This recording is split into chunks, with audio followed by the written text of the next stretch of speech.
The Markenmore Mystery by JS Fletcher. Two Wanderers Return. Braxfield, who had been butler to Sir Anthony Markenmore, Baronet of Markenmore Court, for 30 years, was a man of method. All his life he had cultivated the habit of doing certain things at certain times. The older he grew, and he was now a little over 60, the more this habit grew upon him. Virtually, he was master of the house. Sir Anthony was an invalid who kept his room. Mr. Guy Markenmore, the elder son, had never crossed his father's threshold for some years. Mr. Harry Markenmore, the younger son, preferred anybody but himself to exercise merely domestic authority. Miss Valencia Markenmore, the only daughter, had been but recently released from the schoolroom. Accordingly, Braxfield, one way or another, and without seeming to do so, wielded a mild, unobtrusive autocracy. He had many good rules, and some others that were a little better than fads. Amongst the last was his trick of locking up the house at precisely 8 o'clock every evening. Had anybody questioned Braxfield as to this curious regulation, the old butler would have given what he believed to be good reasons for his insistence upon it. Markenmore Court was a very old and very large house, originally built in the last years of Queen Elizabeth, added to during the reign of Charles II, and finally restored and modernized in the time of George IV. It stood on the slope of a gently rising hill, a mile out of a village which had taken its name from the Markenmore family, a family that had been settled in those parts since the early days of the Norman Conquest. With the exception of a lodge at the entrance gates, there was no dwelling very near it.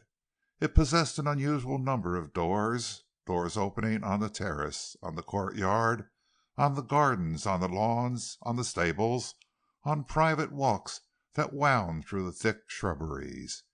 It had also corridors, galleries, chambers, little used by the family and the servants.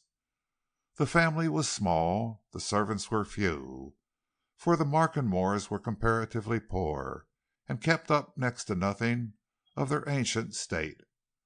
But poor though they were, they possessed a considerable share of gold and silver plate, of rare china, of valuable glass. There were also pictures in the house that were worth a fortune, and there was scarcely an apartment in which some easily removable thing that would have fetched a handsome price in the sale room was not openly displayed. Braxfield, a highly conscientious man, felt himself to be custodian of these family treasures, and he lived in perpetual nervous fear of their being stolen. Had he been able to have his own way, he would have long since constructed a strong room, fireproof, thief-proof, and bundled into it everything of value that the old house contained. But the Markenmores, easily as they allowed their butler to rule them in certain things, were folks who would not permit interference with time-honored custom and arrangement, and so gold cups and silver slavers, meticulously polished and carefully dusted, glittered in careless profusion on the massive oak sideboards, and rare ivories and priceless china stood on the open presses and ancient cabinets, as if, said Braxfield plaintively, that they were of no more value than the trumpery things arranged in the museum of the neighboring market town, and therefore he locked up the house at 8 o'clock every night, and carried the keys of some baker's dozen of doors to his butler's pantry. Whoever, master or man, maid or mistress, desired to walk out of Markenmore Court after that hour had to apply to Braxfield for the means of egress.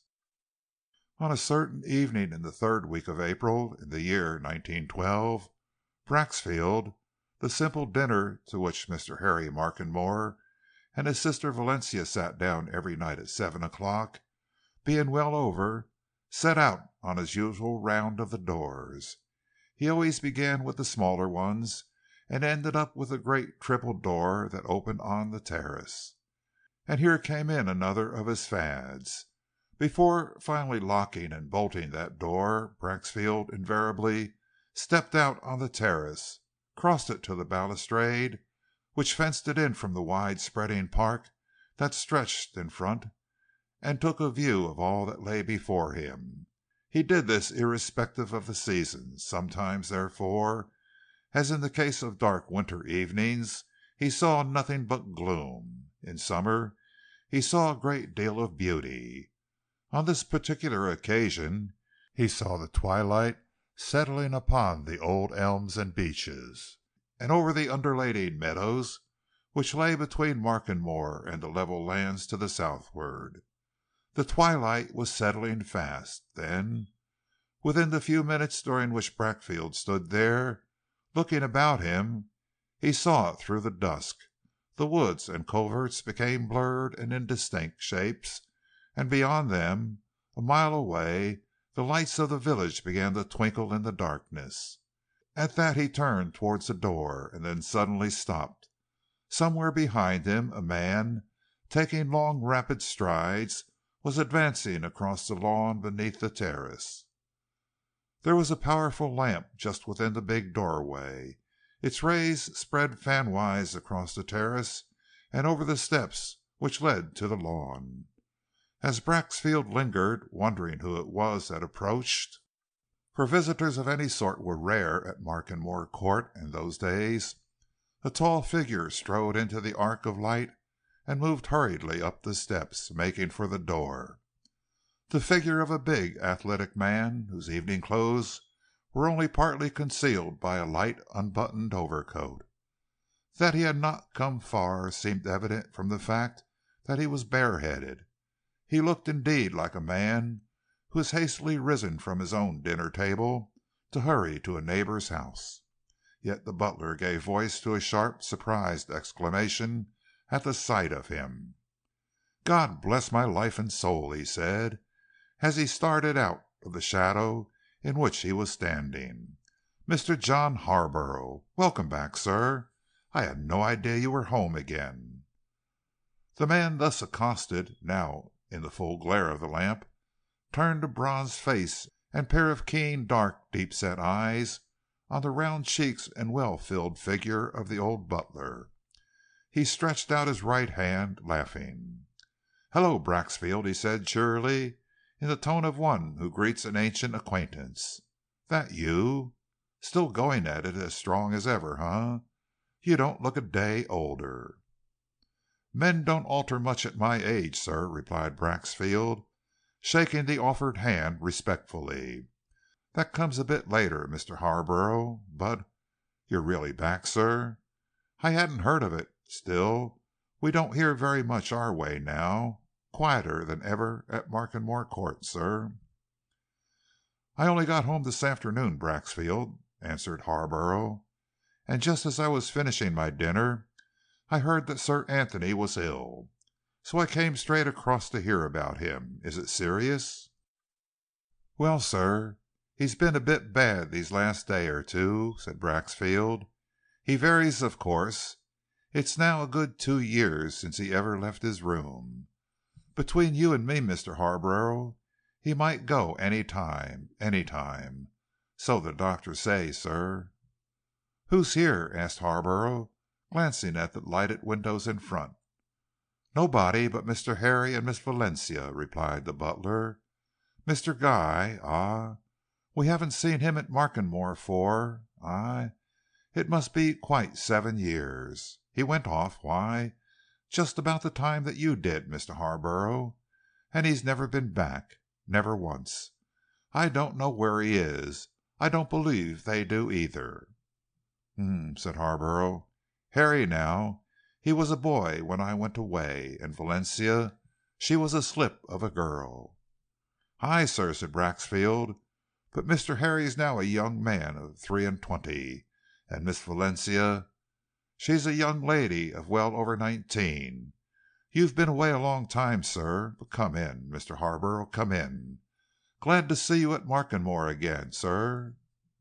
Harborough followed the old butler inside the house, and through the ancient stone hall, ornamented with deer antlers, foxes' masks, old muskets, and other trophies of the chase and of country life, to a room which he remembered well enough, one which the family now used as a usual gathering place.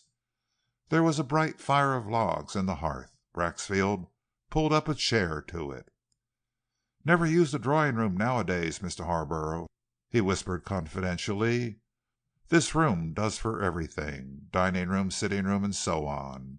Not as well off as we used to be, sir, but we've still a glass of rare good port wine for old friends. Can I get you anything, Mr. Harborough? Say the word, sir." "Nothing, nothing, Braxfield, thank you," replied Harborough. He looked round and nodded at various objects. "I remember it all," he murmured. "Nothing changed. Well, tell the young folks I'm here, Braxfield." He stood up by the mantelpiece, a heavily built, finely carved piece of old oak, when the butler had gone, and looked once more round the room. He had known that room when he was a boy, nearly 30 years before. It was then the breakfast and morning room, and the most comfortable place in the big, rambling house. It was comfortable now, with its old furniture, old pictures, old books. Everything in it suggested the antiquity of the family to whom it belonged. But in spite of the comfort, homely and sufficient, Harborough's sharp eyes and acute perceptions noticed an atmosphere which he summed up in one word: decay. Its evidences were all around him. Everything was wearing out, slowly, no doubt, but surely. He looked up suddenly from the threadbare carpet on which he stood to see the door open, and a girl enter and come towards him with outstretched hand. A tall, lissom-figured girl, dark as all the Markenmores were, handsome, and somehow, in a way he could not immediately define, suggestive of life and spirit. She was a young beauty, and her freshness was all the more striking in those ancient surroundings. It struck Harborough so much, indeed, that he became tongue-tied, and held her hand and stared incredulously at her for a full minute before he found a word. "Good heavens!" he exclaimed at last, looking down at her, tall as she was, from his 6'2" of feet and inches. Are you Valencia?" "Nobody else that I'm aware of," she answered with a laugh. "Didn't you know me? I knew you." "Ah," said Harborough, "I was already of an oldish sort of chap when I went away, nearly 30. But you, then, you were—" "13," she broke in, with another laugh. "All legs and wings, I suppose. And so you have really come home again?" She pointed to a chair, dropping into one herself, and Harborough sat down too, and continued to look at her, still marveling that what he remembered as a somewhat plain and awkward child should have been transformed into this bright young creature. "Only today," he answered. "As soon as I heard of your father's illness, I came straight across to inquire." "Thank you," she said simply, "but I don't think he is worse than he has been for a long time. He has bad days, of course. He was not so well yesterday. That's no doubt why you came to hear anything. He's very old now, you know, and very feeble." "If there's anything I can do," suggested Harborough. "You see, I've come home for good. Nearly 7 years of wandering." "You must have seen a great deal," said Valencia. "No end," assented Harborough, "in all corners of the globe. But I thought I'd never seen anything half so attractive as my old house again when I reached it today. And I'm not going to leave it again. Settle down, you know." "Grey Cloister is a beautiful place," said Valencia. "I have often walked through your park during your absence, and wondered how you could leave it so long." "I had reasons," said Harborough. "However, here I am again, and very glad to see everybody once more. I've brought home a tremendous collection of all sorts of things. I hope you'll come across and see them soon." "Delighted," replied Valencia. "I suppose you'll make sort of a museum." "Give a lot of them away, I think," said Harborough. "No end of things from one place or another. But bless me, is this Harry?" The door had opened again, and a young man had come quietly into the room. He was tall, thin, dark. He wore spectacles, and had a shy, reserved look about him that suggested the student. He smiled slightly as he shook hands with the visitor, but said nothing. "Harry, to be sure," assented Valencia. "Changed, no doubt, as much as I have. Still, you remember him?" "I remember that he went out shooting with me in my woods a day or two before I cleared off," said Harborough. He looked from brother to sister with a ruminative inquisitiveness. These two were the younger lot, he was thinking. Guy Markenmore, their elder brother, son of Sir Anthony's first marriage, was several years their senior. He would now be about Harborough's own age. "Done a lot of shooting since those days, no doubt," he continued, glancing at the brother. "Used to be famous, your lands, for game of all sorts." Harry Markenmore smiled again, and again said nothing. His sister replied for him. "Harry's not much of a sportsman," she said. "He's all for books and for business. He's making an effort to pull things round. Somehow or other the estate's got into a poor way. There may be hares and rabbits and pheasants and partridges in plenty, perhaps, but there's precious little money." "We had a bad steward," remarked Harry Markenmore, finding his tongue and giving Harborough a significant glance. "He let things slide. I've taken it over myself during the last 2 years. But all our land's let too reasonably. The rents ought to be raised." "Stiff proposition that," said Harborough. "Most of them want their rents reducing instead of raising. I expect I shall have to go into matters of that sort myself. Perhaps we can put our heads together." "Ah, but you aren't dependent upon your farm rents," said Valencia with a knowing look. "You've got town property. You see what a knowing young woman I am. All we've got is rent from our farms, and we landed folk are doomed. We aren't as well off as the people we let our land to. If Harry and I could do what we like, we'd sell and be done with it." "A good way sometimes," said Harborough. "Why not?" The brother and sister looked at each other. "It's entailed," said Valencia. She glanced at Harborough with meaning in her eyes, and Harborough nodded. "Just so," he remarked. "But that could be got over if your elder brother was agreeable." Once more the other two exchanged glances. "We don't know where Guy is," said Harry. "Nobody does, at least nobody that we know. He's never been heard of for, I think it's nearly 7 years." "It is 7 years," remarked Valencia. "I remember." She looked again at Harborough. "He went away suddenly, just before you did," she added, "and that's 7 years ago." Harborough moved a little uneasily in his chair. He had no wish to be drawn into discussion of the Markenmore family secrets, but he felt a certain curiosity.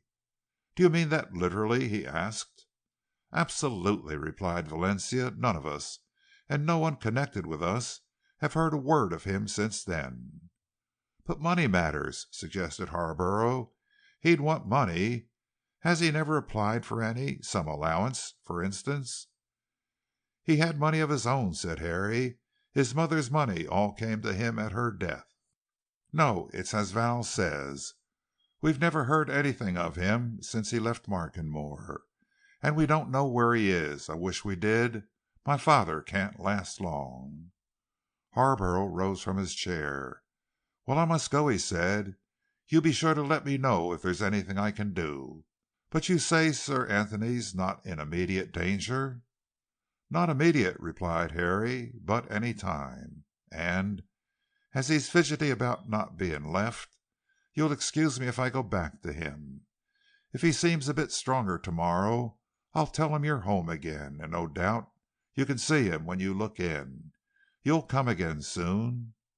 "Surely," said Harborough, and he walked into the hall with Valencia when Harry had gone, and once more gave her an admonitory look. "You'll not forget to send for me if I can ever give any help," he continued. "I'm not to be treated as a mere neighbor, you know, now that I'm back." "I'll not forget," she answered. She glanced round. At the far end of the shadow-laden hall, Baxter was just appearing, key in hand. She motioned Harborough aside. "There's something I want to ask you," she whispered. "Have you any idea why my brother Guy left home, and why he's never returned? You, yourself?"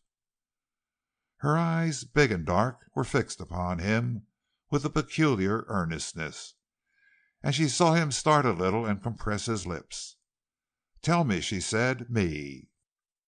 Harborough, too, glanced at Braxfield. The old butler, unconscious of this intimate question and answer, was drawing nearer.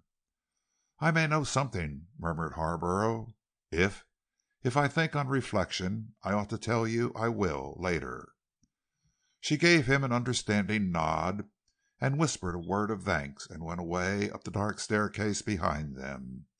And Braxfield, after a word or two with Harborough, let the visitor out, and locked the big door, and drew across it a weighty chair which had done duty in that respect for many a generation of Markenmores.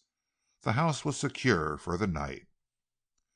Braxfield went back to his pantry, a snug and comfortable sitting room at the end of the big main corridor. There was a bright fire there, his easy, well-cushioned armchair placed by it. Now was his time of rest and recreation. All done, all quiet, he would smoke his pipe, read the newspaper, and enjoy his glass of whisky. His pipe lay ready to hand. The newspaper flanked it. He went to the cupboard to get out his decanter and his glass. And just as he laid hands on these things, Braxfield heard a sound. His fingers relinquished their hold, dropped to his side, began to tremble. For Braxfield knew that sound. It was familiar enough to him, though it was 7 years since he had heard it last. He stood listening. It came again, a tap, light but firm, 3 times repeated on the pantry window. And at that he left the room, turned down a side passage, and opened a door that admitted to the rose garden. A man stepped in, and in the dim light of a neighboring lamp the butler saw his face. "Good Lord, have mercy!" he exclaimed, shrinking back against the wall. "Mr. Guy!" Chapter 1. The Butler's Pantry.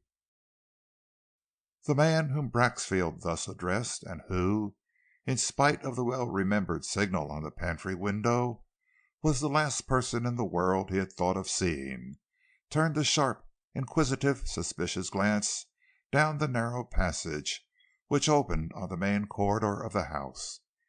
It shifted just as sharply to the old butler's amazed and troubled face, and the question that followed on it was equally sharp. "The rest of 'em in bed?" Braxfield was beginning to tremble. In the old days he had often let Guy Markenmore in, late at night, at that very door. The thrice repeated tap was an arranged signal between them. And in those days he had had that very question put to him more times than he could remember. It had not troubled him then, but now, hearing it again, after the questioner's unexplained absence of 7 years, it frightened him. Why did the heir to the Markenmore baronetcy and estates come sneaking to his father's house, late at night, seeking secret entrance, obviously nervous about something? Braxfield looked at him doubtfully. "Gone to their rooms, Mr. Guy," he answered, "or they may be in your father's. Sir Anthony's about at his end, sir." Again Guy Markenmore looked along the passage. While he looked, Braxfield looked at him. He had altered little, thought Braxfield. He had always been noted since boyhood for his good looks. He was still good looking at 35, tall, slim, dark, intense of gaze, the sort of man to attract and interest women. But he looked like a man who had lived hard, a man who had seen things on the seamy side of life, and there was a sinister expression about his fine eyes and the lines of the mouth, scarcely concealed by a carefully kept dark mustache, which would have warned watchful observers to put little trust in him. Eyes and lips alike were wary and keen as they turned again on the butler.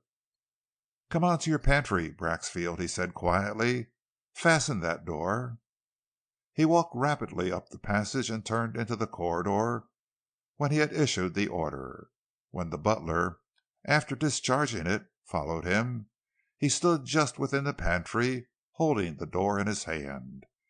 And after Braxfield, still upset and wondering, had entered, Guy put the door to and turned the key. "Look here," he said in a low voice, motioning Braxfield to the fireside and its cheery blaze. "I want to know something. I thought I saw somebody as I came along. You'll know. Is John Harborough home again?" Braxfield felt his perceptions quicken at the tone of this question. He nodded, searching Guy's face. "Yes, sir," he answered. "Came home today, this afternoon." "Has he been here?" demanded Guy.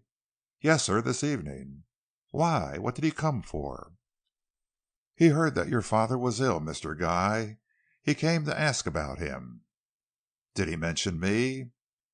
"No, not to my knowledge, sir. He saw Mr. Harry and Miss Valencia." "Has he come back for good, to settle down?" "I understand that he has, sir." Braxfield was wondering what these questions meant, and his face showed his wonder. But Guy's face had become sphinx-like. He turned away from the butler, took off his smart hat, overcoat, and gloves, threw them into an easy chair in a corner, and drawing a case from his breast pocket, selected a cigar and leisurely lighted it. Braxfield knew enough about cigars to know that that was an expensive one. He knew, too, that as far as appearances went, the lost son of 7 years' silence had not come home like a prodigal. Guy was dressed in the height of fashion. His gray tweed suit, bearing the unmistakable stamp of Savile Row, stood out in striking contrast to the worn and ancient garments in which Harry Markenmore went about the old place. And on the hand which raised a match to the cigar glittered a fine diamond ring, acting as sort of a keeper to another ring, of curious workmanship and appearance, on the third finger. "Look here," said Guy again, "another question. I've heard that Mrs. Tretherow, who was Miss Veronica Leighton, is in these parts again. Is that so?" "Yes, sir," replied Braxfield. "She's come back too, quite recently. She's taken the Dower house." "Mr. Guy, you know, sir, at the bottom of our park. She took it a month or so ago from Mr. Harry. He acts in everything now, sir, and she's moved into it." "She took it?" exclaimed Guy, with emphasis on the personal pronoun. "She? What? Is Colonel Tretherow dead, then?" "Died out in India, sir, so I'm given to understand, a year since," answered Braxfield. "So she returned home and came looking for a house about here, and as I say, has got our Dower house. And she looks no older, Mr. Guy, not a bit. Handsomer than ever, sir." Braxfield was regaining his confidence and his tongue. He wanted to talk now.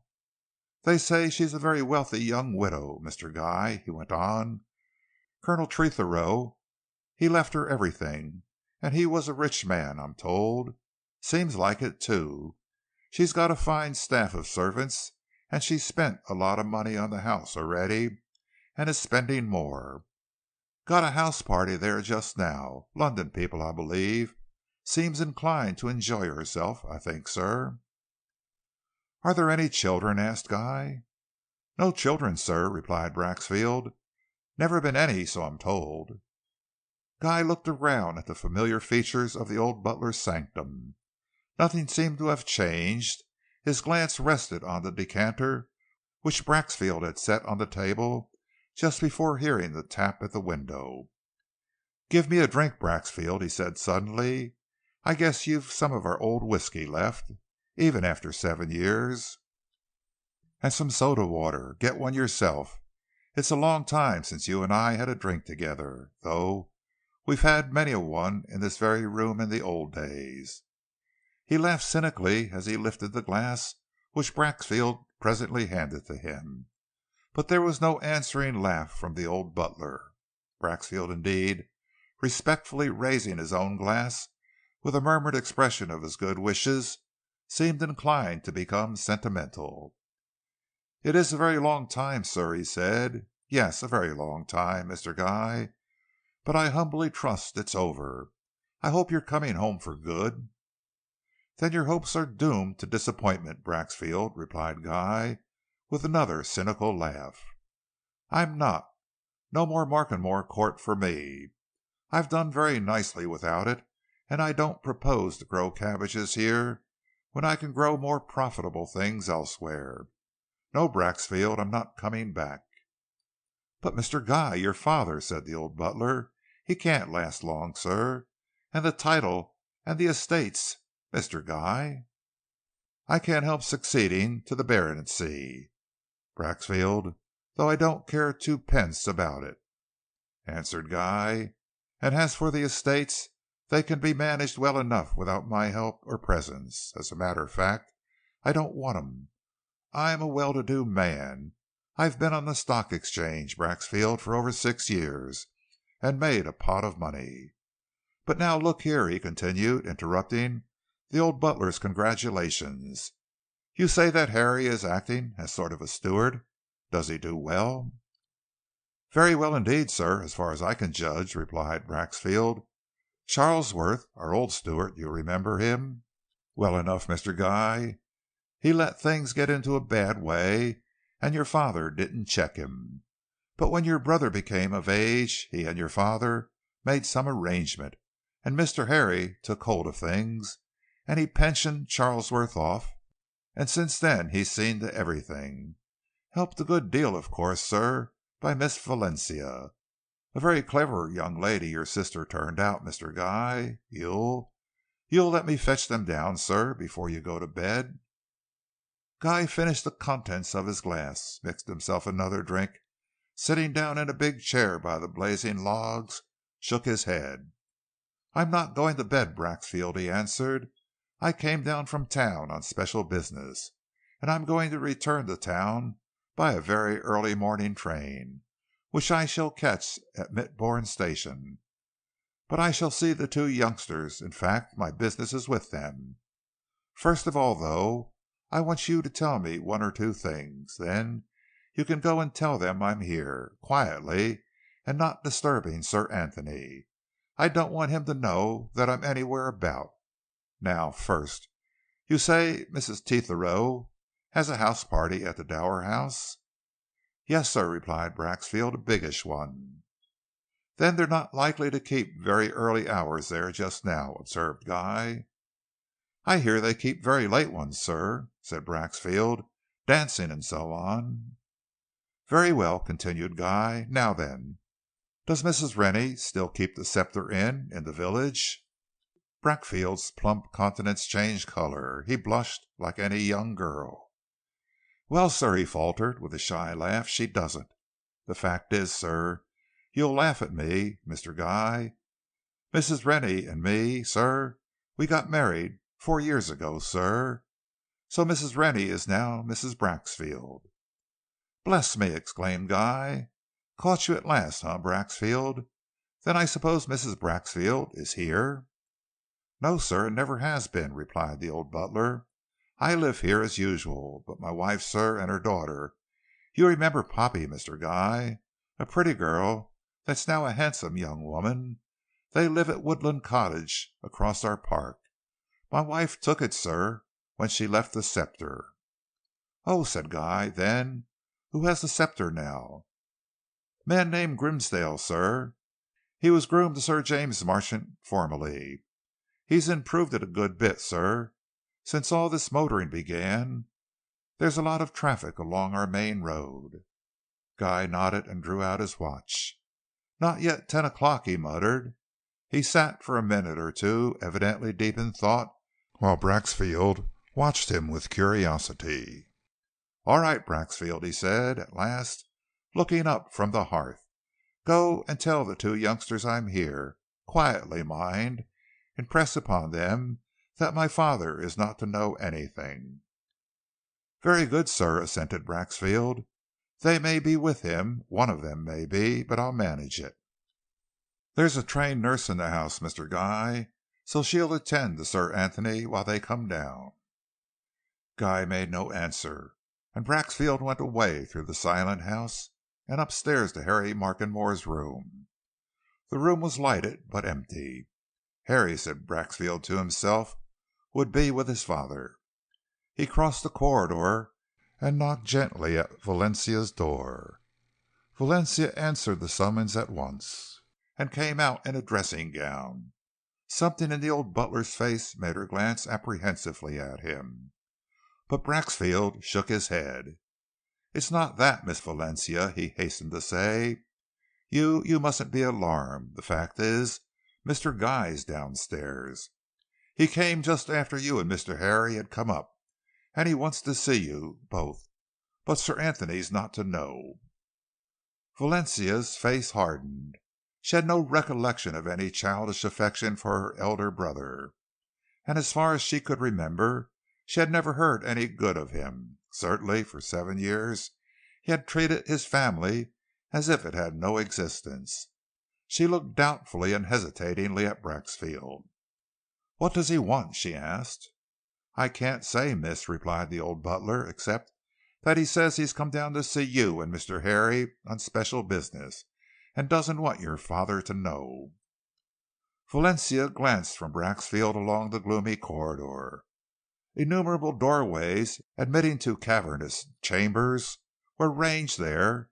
2 or 3 dozen of guests could have been put up in Markenmore Court, but she knew that not one of those rooms could be prepared in less than 24 hours. Each was damp, cold, out of use. "Where on earth are you going to put him, Braxfield?" she said. "There isn't a bed in the place that's fit to give him."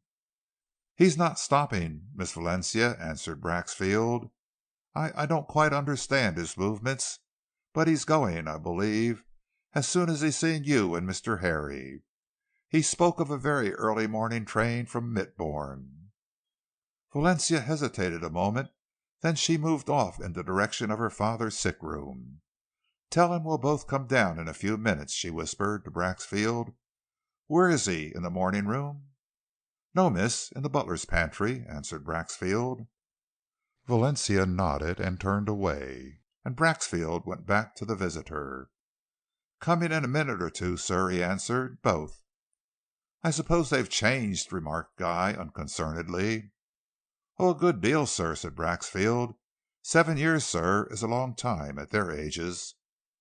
"Let's see," continued Guy. "Harry'll be, what is it, 23, and Valencia's about 20, nearly 20. Has my sister any love affairs?" "Not to my knowledge, sir," replied Braxfield. "Miss Valencia, sir, is a young lady that hasn't seemed to favor the society of gentlemen, so far, sir. Outdoor life, Mr. Guy, is what appeals to her, I think. Gardening, games, walking, bit of rabbit shooting, and so on. A very healthy young lady, sir. I hear them coming, sir. I'd better leave you." "Stop where you are, Braxfield," said Guy quietly. "I want you there." He rose from his chair as his brother and sister entered the room, and remained on the hearth rug, nodded unconcernedly to both, as if he had seen them but a day before. But as they came up and shook hands with him, his nod of greeting changed to one of approval, and he smiled at his sister. "How do you do, Harry? How do you do, Valencia?" he said. "Both changed a great deal, and you, Val, grown into a beauty, of course. All you ugly little girls do. Well, that's right, I suppose. in the character of heavy brother. I ought to express a pious hope that you're as good as you are good-looking." "Spare yourself the trouble," retorted Valencia. She gave him a keen look as she took the chair that Guy had risen from. "I hope you are," she said, "though I doubt it." Guy glanced at his brother, including Valencia in a side glance. "So she's got a tongue, this sister of ours, huh, Master Harry?" he said, with a half amused, half cynical laugh. "Never mind. All the women of our family always have, I believe. Well, aren't you glad to see me?" "Why should we be?" demanded Valencia. "You've never been near us, and never once written to any of us for 7 years. You may be our brother, half-brother rather, but you're a stranger." Braxfield, standing diffidently between the table and the door, retreated into a far corner of the room, and Harry Markenmore turned on his sister. "Don't, Val," he muttered. "Not quite that, you know." He glanced at his elder brother, who was regarding Valencia from his position on the hearthrug with speculative, smiling eyes. "Valencia is a bit outspoken," he said deprecatingly. "Of course, we're glad to see you, Guy." "All right, Harry, my lad," responded Guy. "I'll take it that you are, of course." "I don't know why we should be," asserted Valencia. "As I said, we're strangers. Surely you didn't expect me to know you." "You'll know me better, perhaps, my girl, in quite another way before long," answered Guy. "Come, there's enough of these pleasant family exchanges. I came down especially to see you, too," he went on, seating himself. "I'd better go straight to business. Look here, both of you. In the ordinary course of things, our father can't last long, and I shall succeed to title and estates, eh?" "Yes," said Harry. "The title I can't help," continued Guy. "The estates I don't want. I've made enough of my own, and I shall make more. I don't know how things can be done legally, but anyhow, as soon as I come into the property, I intend to make it over somehow or other, and will set the lawyers to work, to you too. You can look on it as your own from this out. Understand?" Harry started and looked at his sister, but Valencia was looking at Guy. "Generous of you," she said suddenly. "But why do you come to tell us this now?" "Because I'm going off to America on business. New York, 2 or 3 other places, in a day or two, and shan't be back for quite a year, maybe more," answered Guy. "And I wanted you to know, in case anything happens. If my father dies, well, Harry'll just carry on, and when I come back, we'll do things legally. Markenmore is to be yours. I don't want it, you hear? And you hear, too, Braxfield?" "I hear, sir," answered the butler. "There's nothing of Markenmore that I want," continued Guy, "except one thing.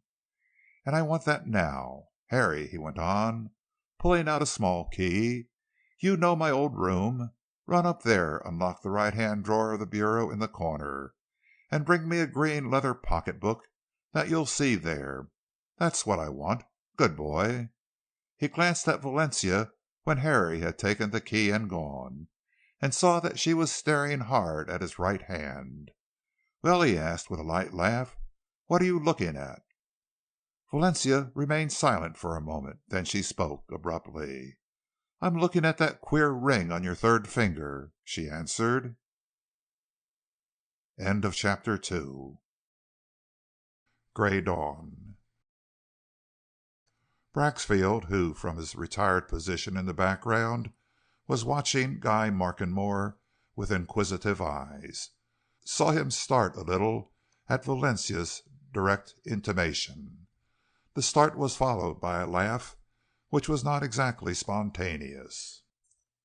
"Well," said Guy, "what about the ring? It's simply a ring." "Just so, a ring," remarked Valencia, "but a peculiar one. And I know somebody who has one that's a precise duplicate of it." "Who?" asked Guy. "Mrs. Tetherow," replied Valencia. "She always wears it. I thought it was some ring she picked up in India. But yours is just the same. Odd that you should both have rings which are exactly alike." "So Mrs. Tetherow comes here?" suggested Guy. "Of course. Didn't we all know her before she was married?" answered Valencia.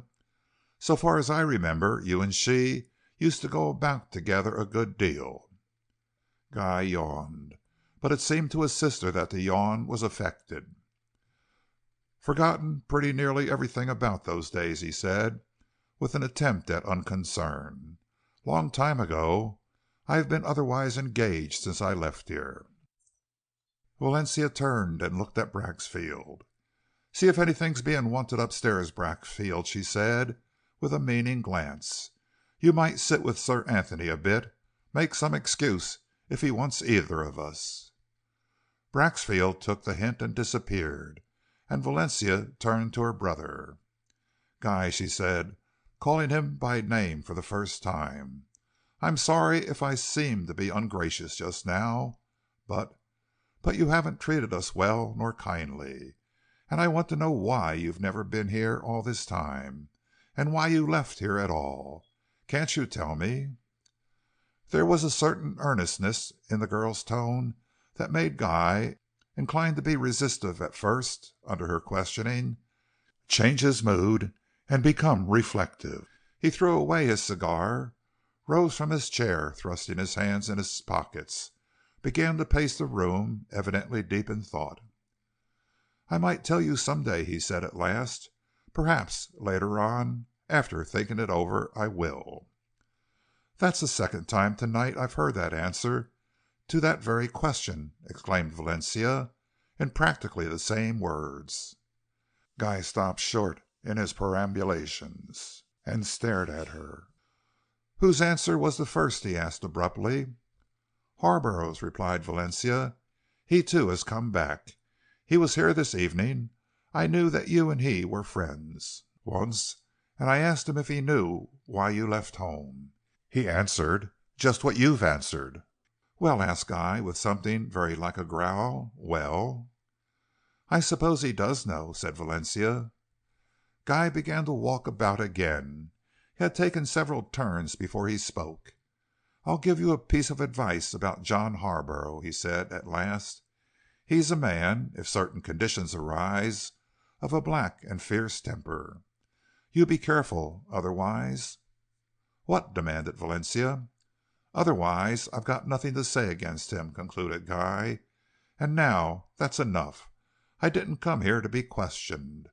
I told you and Harry why I came, and I mean to do well and fairly by both of you on the lines I've suggested. Never you mind why I left Markenmore, nor why I stayed away." "I wish you'd tell me just one thing, though," persisted Valencia. "Had it anything to do with Veronica Leighton, as she was then, Mrs. Tetherow?" "I'm not going to tell you anything," answered Guy peremptorily. "It's nothing to do with you nor with anybody now. I started out on a line of my own when I left here, and I've done well with this. I shall never come near the place again, and when I leave tonight, henceforth it's yours and Harry's. When I come back from America, you can both come and see me in London, whenever and as often as you like. But Markenmore will see me no more. I hate it." "Your father?" suggested Valencia. Guy, still pacing the room, shook his head. "You were too young to realize things," he answered. "But my father and I never got on. From the first we never got on. He never treated me well, and it was worse after he married your mother. If it hadn't been for her, I'd have run away from this when I was a boy. But your mother was a good sort. She did treat me well right up to the time she died, when you and Harry were children. It's because I remember her and her kindness that I'm going to make Markenmore over to you now." "Thank you," said Valencia. "We'll remember. But Guy, your father's at the end of things. Won't you see him?" "No," answered Guy sharply.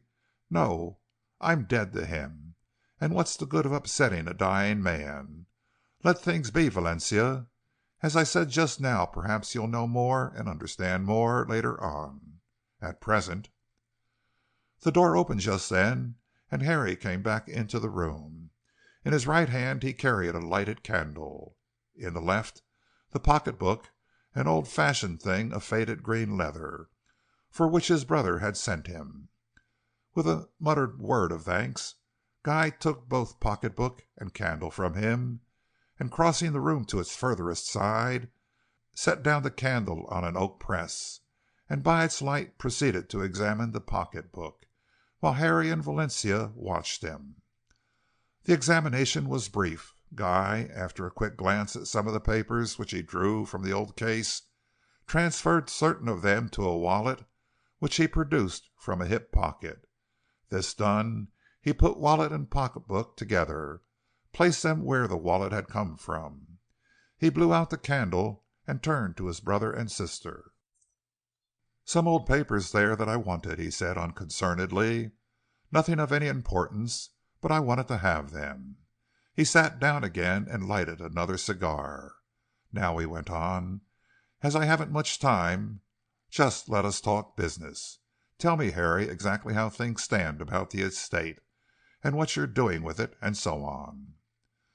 During the next half hour Valencia listened to the two men as they discussed matters of rent, repairs, income, outgoings, realized that whatever else Guy might be, he was a shrewd business man.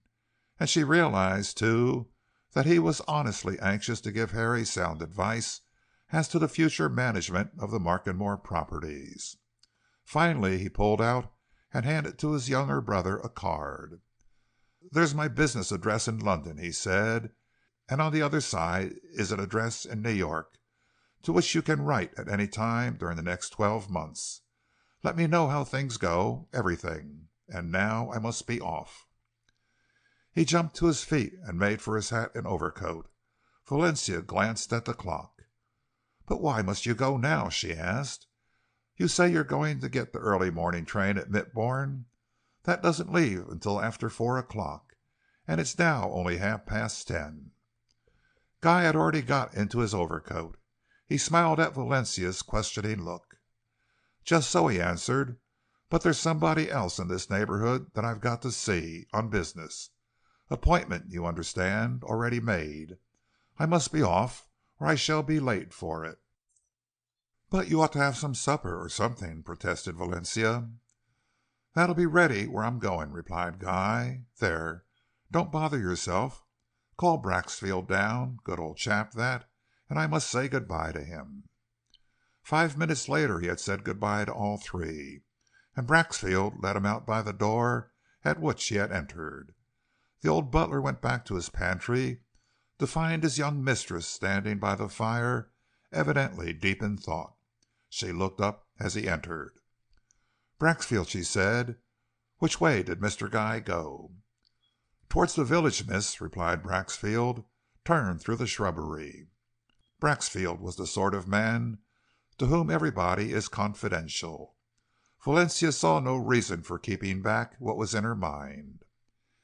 "He said he had a business appointment with somebody in the neighborhood," continued Valencia.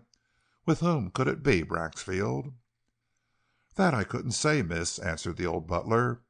"But Mr. Guy, he knew a lot of people hereabouts in the old days." "But at this time of night?" said Valencia. "Besides, who is there anywhere about here? I mean anybody he'd be likely to want to see. There are only 2 or 3 farmers and the vicar." "He did mention the Scepter Inn to me, miss," observed Braxfield, "in a way that made me wonder if he'd had some idea of calling there. But—" The light tinkle of a bell, very gently pulled, interrupted Braxfield at the beginning of whatever suggestion he was going to offer. At its sound he and Valencia stared and looked at each other. "He must be back again," exclaimed Valencia. "No, miss," said Braxfield. "Mr. Guy would come to the garden entrance. Always his way, that. This is our front door bell." He picked up an old-fashioned lantern as he spoke, lighted the candle with it, and went out. Valencia followed him. The corridor and the big hall were in darkness. The turning of the key and withdrawing of the bolt made a harsh, grating sound in the silence that had long since fallen on the old house. And when Braxfield opened the door, the night outside showed black, and there, on the steps beneath the portico, they saw in the light of the lantern, cloaked and veiled, a woman. But in spite of the wraps, Valencia knew who the visitor was. "Mrs. Tetherow!" she exclaimed. Mrs. Tetherow answered with a low, half-excited, half-nervous laugh. She stepped inside, past Braxfield, laid a hand on Valencia's arm, and pushed her gently toward the end of the hall, where a faint gleam of light penetrated from the open door of Braxfield's pantry. "Hush!" she whispered. "I want a word with you, Valencia. Tell the butler to wait there.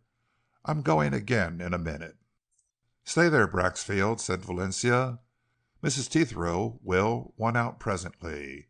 Come along here," she continued, going towards the lighted room. "What is it?" Mrs. Tetherow followed the girl inside the pantry, half closed the door, and threw back her veil and her heavy cloak. In spite of her wonder, Valencia could not avoid staring at her in admiration. Mrs. Tetherow was in her finest feathers, a wonderful dinner gown, the likes of which Valencia had never seen. Diamonds were in her chestnut-hued hair and at her white throat. Her violet eyes were alive with excitement. Her scarlet lips were slightly parted.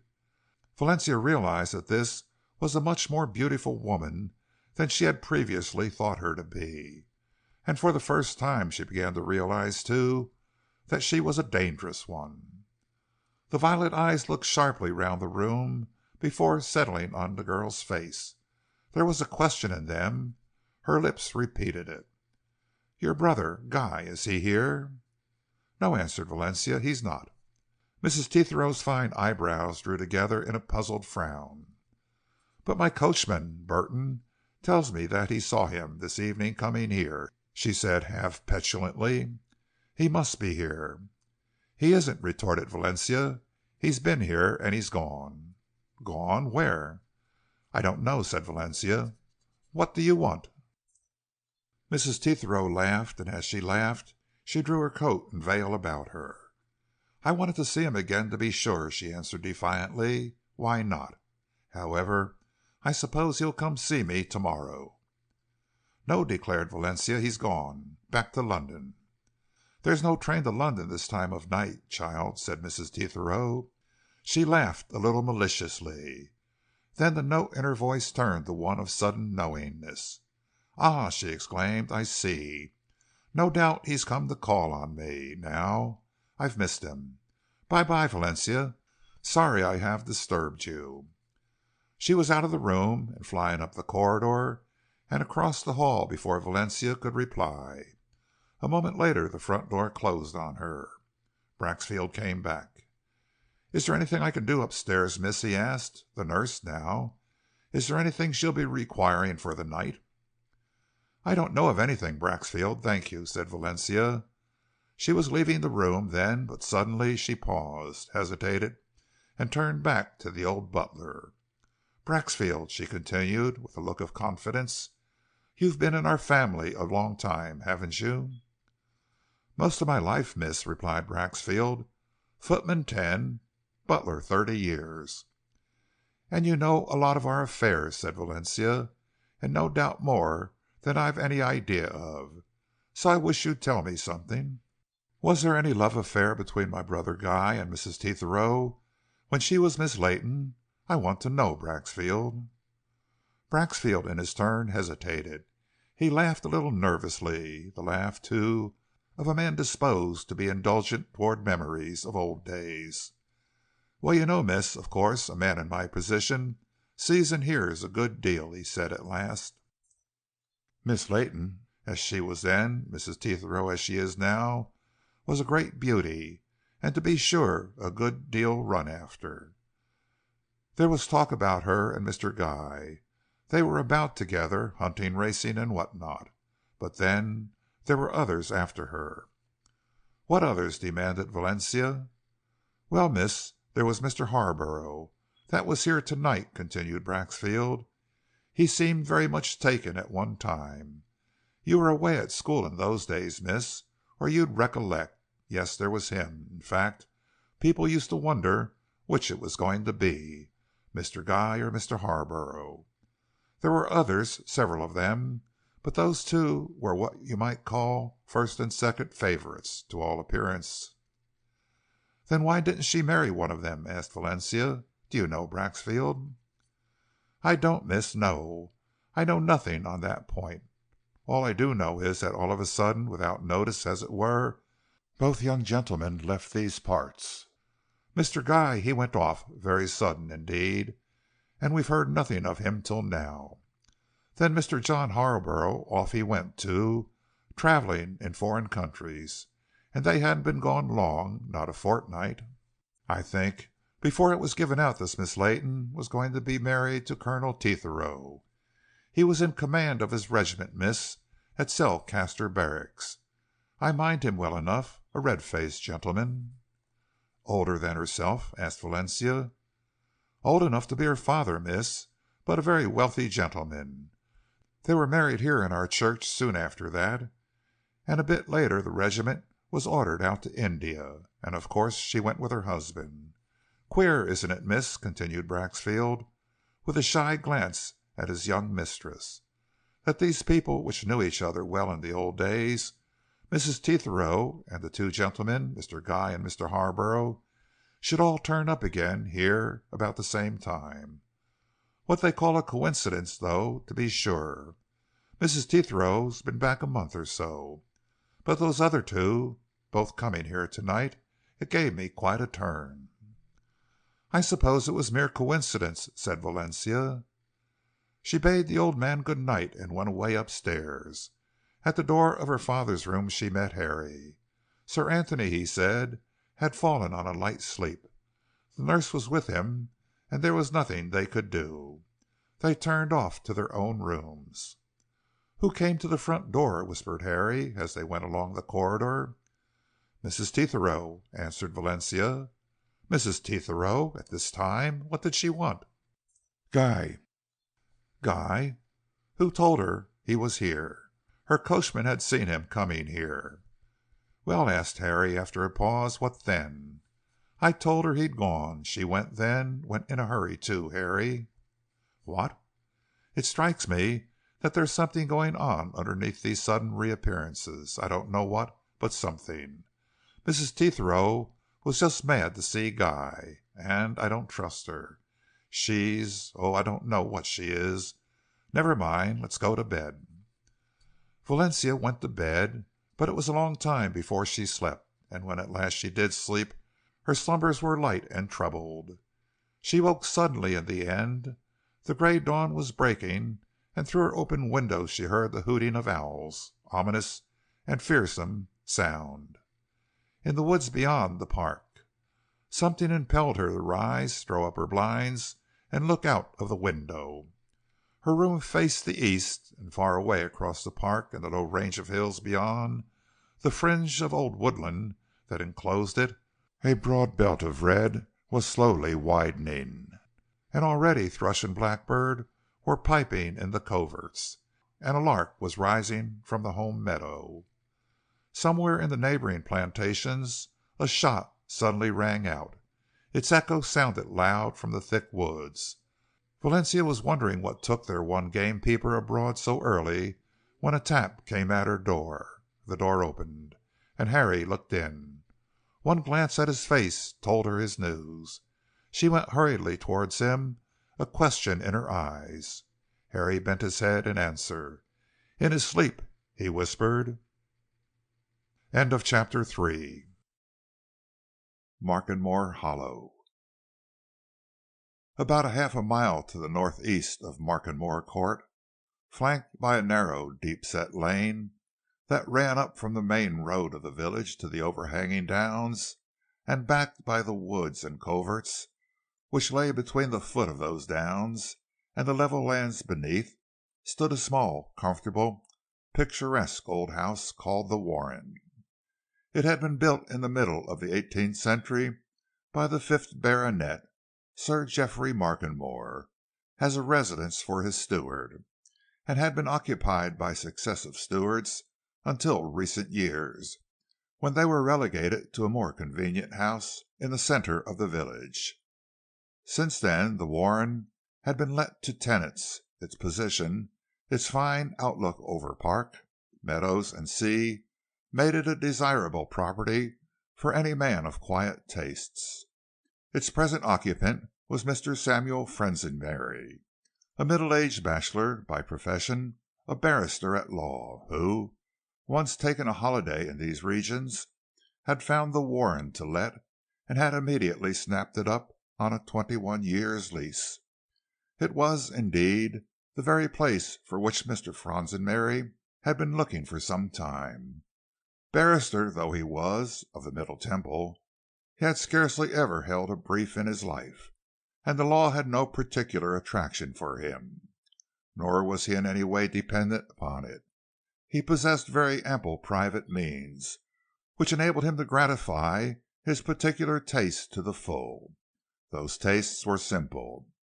Mr. Frunsenberry's days were passed in collecting books and antiquities, doing a little flower cultivation in his charming gardens, and taking long walks in the country. He was a bit of a botanist and a bit of a geologist. What with one thing and another, his time went pleasantly and uneventfully. In outward appearance, Mr. Frunsenberry was a cheerful little person, somewhat under medium height. He was inclined to portliness, like many little men. He carried himself very erect, and was proud of the fact that he was straight of back and square of shoulder at 50 as he had been at 25. His clean-shaven face was round and rosy. His eyes were bright behind his big, gold-mounted spectacles. He had beautiful teeth and plentiful light brown hair. Scrupulous to a fault about his personal appearance, he always looked, said the village folks, as if he had just come out of a bandbox, by which they meant that he was perfectly groomed. There was indeed an air of perpetual youth and freshness about Mr. Frunsenberry. Each spring seemed to find him younger than the last. People chaffed him about his juvenility. If he ever troubled himself to explain it, he did so by solemnly repeating the old saying, "Early to bed and early to rise makes a man healthy, wealthy, and wise." Mr. Frunsenberry, since his arrival at the Warren and his beginning of a truly rural existence, had gone to bed at 9:30 o'clock and risen with the lark. He was up with the lark on this particular morning, was rising, as a matter of fact, at the very moment wherein, half a mile away at Markenmore Court, Harry Markenmore was quietly telling his sister Valencia that their father had died in his sleep. Mr. Frunsenberry, of course, knew nothing of that. His thoughts were not of death, but of life. He, too, drew his blinds and saw the red dawn, heard the thrushes and blackbirds in the neighboring plantations. He smelled the scent of springtide, and longed to be out of doors. It was his custom to go for a long walk every morning before his 9 o'clock breakfast, and he was going to keep to it this morning. But first there were things to be done. His servants were never up before 6. Mr. Frunsenberry did things for himself. He was a great man for labor-saving devices. In his house at any hour of the day or night, hot water was ready in any sleeping chamber. Accordingly, Mr. Frunsenberry could get his bath and his shaving water by merely twisting a tap. He had a patent stove, too, in his own bedroom, whereupon he would make tea or coffee in a few minutes. So now, long before his housekeeper, his parlour maid, and his housemaid had opened their eyes, he was bathing, shaving, dressing, and in due time sipping his fragrant mocha and nibbling digestive biscuits.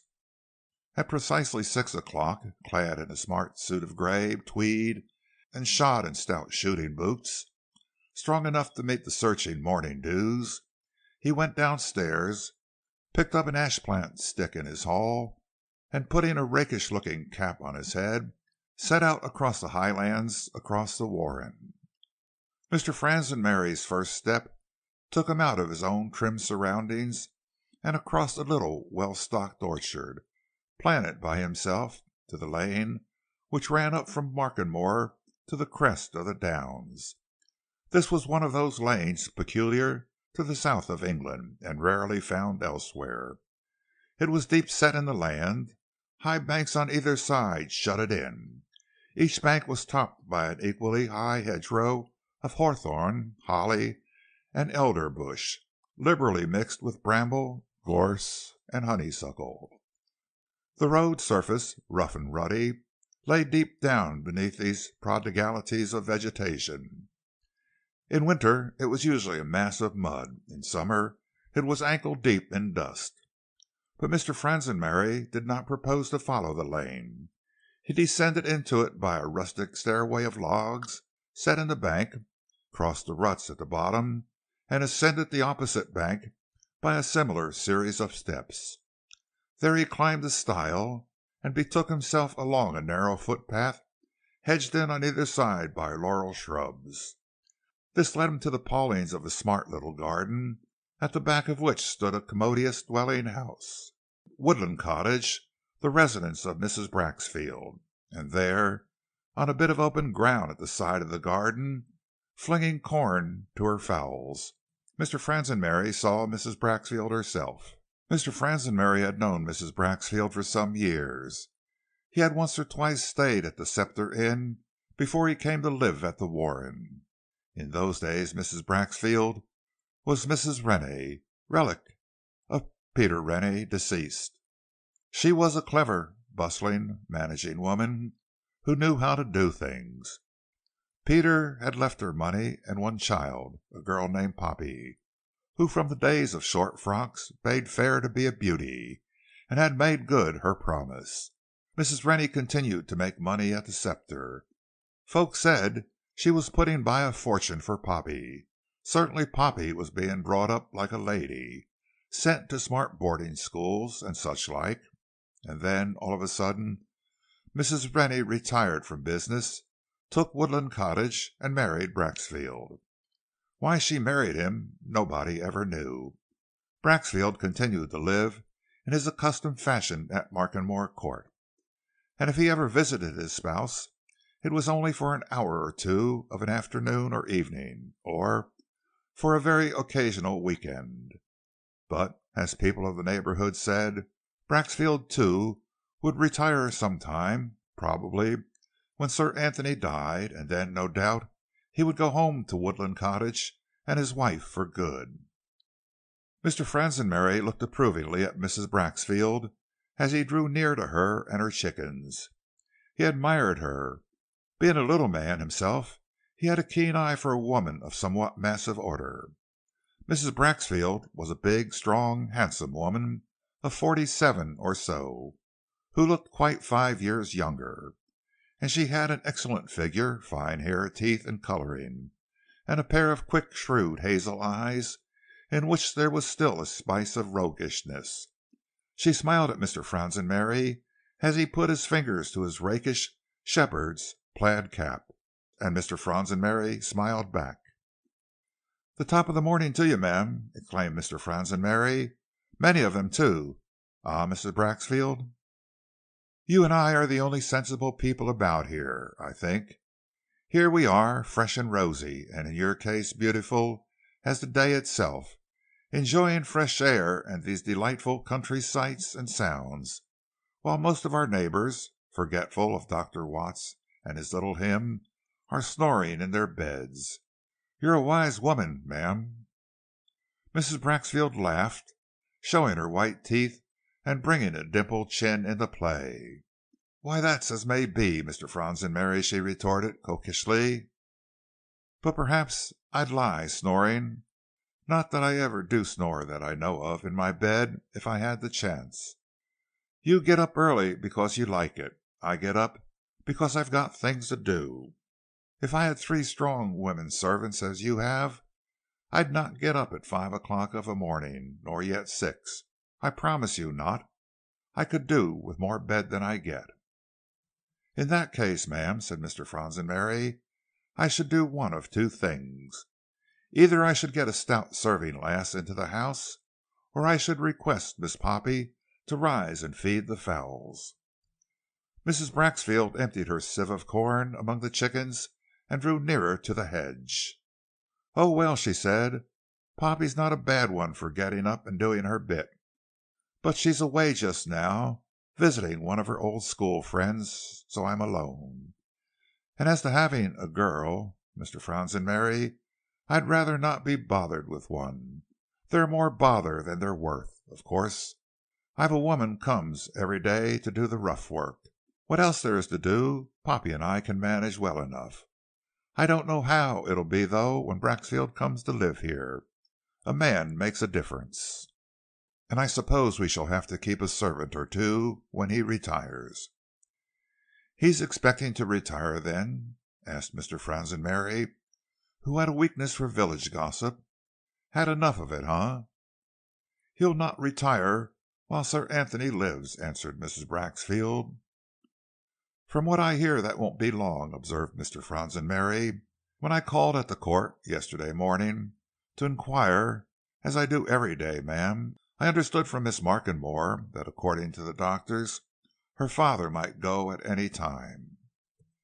"He's a very old man, Mr. Fronsonberry," said Mrs. Braxfield. "He was near 60 when he married the second time. However, whether he lasts long or little, Braxfield'll stop with him till the end."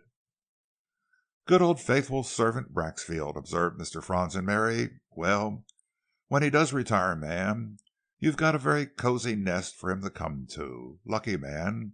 Pleasant home, delightful surroundings, and the most handsomest woman in the South Country. Ah, ma'am?" "Lord, Mr. Fronsonberry, what a flatterer you are," said Mrs. Braxfield, with a conscious laugh. "Go away with you. You'll be turning my head." Mr. Fronsonberry laughed too, and went. He had a trick of teasing people, and derived great pleasure from it. Its exercise kept him in good spirits. He was in high good spirits now, and he began to whistle when he passed Woodland Cottage and had stepped out onto the open downs beyond. But before he had gone far across the springy turf, his whistling stopped abruptly. Rounding a corner of the undulating surface, Mr. Fronsonberry suddenly saw that which made him pause. 100 yards or so in front, a little to the left of the broad grass-covered foot track which led from Markenmore Court to Mitburn, a village on the further side of the downs, lay a deep depression in the land, locally known as Markenmore Hollow. It was in reality a long disused chalk pit of unusual extent, but since its workings had been given up 100 years previously, thick undergrowth of gorse and bramble had accumulated there beneath a cluster of old Scotch fir, and the place was now a wilderness as lonely as it was wild. But it was not lonely at that moment. Standing by one of the Scotch firs, in close proximity to a great clump of gorse, were men. One of them, from his uniform, Mr. Fronsonberry immediately recognized as the Markenmore village policeman; another, from his velveteen coat, as Sir Anthony Markenmore's gamekeeper. The third was a farm labourer whom Mr. Fronsonberry often met of a morning as the man crossed the downs on his way to work in the village. But it was not the sight of these three men that made Mr. Fronsonberry suddenly halt and stop his blithe whistle and catch his breath. He was familiar with the three men. To his eyes they were known. But as they moved, he saw that at their feet there was something lying that was unknown. That something looked like the figure of a man, supine, motionless, covered by some wrap, a coat or overcoat, thrown carefully across its immobility. And it was with a sudden sense of he scarcely knew what, that Mr. Fronsonberry, grave and silent enough by that time, went down into the hollow. The village policeman, a sharp-eyed fellow, who had once confided to Mr. Fronsonberry that he had ambitions and meant to rise in the force, came towards him. His face betokened a good deal, and he shook his head slightly as he put his fingers to his peaked cap. "What's all this?" asked Mr. Fronsonberry in a hushed voice. "Something wrong?" "Something very wrong, sir," replied the policeman. He drew nearer, and turning, pointed to the shrouded figure. Gentleman lying there dead, sir. Shot through the head. But whether it's murder or suicide, I can't say, sir. Murder, I think, anyhow. There's no revolver lying near, and it's been a revolver." "Good heavens!" exclaimed Mr. Fronsonberry. "Why, who was he?" The policeman gave him a sharp look. "I couldn't have said, sir," he replied. "I've only been here 3 years, so of course I didn't know him. But these other 2 men, they do. Mr. Guy Markenmore, sir." Mr. Fronsonberry started. "What!" he exclaimed. "Sir Anthony's elder son? You don't mean it." "They say so, sir, and they know him well enough," answered the policeman. "That man, Hobbs, the ploughman, found him.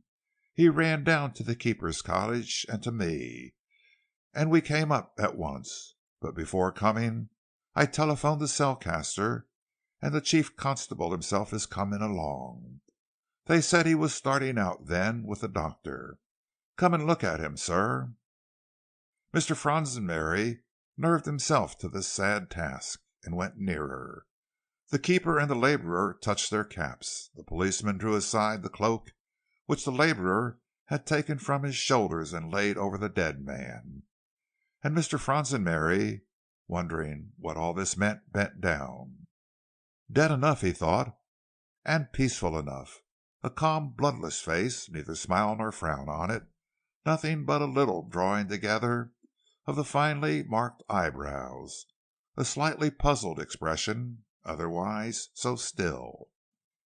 "It must have been murder, sir," whispered the policeman, "and at close quarters. Look there, the skin over his temples slightly burnt, and—" "They're coming," said the keeper suddenly. "2 or 3 of them."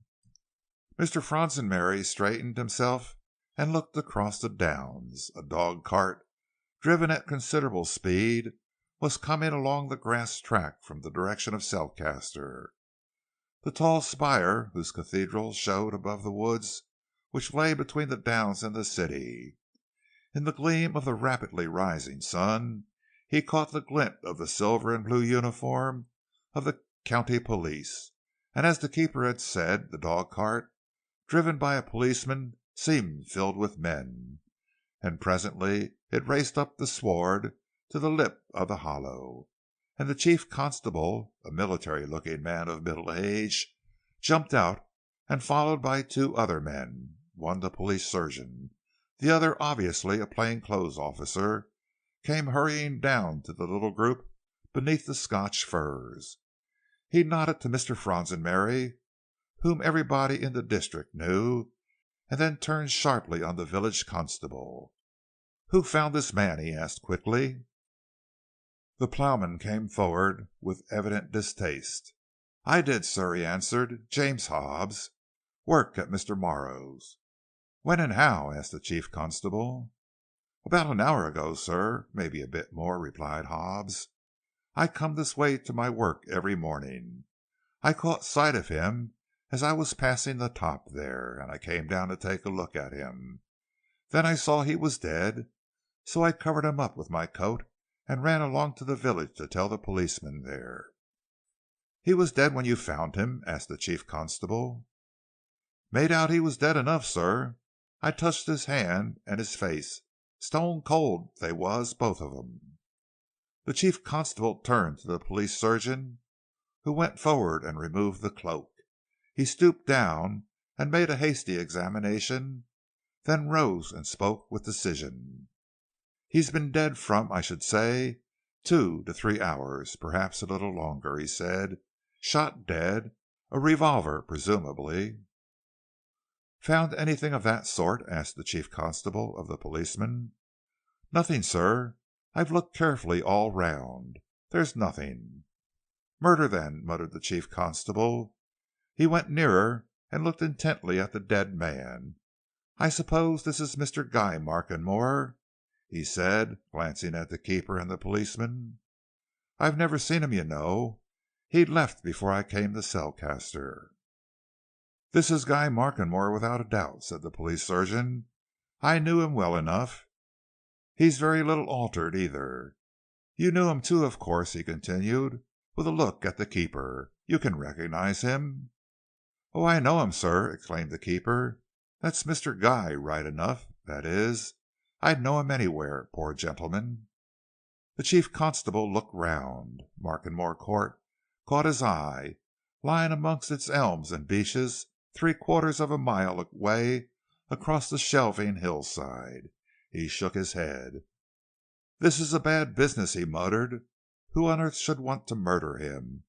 Been away for 7 years, isn't it?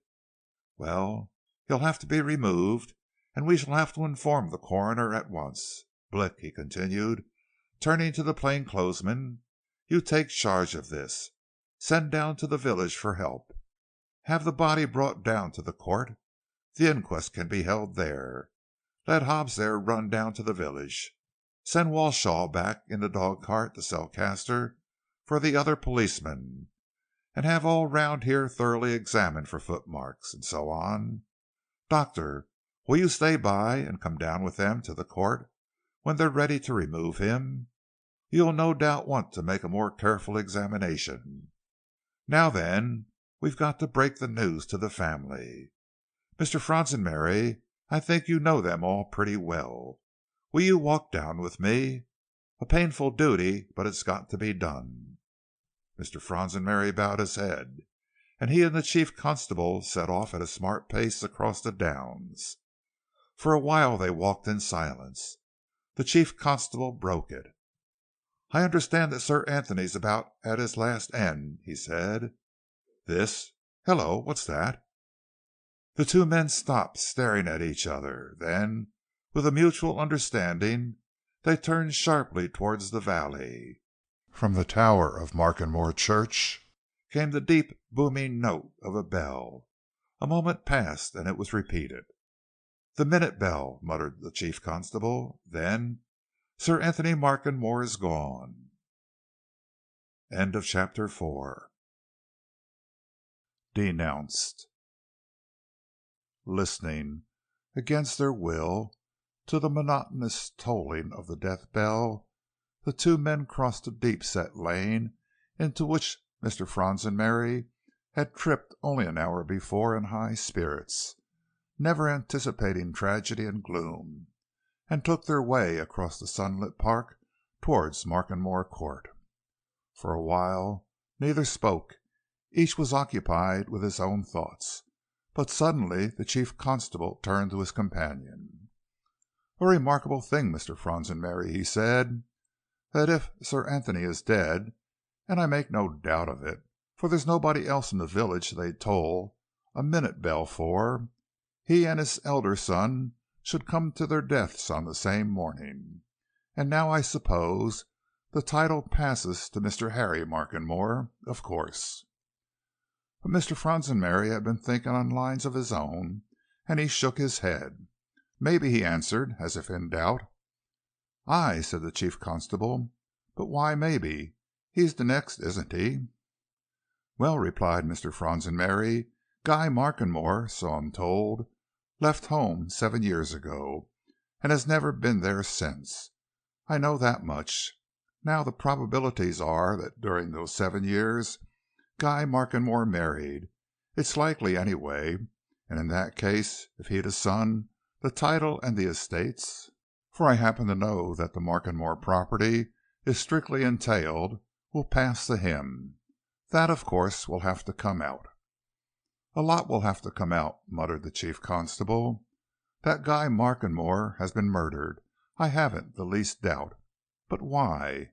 Evidently he has returned to the old place, summoned to see his father, I should think, and here he's found shot dead first thing in the morning. It will take some working out. Luckily I had that man Blick in Selcaster when I heard the news, and I roused him out of his hotel immediately, and brought him along." "Who is Blick?" asked Mr. Fronsonberry. "A C.I.D. man," replied the chief constable. "One of the smartest men they've got at New Scotland Yard just now. Detective sergeant already, and likely to rise still higher. He's been down in Selcaster for a day or two in connection with a case of fraud that's given us a lot of trouble. Now I shall get him switched off onto this affair. From what I've seen of him already, and heard of him previously, he has all the qualities of a human ferret." "He'll need them, I think," remarked Mr. Fronsonberry. "There's all the semblance of some extraordinary mystery about this morning's work, and apparently no clue on the spot. But we may hear more presently." They were now walking up the drive to the front of the house. As they came within 100 yards of the terrace, they saw a tall man emerge from the shrubberies, approach the front door, and enter. "I shouldn't wonder if that's Mr. John Harborough of Greycloster, the big house on the other side of the village," said Mr. Fronsonberry. "I heard from my housekeeper last night that he's come home at last. Like Guy Markenmore, he's been away a long time. The same time, indeed. 7 years, hunting, shooting big game in all parts of the world. I've never met him, and I suppose you haven't." "Heard of him," replied the chief constable. "Belongs to the big banking firm, Harborough, Chellet and Fairweather, doesn't he?" "Yes, but it's as a sleeping partner," said Mr. Fronsonberry. "He's never taken any active part in the business. A very rich man, I understand. Well, here we are, and I wish we came on any other matter than this." The front door of Markenmore Court stood open, and just inside the inner hall the two new arrivals caught sight of a little group. The tall man they had just seen, an elderly man of professional appearance, and Braxfield. "Here's Chilford, Sir Anthony's solicitor, here already," whispered the chief constable, as he and Mr. Fronsonberry advanced without ceremony. "We'd better tell him before letting the boy and girl know. Fortunately, I don't see either of them." The three men in the hall gazed at the chief constable's semi-military uniform with evident astonishment. The elderly man came hastily forward. The chief constable gave him a warning look and got in the first word. "Young people anywhere about, Chilford?" he asked. "No? Then let Braxfield take us into some room for a minute or two, to ourselves." He bent and whispered in the solicitor's ear, "Some bad news." Chilford stared as if unable to understand the communication. He in his turn whispered to Braxfield. The old butler threw open a door and ushered the group into a dimly lighted room, one of the many in Markenmore Court that were rarely used. He was closing the door on them when the chief constable called him back. "Don't go, Braxfield," he said. "Come in. Close the door. Am I right in supposing that your old master's dead?" he continued, motioning the butler to join the group. "Mr. Fronsonberry and I heard the death bell, so we thought." "Sir Anthony died in his sleep early this morning, sir," replied Braxfield mournfully. "The exact time I couldn't say." "Well, I want to ask you a question or two, Braxfield," continued the chief constable. "Was Mr. Guy Markenmore here?" "Here, sir, when his father died? No, he was not." "Has he been here? Was he here yesterday?" "Mr. Guy Markenmore, sir, Sir Guy as he is now, to speak correct, was here last night. He was here for a while, left about 10:30, sir." "Left for where?" "That I can't exactly say, sir. He had a call to make on someone in the neighbourhood, but I don't know who the person was. His intention, Sir Guy's, was to catch the early morning train for London at Mitbourne." The chief constable glanced at Mr. Fronsonberry.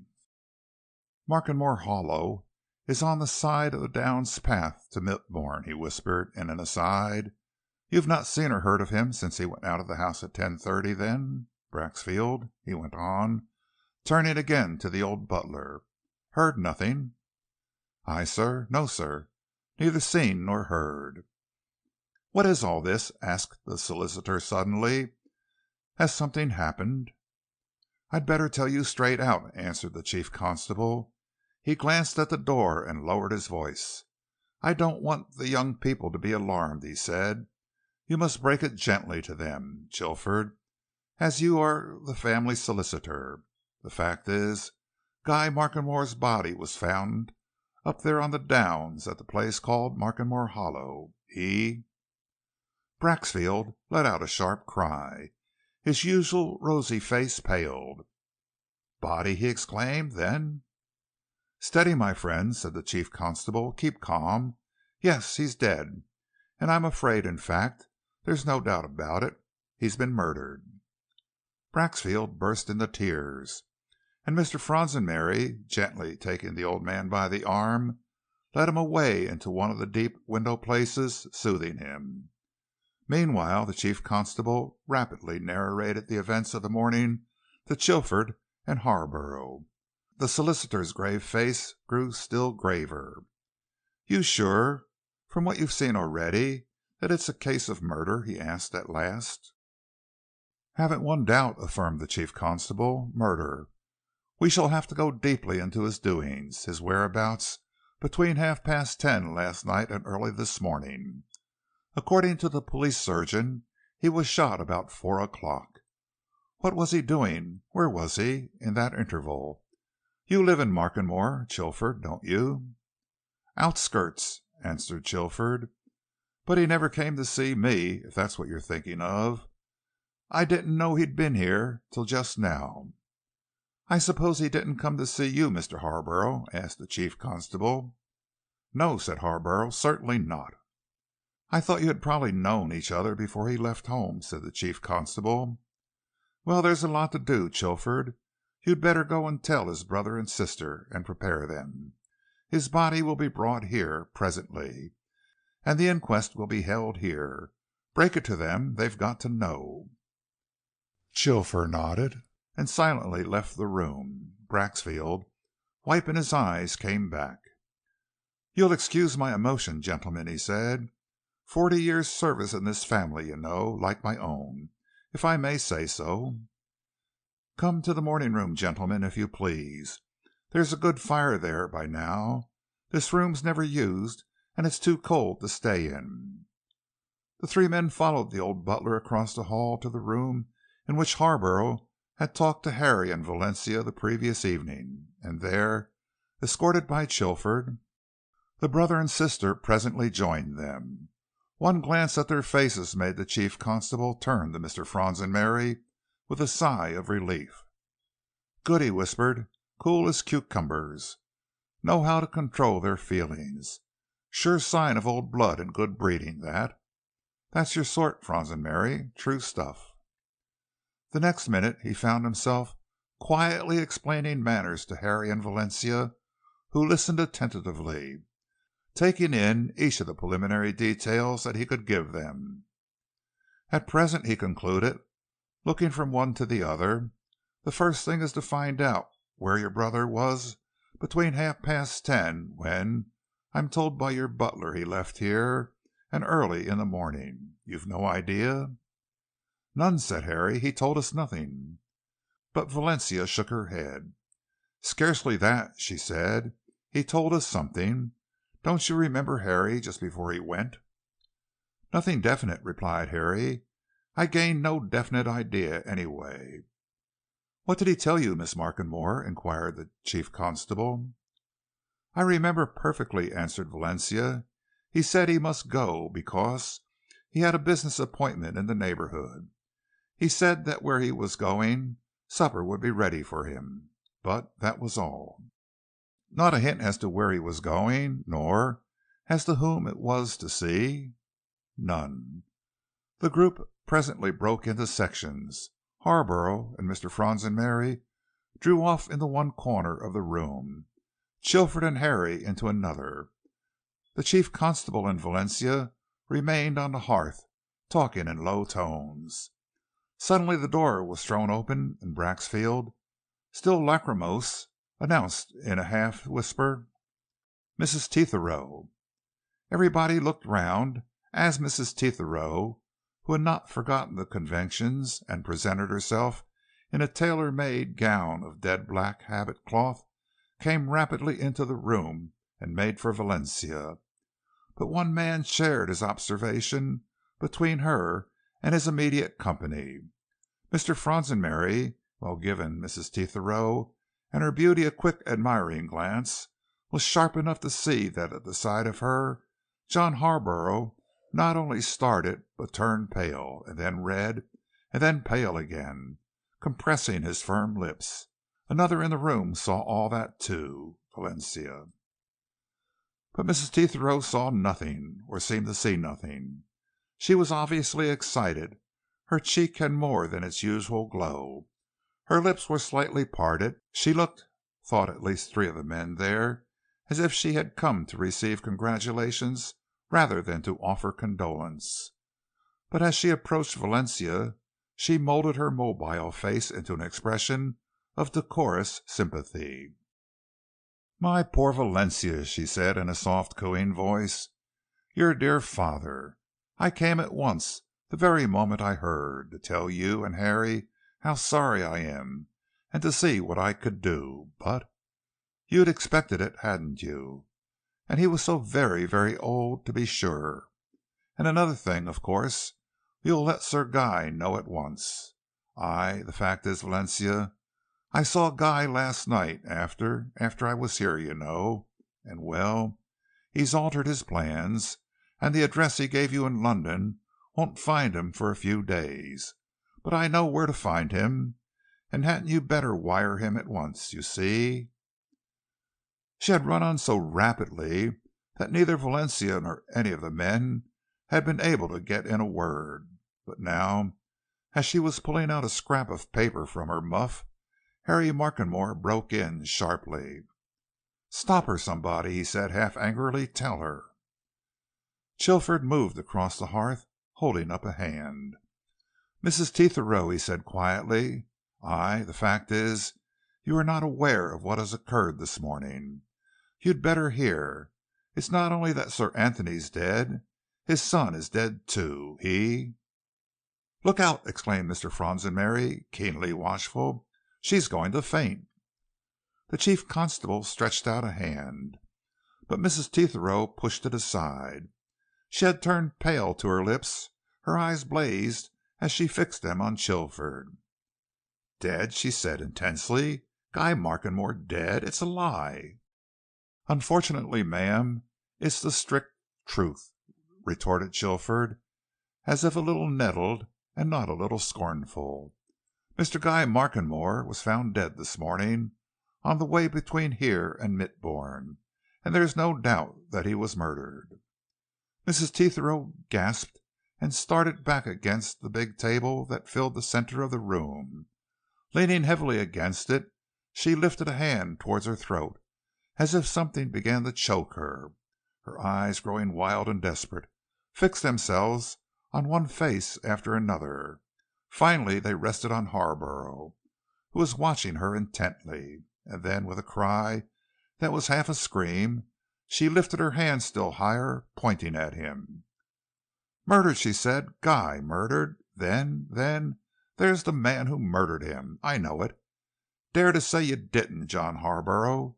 You know you did. You threatened 7 years ago to kill him wherever you and he next met. And now you've done it. Guy dead. Oh God, I promised last night, only a few hours ago, to marry him. Valencia, we were going to be married at once." "Now she is fainting," muttered Mr. Fronsonberry. "Good God, what revelations!" He started forward, as Mrs. Tetherow, with a sharp moan, slid heavily to the ground. With the help of Chilford and Valencia, he got her out of the room, and sent Braxfield for the housekeeper. Leaving her and Valencia with Mrs. Tetherow, he and Chilford went back to the other three men. The chief constable, his hands behind him, was leaning against the big mantelpiece. Harborough, very white, faced him from the other side of the table. Harry Markenmore stood a little way off, glancing doubtfully from one to the other. "An awkward but decidedly definite accusation, Mr. Harborough," the chief constable was saying. "She seemed to have no hesitation in making it." "You saw that she made it in a moment of intense excitement," said Harborough, "and of grief." "It's precisely in these moments, in my experience, that truth gets blurted out," observed the chief constable dryly. "However, as she said it before the lot of us, Perhaps you'll tell me something for your own sake. Did you ever make such a threat as that she spoke of? Did you ever threaten to kill Guy Markenmore whenever and wherever you next met?" Chilford gave a dry, deprecatory cough. "I'm not Mr. Harborough's solicitor," he said, "but if I were, I should strongly advise him not to answer that question, Chief Constable. You know." "This isn't a court of law," retorted the Chief Constable. "It's a private conversation between two gentlemen. As Mrs. Tetherow said what she did before us, Mr. Harborough has the right to say his say before us." "I will say," exclaimed Harborough suddenly, "I did make such a threat years ago. It was made under great provocation, the greatest provocation, but all that's died out long since. I mean the feeling of anger and so on has died out in me. If I'd met Guy Markenmore now, or any time these last 4 or 5 years, I'd have shaken hands with him." "Good," said the Chief Constable. He pointed to Harry and looked at Harborough. "For his and his sister's satisfaction," he went on, "tell me, when did you last see Guy Markenmore?" Harborough, too, looked at Harry, and as he looked, Valencia came back into the room. He turned towards her. "I'll tell you," he said quietly. "I've never set eyes on Guy Markenmore for 7 years. I know nothing whatever of the circumstances of his death. Nothing." The Chief Constable nodded. The other men made no remark, but Valencia looked at Harborough steadily for a moment. He, too, looked at her. It seemed to Mr. Fronsonmary's keenly watchful eyes that a glance of intelligence passed between them. Then she went up to her brother, tapped him on the arm, and turned to the Chief Constable. "Aren't there things to be done, preparations to make?" she asked. "Will you tell us about them?" The Chief Constable went off with the brother and sister. Harborough went away too, without further word. Chilford and Mr. Fronsonmary were left alone. Presently they walked out onto the terrace and began to pace up and down, at first in silence. "I imagine," said Mr. Fronsonmary at last, "that what we heard just now from Mrs. Tetherow originally arose out of some early love affair. I suppose Harborough and Guy Markenmore were rivals, "Everybody knows that, my dear sir," answered Chilford. "When Mrs. Tetherow was Veronica Leighton, her father was vicar of Markenmore, you know. She was a decided and incorrigible flirt, and she had no end of young men running after her. But these two were first in the running, and I've always felt that it was as though her, and because of her, that both of them left as they did. She either married old Colonel Tetherow out of pique, or for his money. Money, I should say. There's some mystery about what happened at that time, some strange mystery that's never been made clear."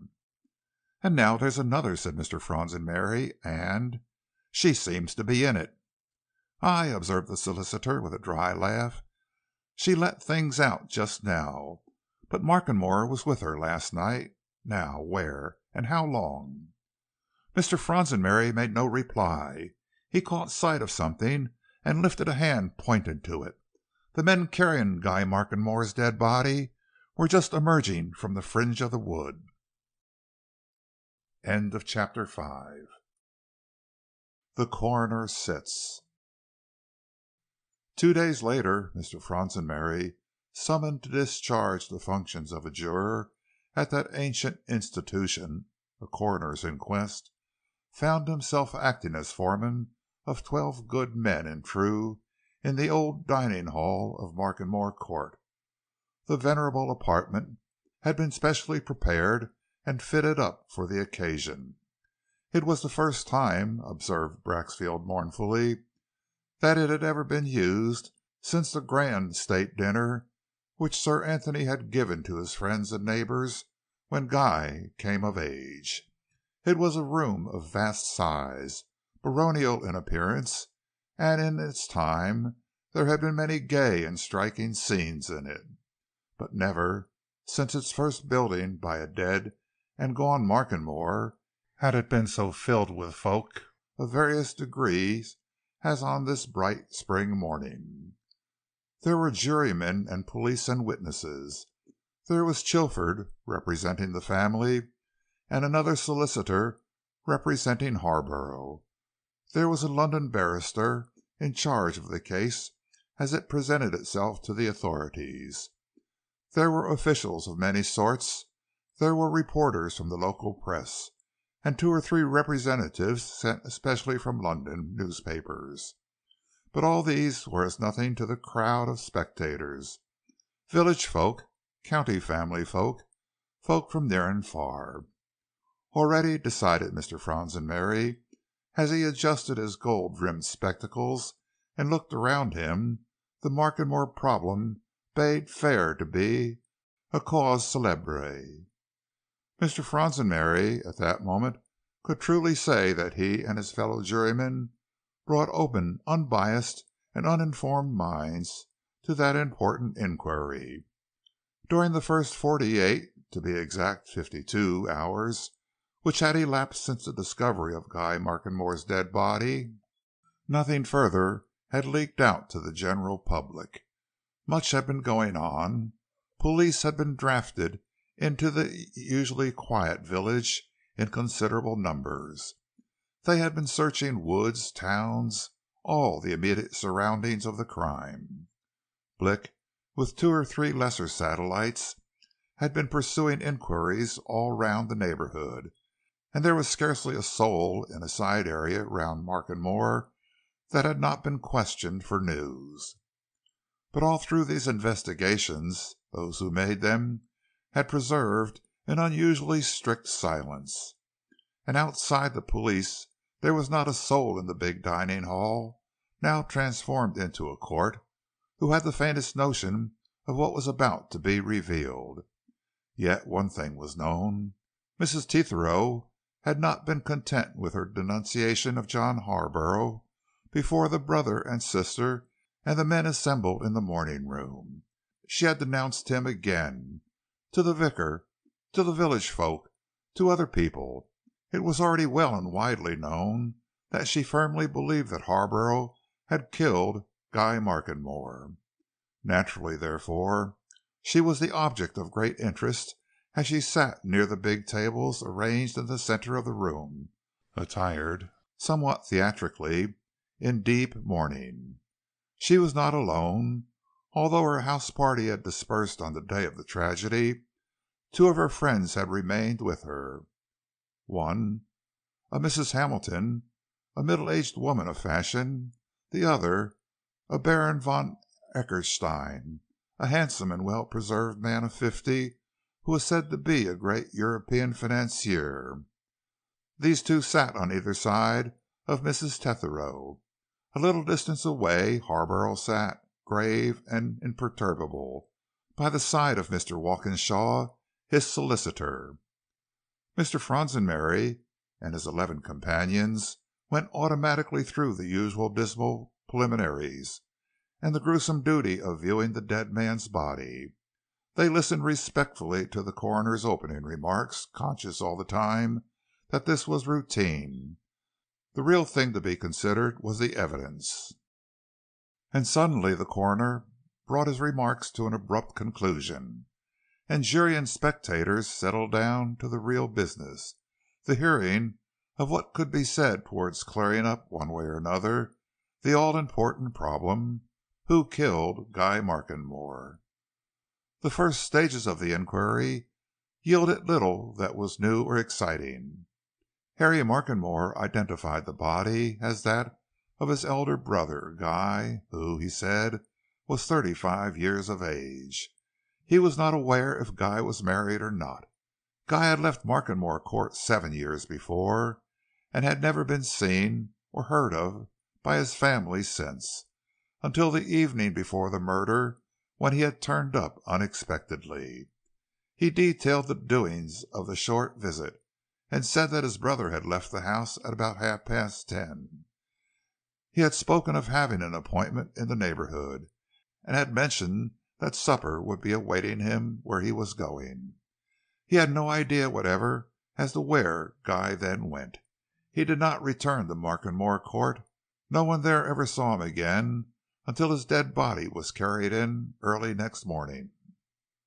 Hobbs, the ploughman, gave evidence as to finding the dead man, whom he had at once recognized, and detailed what he had done to get assistance. He had seen no one about in that part of the Downs, nor noticed anything suspicious near the scene of the crime. The village policeman spoke as to the investigations made round about Markenmore Hollow. There was no sign whatever of any struggle, and there were no footprints. The turf thereabouts, he said, was very wiry, close-knit, and full of spring. There had been no recent rain, and the closest examination had failed to yield anything in the shape of such prints. No weapon of any sort had been found near the place, nor in the adjacent undergrowth. This witness, too, gave evidence as to the examination of the dead man's clothing, made when the body was brought down to the court. There was a considerable sum of money in notes, gold and silver. There was a gold watch, chain, and locket. There were 3 rings, 2 of them set with diamonds. There were several small items, a silver cigar case, silver matchbox, and so on. And there were 2 pocket books. All these things were now in possession of the police. He was sure that, when he was brought to the Hollow by the last witness, the body had not been interfered with in any way, and that the clothing and the various objects he had just mentioned had not been touched. From these facts, and from the additional facts that the dead man had a large sum of money on him, he had at once formed the impression that the murder had not been committed for the sake of robbery. There was more interest in the evidence of the police surgeon. It was, he said, about 20 minutes to 7 o'clock when he, with the chief constable and Detective Sergeant Blick, reached Markenmore Hollow. He saw at once that Guy Markenmore had been shot dead, and his impression was that he had been dead between 2 or 3 hours, nearer 3 than 2. His opinion remained unaltered. He should fix the actual time of death at about 4 o'clock. Death had been instantaneous. From a subsequent post-mortem examination, he had ascertained that the bullet produced, fired in his opinion at close quarters from a revolver, had entered the head at the right temple, passed through the brain in a curving downward direction, and finally lodged in the muscles a little below the left ear. This, suggested the coroner, could have been a self-inflicted wound. Certainly, replied the witness. But in that case, the weapon would have been found at close hand. In that case, I should have expected to find him still grasping the weapon. The probability in such case is that a man who shoots himself grips his revolver very tightly in the act, and his fingers would tighten their grip as the shot took effect. As there was no revolver near, you came to the conclusion that this was a case of murder? Yes, murder. Did you come to any conclusion as to how it was done? Yes, I did. An opinion, that is. I think that the murderer and his victim were walking side by side, probably in close conversation, the victim on the left.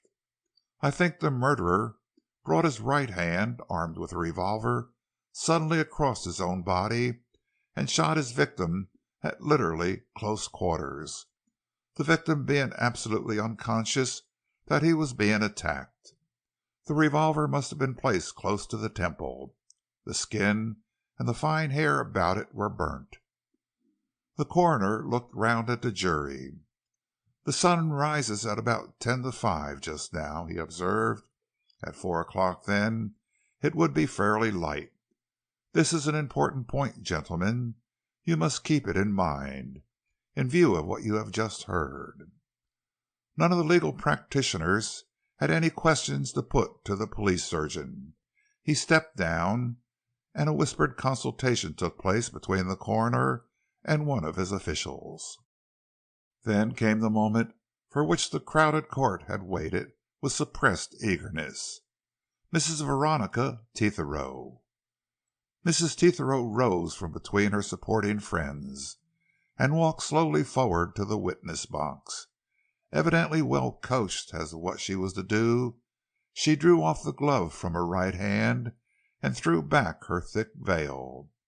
Taking the testament in her ungloved hand, she repeated the words of the oath in a low voice, and turned a very pale but perfectly self-possessed face on the coroner, who bent towards her with an expression of sympathetic consideration. Amidst a dead silence, he began his preliminary questions. "Mrs. Tetherow, I believe you knew the late Mr. Guy Markenmore?" "Yes." "You knew him well, one may say." "Yes, very well, once." "How long had you known him?" "I knew him from the time my father came to Markenmore as vicar of this parish, when I was a girl of 17 or 18, until Guy left this house about 7 years ago." "How old were you then, Mrs. Tetherow?" 22. "Then your acquaintanceship with him at that period lasted about 4 or 5 years?" "About that." "You were then Miss Veronica Leighton?" "Yes." "I think you married the late Colonel Tetherow just after Mr. Guy Markenmore left home, 7 years ago?" "Yes."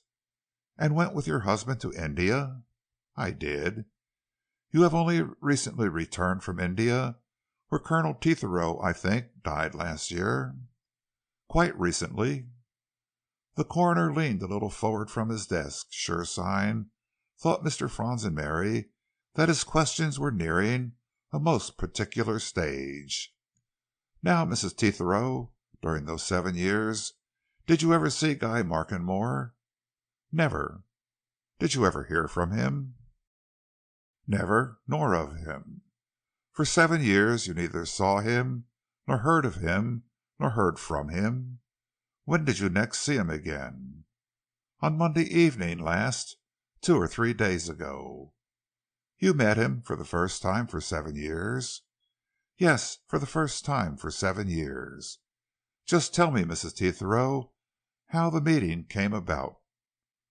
Mrs. Tetherow folded her hands on the ledge of the witness box, and distributed her glances alternately between the coroner and the 12 jurymen. By the time she had regained her color, her eyes had begun to sparkle. She looked as if she were beginning to feel some extraordinary interest in the proceedings. "In this way," she said, in quiet evening tones. "During Monday evening after dinner, I had occasion to give some orders to my coachman, Burton. When he was going away, he mentioned that he had just seen Mr. Guy Markenmore. He had seen him, he said, going up to the court. I thought Burton must be mistaken, but he was positive, and of course I knew he had known Guy since boyhood, so—" Here Mrs. Tetherow paused. Her fingers began to tap the ledge before her.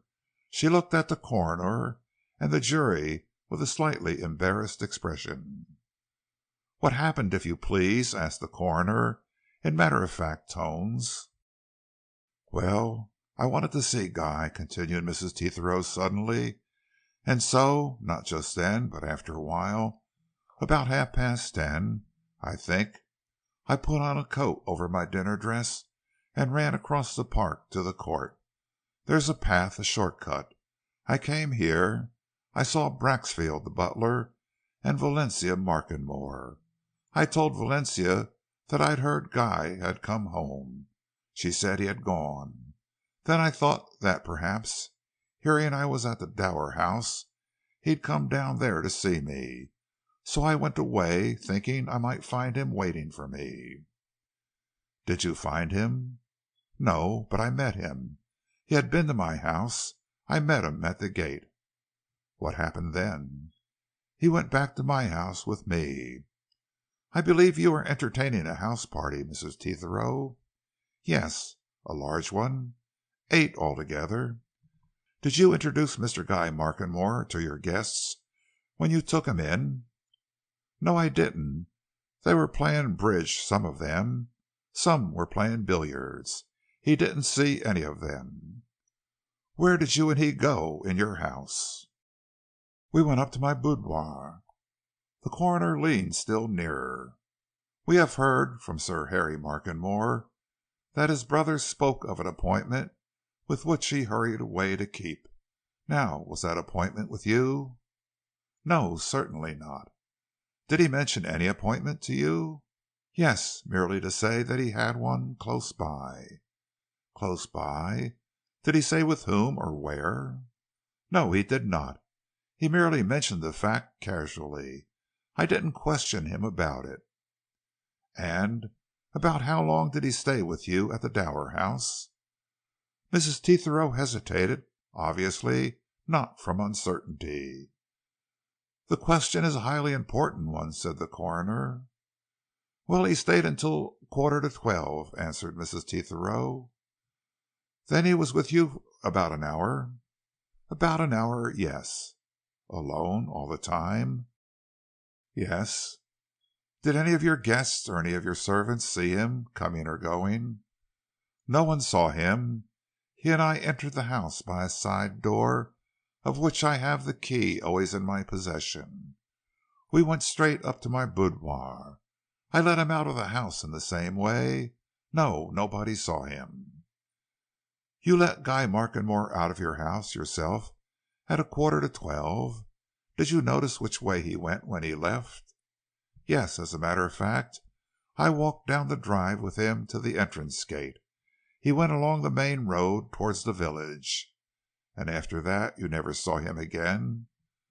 Mrs. Tetherow shook her head, and for a moment those about her thought that she was about to burst into tears. But she suddenly controlled herself, and there was an almost defiant expression in her eyes as she answered the last question.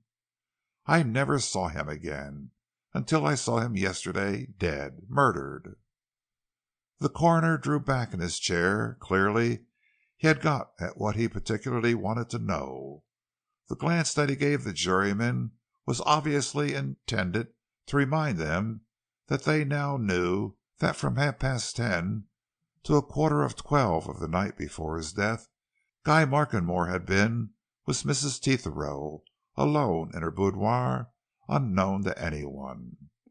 From the jury he turned to the men of law sitting at the table beneath his raised desk. The barrister, who had been instructed by police authorities, slowly rose to his feet and turned himself to the witness.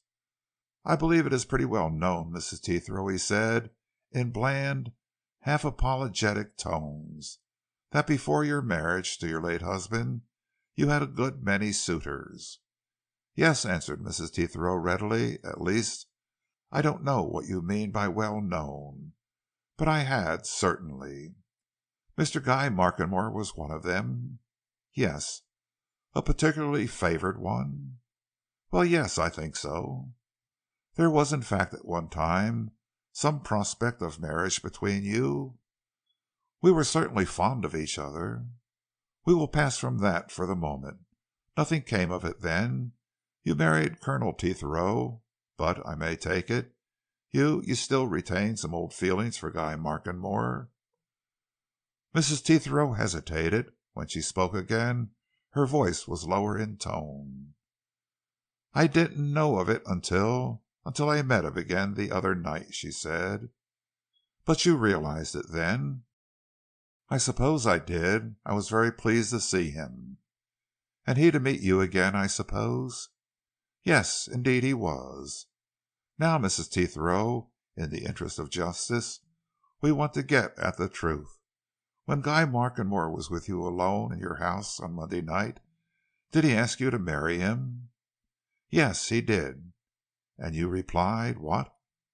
"I promised him that I would," answered Mrs. Tetherow. Chapter 6. Mrs. Braxfield supports. Amidst the ripple of murmured interest that ran around the room, the questioner looked significantly at the 12 jurymen, as much as to tell them to keep their ears well open. From then he turned once more to his witness. "You accepted his offer of marriage, then? Did you arrange when it was to be?" "Yes, we did." "When?" "Almost at once. For this reason. He told me that he was obliged to go over to New York on most important business within the next week or two. I decided to go with him. So we arranged that he should get a special license and we would be married straight off." "Any particular date?" "Yes, next Monday morning, at Southampton." "We may take it, then, that you and Guy Markenmore, as old lovers, on meeting once more and you being free, fell in love with each other again, and decided to marry without further delay?" "Yes, I suppose so." "Very well. Now, Mrs. Tetherow, I want you to let your mind go back to the days when you were Miss Leighton.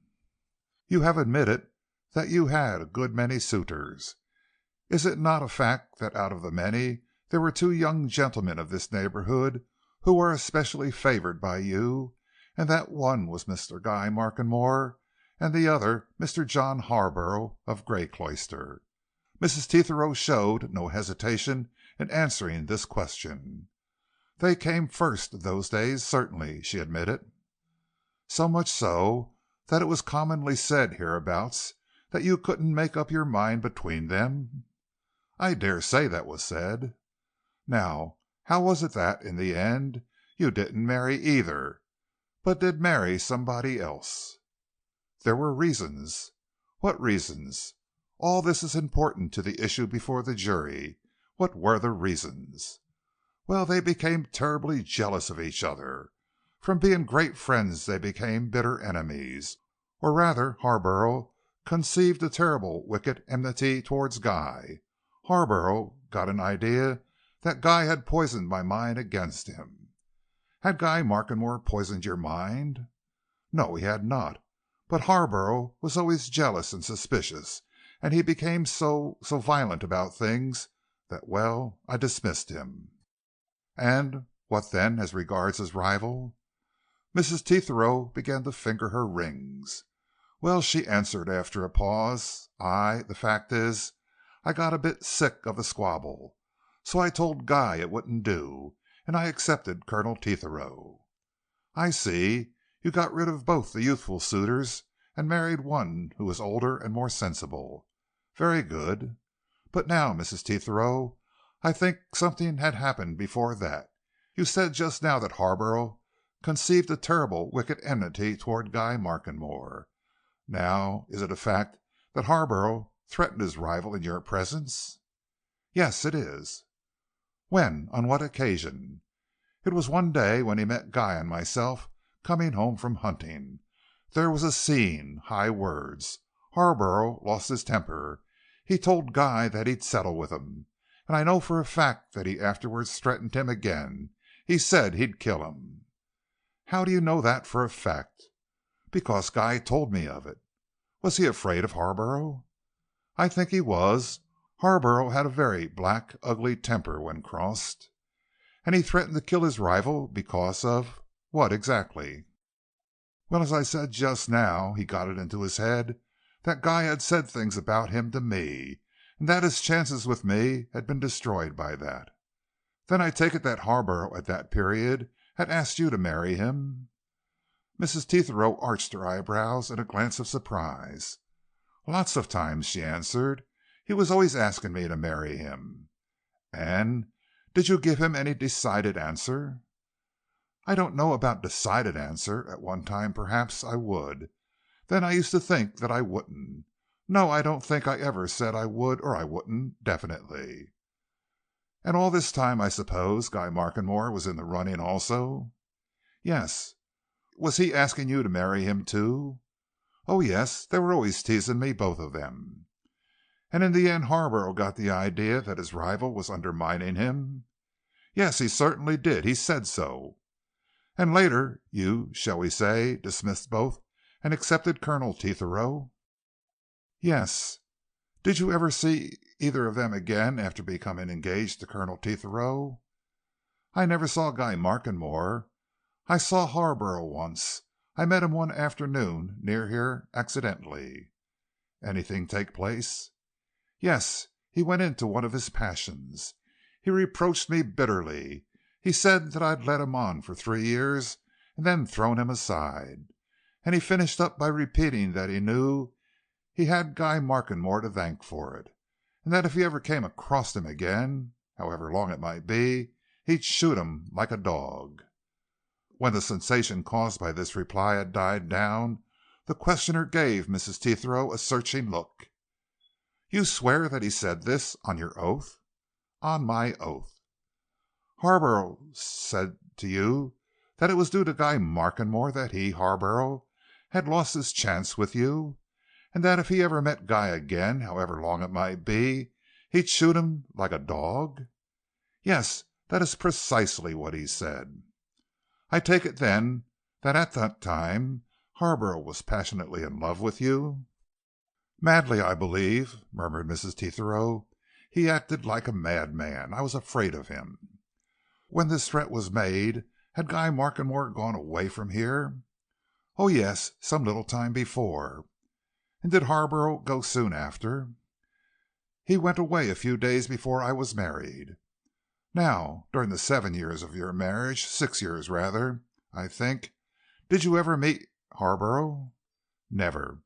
"Ever hear from him?" "No." "Or of him?" "I heard just once from a friend of mine in Selcaster that he was still travelling abroad, and that Greycloister had been shut up for some years." "Very well. In time your husband died, and you came back to England and took the Dower house here. And last Monday Mr. Harborough returned to Greycloister. Now, Mrs. Teethrow, I want to ask you a most important question. Did you meet John Harborough last Monday?" A dead silence fell on the room, for Mrs. Teethrow hesitated in her answer. Every neck was craned forward. At last she spoke. "Yes." "Where, and at what time?" "Just outside his own gates at Greycloister, about 5 o'clock in the afternoon." "Were you alone?" "I was. I had gone out for a short walk by myself with my dogs." "The meeting was accidental?" "Certainly. I had no idea he'd come home." "Was there any, shall we call it, embarrassment?" "Well, yes. I was surprised. He seemed taken back, agitated, of course. We shook hands and talked a little. Mere talk." "Any reference to your former relations?" "No." "Just a mere polite exchange of nothing in particular?" "Just that. But he asked if, or rather when, he might come and see me." "And what did you reply?" "I replied, well, that he might come whenever he liked. What else could I reply?" "He knew that you were free, that Colonel Teethrow was dead?" "Oh, yes, I mentioned that myself." "And then I suppose you parted?" "Yes." "Where did you next see him?" "On the following morning, in the morning room here, when I came in to offer my condolences about Sir Anthony, and heard that Guy was dead." "And I believe that you immediately denounced John Harborough as his murderer?" "I did." The barrister paused in his examination, hesitated a while, and then, as if satisfied, suddenly dropped back in his seat, and pulling out a snuff box, tapped it thoughtfully before helping himself to a substantial pinch. A murmur of excitement had run round the spectators when Mrs. Teethrow gave her last decided answer. It had scarcely died away before Harborough's solicitor, Mr. Walkinshaw, rose at the table. He looked fixedly at the witness. "I want to ask you a very pointed question," he said, "and I want a very definite answer. Do you honestly believe that Mr. John Harborough killed Guy Markenmore? Think." "I have thought," retorted Mrs. Teethrow defiantly. "I do." "You believe that Mr. Harborough nursed his desire for revenge, if he really had any, for 7 years, and took the first opportunity of gratifying it?" "I think he shot Guy Markenmore," said Mrs. Teethrow, with some show of sullenness. "You think that Mr. Harborough returned home, still in love with you? Answer." "I think it possible. He used to swear that he could never love anybody else, and he certainly hadn't married." "I will put this to you. Mr. Harborough met you on Monday afternoon. Let us suppose that all his old passions were revived at the mere sight of you. Let us suppose, still further, that he made up his mind to once more become a suitor for your hand. Do you think it very likely that he would begin matters by shooting a man?" "I'm not going to suppose anything. I believe he did shoot Guy. They met accidentally, and Harborough shot him." "You are a ready hand at making assertions, Mrs. Tetherow. You calmly assert they met, what, at 4 o'clock in the morning, at Markenmore Hollow?" Mrs. Tetherow looked round. Up to then she had confined her occasional glances to the coroner and the jury, but this time she took a comprehensive view of the crowded room, and as she turned to face Mr. Walkinshaw again, it was with a smile that signified contempt for his insinuation. "I know that John Harborough was up there at Markenmore Hollow at 4 o'clock that morning," she retorted boldly, "and I know, too, that he was seen." Walkinshaw paused abruptly. He looked round at his client, so too did everybody in the room. Once more a murmur of surprise rippled round. Walkinshaw went back to Harborough, who sat unmoved and silent. The solicitor whispered rapidly to him. Harborough did no more than nod, almost unconcernedly. A moment later Mrs. Tetherow had been dismissed from the witness box, and another witness had been called into it, Elizabeth Braxfield. Mr. Fronsonbury and his 11 companions felt a new interest arise in their hearts as they stared at the ex-landlady of the Scepter. 11 of them were already wondering what she could tell. But Mr. Fronsonbury, knowing what he did of Mrs. Braxfield's early habits, began to anticipate. The coroner left the examination of this witness to the barrister who appeared for the police authorities. He lost no time in getting to the point. "I believe, Mrs. Braxfield, that you were formerly Mrs. Rennie of the Scepter Inn, and that before you were Mrs. Rennie you were Miss Rawlings, a daughter of Thomas Rawlings, who kept the Scepter Inn before your late husband, Peter Wren, had it?" "Quite correct, sir," answered Mrs. Braxfield. "Then you have lived all your life in Markenmore, and know all the people in it?" "Yes, sir, and for a good many miles round." "Do you know Mr. John Harborough?" "Yes, sir, known him ever since he was a boy." "Did you see him on Tuesday morning last?" "I did." "What time?" 10 minutes past 4. "Where?" "Near my house, sir." "Where's your house?" "Up on the downs, sir. Woodland Cottage, about 200 yards from Markenmore Hollow." "How came you to see him, or anybody, at that early hour?" "Nothing unusual in that, sir. I often get up at 4 o'clock, that is, when the morning gets light. I keep a lot of fowls, and I get up to attend to them." "Was it light that morning, Tuesday?" "Light enough, sir." "Light enough to see? How far?" "Well, sir, when I looked out my window I could see a lot. The court here, the village, all that's in front, and Withersley Beacon on one side, and Pole Clump on the other. The morning was a particular clear one, very fine." "And you saw Mr. Harborough?" "I did, sir." "From your window?" "From my window." "Where was he when you saw him?" "Coming down the hillside from the direction of Markenmore Hollow, sir. He was walking along the side of a fence." "How far away from you?" "About 100 yards." "Mr. Harborough, until the day before, had been away from Markenmore for 7 years. Weren't you very much surprised to see him there?" "No, sir, I wasn't." "Why not?" "Because I'd heard he'd got home again. Heard it the night before. I'd been down to the village, and everybody knew he'd got home." "And you are certain that the man you saw was Mr. Harborough?" "Perfectly certain, sir. I couldn't be mistaken about that." "Well, where did he go?" "Down the slope in the direction of his house, sir, Grey Cloister."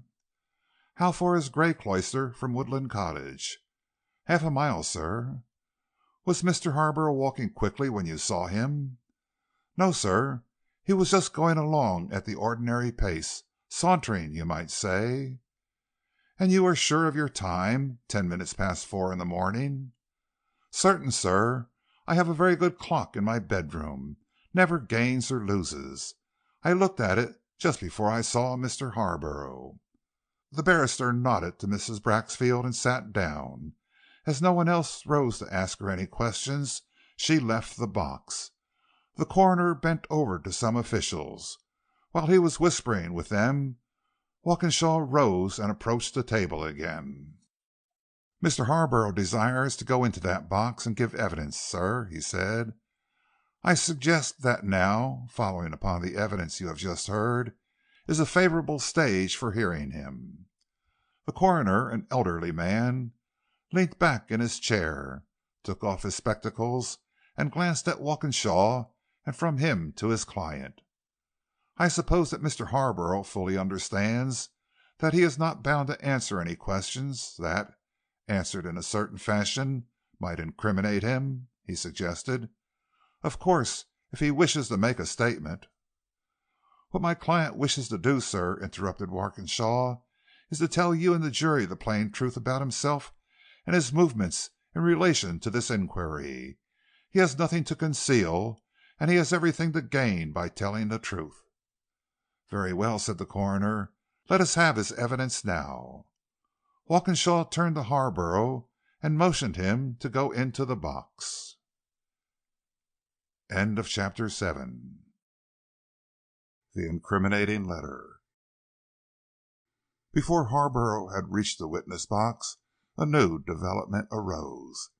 The chief constable who, since Mrs. Tetherow stepped down, had been in close conversation with the detective, Blick, left his seat and going over to the barrister who had examined her, made some whispered communication to him.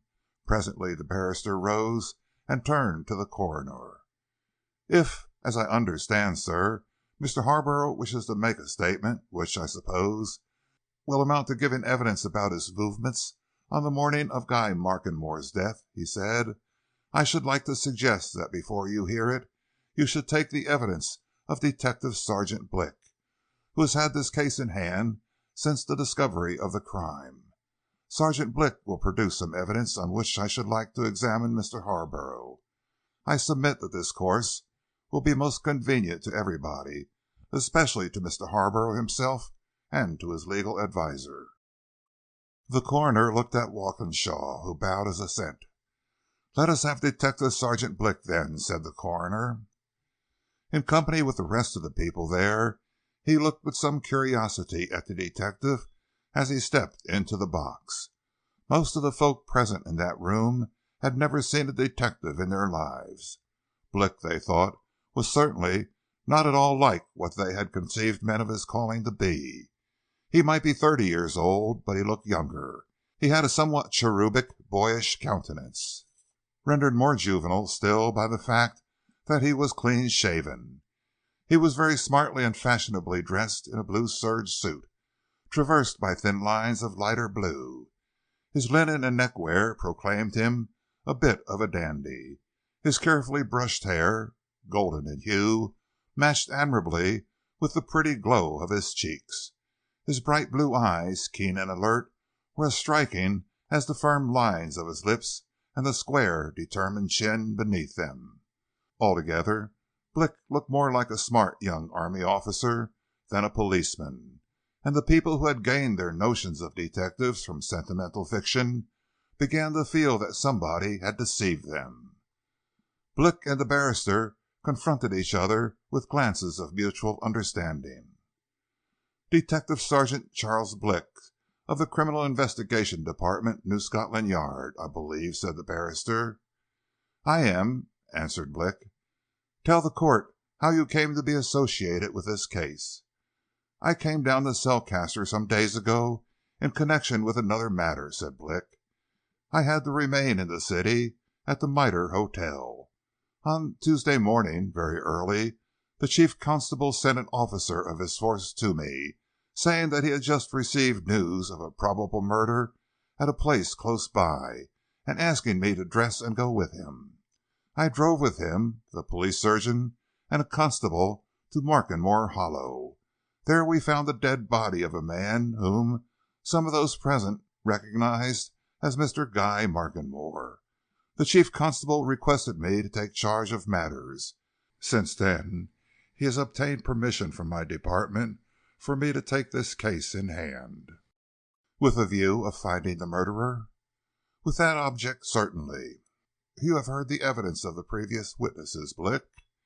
"I refer especially to that of Hobbs, of the Markenmore policeman, and of the doctor." "I have." "All correct?" "Quite correct."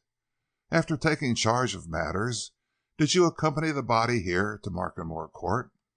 "I did." "Did you then make an examination of the clothing?" "Yes, a thorough one." "What did you find?" "A purse containing £75 in notes and gold, mostly £5 notes. £5, 12 shillings, and 9 pence in gold, silver, and bronze, loose in the trouser pockets. A silver cigar case, a silver cigarette case, a silver card case, The coroner leaned forward. "A moment, if you please," he said. "It just strikes me, up to now, nobody has afforded us any information as to where Mr. Guy Markenmore lived in London. So, is there any address on the cards which were presumably found in the case which the witness mentions?" The barrister held up some cards. "I have the cards here, sir," he answered. "There are several in the case. Some of them have a private address, some a business address. The private address is 847B Down Street, Piccadilly. The business address is 56 Foulgrave Court, Cornhill. I may say, it can be given in evidence if necessary, that the police have made inquiries at both of these addresses. At Down Street, Mr. Guy Markenmore had a bachelor flat, which he had tenanted for some 4 or 5 years. He had a valet there, one Alfred Butcher, who had been in his service for 3 years. At Foulgrave Court he had a staff of 3 clerks." "What was Mr. Guy Markenmore's profession or business?" asked the coroner. "He was a member of the Stock Exchange, sir, of 6 years' standing. As I have just said, the police have made inquiry at his flat and at his office. They learnt nothing particular at either, except that on Monday last Mr. Guy Markenmore, then in his usual health and good spirits, told his valet and his head clerk that he was going into the country that afternoon, but would be back at the flat for breakfast next morning, and at his office at the usual time, 10 o'clock. "There is another matter the police may have inquired into," said the coroner. "I mention it now, because we naturally want to know all we can, the matter of circumstances. There were no money troubles, for instance?" "The police have also made inquiries amongst Mr. Guy Markenmore's acquaintances on the Stock Exchange, and in financial circles, sir," replied the barrister. "There seems no doubt that the deceased was in exceedingly prosperous circumstances, a very well-to-do man. All this can be put in evidence later. It seems probable, sir, that you will not be able to conclude this inquiry today, and—" Just so," said the coroner. "Let me hear the rest of the detective's evidence." Blick resumed his catalogue as if there had been no interruption. "A gold watch, chain, and pendant locket," he continued. "Various small matters, such as a penknife, keys, gold pencil case, and a letter case comparatively new, and a pocket book evidently old, each containing letters." "All these are in charge of the police, I suppose, Blick?" "They all are in charge of the chief constable, with the exception of the letter case and the pocket book, which I have here and now produce." Herewith Blick, diving into the inner breast pocket of his smart coat, brought out and held up a black morocco letter case and a faded green leather pocket book. "Have you examined the contents of those things?" asked the coroner. "Yes, the chief constable and I examined everything in them carefully on their discovery." "What do they contain?" "This pocket book contains 7 letters, addressed to Sir Guy Markenmore, and all signed either Veronica or Nicky." "Are they all in the same handwriting?" "They are, and the address on all is the same, Markenmore Vicarage." "What are the dates?" "Only one bears any definite date, New Year's Eve, 1904. The others are dated Monday or Wednesday or Friday, as the case may be, but each is in its envelope, and the postmarks are of the year I have just mentioned, 1904, and the following year, 1905. Anything else in that pocketbook?" "Yes, 2 locks of hair, evidently the same hair, folded in tissue paper, and a small lace-bordered handkerchief." "Since finding these things, Blick, have you shown them to any other one?" "Yes. After consulting with the chief constable, I showed them to Mrs. Tetherow at her house yesterday. On seeing them, she said that the 7 letters were written by her to Mr. Guy Markenmore some years ago, that the 2 locks of hair were given by her to him at about the same time, and that the handkerchief was certainly hers. She fancied that he must have stolen it from her at some time or other. Now the letter case, what did you find in that?" 2 business letters of recent date referring to some ordinary share transaction. A receipted bill for a lunch for 2 persons at the Carlton Hotel in London, date April 3rd last. 1 letter of a private nature, an invitation to dinner, 2 receipts from Bond Street tradesmen, one a jeweler, the other a bookseller, and in an inner compartment a letter in its original envelope addressed to Guy Markenmore, Markenmore Court, Cellcaster, and signed John Harborough. "Is that letter in the case now, there before you?" "It is." "Has it been shown to anyone since you found it?"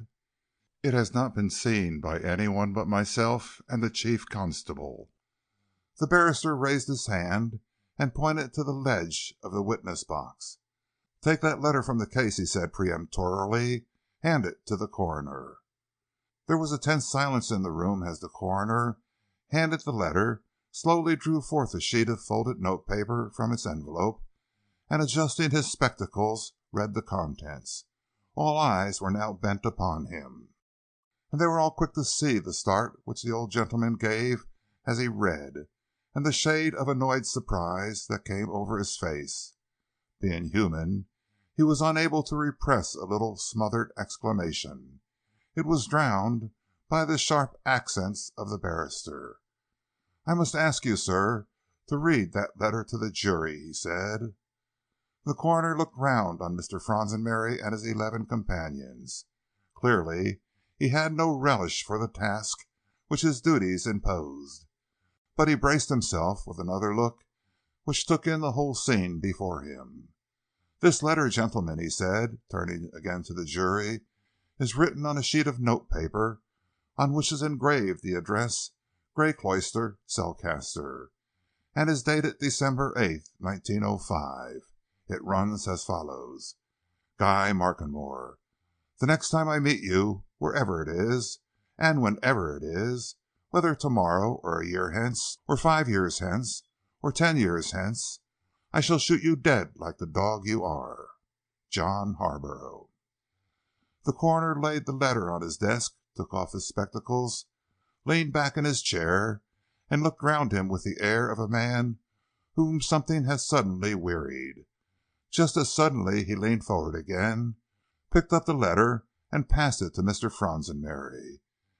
As it went from hand to hand among the jurymen, the barrister glanced at the detective and nodded. Blick vanished from the witness box, and the barrister, catching an inclination of the head from the coroner, turned to the latter's officer. "Call John Harborough," he said in a low voice. Harborough once more walked to the witness box. During the reading of the letter he had sat steadily watching the coroner. His face, grim and impassive, betrayed nothing of whatever it was that he was thinking. It remained equally impassive as he took the oath and faced the coroner, jurymen, and the barrister who, as the witness came forward, had possessed himself of the letter and now stood holding it in his right hand. Waiting until Harborough had taken the oath, he passed the letter across the table to a policeman and motioned him to hand it to the witness. Amidst the dead silence he asked his first question, sinking his voice to a low but intensely clear whisper, and fixing Harborough with a steady look. "Did you write that letter?" "I did." "Did you mean what it said in it?" "When I wrote it, yes." "If you had met Guy Markenmore on the morrow you speak of, would you have shot him like a dog?" "On the morrow, yes, I should." "Or a year afterwards?" "I'm not so certain of that." "Or 5 years afterwards?" "No, certainly not." "Did you hear the evidence given by Mrs. Braxfield?" "I did." "Was it correct? Were you on the hillside near her house about 4 o'clock on Thursday morning last?" "Her evidence was quite correct. I was." "You have travelled a great deal in wild countries, I believe, Mr. Harborough. Are you in the habit of carrying a revolver?" "Yes, I am." "Had you a revolver on you when you were out on the downs on Tuesday morning?" "Yes, I had." The barrister looked round at the jury. Then he suddenly sat down and, for the second time that morning, helped himself to a pinch of snuff. He turned from his snuff box to the coroner, but the coroner was nodding at Walkinshaw, who presently rose and faced his client. "You have just admitted, Mr. Harborough, that you wrote the letter which has been read. Did you write it under great provocation?" "Under greatest provocation. I firmly believe that Guy Markenmore had prejudiced Miss Leighton against me in a most despicable fashion." "Do you believe that now?" "I am not at all sure one way or the other. I began to be doubtful on the point some years ago." "Is that why you said just now that if you had met Guy Markenmore 5 years after writing that letter, you would certainly not have carried out your hasty threat?" "Precisely." "Your anger had cooled down?" "It had become simply non-existent." "May I take it that, when you wrote the letter, you were passionately in love with Miss Leighton, as the lady in question was then, and that you were furious because you thought Guy Markenmore had wrecked your chances of winning her?" "You may. That is the fact." "Finding that you had no chance with the lady, you went abroad?" "Yes, cleared out altogether." "Did you get over your trouble? You know what I mean." "I certainly got cured of my infatuation for Miss Leighton. I can truthfully say that I was quite heart whole again within a couple of years." "Cured?" "Absolutely." "So then your anger against Guy Markenmore died out?" "Altogether. I began to see that I might have been mistaken, and that I had made a fool of myself." "Now supposing you had met Guy Markenmore again, what then?" "I should have begged his pardon and offered to shake hands with him." "But you never did meet him again?" "Never. I have never seen Guy Markenmore alive or dead since I last saw him at Markenmore Vicarage some 7 years and 5 months ago." Walkinshaw, in his turn, glanced at the jury. Then he nodded to his witness. "Say, in your own fashion, what were your movements last Tuesday morning?" he said. "I can tell that in a few words," replied Harborough. "I returned home after 7 years' absence on Monday afternoon. I was somewhat excited by my homecoming, and by meeting 2 or 3 old friends and so on. I came to this house for one thing, and I did not sleep very well that night. Also, I am always a very early riser. As I couldn't sleep, I got up at 3 o'clock, left my house, went up the downs to the highest point. I came back by Markenmore Hollow and Woodland Cottage, and went home. I was in my own bedroom again at 5:15. "You never saw Guy Markenmore?" "Never." "Nor men walking on the downs?" "I never saw anybody from leaving Grey Cloister to returning to it." "Do you know anything whatever of the circumstances of Guy Markenmore's death?" "Nothing." "On your oath?" "You are innocent of any share in it?"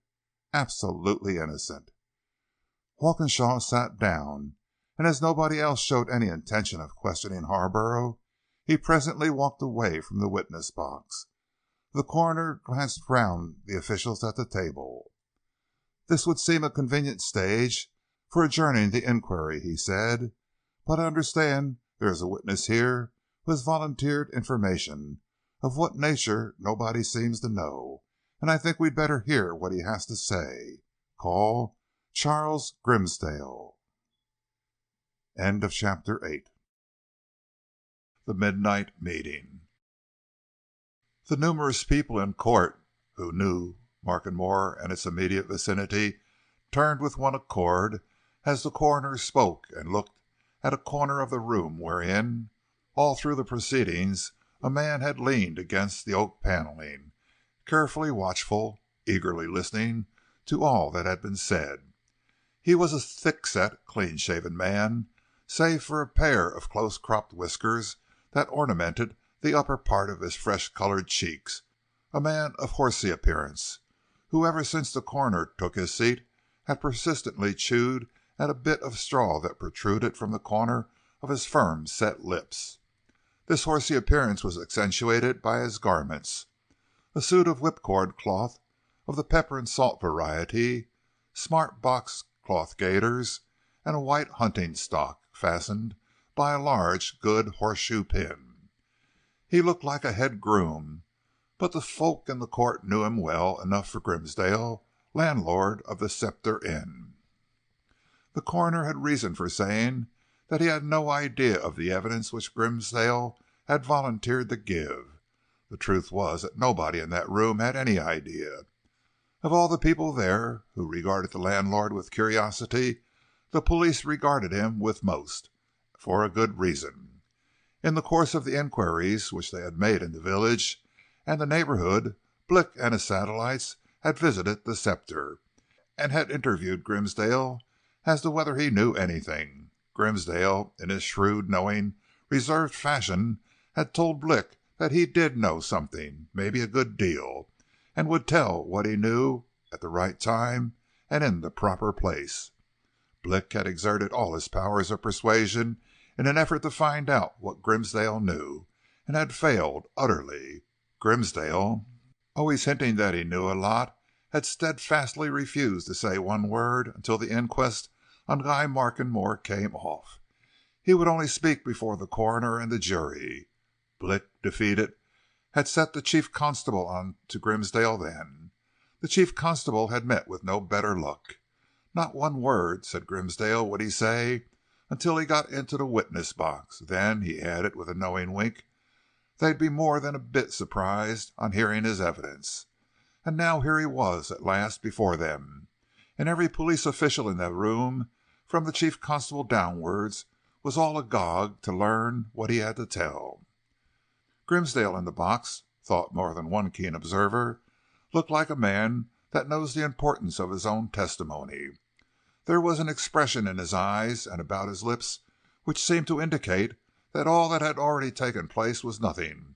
What really was of importance was his story. He was the coolest hand, thought the barrister, that he had ever set eyes on. The sort of witness whom nothing whatever will move, whose testimony, once given, nothing would shake. His entire appearance and calm attitude made the whole roomful of people more attentive than to any previous witness. There was that about him which made everybody feel that at last something vitally important was going to be heard. The coroner took this witness in hand, eliciting from him a few formal facts. Charles Grimsdale, formerly groom in the service of Sir James Marchant, now landlord and licensee of the Scepter Inn, Markenmore. He lived in the neighborhood of Markenmore all his life, born in the village, knew every member of Sir Anthony Markenmore's family, knew the late Mr. Guy Markenmore particularly well from the time he was a mere child until he left home 7 years ago. "Have you ever seen Mr. Guy Markenmore since he left home, Grimsdale?" asked the coroner.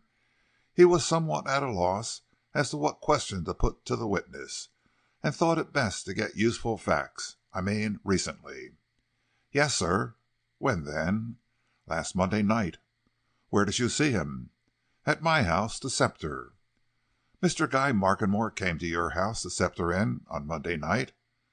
"Mr. Guy, sir, was at my house, the Scepter Inn, from 5 minutes to 12 on Monday night until 3:15 on Tuesday morning." "He came there?" "He came there, sir, at the time I've mentioned." "Did he come alone?"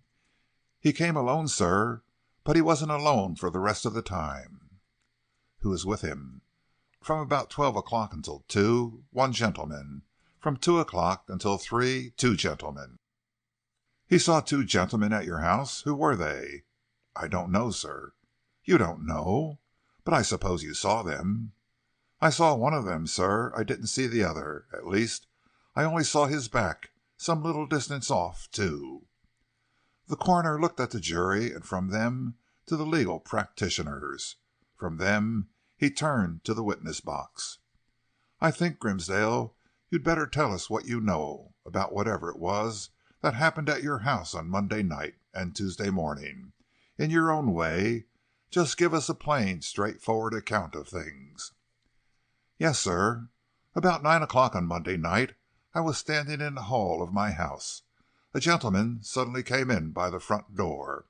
He was a tall, well-made, fine-looking man, I should say about 50 years of age, slightly gray of hair and mustache, fresh-colored, an active sort of gentleman, very well dressed in a gray tweed suit, one of those big slouch hats that gentlemen wear nowadays, gray with a black band, no overcoat, carried a gold-mounted cane.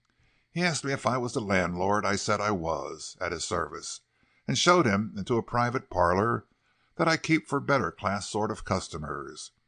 He then said that he wanted to book a room for the night, as he had business in the village. I told him I could give him a very good room, and offered to show it. He said that would be all right, he was sure it would be comfortable, and added that the Scepter had been highly recommended to him. He then told me that he expected a gentleman to call on him late that evening on business, and asked me if I could prepare a supper for 2 in a private room. A cold supper, he said, would do. I said I could give them a cold chicken, and a fine tongue, some tart, and a prime old Stilton cheese, and they could have that room. There was a good fire in it then, and I would have it made up. He asked if 11 o'clock would suit me for the supper. I said any time he liked would suit me.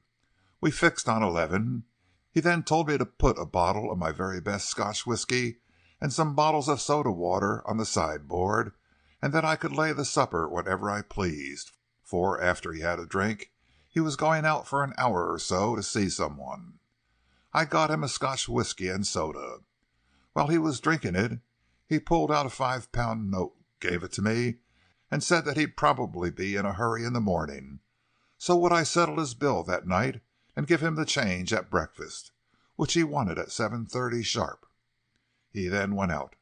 I made up the fire, saw that all was comfortable and ready, and about 10:30, after I closed the house for the night, I laid the supper myself, as my wife wasn't well and had gone to bed early in the evening. About 5 minutes to 11 he came back." "Alone?" asked the coroner. "Yes, sir, alone. He remained alone in that parlor until an hour later. Then at 5 minutes to 12 I heard a knock at the door. I went and opened it, and found Mr. Guy Markenmore there." "You knew who he was? You recognized him?" "Oh, yes, sir. I knew Mr. Guy well enough in the old days. He hadn't altered much." "Had you any conversation with him?" "Just a bit, sir. He said, 'Hello, Grimsdale, how are you? I heard you'd blossomed into a full-blown landlord.' That sort of thing, sir. He was always a gentleman for his joke." "Did he seem in good spirits?"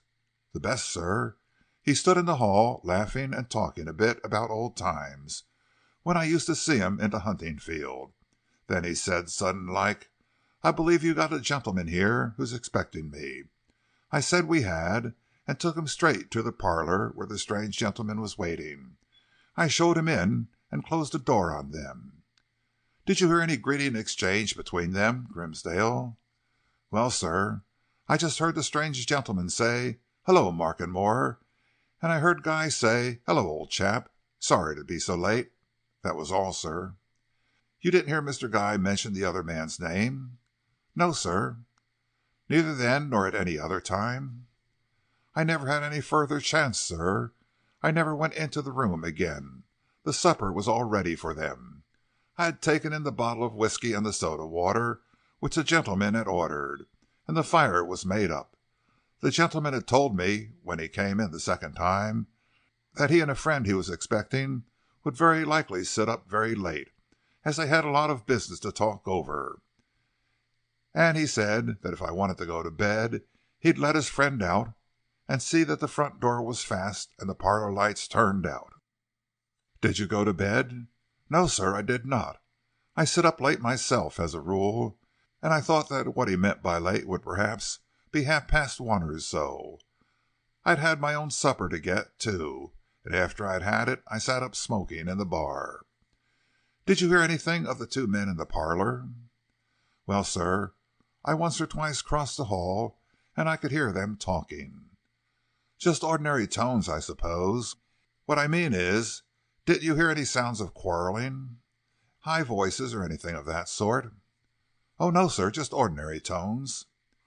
"Very well. Now then, you said just now that there was one man with Guy Markenmore until 2 o'clock, and after that there were two men with him until 3. What exactly do you mean by that?" "Well, sir, this. I told you that my wife was poorly that night and had gone to bed early. About 2 in the morning I went upstairs to see how she was getting on. She was sleeping all right, so I went down again. As I passed the parlor door, I thought I heard 3 voices instead of 2. I stopped and listened, and I distinctly heard 3 voices. So I knew then that another man had joined the strange gentleman and Mr. Guy."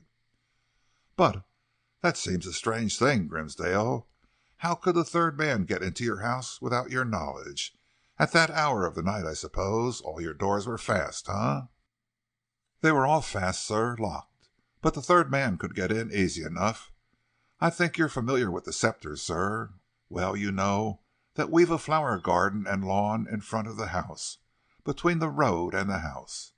Now, the parlor that these gentlemen were using opened on to the garden and the lawn by a French window. They could admit anybody from the outside by that. There'd be no need to open any door." The coroner looked round at the jury and the lawyers. "That would look as if some appointment had been made between these two, Guy Markenmore and the first man, with a third man," he remarked. "Grimsdale," he continued, turning to the witness, "you're sure that the strange man who came to your house at 9 o'clock on Monday night didn't mention that he was expecting 2 visitors?" "Positive, sir. He only spoke of one." "And you're equally positive that after 2 o'clock he had 2 men with him?" "Certain of it, sir. I made out distinctly that there were 3 men talking in the parlor, and afterwards I saw them, all 3. "In the parlor?" "No, sir, outside." "What did you see exactly?" "Well, sir, after hearing 3 voices, I went back to my easy chair in the bar. I thought that Mr. Guy, having come home again, had asked somebody to slip down to see this friend of his, and that they had heard him come in at our garden gate. They'd opened the French window and brought him into the parlor in that way. Of course, as the first gentleman had taken a room for the night, that was all right. He could have in whoever he pleased, and as Mr. Guy was there, I knew things would be satisfactory. So I didn't bother myself as to who it was. I thought it might be Mr. Harry, the third man, I mean. As it got toward 3 o'clock, I began to doze in my chair in front of the fire, and I think I fell asleep. I was awakened by hearing the garden gate clash. I jumped up and looked out of the window. I saw 3 men in the road outside. They—" "Stop a bit, if you please," interrupted the coroner. "This is likely to be a very important point. Now, do you know precisely what time this was, Grimsdale?" "Yes, sir. I looked at the clock on the mantelpiece, an uncommon good timekeeper, sir, as I rose from my chair to pull aside the blind and look out of the window. It was precisely 17 minutes past 3. "That," observed the coroner, with a glance at the jury, "is about an hour and a half before sunrise. Now, Grimsdale, how could you see at that time of the early morning?" "Well, sir, it was a clear night, and there was a bit of a moon, and altogether it was a good night for seeing. Grey light, you might term it. I could see our stables on the other side of the road clear enough, and the trees round there, and the road, and I saw those 3 gentlemen, their figures I mean, plainly." "What were they doing?"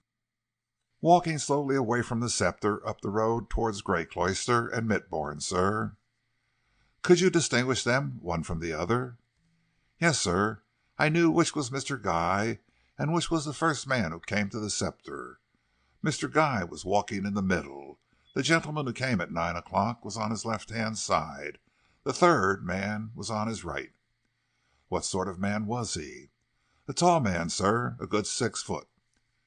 "Did you recognize his figure as that of anybody belonging to this neighborhood?" For the first time since his appearance in the witness box, Grimsdale began to show signs of hesitation. He paused, shaking his head. "Well, sir, you'll bear in mind, if you please, that it was not as light as it might have been," he answered. "It's difficult at that time of morning." "Did you form any idea at the time as to who the man was?" inquired the coroner. "Well, I certainly did have a notion, a sort of thought," admitted Grimsdale. "What was it?" Grimsdale hesitated again. "It was only a notion, sir," he said at last. Just the sort of thing that comes into one's mind, like. I'd rather not say." "I'm afraid you must say, Grimsdale. You evidently, on seeing him, had some notion as to the identity of the third man. Now, what was it?" "Well, sir, if I must, I must. I wondered, only wondered, mind you, gentlemen, if it wasn't Mr. Harborough." "You wondered if the third man, the man walking on Guy Morgan's right hand up the road, was not Mr. John Harborough? You thought you recognized his figure?"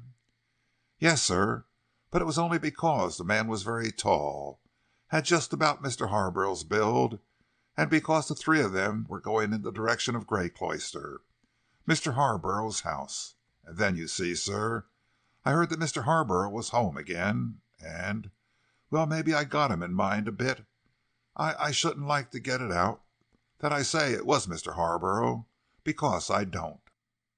"You couldn't swear that the third man was Mr. Harborough?" "No, sir, certainly I could not."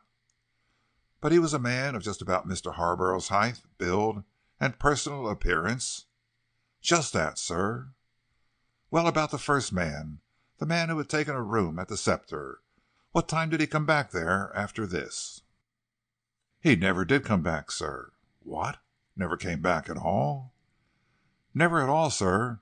Never set eyes upon him since. I've got £3 14 change belonging to him, sir. The bill came to £1 6. But as I say, he never came back. I went into the parlour after seeing them in the road.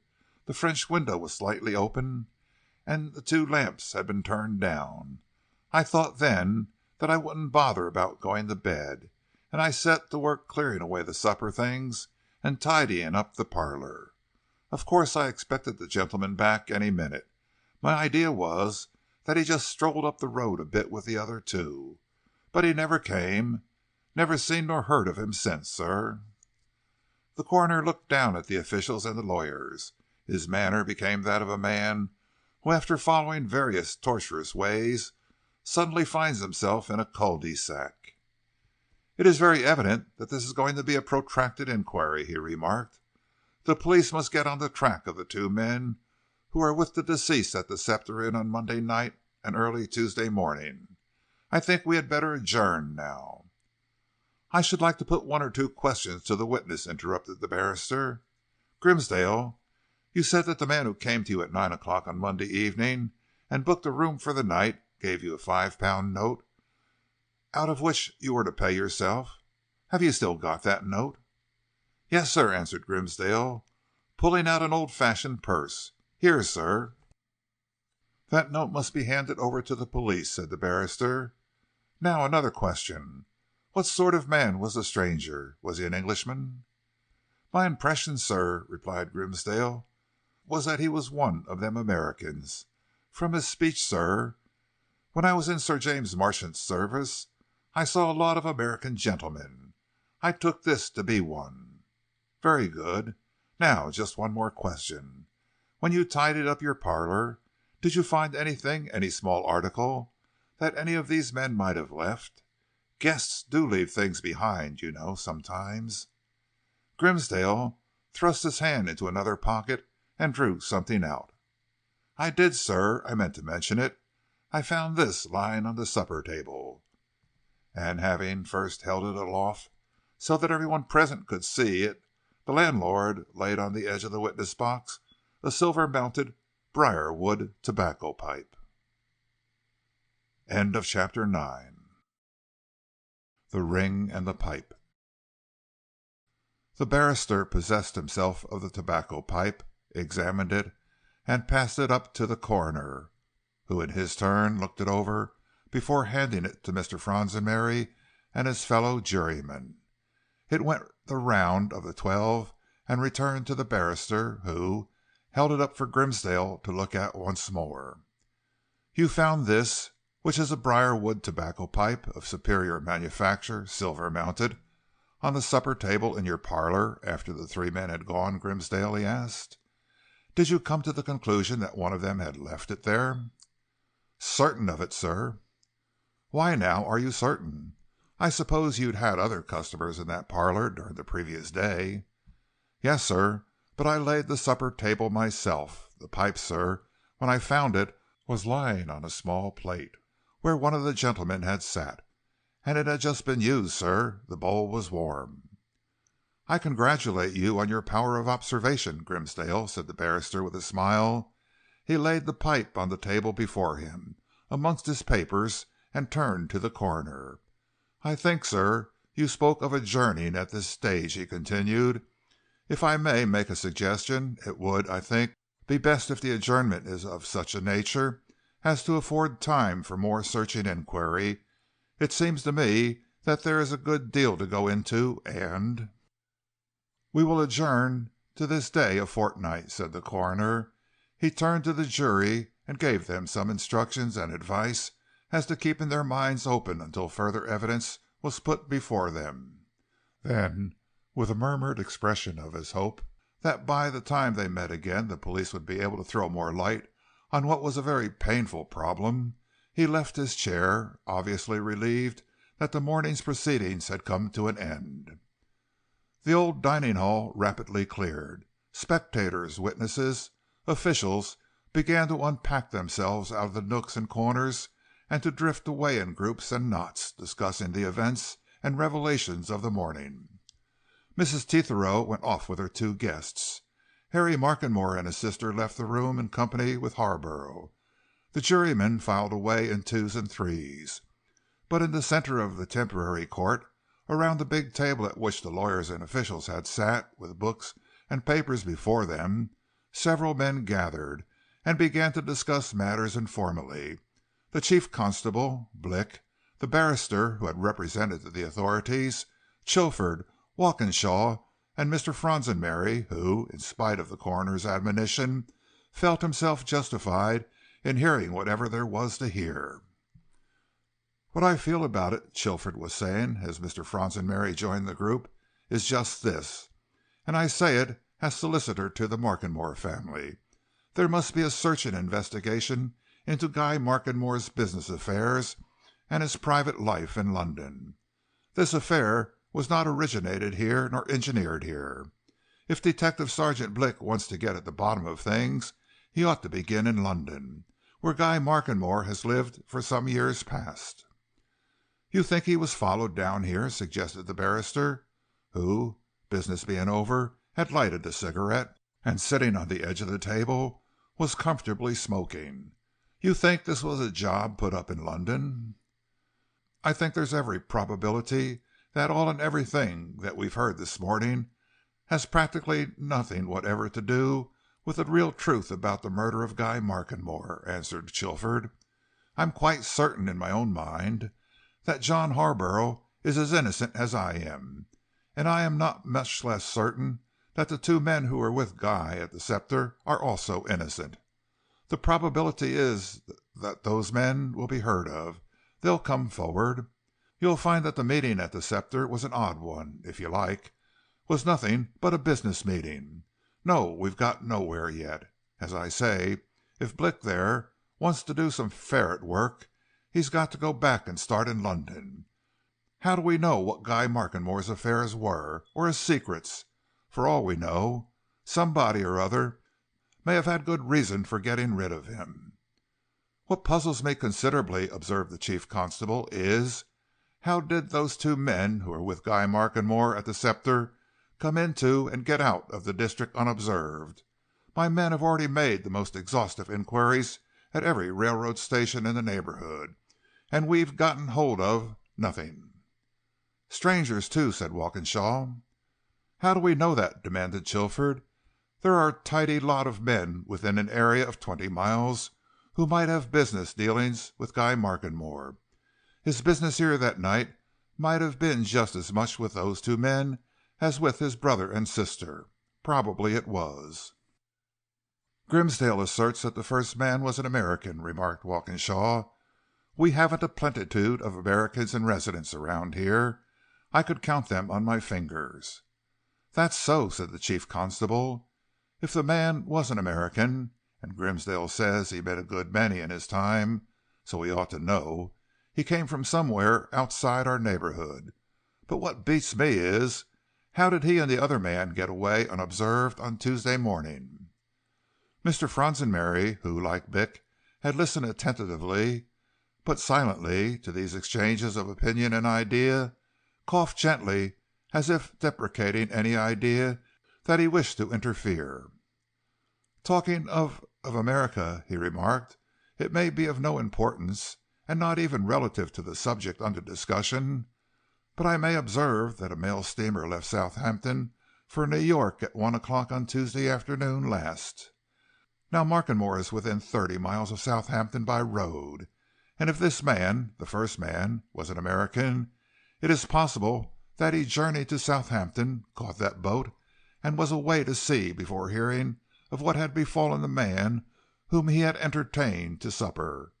I know about that boat, because I mailed some antiquarian documents to a friend of mine in the United States by it." The chief constable twisted his military mustache and considered Mr. Fronsonmary. He remarked. "Might be a good deal in that. He might certainly have taken this place in his way between London and Southampton. But the queer thing is, we can't hit on a trace of his coming or going." "Why did he never return to the Scepter, where £3 14s. change was due to him?" asked Walkinshaw. "I don't know," said the chief constable, "but I'm very sure of this. Whoever he was, he didn't board the early morning train from Selcaster to London, either at Selcaster or at Mitbourne, that particular morning. There were only 5 passengers went aboard at Selcaster and 2 at Mitbourne, and the railway folk know every man jack of 'em." "It's not necessary to board a train to get in or out of a district," observed Walkinshaw. "My own belief is that these two men came here and left by motor car." The chief constable looked at Walkinshaw and grunted his dissent. "Do you think I haven't thought of that?" he said. "I've had my men making inquiries of that sort all over the place, every neighboring village, every farmstead on the hillsides, and not one scrap of information." "That doesn't surprise me, nor affect what I say," retorted Walkinshaw. "You know as well as I do that where we are now is about the middle of what we call a triangle.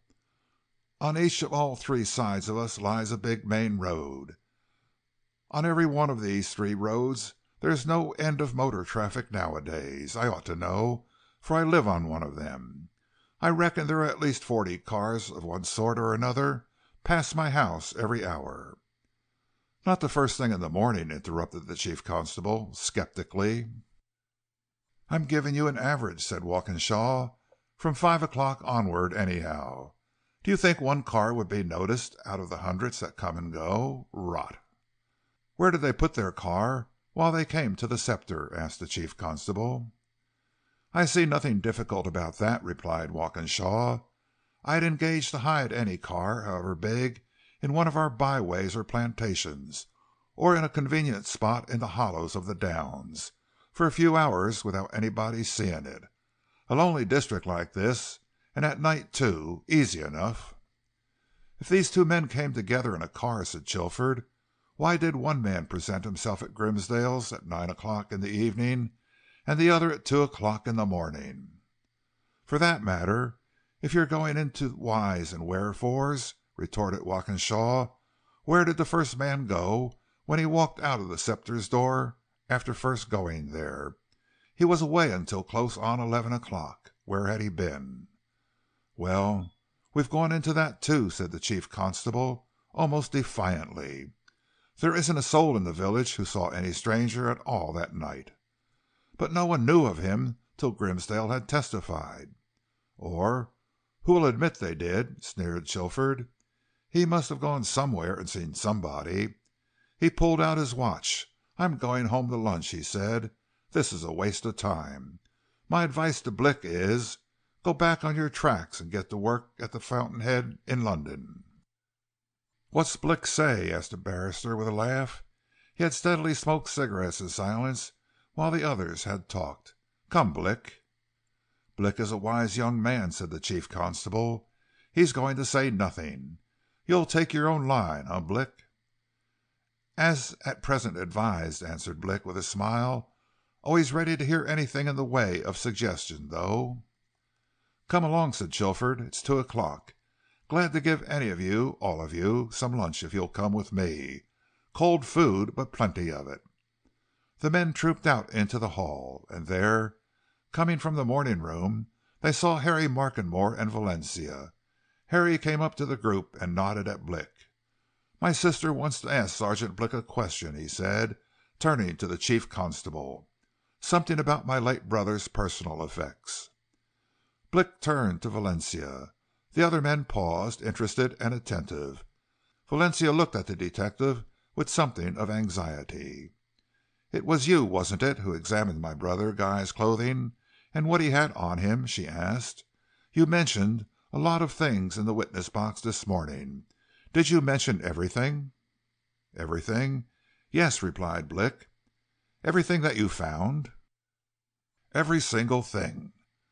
Valencia's eyes grew more troubled. She looked round at the attentive faces. There was something that you didn't mention that my brother certainly had on him when he went out of this house on Monday night at 10:30, she said, turning again to Blick. A ring of very curious workmanship on the third finger of his right hand." "He had one ring on the third finger of his right hand," said Blick. "A very fine diamond ring, a single stone."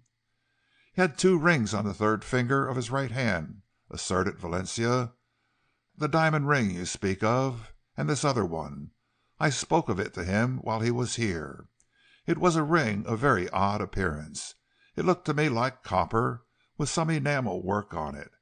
It attracted my attention because I know someone who has a ring exactly like it. Its duplicate, in fact." "Yes," said Blick quietly. "Who?" "Mrs. Tetherow," replied Valencia. The men standing by glanced at each other. "You are sure your brother was wearing the second odd-looking ring when he left you?" asked Blick. "I am certain of it," affirmed Valencia. "Absolutely." "And you say that Mrs. Tetherow has a similar ring?" "Which she always wears," said Valencia. "There was no such ring on your brother's finger when I made my examination," remarked Blick. "But now I'll see into the matter." Harry and Valencia went back to the morning room, and the others made for the front door. But before they reached it, another interruption in their progress towards Chilford's hospitable table occurred. A young, alert-looking man, who held a notebook in one hand and a pencil in the other, came up. "Mr. Chief Constable," he said, with confident assurance, "allow me to introduce myself. Mr. Somers, of the Daily Sentinel, specially sent down, sir." "What do you want?" asked the chief constable. He was thinking of Chilford's cold roast beef, and had a natural dislike of reporters. "Nothing more to tell you than what you've heard." "I should be obliged if you'd show me the £5 note which the presumed American gave to Grimsdale," said Mr. Somers, "and the tobacco pipe which was left at the Scepter." The chief constable turned to Blick. "Any objection to that?" he asked. "I should say that Mr. Blick, from what I happen to know of his great abilities, has no objection," interposed Mr. Somers, who was clearly one of those young men who leave no stone unturned in an effort to build up good copy. "Mr. Blick, sir, knows the value of publicity, especially in a journal of our immense circulation, as well as I do." "No objection at all," said Blick, laughing. "There's the note. I suppose you want the number? BH887563. The pipe that's on the table inside. The police have it. Here, I'll show it to you." He went back into the old dining room with Summers. The others waited, chatting about Valencia's information respecting the ring. A few minutes passed, then Blick, looking slightly puzzled, put his head into the hall. "Chief Constable," he called, "that pipe, have you got it?" The chief constable turned round with a sudden roused alertness. "I?" he exclaimed. "No, I haven't got it. Isn't it there?" Blick shook his head, his puzzled look changing to one of vexation. He withdrew into the dining room again, and the chief constable strode after him. The other men followed, each impelled by a curiosity for which they would have found it hard to account. Blick was rummaging about amongst the books and papers on the table. 2 or 3 policemen were there, so too were a similar number of solicitors' clerks and the coroner's officer. At one end of the table a couple of local reporters were busily writing out their notes. "I've never seen it, at least since it was held up," said a police sergeant to whom Blick was appealing. "I saw Grimsdale produce it, and I saw the coroner and the jurymen handling it, and I've never seen it since." "Who had it last?" asked Blick. "I had," answered the barrister. "I took it from the jury and laid it on the table just there." "Well, it's gone," said Blick. He turned to the police sergeant. "Have any of your men gone away who might have been likely to pick it up?" "Nobody's gone away yet," replied the sergeant. "We're all here, all of us that came." Blick turned over everything that remained on the table, his face curiously set, and he said nothing. "Everybody that went out of the room passed along that side of the table," remarked the sergeant. "If anybody wanted to pick it up and carry it off, they'd nothing to do but put a hand out. Nobody would notice, in that crush." "Who should want to carry it off?" asked Blick with asperity. Summers, who had been assisting in the search, suddenly chuckled. "There's one man in existence who'd have been jolly glad to carry it off," he exclaimed. Blick looked up frowning. "What do you mean?" he snapped out. "Who? What man?" "The man who left it on the supper table at the Scepter, of course," retorted Summers with another chuckle. "How do you know he wasn't there amongst a deeply interested audience? May have been." Blick threw aside a final mass of papers and turned to the door. "Well, it's gone anyway," he muttered. "Nice piece of evidence disappeared, too," soliloquized Summers. "You might have traced it to its rightful owner, Mr. Blick. But I think he's got it. What? Clever. However, if he's the person who purloined it off this table, you know one thing. He's somebody who somebody's close at hand. Eh, Mr. Blick?" But Blick was once more in the hall, and the chief constable and the other men followed him. "Odd that," Blick said. "The chief constable. Who can have got it, and why?" "There may be something in what the newspaper chap says," answered Blick in an undertone. "The man who left it at the Scepter may have been here this morning, and taken the opportunity to possess himself of it. However—" "Now come across the park to my house, you fellows, and have some lunch," broke in Chilford. "All ready? Come on."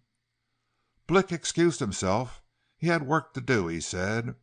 On the previous day, finding his labours at Markenmore were likely to be protracted, he had taken rooms at the Scepter, and thither he now hastened. He had many things in hand, much to think over. That morning, before going to the inquest, he had sent a messenger into Selcaster with instructions to buy a certain matter for him. His first question on reaching the Scepter was, had the messenger returned? "Parcels on your sitting room table, Mr. Blick," answered Grimsdale. "Lunch there, too." Blick sat down to his lunch alone and ate and drank steadily for half an hour. Then, when the table had been cleared, he lighted his pipe, pulled out his penknife, and cut the string of the parcels that had been sent him from Selcaster. End of chapter 10. First steps. The messenger whom Blick had sent into Selcaster that morning, before he himself went up to Markenmore Court to attend the coroner's inquest, had carried a letter to the principal bookseller and stationer in the old city.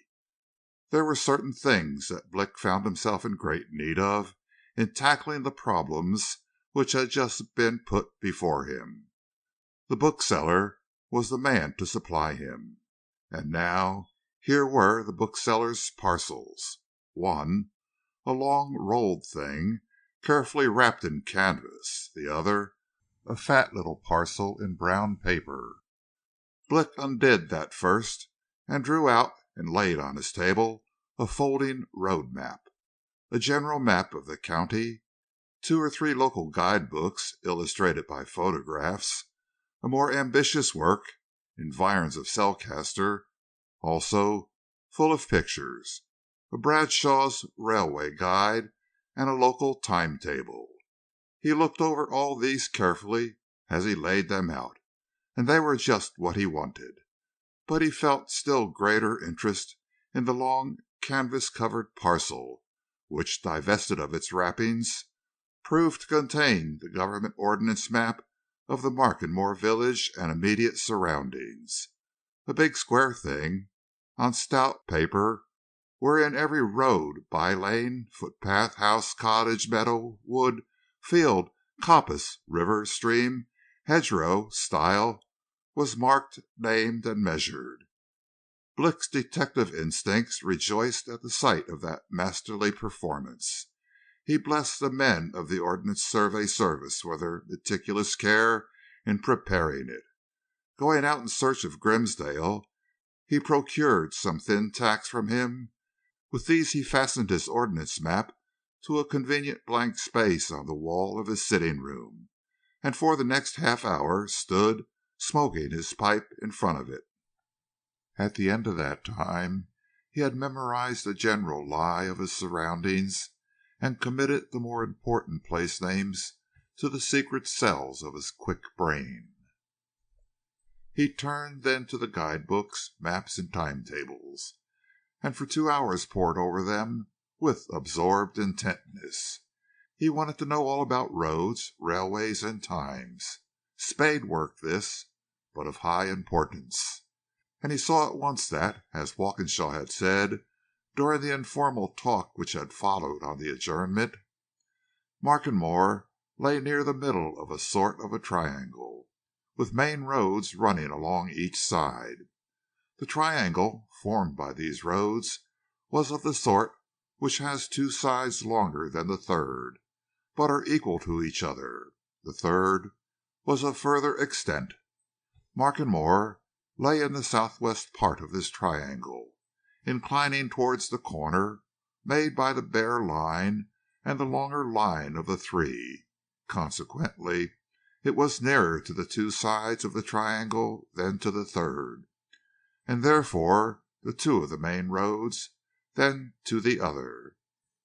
Now of these 3 main roads, 2, both starting from London, ran to the court, within a few miles of Markenmore.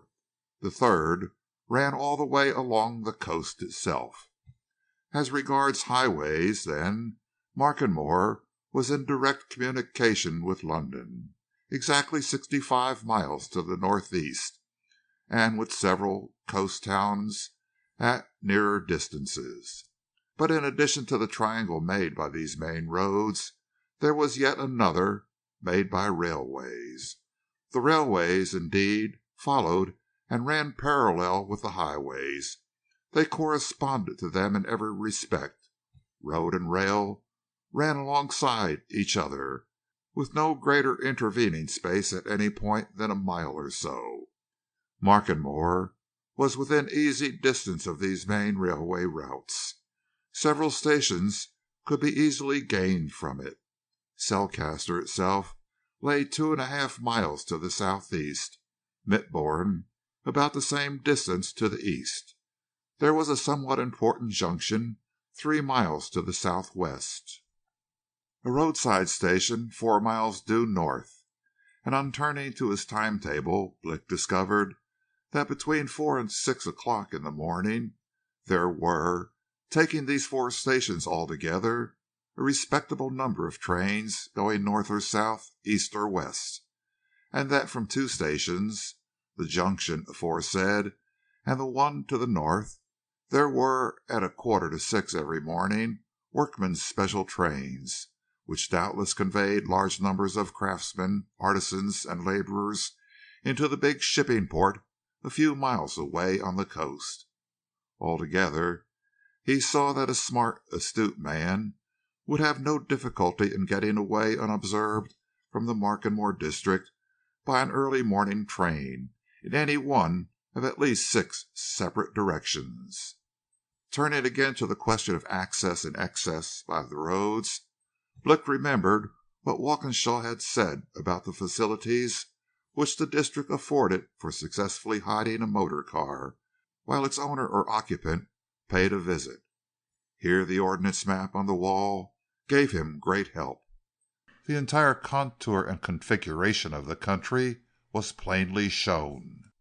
North and northeast of Markenmore village, behind Grey Cloister, Mr. John Harborough's big house.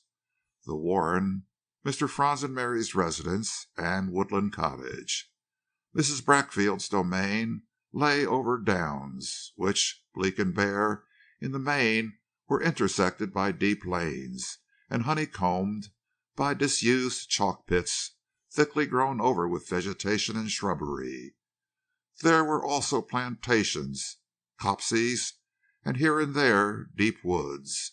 It would be an easy thing for anyone to turn aside from the main road into these solitudes, leave a motor car in the shadows of some old unworked pit, amongst the elms and beeches of a wood, while he came down into the village. Moreover, Blick noticed that on the ordnance map were marked several grass tracks across the downs. Now, he had already seen enough of the downs about Markenmore Hollow to know that the turf up there was so wirily resilient and firm that you could drive an automobile across it almost anywhere with as great an ease as on a macadamized road and without leaving any trace. Therefore a man might have turned off the main roads, crossed the downs to some point within a couple of miles of the village, left his car in some convenient old chalk pit, and felt assured that no one would know how he came nor how he left.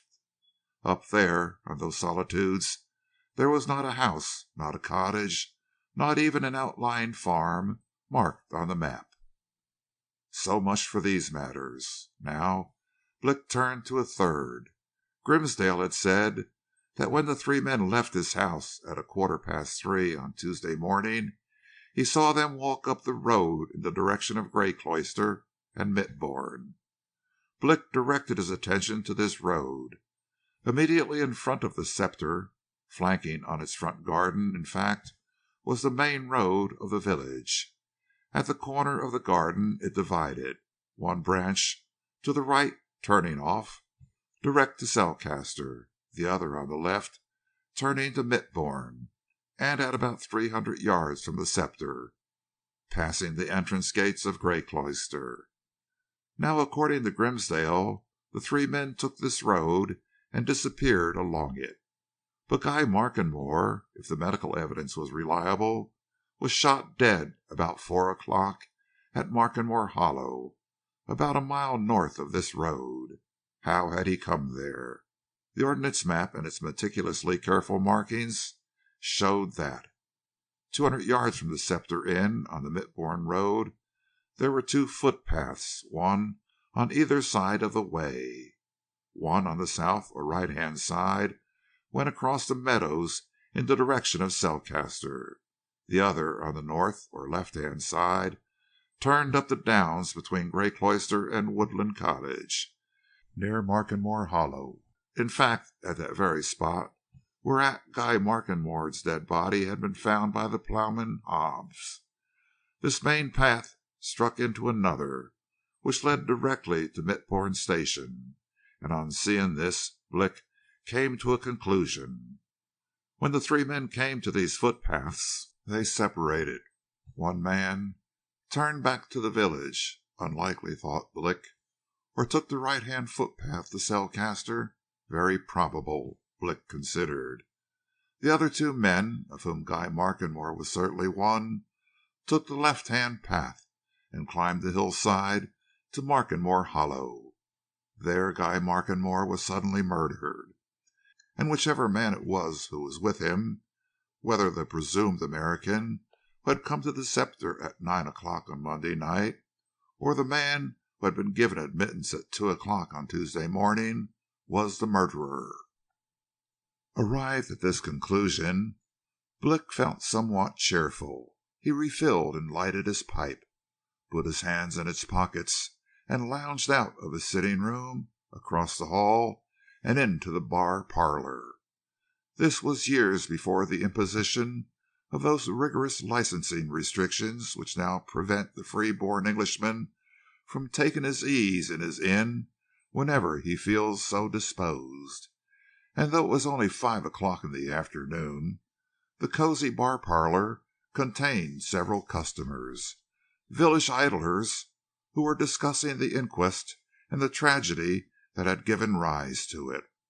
All and each already knew Blick as the great London detective who had come there to find out who had killed poor young Master Guy, and to hang that same varmint when found. And they stared at Blick's light hair, blue eyes, chubby countenance, and smart town clothes, as if wondering how such a youthful-looking cherub could possibly possess the faculties of a ferret and the persistency of a foxhound. But Blick, beyond giving them a friendly nod, paid no attention to these patriarchs and wiseacres. He fully intended to cultivate their acquaintance at some future time, but just then he wanted a word or two with Grimsdale. Grimsdale, in his shirt-sleeves, was polishing glasses at the farther end of the bar. Blick strode up and leaned over to him. "I say," he whispered, "a word or two with you, Grimsdale. That pipe you found." "Yes, sir," returned Grimsdale, leaning across the bar. "I suppose," continued Blick, "that you took a good look at it." "I did, sir." "Did you notice the name or initials of the makers?" "Yes, sir. It was one of those L and Company's pipes. I know 'em well enough, Mr. Blick. Old governor, Sir James Marchant, used to smoke 'em. He'd give me one of his old ones now and again." "One of Low and Company's, said Blick, who had already assured himself of that fact, and only wanted to know if the landlord knew. "L and Company, sir. That's what I call 'em. That's how they're stamped, on the wood and on the silver mount, and, of course, markings on the silver, a lion and a crown, and so on, same as all silver articles are." "Did you notice anything else about the pipe?" "I noticed two things, Mr. Blick. I'm one of those that's given to noticing. It was a newish pipe. The other was this. There was a slight, very slight chip in the edge of the bowl, as if its owner had knocked out the ashes against something sharp, perhaps against the edge of a fender or against the heel of his boot, and caught a nail there. I've seen many a good pipe chipped that way, however sound the wood is." "Good," said Blick. "You've certainly a talent for observation." Grimsdale smiled.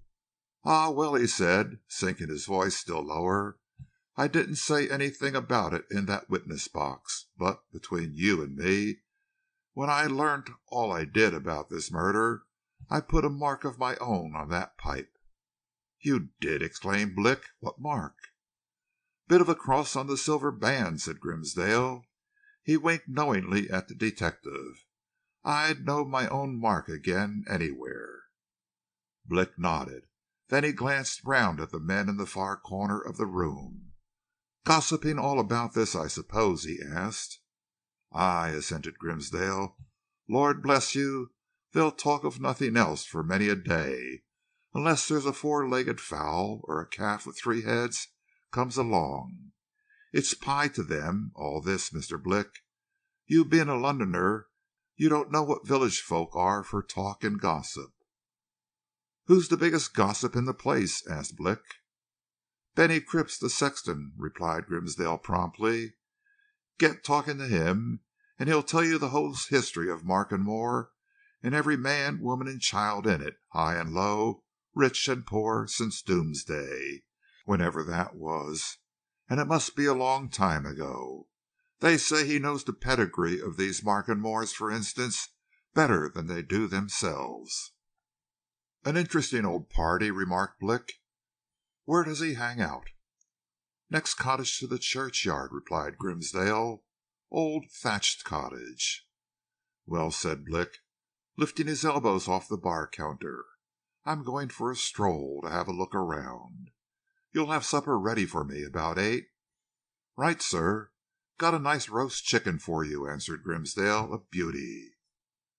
Blick laughed, nodded, and went away into the village street. He had an eye for the picturesque, this tracker of criminals, and the little south country settlement, half as ancient as the hillsides above it, appealed to him. Markenmore was a place of tiny thatched cottages, set in gardens and orchards, with here and there a substantial farmstead, set back from the road in its paddock or home garth. Its main feature stood in its midst, a grey old church, whose tower and spire rose high above the elms and poplars that fenced in the churchyard. In these early spring days there was a great sense of peace about the rustic surroundings, and it struck Blick that it seemed odd that he should be there amidst so much natural serenity under his present circumstances.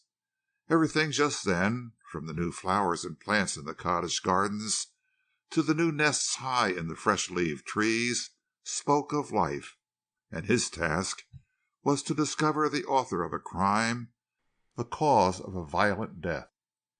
He was presently reminded of that death and its consequences by the sight of an old man who in a nook of the tree-surrounded churchyard was superintending the digging of 2 graves. Blick remembered then that Sir Anthony Markenmore and his elder son were to be buried side by side on the next day, but one, the old man, accordingly, must be the sexton, Benny Cripps, of whom Grimsdale had just spoken. He entered the churchyard and went up to him. The sexton, a gnarled old fellow of apparently 70, turned from his 2 diggers and gave the detective a knowing nod. He sat down on a box tomb close by, and pulled out a short clay pipe and proceeded to light it. "You be the young feller from London what's come here to find out who killed young Mr. Guy, I do hear," he observed, looking Blick over with critical eyes. "A sharp one you be at your job too, I do understand. Well, as I allow as you've got your work set, my fine young man, I do so. 'Tain't going to be found out in a day, and that nor yet in a week. Didn't make much out at the coroner's quest, neither. No." "You were there, eh?" asked Blick. "There I was, master, and hear all as was said, and come away about so wise as I did go. Lord bless thee, ain't only just starting this here. You're like one of those exploring fellows that goes into furrin parts, setting out, like, on a path that you don't know the end of." "I guess you're about right," admitted Blick. "Bit of a tangle, isn't it?" "I believe thee, my son, and so far as I see, I don't see no sort of a clue as you can lay hands on to guide you like. All the same, I do have my own opinions, sure, and ain't going to alter them for nobody, not for the king himself, and no disrespect to him neither." Blick sat down by the old man's side and lighted his own pipe. "You're Mr. Cripps, aren't you?" he asked. "Sexton, I think." "Benjamin Cripps I be, young master, and sexton I am, and parish clerk, and a mort of other offices, and the one man in this here village can't do without nohow. 5 vicars there's been in Markenmore in my time, and here I am, buried 4 of 'em. They comes and they goes, but I stops.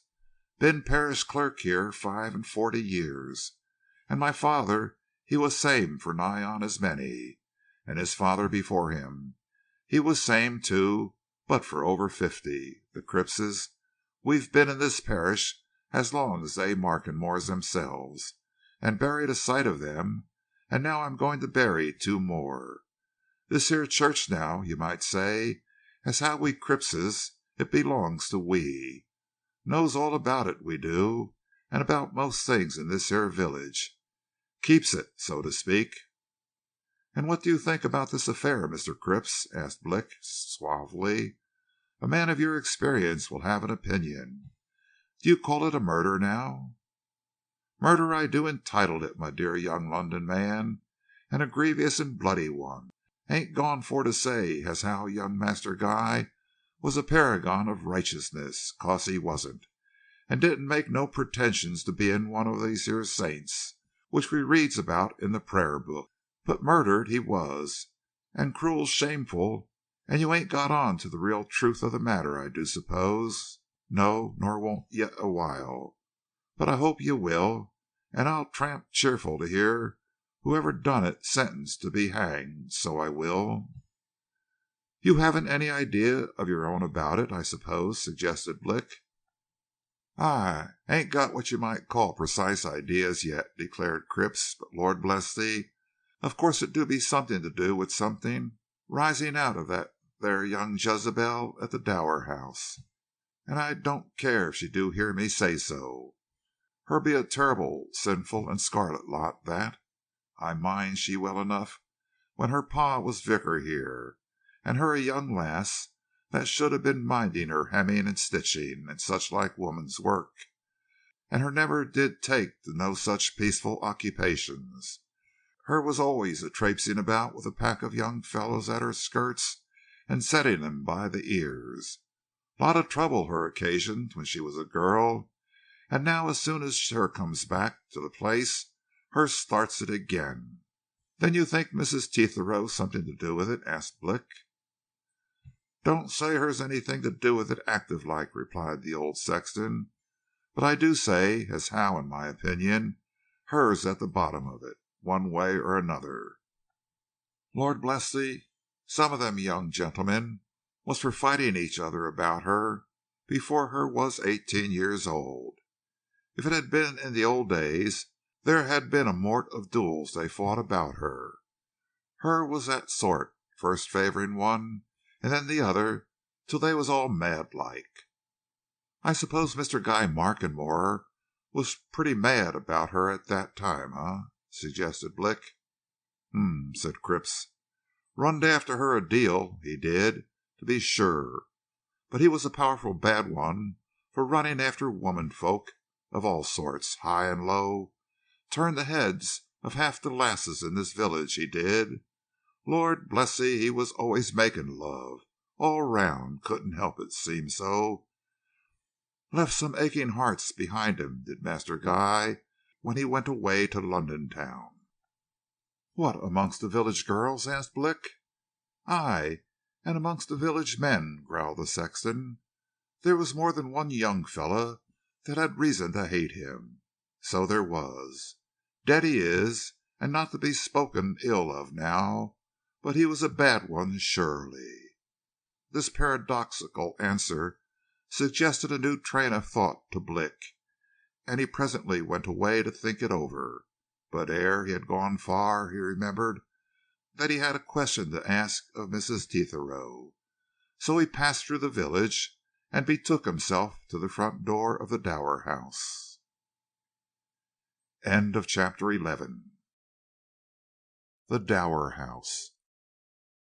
The Dower house was a big, rambling, old-fashioned place, which stood within large enclosed grounds and gardens of its own, in the southeast corner of Markenmore Park, a little way out of the village, and about 200 yards from the Scepter Inn.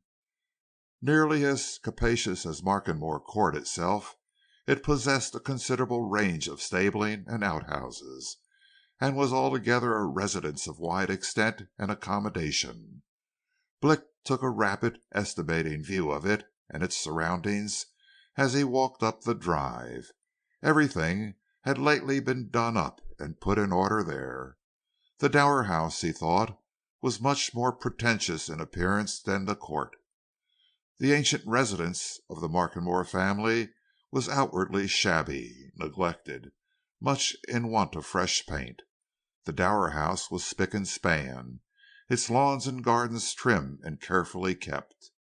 And Blick was not at all surprised when, in answer to his knock and ring, the door was opened by a very tall, supercilious footman, clad in a gorgeous livery. It appeared to be an effort to this person to bring his eyes down to the level of the caller's face. "Mrs. Teethrow at home?" demanded Blick. "Mrs. Teethrow is indisposed," answered the footman. "She is not receiving today." Blick pulled out his card case. "I am sorry to hear that Mrs. Teethrow isn't well," he remarked, "but I saw her an hour or two ago, and I think she will give me a few minutes' interview on very urgent business. Just give her my card, if you please." The footman took the card gingerly, glanced at it, stared at Blick's youthfulness a little wonderingly, and backing away from the door, seemed to invite the caller inside. Blick stepped into an outer hall. "My orders were very precise," remarked the footman grudgingly, "but if it's very important business—" "It is," interrupted Blick, "very." "I'll see Mrs. Teethrow's maid," said the footman. "Please to wait." He vanished into the gloom of an inner hall behind a portière of heavy curtains, and, Blick left alone, looked round him. The place in which he waited, alone, was small. An ancient oak press stood on one side of him. On the other, a big stand, wherefrom hung a medley of coats, cloaks, and outdoor wraps, and amongst them the most prominent object was a smart raglan overcoat of a bright bluish shade, which Blick recognized at once. He had seen it at the inquest that morning, worn by the big blond mustached man who had sat at Mrs. Teethrow's right hand throughout the proceedings. With one of those rare flashes of intuition which are the very inspiration of genius in a man of his profession, Blick moved like lightning to that coat and slid his right hand into the nearest pocket. He felt a pair of gloves, and beneath the gloves a pipe. With his ears strained to the keenest tension and his eyes kept warily on the folding curtains, he drew that pipe out and gave one glance at it. He would have chuckled with delight had he dared, for this was the pipe that Grimsdale had found on the supper table at the Scepter. There was no doubt of it. There was the slightest chip in the briarwood. "Where is Mr. Blick?" demanded a woman's voice somewhere behind the curtains. "In the front hall?" Blick slipped the pipe back into the pocket, moved himself 6 inches, and was staring with much interest at a fox's mark mounted on the wall, when the curtains parted and a woman appeared. For a second he looked at her with suddenly awakened interest, and she was no ordinary woman, he decided. Primly and somewhat coquettishly dressed in black, with a smart cap and an even smarter apron of spotless muslin, she looked more French than English, and as vivacious as she was undeniably pretty. But the prettiness was somewhat faded. This, decided Blick, was a woman of 35 or so, who had had affairs in her times. There were the signs of old fires in her brilliant eyes and about her lips. It seemed to him that she was the sort in whom secrets lie sleeping. And she was the sort of woman, too, who could not look at a man without smiling at him. She smiled now as she glanced at the latter. "Mr. Blick," she said in a soft, demure voice, "you want to see Mrs. Teethrow? She's not very well. That affair this morning, you know, and all the rest of it. Nervous headache. But if it's business—" "It is, but nothing to distress Mrs. Teethrow," answered Blick. "A question or two." The woman held aside one of the curtains, and revealed a roomy inner hall, on one side which rose a galleried staircase. "Come this way, please," she said. Blick followed her up the stair. An open door at the end of the gallery showed him a drawing room, and in it a grand piano, At the piano sat the blond mustached man. He was singing, evidently to please himself, and accompanying his fine baritone voice with soft chords. His conductress glanced at Blick and smiled again. "The Baron singing Italian love songs," she murmured. "He prefers that to shooting or hunting or golf. Tastes differ, don't they?" "With nationalities," said Blick. He had already decided that Mrs. Tetherow's maid was a bit of a character, worth cultivating, and he smiled back at her. "I guess he's not English, eh?" he suggested. "German," answered the maid knowingly. "All fat." She laughed, paused before a door, tapped gently, and, opening it, motioned Blick to enter. "Mr. Blick, ma'am." Mrs. Tetherow's voice, somewhat languid in tone, bade Mr. Blick enter, and he walked into what he immediately took to be the boudoir wherein its occupant had held her tete-a-tete with Guy Markenmore after their meeting on the Monday night. Although it was still quite light outside, a rose-tinted lamp was burning in this luxurious nook, and by its subdued gleam Blick saw Mrs. Tetherow, negligently but becomingly attired, lounging on a sofa. If she was pale, he thought, she was perhaps the more striking, and whether she had a nervous headache or not, she was smoking.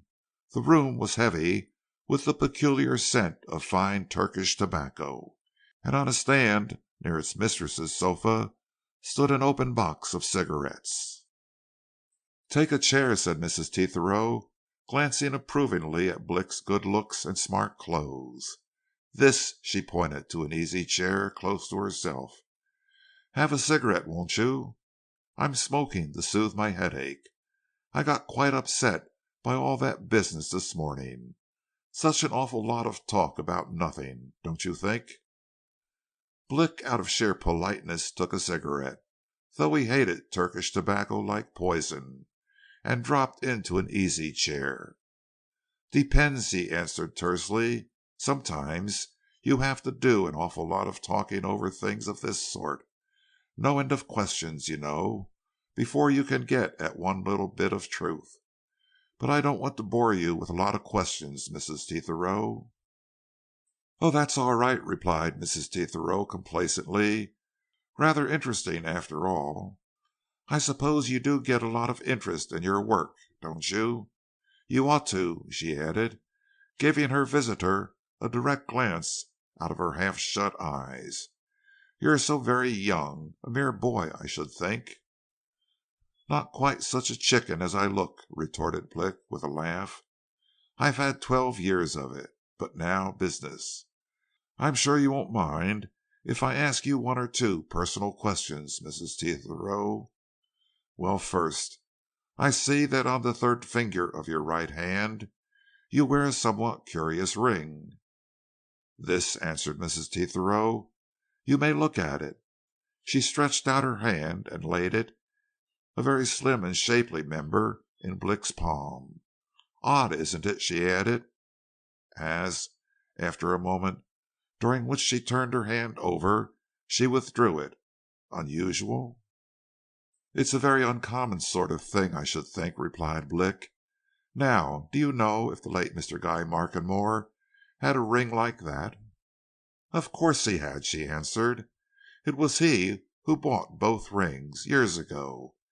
He and I were once together in Portsmouth, and in one of those queer old curiosity shops that you find in those sort of places we saw these two rings. He bought them for £1 or £2, and we agreed to wear them forever. Poor Guy!" "Was he wearing that ring when you saw him the other night?" asked Blick. "He was. He told me that he never ceased to wear it, and I assured him that I had always worn mine." "He had it on his finger when he left you?" "Certainly he had." "Well, it wasn't there when he was found the next morning," said Blick. "That's a fact." Mrs. Tetherow started. "That wasn't mentioned at the inquest," she exclaimed. "No," said Blick.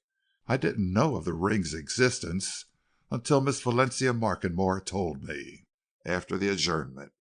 She had noticed that her brother was wearing it when he called at the court before seeing you." "And it was not found on him?" "It was certainly not found on him."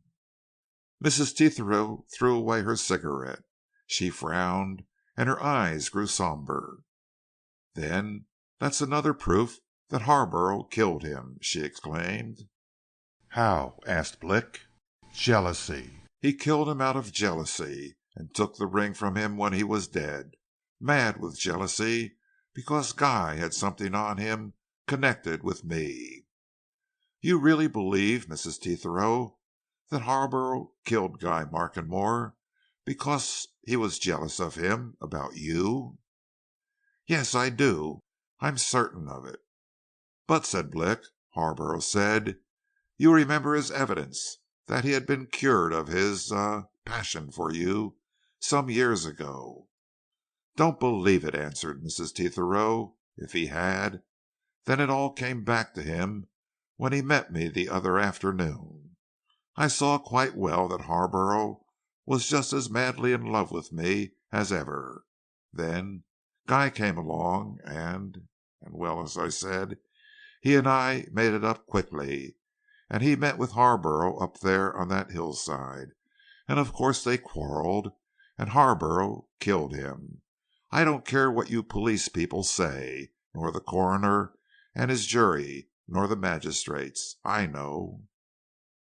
"Then you don't pay any attention to the evidence about the two men who were with Mr. Guy Markenmore at the Scepter that night, Mrs. Tetherow?" "Not a bit. A mere business meeting." "He didn't tell you whom he was going to meet?" "Not at all. Not one word. Merely a business appointment. I wasn't interested." "Well," said Blick, after a moment's silence, "there is just another question I want to put to you. You had 3 or 4 more guests in your house, I believe, at the time. "You don't think it's possible that some one of them was the second man who turned up at the Scepter?" "Certainly not," exclaimed Mrs. Tetherow. "Of course I know every one of them well. Not one of them as much as I knew Guy. They were all military men, men I knew in India. They all had their wives here with them, except, of course, Baron von Eckerstein. He's not a military man nor married, but until he came here to my house party, he'd never even heard of the Markenmore family. Why? Does somebody suggest this?" "Not at all," replied Blick, hastily. "But in cases of this sort, when there are strangers about in a place, well, you've got to find out who they were, you know." "I told you who my guests were," said Mrs. Tetherow. "Of course, the mere idea that any of them went to the Scepter at that time of night is ridiculous.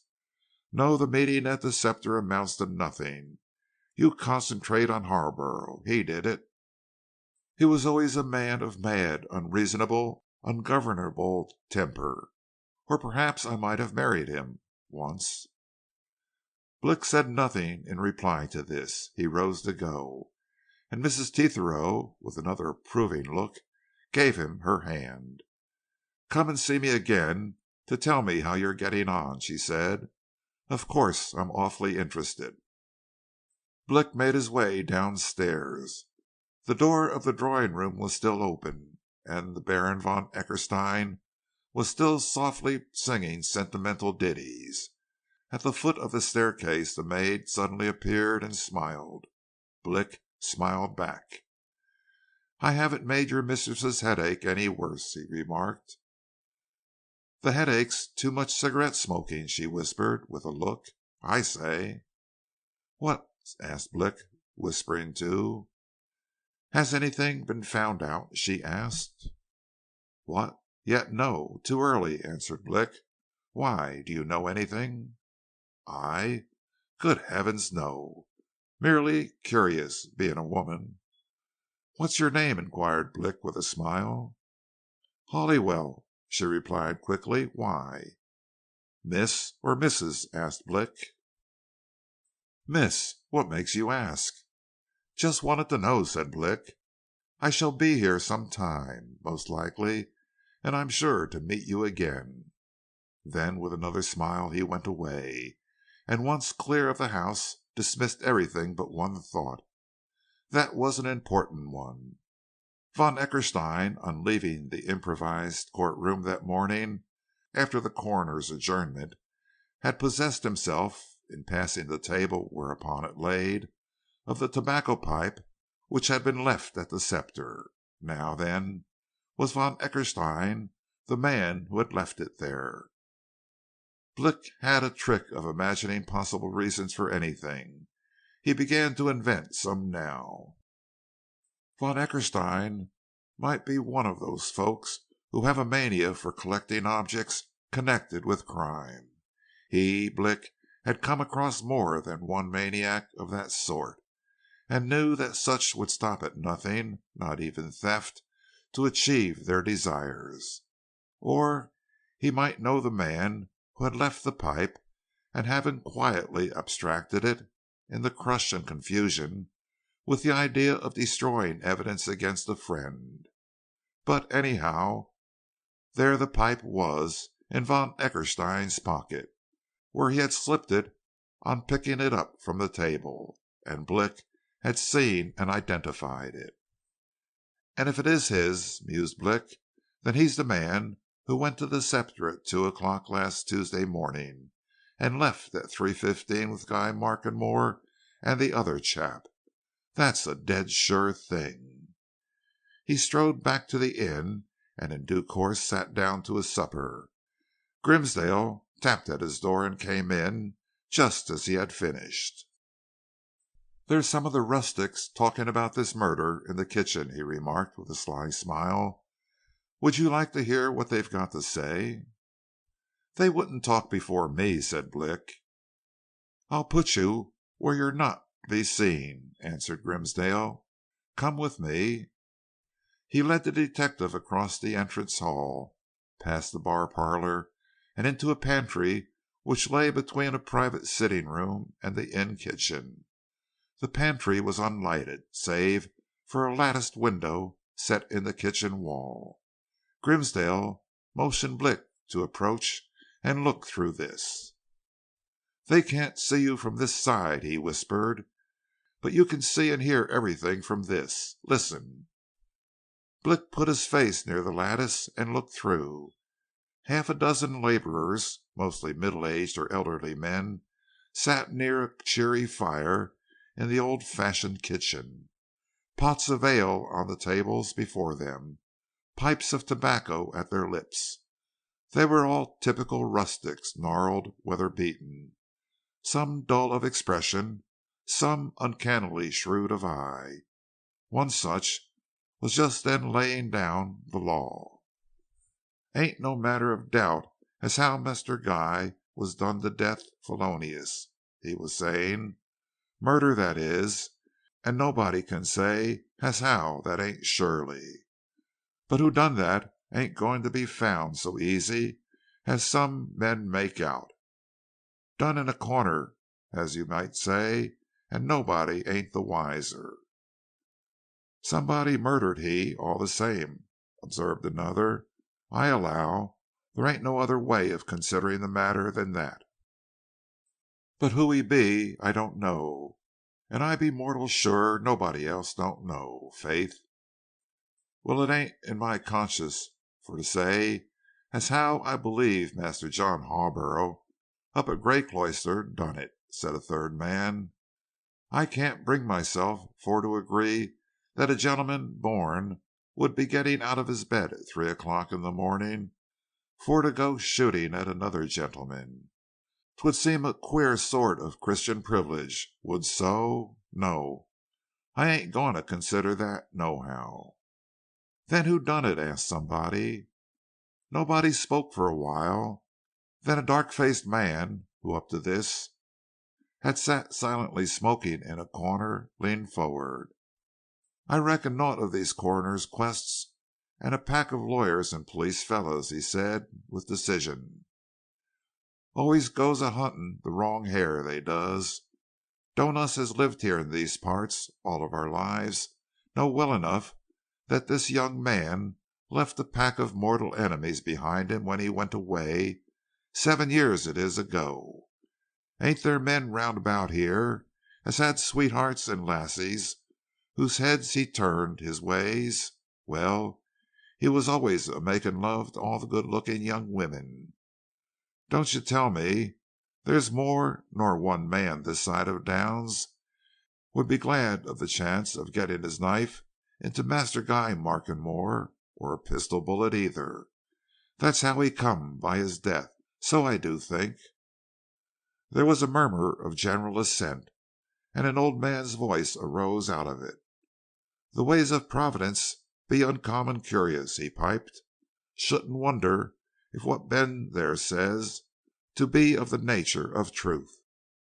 Revenge be a mighty strong weapon in a man's right hand, and it do grow all the stronger with keeping, like good ale.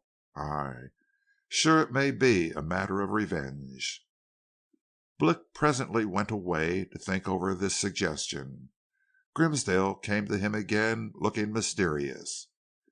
"There's a young man out there in the garden wants to see you alone, in secret," he said.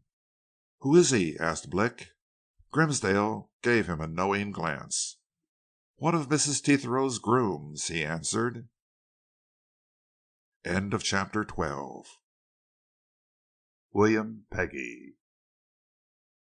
The detective instinct, which was Blick's second nature, rose strong and eager when he heard this announcement. He, too, glanced at Grimsdale in a knowing fashion. "Something to tell?" he suggested. "Didn't say as much to me," answered the landlord, "but I should say so. Came hanging round our side door till he got a sight of me, and then asked if you were in, and if he could see you, all to yourself. Didn't want anybody else to know." "Bring him in, and tell him nobody will know anything whatever about it," commanded Blick. "Strictly private, eh?" Grimsdale glanced at the window, and crossing over to it, drew its curtains. He left the room, to return a minute later with a young man in whipcord clothes and smart Newmarket gaiters, a shrewd-eyed, keen-faced fellow who regarded the detective pretty much as he might have regarded a slippery fox just breaking cover. "William Peggy, Mr. Blick," said Grimsdale. Blick nodded affably to his shy and watchful visitor, and pointed to a chair close by his own by the cheery fire. "Good evening, Peggy," he said. "Sit down. Will you have a drink?" Peggy slid into the easy chair, put his hat on the ground, and grinned sheepishly. "Well, thank you, sir," he answered. "Don't mind a drop of ale." Blick looked at Grimsdale, who went out and returned with a frothing tankard, which he set down at the groom's elbow. "See that we're not disturbed, Grimsdale," said Blick. "If anybody, never mind who it is, wants me, say I'm engaged." The landlord withdrew and closed the door, and Blick pushed his tobacco pouch over to his visitor, who was fingering his pipe. "Try a bit of that," he said hospitably, "and light up. Well, you want to have a talk with me, Peggy. What is it?" Before Peggy replied to this direct invitation, he filled and lighted his pipe, got it fairly going, and lifted the tankard of ale to his lips, murmured an expression of his best respect to his entertainer. Then, with a look round his surroundings, indicative of a desire for strict privacy, he gave Blick a shrewd glance. "I shouldn't like to get into trouble," he remarked. "Just so," agreed Blick. "You won't, through anything you say to me."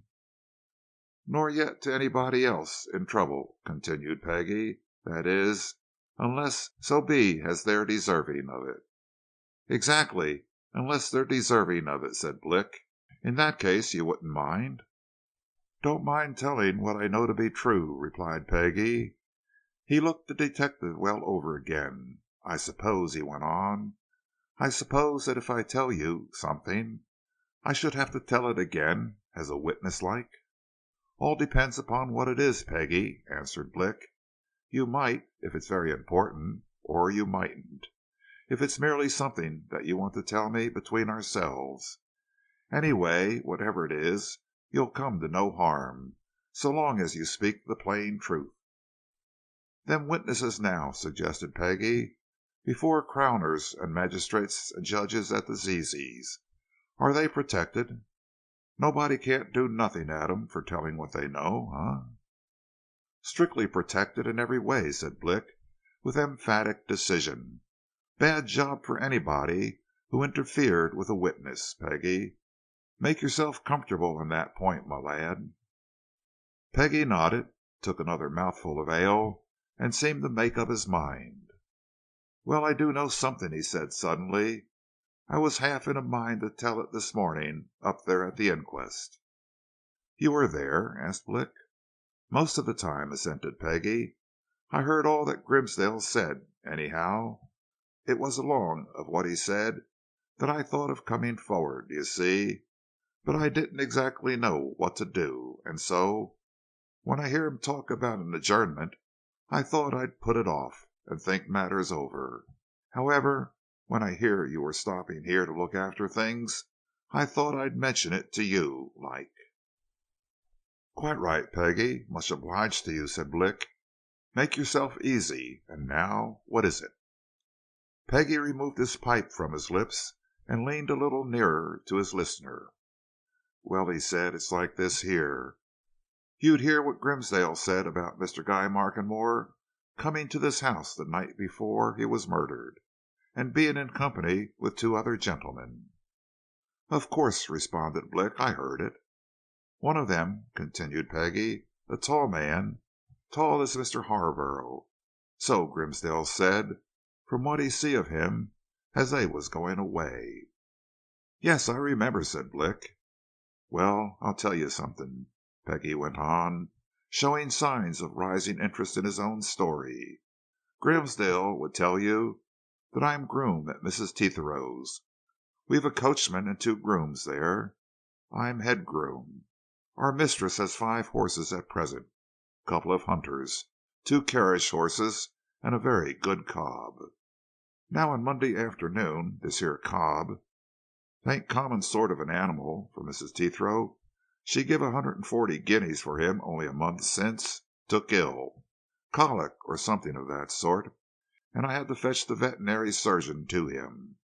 The vet, he was at our place for an hour or 2 that evening, a doctoring of him, and he sort of pulled him round, but says he to our coachman and the rest of us, 'One of you chaps,' he says, 'will have to sit up with this cob all night and look well after him.' So I offered to do that. The other 2 is married men, and lives in the village here. Me being a single man, I lives over the stables, do you see?" "I see," said Blick. "You were on the spot." "On the spot, so to speak," agreed Peggy. "Well, the vet, he leaves us some medicine, and he tells me what to do all through the night with this here cob. And so, when it gets late, and all the rest of 'em have gone, I gets my supper in the servants' hall, and takes a bit of something to eat during the night, and settles down as comfortable as I could in the saddle room next to the loose box where we had this poorly cob. He went on all right, that cob did, hadn't no trouble with he at all, and he's right now, quite fit again. However, that's neither here nor there, in a way of speaking. What I mention the cob for is to show you how I come to be up all that Monday night, do you see?" "I understand," said Blick. "It's all clear, Peggy. Go ahead." "Well," continued Peggy, "there's nothing happens till about 1:45 in the morning. I know it was that, 'cause I had to keep looking at the cob every so often from the time the vet left him, and that was one of the times. I'd just been into his loose box and come out when I remembered that I had no tobacco left in my pouch, but I had plenty in a tin in my bedroom, so I went off to fetch it. Now then, you must understand that our stabling at the Dower house is separated from the drive by a high hedge of macrocarpus trees, shrubberies, do you see? I was going along this hedge side, between it and the coach house wall, on my way to the stairs that leads up to my bedroom, when I hear somebody coming down the drive the other side of the hedge, soft like. So I stops dead." "Wait a minute," interrupted Blick. "What were you walking on yourself, Peggy? What sort of a pavement or path?" "Asphalt, laid down recent," answered Peggy promptly. "Runs all along the front of our stabling. Put down when Mrs. Tetherow came and had things smartened up."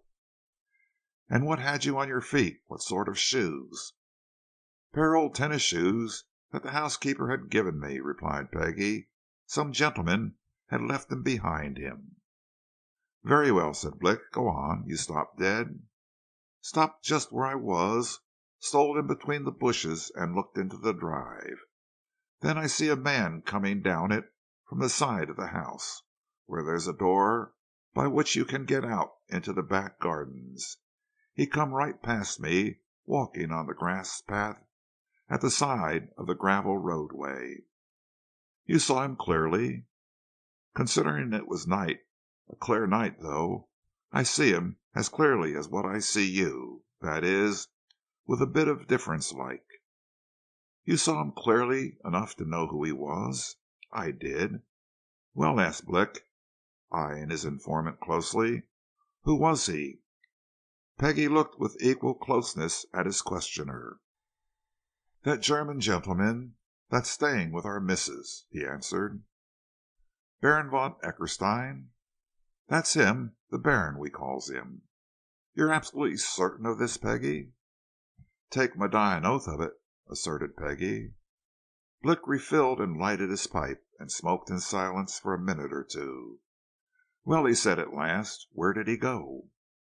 "Went a few yards down the drive, and then turned into a path that goes through the shrubberies towards the main road," replied Peggy. "It comes out into the main road very nearly opposite the cottages, just beyond this place, the Scepter. There's a little iron swing gate in the holly hedge. You'll maybe have noticed it. He comes on to the road through that, about 200 yards from here." "And you say that was about 1:45 Tuesday morning?" "At all about that," affirmed Peggy. "It would be about 6 or 8 minutes to when I see him.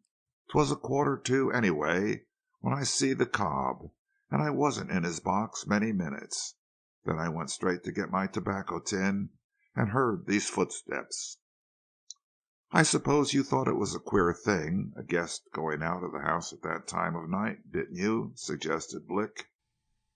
"Uncommon queer, I thought," agreed Peggy. "But then 'twasn't any concern of mine, and I shouldn't have taken much more notice of it if I hadn't seen him again."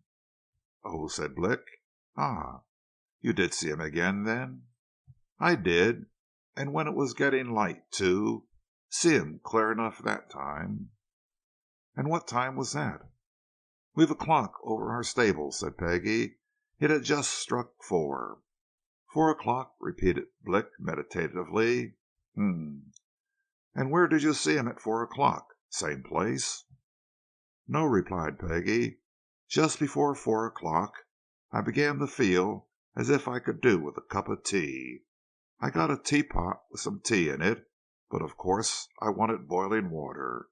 Now, we've a gas stove in a little room at the end of the stables that our coachman uses as a sort of sitting room for himself, you see.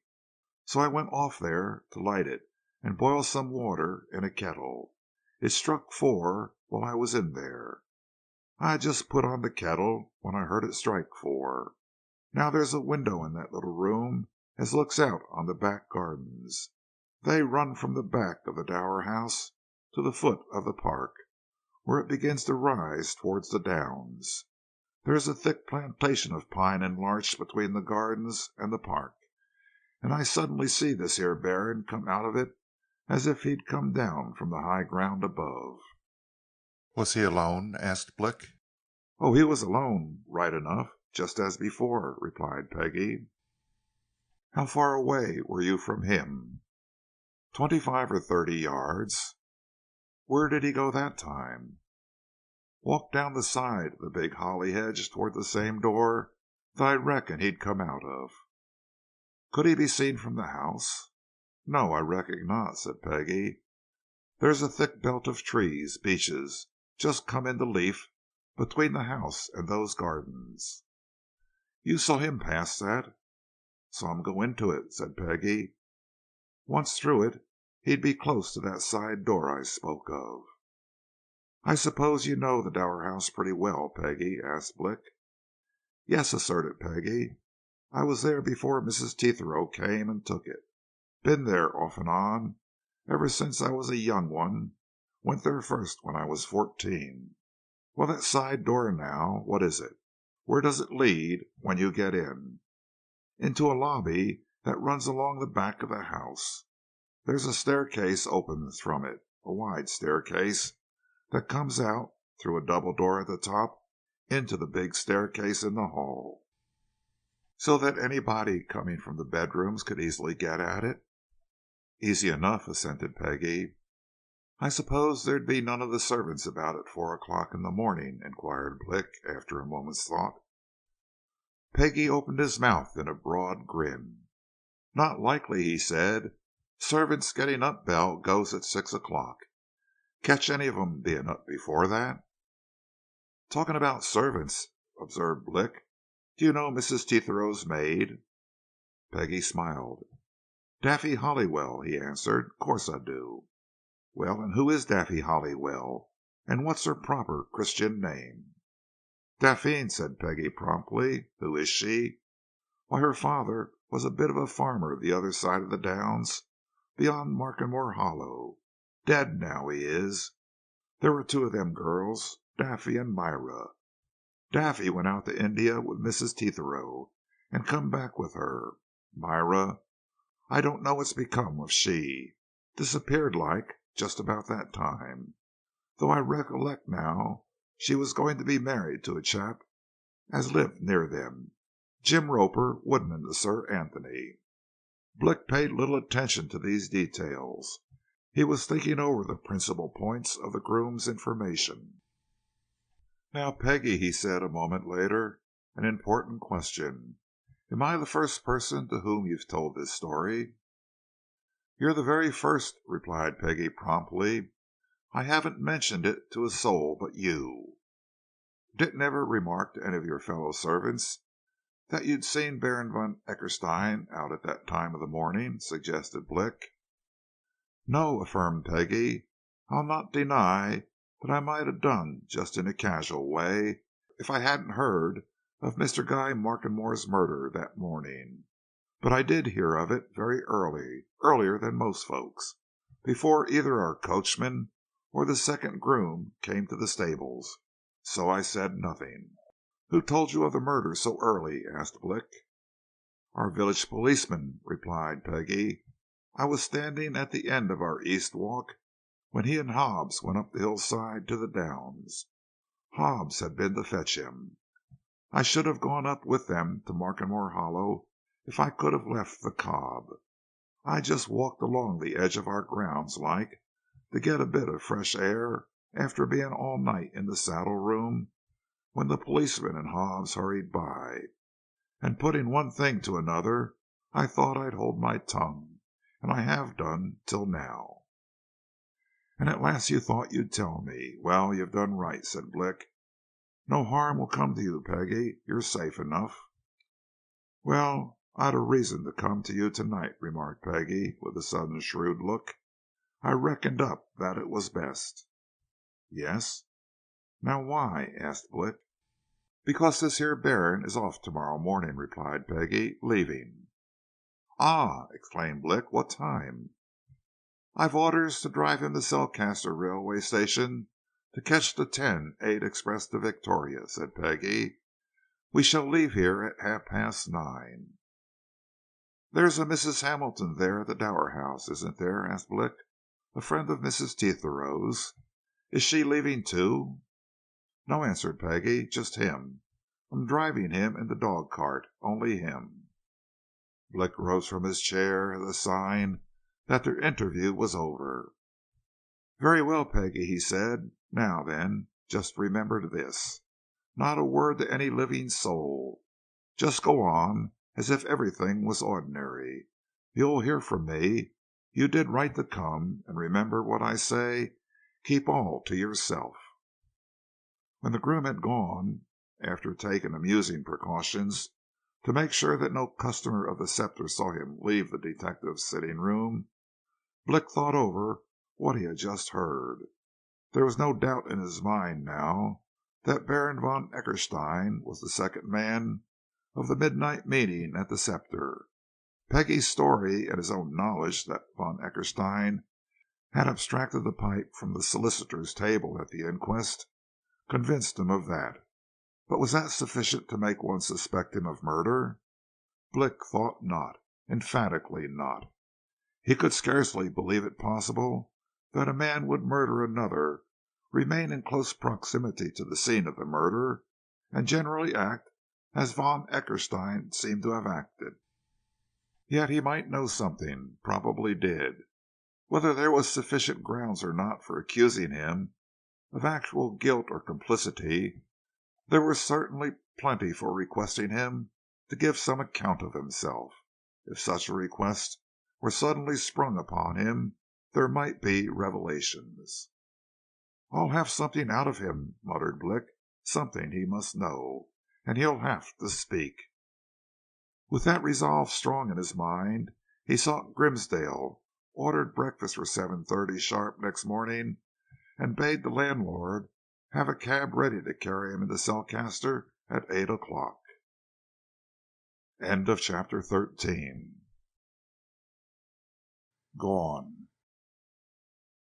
These matters arranged and dismissed from his thoughts, Blick, having had enough of business for that night, turned into the bar parlour of the Scepter, minded for a little relaxation before retiring to bed.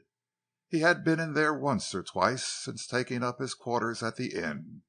Usually there were 2 or 3 Markenmore men to be found round the fire, a farmer or two, the miller, the carpenter, the blacksmith, engaged in discussing the latest news of the village. Blick liked to hear them talk, but on this occasion the room was almost empty. There was in fact nobody in it but a little meek and mild-looking man in a tweed knickerbocker suit, who sat thoughtful and solitary near the hearth, and turned an unusual large pair of spectacles on the detective with a sort of apologetic look. He moved his chair back a little, as if to invite Blick to the cheery blaze. "Thank you," said Blick. He dropped into a chair facing the stranger and drew out his pipe and tobacco. "A bit of fire's quite welcome, though we've nearly in May," he opened. "Very welcome indeed, sir," responded the other, "especially when you've been out in the open all day." "Been walking?" asked Blick, with a glance at the stranger's knickerbockers. "I have, sir. Done 30 miles today before I came to this place," replied the stranger. "Right across the downs. I always take a holiday twice a year, early spring and late autumn, and spend it pedestrianising. Run all over this particular part of the South in my time, but I never came to this particular village until today, and I confess that what led me here, for in the ordinary way I should have put up at Cellcaster, was curiosity. I read in the newspapers about this Markenmore mystery, so being near, I thought I'd like to see the place." "Queer business, isn't it?" said Blick. "Queer indeed, sir," agreed the stranger. "You're interested in it, sir?" "Got to be," answered Blick laconically. "Professionally." The stranger brought his big spectacles to bear on Blick and regarded him with rapt attention. Then he bent forward and spoke in a hushed voice. "Is it possible, sir, that I have the pleasure of meeting the famous detective, Sergeant Blick, whose name I have heard in connection with this case?" he asked almost reverentially. "Do I see Mr. Blick in the flesh?" "You do," replied Blick. "All there is of him." "Bless me!" exclaimed the stranger. "Very proud, I'm sure, to meet you, sir. My name's Crawley. I come from Tooting. Rate collector, Mr. Blick. An arduous and humdrum occupation, sir, but it keeps me in form for walking, of which exercise I'm passionately fond. Dear me!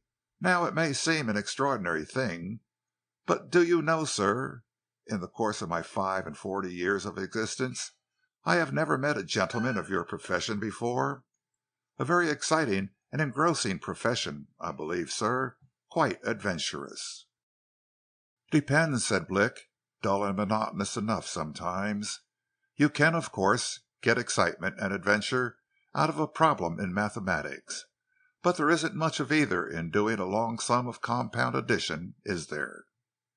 Mr. Crawley looked his admiration, and his failure to comprehend. "I mean," added Blick, "that our job is very often one of adding this to that, and that to this, until you've got a total." "Very good, sir, very good. I see your meaning," said Mr. Crawley, rubbing his hands. "Oh, very good indeed, sir. An excellent illumination. It wouldn't be fair of me, I suppose, to ask if you've arrived at a total in this Markenmore problem, Mr. Blick?" "I can soon answer that for you," said Blick. "I haven't." "A very stiff nut to crack, I should think, sir," replied Mr. Crawley. "I read all the evidence in the paper, the Daily Sentinel, Mr. Blick, as I sat on a hillside eating my modest lunch. Very interesting indeed, more interesting, sir, than any of those sensational novels that people borrow from the libraries. Oh, much more real life, sir." "Make anything of it?" suggested Blick. "Got any opinion?" Mr. Crawley glanced at the door and lowered his voice. "I have opinions, Mr. Blick," he answered. "Yes, sir, I have opinions.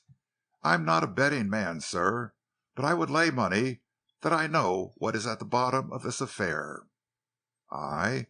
What now?" asked Blick, always glad of an idea. "Money," said Mr. Crawley solemnly. "Money, sir, money." "Just how?" inquired Blick. Mr. Crawley took off his spectacles, revealed a pair of weak, dreamy eyes, and shook his head. "I think the unfortunate young man, Mr. Guy Markenmore—queer name, sir, was followed, tracked," he answered. "Tracked, sir, with money at the bottom of it, yes." "Do you mean that he was robbed as well as murdered?" asked Blick. "No, sir, I don't mean that at all," said Mr. Crawley, with emphatic decision. "I observed that Mr. Guy Markenmore's property and money were left untouched. No, I mean that money is at the bottom of the mystery of his murder, that he was murdered by some evil person who will benefit by his death, in a pecuniary sense, Mr. Blick, a pecuniary sense. I may be wrong," concluded Mr. Crawley. "I may be wholly and entirely wrong. But on the evidence, sir, such is my opinion, and I have served on a jury more than once." "I shouldn't wonder if there's a good idea in what you say," admitted Blick. "There's generally some question of money at the bottom of all these things. However," he added, as he pulled out his watch and yawned in the act, "up to now I've got precious little light on the subject. Perhaps I'll get a bit more tomorrow." Then, with a laughing remark that even detectives must sleep occasionally, he bade Mr. Crawley good night and went off to bed. Mr. Crawley flung him a last remark as he left the room, accompanied by a wag of his forefinger. "Don't forget, Mr. Blick, though a gentleman of your ability and experience needs no reminding of it, I'm sure. Don't forget that it's always the unexpected that happens. The unexpected, sir. And there's a great deal in the unexpected. No one knows, sir, what tomorrow may not bring forth." "Guess you're about right there, Mr. Crawley," asserted Blick. "You've hit it in one this time." He had no idea of what tomorrow would bring forth, neither then, nor when he presently fell fast asleep, nor when he woke in the morning, nor when at 8 o'clock he climbed up into the trap in which Grimsdale was to drive him to Selcaster. Mr. Crawley, who had also breakfasted early, stood at the inn door when Blick emerged. He was equipped for walking, and was fastening a small satchel on his shoulders. "Off?" inquired Blick. "Only for the day, sir," replied Mr. Crawley. "I'm going to have a full and glorious day on the Downs. behold the receptacle of my lunch. And I am so well satisfied with the sceptre, Mr. Blick, that I propose to make it my headquarters for the rest of my holiday. So I shall perhaps have the pleasure of seeing you tonight, sir, when," he added in a whisper, "I trust the day may have brought forth profitably, eh?" "You never know your luck," responded Blick. He said little to the landlord as they drove into Selcaster, but when they came to the ancient market cross in the middle of the old city, he laid a hand on his arm. "Grimsdale," he said, "pull up and set me down here. I'm going to see the chief constable. I'll walk along the street. And listen, I want you to stop in Selcaster a bit. Be down at the station at 10 o'clock sharp. I'll see you there." He got out of the trap and went off in the direction of the chief constable's office, and Grimsdale turned into the big courtyard of the Mitre to wait until the appointed time. At 5 minutes to 10 he went down to the station, and handing over his horse and trap to the care of a boy, walked upon the up platform. The London express was nearly due, and, as usual, there were many passengers awaiting its arrival. The platform was thronged, but Grimsdale was quick to observe that Blick was there, and that near him, mingling with the crowd, were 2 or 3 plain-clothes policemen of the local force. Clearly Blick was expecting somebody, and Grimsdale, a bit of straw protruding from his lips, watched, keen-eyed and observant. 10 o'clock chimed from the many towers in the city, and nothing had happened. In 5 minutes more the big express would come thundering in. In 8 it would have glided away again on its 60-mile run to London. At 1 minute past 10, Mr. Blick, who was keeping a sharp watch on the booking office, left the platform and went outside the station. As he emerged on the open space in front, William Peege, driving Mrs. Tethero's smart dog-cart, came racing up alone. Peege singled Blick out from the folk who hung about the station doors and pulled up right before him. The detective was at the side of the dog-cart in an instant. His eyes went to the vacant seat at the groom's side. "Where is he?" he asked in a sharp whisper. Peege bent down. "Gone, sir," he answered. "Hooked it during the night. Nobody in his room this morning. Clean disappeared. Mrs. Tethero sent me in to tell the police. She says something's happened to him." "Happened to him? What does she mean?" growled Blick. Peege bent still lower. As he spoke they heard the express coming. It entered the station behind them with a roar and a rattle that died away into the hiss of escaping steam as the engine pulled up and came to its brief rest. "I heard Mrs. Tethero say to the housekeeper that the Baron often went out walking very late at night," he answered. "She said he's a bad sleeper, and goes out walking to make himself sleep. I made out that she thought he'd gone out that way during the night, and she believes he's had an accident, or something of that sort. She's sending folk round for him, and I'm to tell the police here." "Wait a minute," said Blick. The people who had got out of the express were coming from the exits. He moved out of their way. "You've no idea what time he went out?" he asked, glancing at Peege. "I've no idea," replied Peege. "I did hear that he went to bed at his usual time, but—" He paused. Grimsdale had come bustling up and was tapping Blick's elbow. Blick turned quickly. Grimsdale pointed to a tall man who had just emerged from the station and stood at its principal entrance looking about him. "There," said Grimsdale. "That man. That's him. The man who came to the Sceptre on Monday night. The American." At that moment the tall man caught sight of Grimsdale, started, smiled, nodded, and came hastily across. "Hello, landlord," he said. "The very man I was waiting to see. Say, how's this affair about Guy Markenmore going on? I've travelled all night to reach this city so that I could tell about things. Never heard of it myself till yesterday evening, right down at Falmouth. Have they laid hands on anybody?" Grimsdale was looking from the stranger to Blick, and Blick hastened to speak. "Are you the man with whom Guy Markenmore had supper at the Scepter last Monday night?" he asked abruptly. "The man who booked a room there and never occupied it?" "I am that man," replied the stranger, with a ready nod and smile. "No other." "Do you mind telling me who you are?" asked Blick, "and what you are?" "I do not. My name is Edward Lansbury, and I am a financier, with businesses in New York and in London. Who are you, and what's your business?" "Detective Sergeant Blick, of the Criminal Investigation Department, New Scotland Yard. I have this case in hand, Mr. Lansbury, and I'll be glad if you tell me what you know about it." "Sure, everything. That's what I've run up from Falmouth for. Where will we talk?" "Come this way," said Blick. The plainclothesmen had come up behind him. He turned and whispered to them, and they went away in the direction of the police station. "Don't wait for me, Grimsdale," he continued.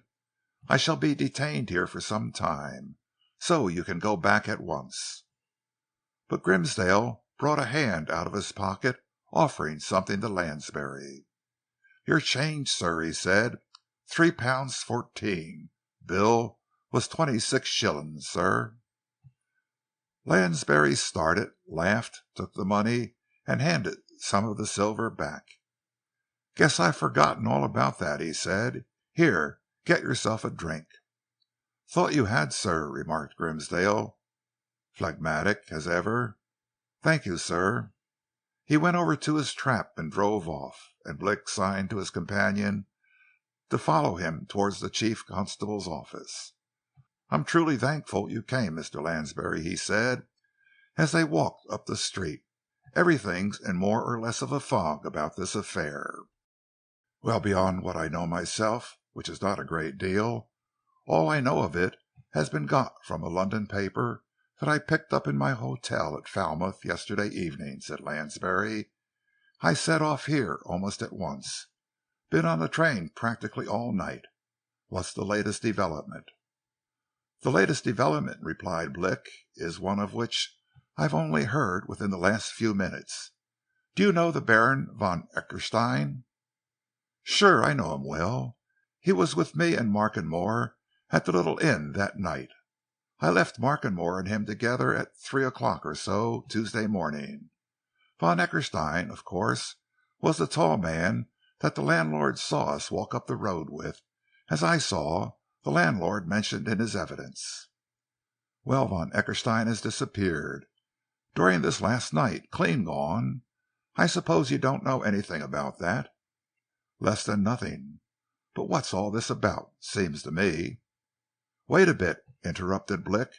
"We'll be alone with the chief constable in a minute. Then tell me all you know. We want it." The chief constable, to whom Blick had sent a message by the plainclothesman, was awaiting him and the newcomer in his private office. He looked at Lansbury with considerable interest, and suddenly asked a direct question. "Are you the Mr. Edward Lansbury who had a good deal to do with the Vilona Real Estate Development Company some few years ago?" he inquired. "You are, I got a pretty fair holding in that. Very profitable it's been, too." "And what can you tell me of this Markenmore affair, Mr. Lansbury? We shall be very glad to know." Lansbury dropped into an easy chair at the side of the chief constable's desk, and put the tips of his fingers together. "Well," he said, "I'll tell you all that I can tell. That is, all that I actually know. As regards the actual murder of Guy Markenmore, seems like it amounts to nothing. As regards what happens just before it, well, you must make out of that what you can. All I can tell you is what took place at the Scepter Inn." "And why you, Markenmore, and Van Eckerstein met there," said Blick quietly. "Sure. Well, as to say why we met there," continued Lansbury, "as I told you at the railway station just now, I'm a financier. I have business interests in this country as well as in my own. I have an office in London, just as I have an office in New York. Naturally, I know a great many financial operators in both countries. I knew Guy Markenmore well enough, a smart man who had done well. I know Van Eckerstein not so well, but sufficiently. He, of course, is better known than I am, or that Markenmore was, known in London, Paris, and Vienna." "A German, I suppose?" asked the chief constable. "No, Von Eckerstein is an Austrian," replied Lansbury. "Well, I've had dealings with these two, separately, you understand, never together, on various occasions, and always found them very good, straight men of business. Now, very recently, Markenmore wrote to me that he had a business deal on in which I should find it profitable to join, with the idea of developing its results in the States. He told me in a letter what it was, but I do not wish at present to tell you, for the thing is a most important secret. I will, of course, tell it if it becomes necessary to do so in the interest of justice. That is, if my telling the precise details will help in the arrest of Markenmore's murderer. But just now I would rather not say, and it is not relative to the pertinent matter. It's sufficient to tell you that Markenmore had the chance, an option in fact, of buying a certain something from a certain somebody, and he invited me to go in with him. His proposition was that I should acquire 1/3, he would take up another, and we would find a third man to buy the remaining third. We had a little correspondence about the thing to be purchased. I may tell you that the thing was a trade secret. While we had this correspondence, Markenmore was in London, and I was either at Southampton or at Falmouth. I have business at both places just now. Now, about the middle of last week, Markenmore wrote to me and said that as I was at Southampton, would I meet him at the Scepter Inn, Markenmore's cellcaster, on next Monday night. He was going to Markenmore Court that evening, he said, on family business, and would join me at the Scepter when it was over at 10:30 or so. We fixed this up. I came on from Southampton by an evening train, walked out to Markenmore, booked a room at the Scepter, and ordered supper for two. While it was being got ready, I took a walk outside. I had been kept indoors a great deal for some days in a close atmosphered place, and I was enjoying the fresh air. I strolled outside this village of Markenmore, and I met Von Eckerstein." "A moment," interrupted Blick. "What time was that?" "It would be between 9:30 and 10, as near as I can remember," replied Lansbury. "Dark, then?" "Oh, quite dark. I should not have seen Von Eckerstein but for the fact that I struck a match to light my cigar. He saw me. He was leaning against a gate close by.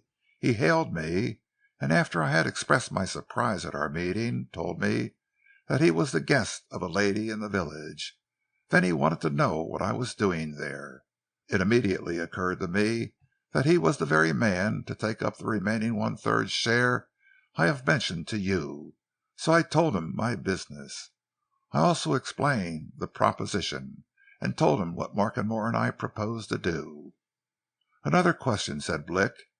"Did Von Eckerstein know Markenmore? Had they ever had any dealings?" "I do not think they had, no. As to knowing each other, I dare say they may have been and probably were familiar with each other's names as financiers, but I am sure that until that night they had never known each other personally." "That," remarked Blick, "is precisely what I wanted to know. Go on." Chapter 14.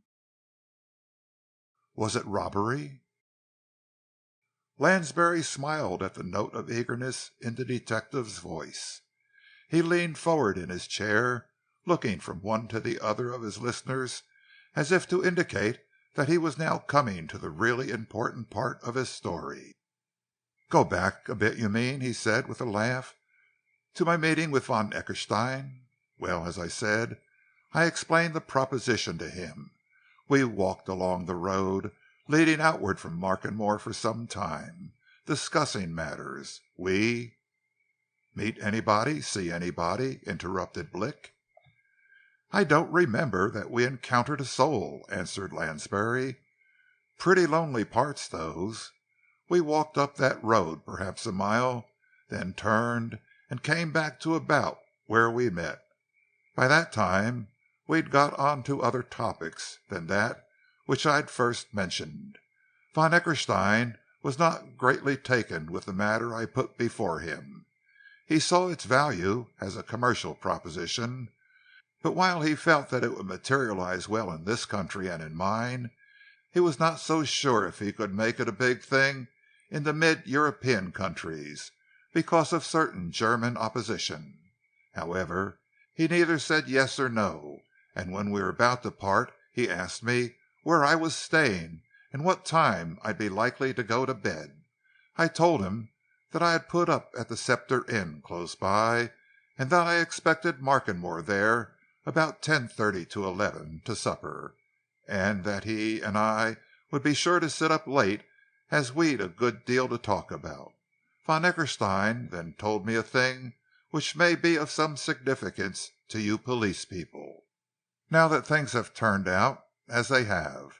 He said that he was suffering badly from insomnia, couldn't sleep at night, at any rate as he ought to, and that since coming to this place where he was visiting, he'd frequently gone out long walks in the middle of the night to see if he could induce sleep.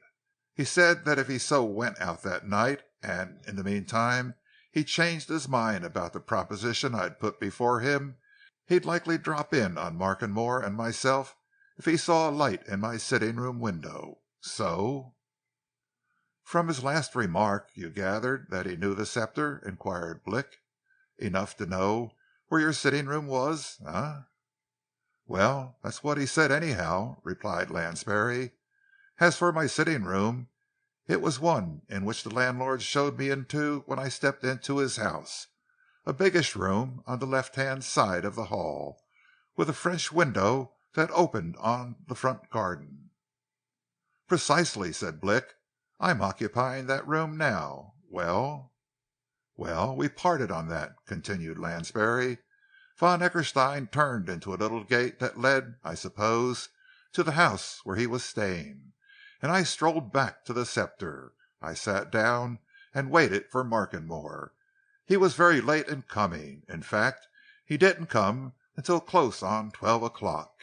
He was in very high spirits. He told me, as we sat at supper, that he'd met his old sweetheart, handsomest woman in England, he called her, and that they were both so pleased to meet again that they'd fixed it up to be married right off, and I'd have to be his best man.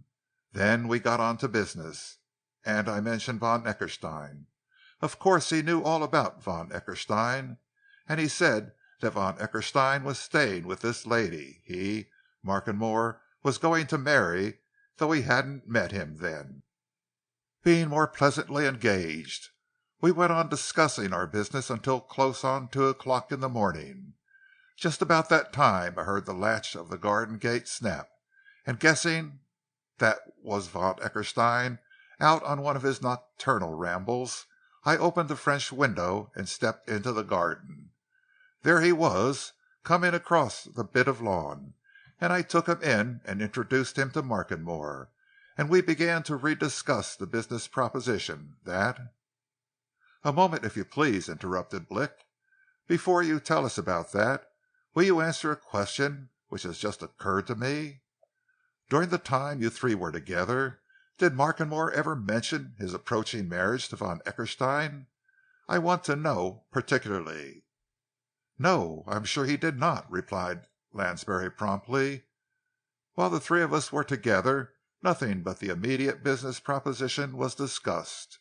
What Markenmore may have said on that subject, if he said anything to Von Eckerstein later, when I parted from them and left them together, I can't presume to speculate on. But during the hour or so in which we were all in company, nothing was talked of but business. Now, without telling you exact details of the secret, I'll tell you what business was. A young fellow who lived in a small country town between this city and London, getting in touch with Markenmore as a financial man, offered him a trade secret which he was anxious to sell outright for strict cash, for a certain amount of money that he required to set himself up in business. That amount asked was £3,000. It was a good bargain, a very good bargain. The advantage was on the side of the purchaser. But the young fellow had fixed his own price, and would evidently be well content if he got it. After von Eckerstein came to the Scepter, we all three talked the matter out. Markenmore had the papers and showed them, and we decided to buy. That is, von Eckerstein decided to come in, for Markenmore and myself had already made up our minds. We then settled matters, von Eckerstein and myself each giving Markenmore £1,000 in notes as our shares. Do I understand that you each gave Markenmore £1,000 in notes there and then?" asked Blick abruptly. "Notes?" "Why, certainly," answered Lansbury. "That's just what I said. Bank of England notes. To which, of course, he added a similar sum of his own, to make up the 3,000. What's surprising you?" "Do you mean to say that all three of you were carrying large sums of money on you, like those?" asked Blick. "Walking about with as much as £1,000 on you?" "That's no great sum to carry," replied Lansbury. "Men in our line have to carry a good deal of ready money about them. £1,000 doesn't take up much room in a wallet." "There would be notes of big denominations, I suppose," suggested the chief constable. "Exactly," assented Lansbury. "Mostly so, at any rate. Notes of 500 or 200 each. I remember that von Eckerstein handed over 2 notes of 500. Mine were smaller, 4 200s, 1 100, and 2 50s. I don't know anything of Markenmore's. He simply put our money into his envelope with the rest of the papers." "Why notes at all?" asked Blick, in whom an absolutely new train of thought was now developing. "Why could not this transaction have been settled by cheque?" "Because the young fellow of whom I have told you, the seller, particularly wanted his money in notes," replied Lansbury. "I said he lives in a small town between this city of yours and London. Well, Markenmore was going to call on him on his way back, hand him the cash, and the thing was settled. Do you get that?" Blick was beginning to manifest a certain restlessness. He got out of his chair, put his hands in his pockets, and began to pace the room with bent head. Suddenly he twisted round on Lansbury. "Then when Guy Markenmore went out of that inn, the Scepter, at 3 o'clock on Tuesday morning, he had £3,000 in Bank of England notes on him," he said. "Is that a fact?" "Sure," replied Lansbury. "He had." Blick gave the chief constable a significant look and snapped out a significant word. "Robbery." The chief constable nodded. He, too, was beginning to see developments. "Looks like it," he said. "Murder for what he had on him. And yet—" He paused, looking at the detective with professional appeal. "Odd," he went on, "that everything else was untouched." "That makes things all the more significant," observed Blick. He turned to Lansbury. "Did you see where Markenmore put the money, the bank notes, and the papers you referred to just now?" he asked. "I did. In the inner breast pocket of his coat." "Just put them in, as one puts letters or anything of that sort into one's pocket?" "Sure." "Did he ever leave that room in which you were all three sitting, until you all left it for good?" "He did not. None of us did." "Well," said Blick, after a pause, during which he appeared to be deep in reflection, "what happened after you finished this business?" "Nothing unusual. We talked a bit, had a whisky and soda, lighted a fresh cigar, perhaps."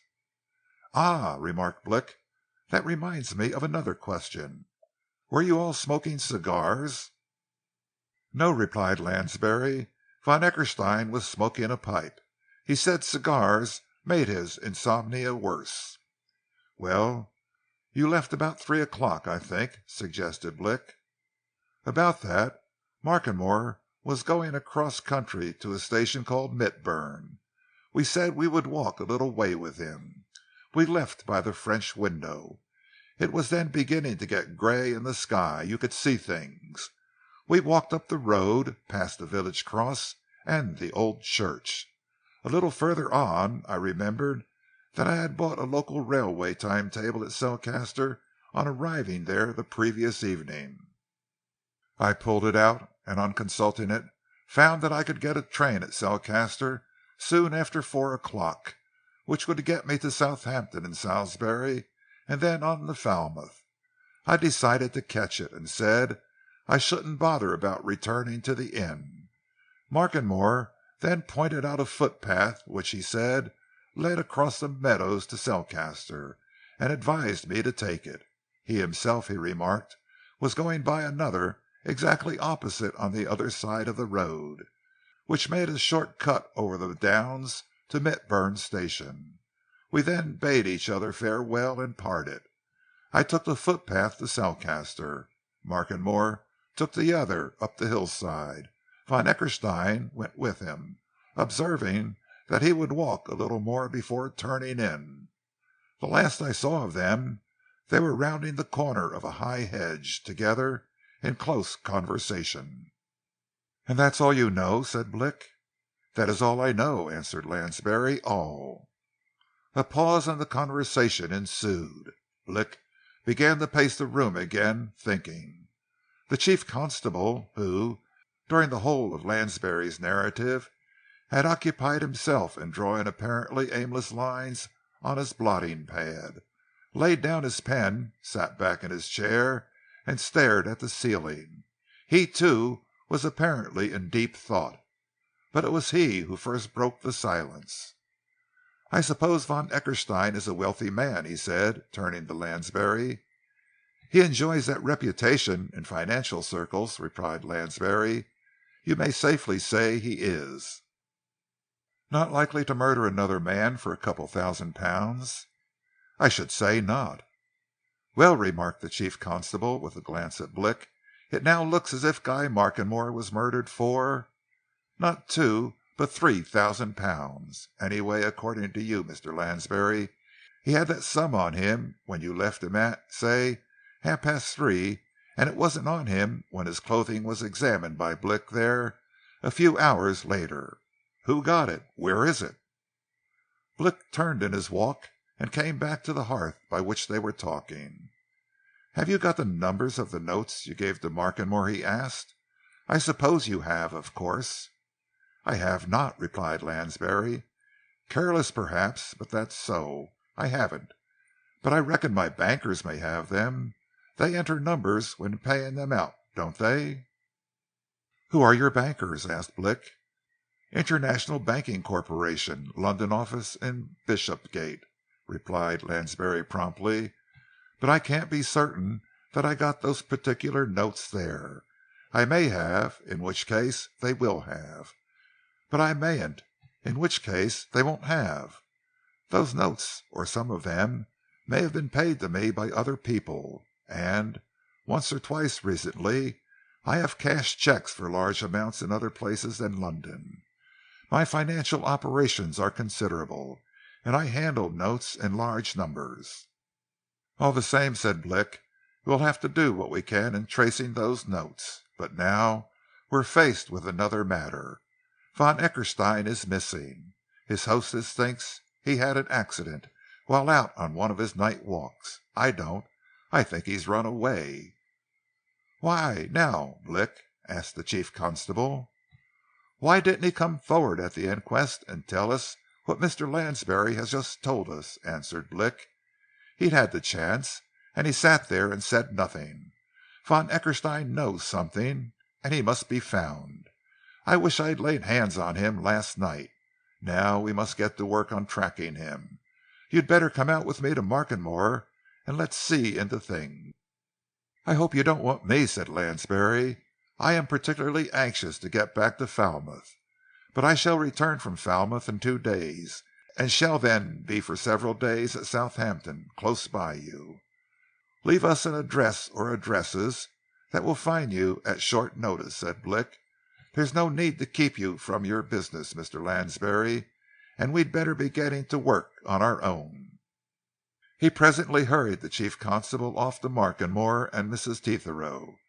The events and revelations of the morning had given him an entirely new conception of the case in hand, and he was now blaming himself bitterly for not having asked von Eckerstein to account for his possession of the pipe as soon as he had discovered that it was in the financier's overcoat pocket.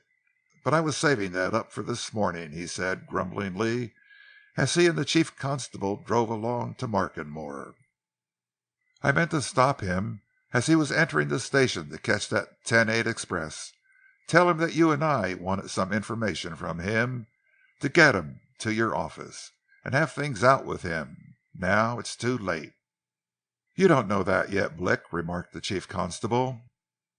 "If this man was accustomed to strolling about at night, he may easily have had an accident, and be lying in some lonely part of those downs or woods waiting for help.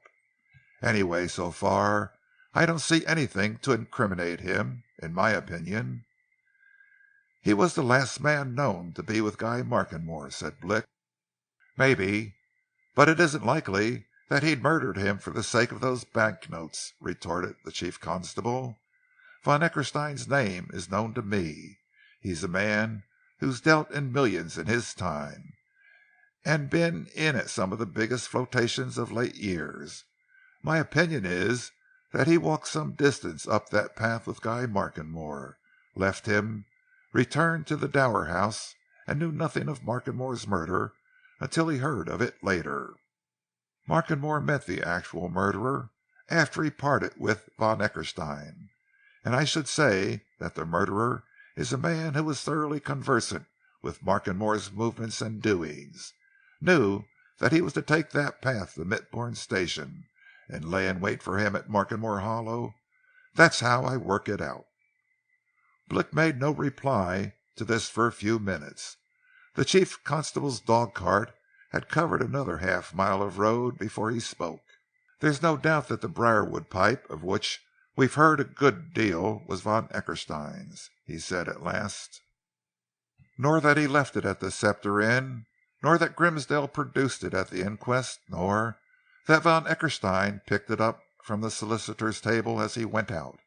Now, if he's an absolutely innocent man, why didn't he get up at the inquest, explain his presence at the Scepter, admit that he did leave his pipe there, and behave candidly and openly, instead of keeping everything back and purloining that pipe as cleverly as any pickpocket? Come." "Can't say," answered the chief constable. "I should imagine that he'd reasons of his own for keeping silence, especially after he'd heard Grimsdale say that he couldn't identify the third man of the party." "Well, there's another queer thing," remarked Blick. "Von Eckerstein must have known that, eventually, this man Lansbury would come forward.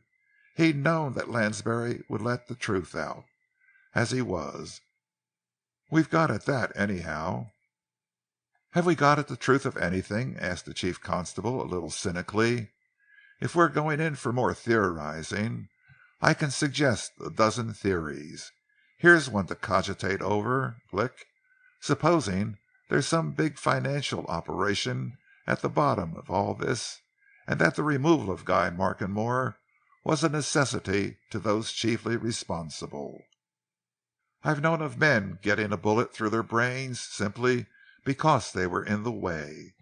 And as to truth, well, give me proof.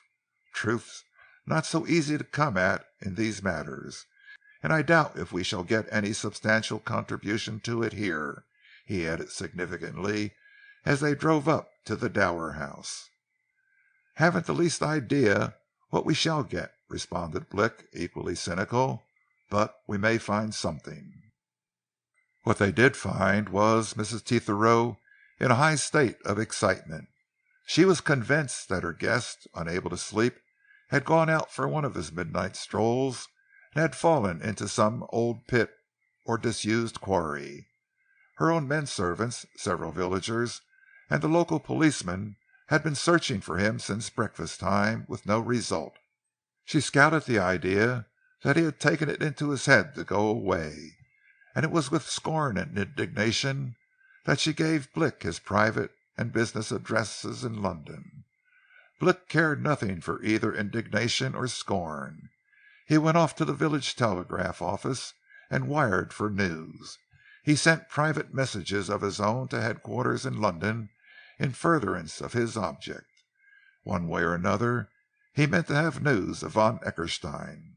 "After all," he said to the chief constable, as they lunched together at the Scepter, "there's no getting away from the fact that, according to our information, von Eckerstein was the last person who saw Guy Markenmore alive." "No," answered the chief constable, "you're wrong, Blick. The last person who saw Guy Markenmore alive was the man who murdered him." Blick regarded this as a verbal quibble, and changed the subject. Late in the afternoon he got replies to his various telegrams. Nothing had been seen or heard of von Eckerstein at his usual London haunts, nor, when night fell again, had any news of him come to hand in Markenmore. Chapter 15. Family Matters. Early in the morning of that day, Mr. Franzenberry, in common with the rest of the Markenmore people, heard of the strange disappearance of Baron von Eckerstein, and like many of them, he joined in a search for the missing man. Since his coming to the Warren, Mr. Franzenberry had become minutely acquainted with his immediate surroundings, and he knew of many nooks and corners of the woods and downs wherein a stranger might easily have met with an accident. There were queer places in that neighborhood. 2,000 years ago, the folks who were here before the Romans had quarried the hillsides, scooped out caves and pit dwellings, and made long lines of fortifications and trenches. These primeval works, grown over in course of time, were danger traps to the unwary who wandered through the backwoods or crossed the rough, unfrequented parts of the uplands. More than once in Mr. Franzenberry's short experience of Markenmore, he had known of man or horse falling into some unexpected cavity. Some such accidents as this he conceived to have been possible in the present instance, and when he heard of von Eckerstein's disappearance, he took his stoutest walking stick, some lunch in his pocket, and a small flask of brandy and water, and set out to prospect. In the course of the day he met many folk who were similarly engaged. Mrs. Tetherow was so much concerned about the fate of her guest, and so convinced that evil had befallen him, that she had pressed into service every villager who could be spared from his proper and usual labours, and had offered a handsome reward for success. But when evening-tide came again, and Mr. Franzenberry, weary with tramping up hill and down dale, returned to his own fireside, no success had materialized. Baron von Eckerstein, as far as Markenmore folk were concerned, had vanished. Mr. Franzenberry sat down to his solitary dinner, puzzled and wondering. He had thought of little else than the Markenmore problem since it was first presented to him, and the more he thought, the more he was bewildered. He had listened with care and patience, and, he hoped, with understanding, to the evidence put before him and his fellow jurymen, and he was bound to confess that he had made little out of it. What seemed to him much the most important fact of that evidence was the affair of the briarwood pipe. There was no doubt that the pipe had been left on the supper table at the Scepter by one of the two men who were there with Guy Markenmore. There was no doubt that Grimsdale produced it at the inquest, passed it round, and left it lying on the table. There was no doubt, none whatever, that it was abstracted from that table between the moment of adjourning and the moment wherein the officious newspaper reporter asked to see it. What was to be deduced from that? In Mr. Franzenberry's opinion, one certain conclusion. The owner of that pipe, the man who had left it at the Scepter, was present at the inquest and had kept silence. Who was he? Mr. Fransenberry had asked himself that question 100 times and got no answer. He was unaware of Blick's doings and discoveries, and he had only his own knowledge to go on. But he felt sure of one thing. The owner of the pipe had purloined it from the solicitor's table of the temporary court in the old dining hall, so that it could not be used in evidence against him. Once more, who was he? Mr. Fransenberry was still puzzling about this and various other collateral questions when his bachelor dinner came to its end. He rose from his chair and meditated a little. Then, remembering that he had had a very hard and trying day, he went to his modest cellar, found a bottle of his best good old port, and carefully decanting it, carried the decanter and a brightly polished glass or two into his library. With his slippered feet on the padded fender rail, the decanter of port at his elbow, and a cheery fire of beech logs in front of him, Mr. Fransenberry proceeded to do more thinking. But he had not followed his train of thought very far when his trim parlour-maid entered to his presence, and informed him that Mr. Harborough was in the hall, and would be obliged if Mr. Fransenberry would see him for a few minutes. Mr. Fransenberry rose from his deep chair with alacrity. He had never had speech with Harborough before the occasion on which they met at Markenmore Court on the morning of the murder, but he knew all about him as the wealthy owner of Greycloister. He regarded him as a wrongly accused man, and he was sorry that his homecoming should have been marred by so much unpleasantness. Moreover, Mr. Fransenberry was the sort of man who is always glad of a chat with anybody, and just now, in spite of the coroner's admonition to him and his fellow jurymen, he felt that he had plenty to talk about. He accordingly hastened into the hall with open hand and welcoming smile. "Hope I am not disturbing you," said Harborough, as his host led him into the cosy library. "An odd time to call, but I had a reason." "My dear sir, I am only too delighted," exclaimed Mr. Fransenberry hospitably. "Try that chair and a glass of my port. I can recommend both." "You are very good," responded Harborough. "I am no great judge of wines," he added, taking the glass which his host handed him with old-fashioned courtesy, "and as to easy chairs, I haven't much acquaintance with them of late years. A camp stool has been more in my line. Mr. Fransenberry. Well," he continued, as Mr. Fransenberry resumed his own seat, "I came to ask your advice about something. I rather formed the opinion, when I met you the other day, that you were the most likely man round here to take a common-sense view of things." "Flattered, I'm sure," said Mr. Fransenberry. "I hope I am a common-sense person." "Well, you know what I mean," observed Harborough. "You're not likely to let local prejudice and gossip affect you. Now, I want to ask your advice. As I said just now, tomorrow Sir Anthony and his elder son are to be buried in Markenmore churchyard. I, of course, have known the Markenmore family ever since I knew anything.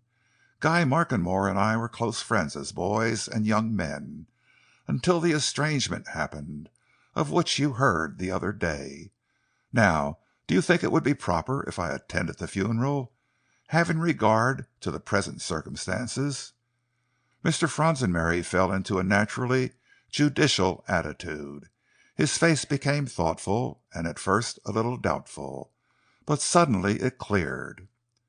"My dear sir," he said, "it is, I believe, within my recollection that when you were giving evidence before myself and my fellow jurymen the other morning, you said clearly, plainly, distinctly, without any apparent mental reserve, that your one-time feeling of anger and resentment against the late Guy Markenmore had completely died out years ago, and that, had you met him again, you would have offered him your hand. Am I right?" "Quite," replied Harborough, "on all points." "Then I see no reason why you should not attend the funeral ceremony," said Mr. Fransenberry. "None." "Well, one's got to remember "that there are people close at hand who believe I killed Guy Markenmore," said Harborough. Remarked Mr. Franzenberry dryly. "But are there? I mean seriously." "Mrs. Tetherow and her following," suggested Harborough. "Has she any following?" asked Mr. Franzenberry, more dryly. "And as for herself, temper, my dear sir, temper. I don't believe the woman thinks anything of the sort. If you could really get at her mind, if she has one." "I think she did, at first," said Harborough, and after a moment's reflection, "natural, perhaps." "Natural, perhaps, if one is foolish enough to believe that people cherish resentment indefinitely," said Mr. Franzenberry. "She must know that her accusation was ridiculous. I do not think I should attach the slightest importance to Mrs. Tetherow's opinion. But," he added, as if struck by a sudden happy thought, "I know what I should do. I should just ask the two young people at Markenmore Court what their wishes are. My opinion is that they would be glad of your presence." "Hadn't thought of that," said Harborough. "Bit slow, I think. I'm sorry enough for them, God knows. And I think they know that whatever I once felt about their brother, well, I got over it long since." Mr. Franzenberry gave his visitor a keen, sidelong glance. "I suppose Guy Markenmore really did treat you badly?" he suggested. "Yes," answered Harborough, with simple directness, "but I've forgotten it. And not all his fault, either. As I say, I've forgotten it." "Queer business, this murder," remarked Mr. Franzenberry. "And now here's a second mystery. You've heard, of course, about this Baron von Eckerstein?" "No," replied Harborough, "I've heard nothing. I've been away from Grey Cloister since early this morning until just now. Came straight to see you as soon as I got back. What about von Eckerstein?" "Disappeared!" exclaimed Mr. Franzenberry. "Last night. Clean gone. No one knows where." He proceeded to give his guest a circumstantial account of the day's doings, and of his own share in them.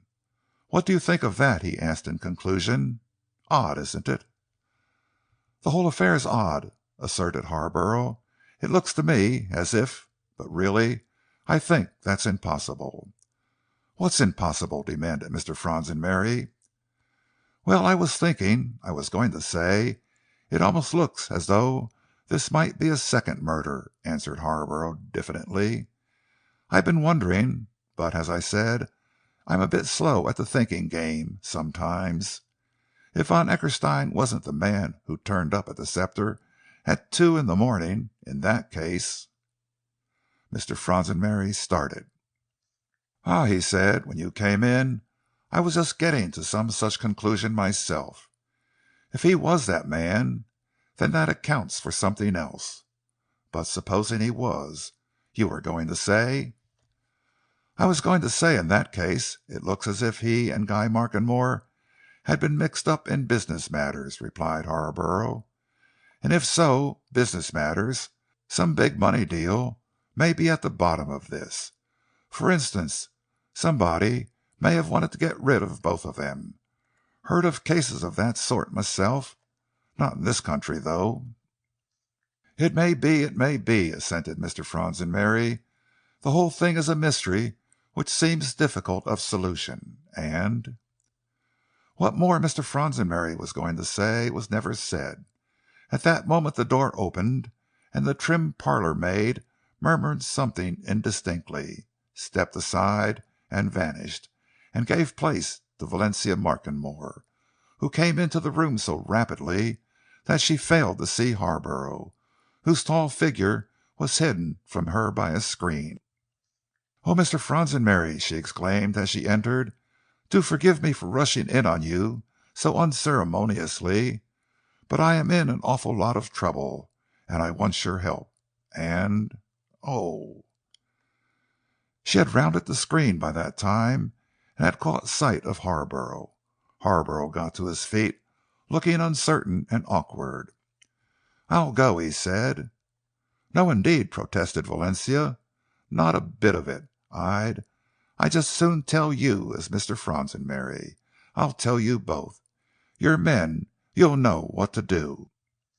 Mr. Fronsonberry signed to Harborough to stay where he was and drew a chair forward to the hearth.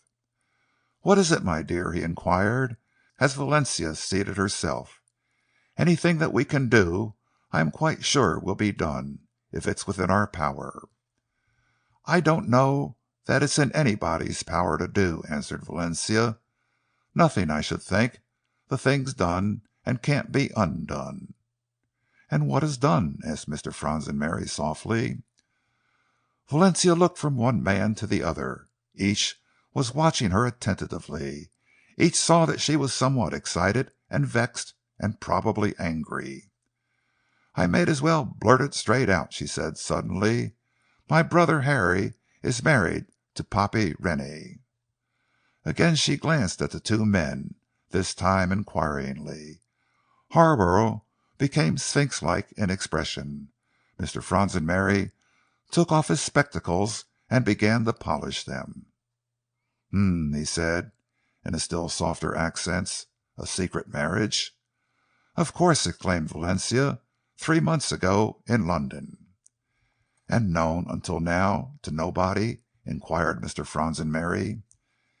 "Yes, it was known," said Valencia. "It was known to Mrs. Braxfield." "The bride's mother," remarked Mr. Fronsonberry slowly. "Dear me! Really! And so Poppy Rennie is really Lady Markenmore?" "Of course," snapped Valencia. "There's no doubt about the marriage its legality, I mean?" asked Mr. Fronsonberry. "None," declared Valencia, as curtly as before. "Whatever." Mr. Fronsonberry remained silent a moment. Then he looked past Valencia towards Harborough. Harborough, rubbing his chin, stared at the fire. Mr. Fronsonberry turned to Valencia. "And what is the trouble?" he inquired. "As you say, my dear, since the thing is done, why, it is done." "The trouble's this, Mr. Fronsonberry," replied Valencia. "Harry came and told me this an hour ago. He said that he and Poppy Rennie had been in love with each other ever since she had left that boarding school that her mother sent her to, and lately Mrs. Braxfield had been in the secret, and she had consented not only to their engagement, but to their marriage in London, when Poppy was staying there 3 months since. It was when Harry went up to town for a holiday. He was away quite a month. Well, now that things are as they are, you both know what I mean. Mrs. Braxfield insists that the time has come for this to be made public. She insists that her daughter shall take her rightful place at the funeral tomorrow as Lady Markenmore, and she has threatened Harry that unless this is done she will—well, I suppose she'll make a scene." "And your brother?" asked Mr. Fronsonberry. "What does he say?" "He would rather have postponed it until the funeral is over," replied Valencia. "Then he was going to announce it in due form. But Mrs. Braxfield is adamant. He's seen her twice today, and she won't budge an inch. She insists that Lady Markenmore should be in her rightful place tomorrow, to be seen and known as Lady Markenmore by everybody." Mr. Fronsonberry caught his other guest's eye. "What do you say, Harborough?" he asked. Harborough, conscious of Valencia's sudden gaze in his direction, flushed under his brown skin. Well, I don't think I'm much of a hand at advising in these matters," he said shyly. "I don't know much about 'em, don't you know. But it seems to me that it might be—I might ask, what does the young lady, Lady Markenmore, say about it?" "Good!" muttered Mr. Fronsonberry. "Excellent! Now, my dear, what does Lady Markenmore say about it?" "Lady Markenmore, who isn't at home, but who's arriving there late tonight, writes that she would infinitely prefer to do precisely what her husband prefers and proposes to do," replied Valencia. "She agrees entirely with Harry. But as far as I can gather, Mrs. Braxfield is the sort of person who will either have her own way or make things very disagreeable if she doesn't get it. That's the situation. And don't you think, Mr. Franzenberry, that, as you know all of us, you might see Mrs. Braxfield tonight and persuade her to listen to reason? I don't want any scenes tomorrow." "I will go," said Mr. Franzenberry.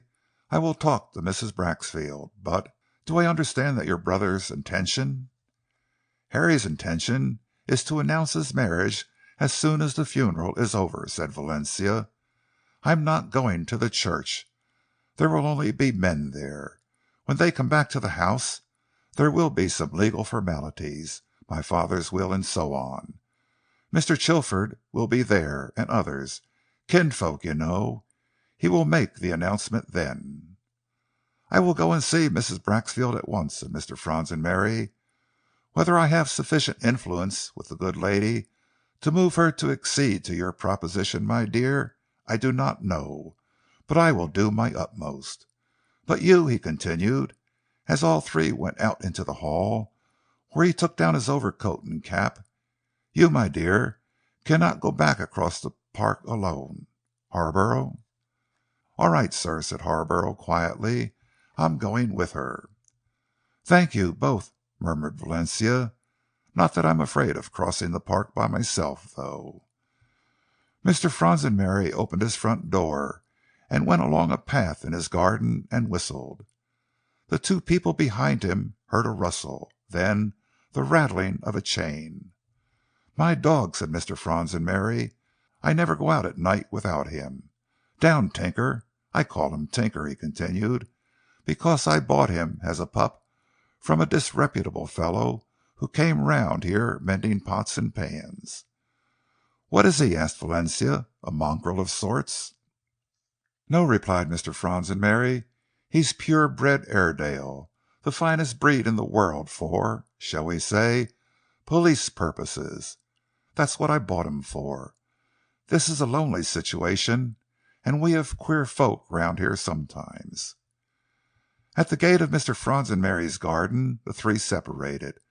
The two younger people went across the hillside and the park in the direction of Markenmore Court. Mr. Franzenberry took the nearest route to Woodland Cottage, his dog running a little in front of him. The dusk had come long since, the skies were dark. Mr. Franzenberry, who gained much knowledge of weather since taking up his residence in the country, fancied that there would be rain before morning, and it was dark on the surface of the land, and in Deep Lane, into which he presently descended, it was black as a winter night. Down there, in the few yards which he had to traverse before climbing the opposite bank, Mr. Franzenberry's Airedale terrier left him. Presently he heard him whimper among the thick bushes. "Rabbits," said Mr. Franzenberry. "Come away for this time, Tinker." The terrier came back, still whining and obviously restless and unwilling. He behaved as if he wished to return to the spot he had just left, but his master called him to heel, and went forward. Just then Mr. Franzenberry's thoughts were not of rabbit warrens and eager dogs. They were of the unexpected revelation which Valencia Markenmore had made to him, and of his coming interview with that capable and masterful woman, Mrs. Braxfield. Chapter 16. Too late. Mrs. Braxfield herself opened the door of Woodland Cottage to Mr. Franzenberry, and making out his identity by the light of the lamp in her hall, bade him enter in tones of warm welcome. "Never rains but it pours," she exclaimed, as she ushered the visitor towards her parlour. "I've got one caller already, and now here's another.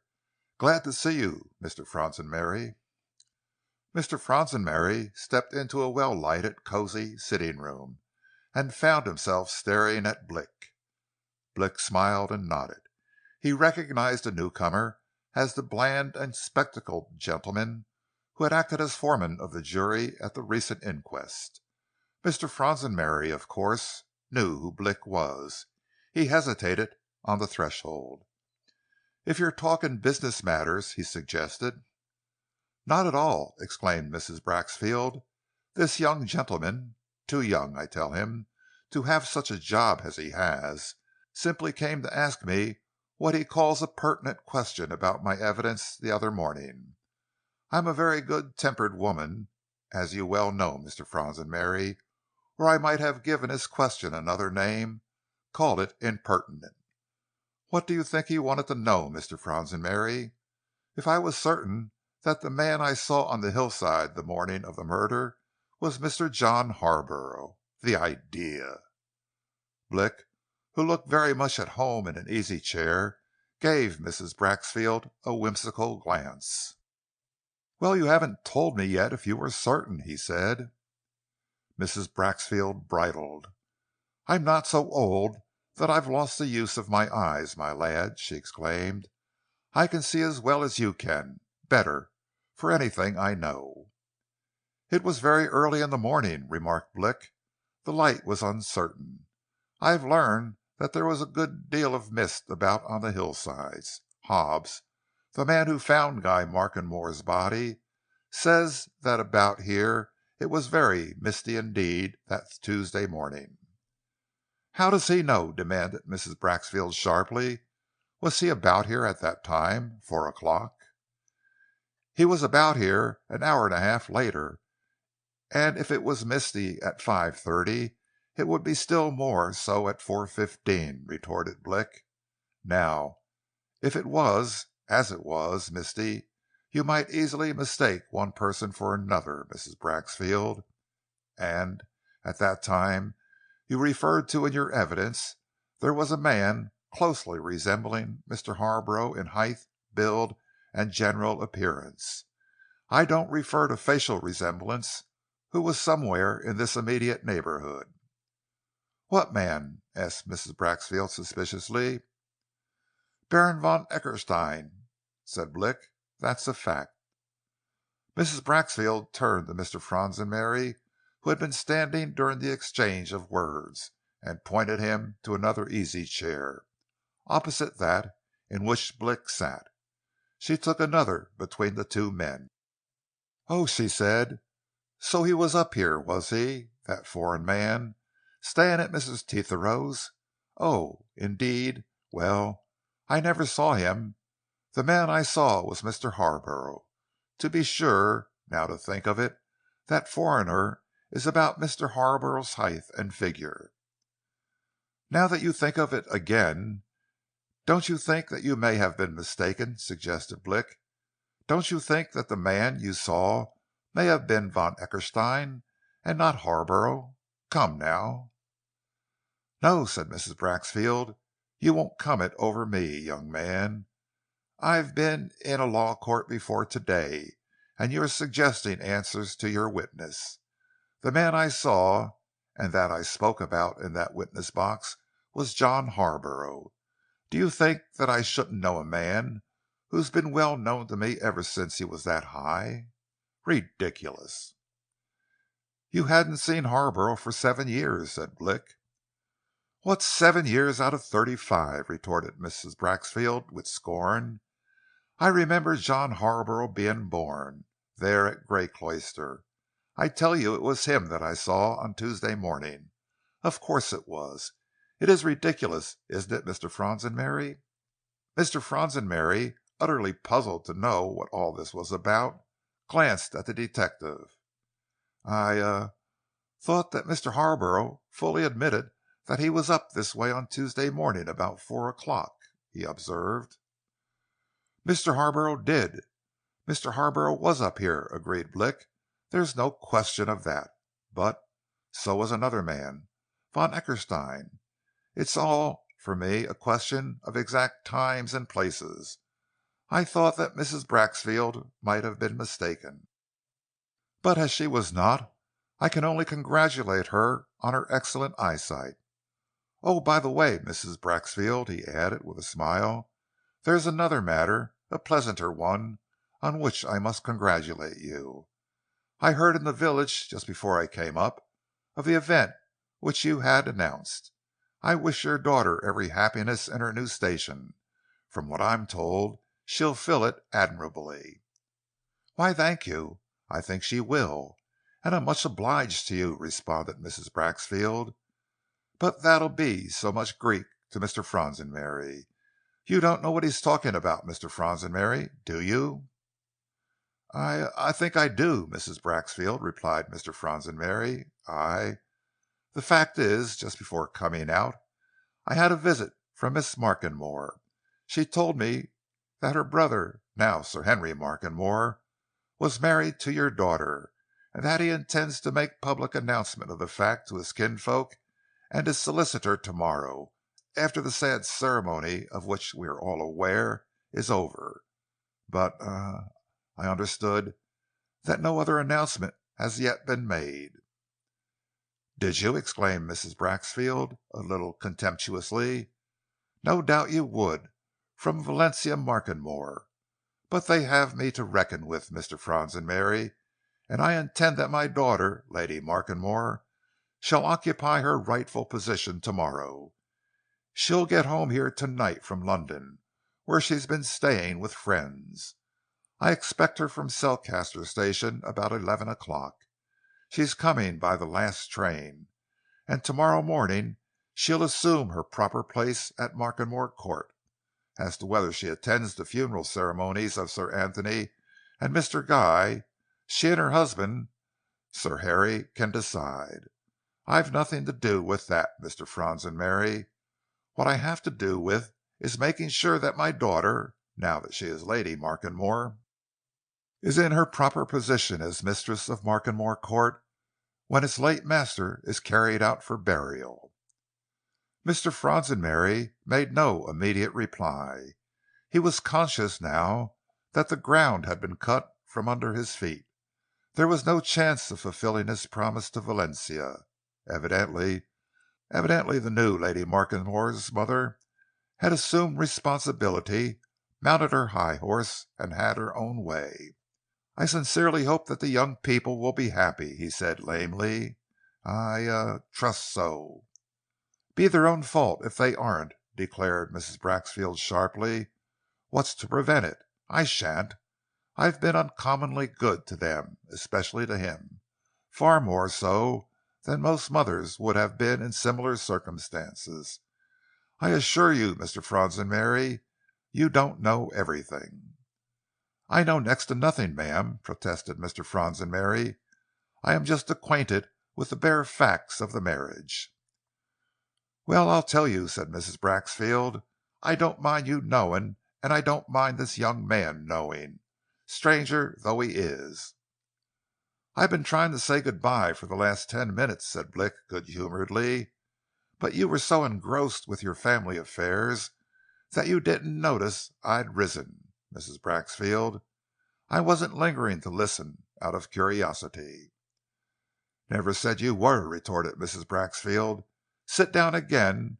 As you're concerned in Guy Markenmore's affairs, you're concerned in his brother's, my son-in-law. I said I didn't mind your knowing the facts of this marriage." "I don't mind anybody knowing. It's not my fault that it hasn't been opened. It was like this, Mr. Fronsonberry. You know that my daughter is a very pretty, very graceful, highly accomplished girl. She gets her good looks from my family. All of our women have been distinguished for their good looks, though I say it myself." "You may safely and justly say it for yourself, ma'am," murmured Mr. Fronsonberry, "as I have frequently observed." "I'll join in Mr. Fronsonberry's sentiments, Mrs. Braxfield," added Blick with a bow. "Precisely what I was thinking." "Well, I've worn very well," said Mrs. Braxfield complacently. "We all do, and as I say, my daughter has inherited the family good looks. And as for her accomplishments, well, if she isn't a well-educated young woman, it's her own fault. She went to the girls' high school at Selcaster from being 10 until she was 15. Then she'd had 2 years at the very best boarding school I could hear of in London, and she finished off with 12 months in Paris. Cost me no end of money, I can tell you, her education did. And having brought her up like that, well, I sold my business at the Scepter and retired here, so that the girl would have proper surroundings. And it's not so long after coming here, Mr. Franzenberry, that I found out that she and young Harry Markenmore were sweet on each other, and meeting in these woods, and so on. I wasn't going to have that going on unless I knew what it all meant, and what it was going to lead to, so I had it out with him.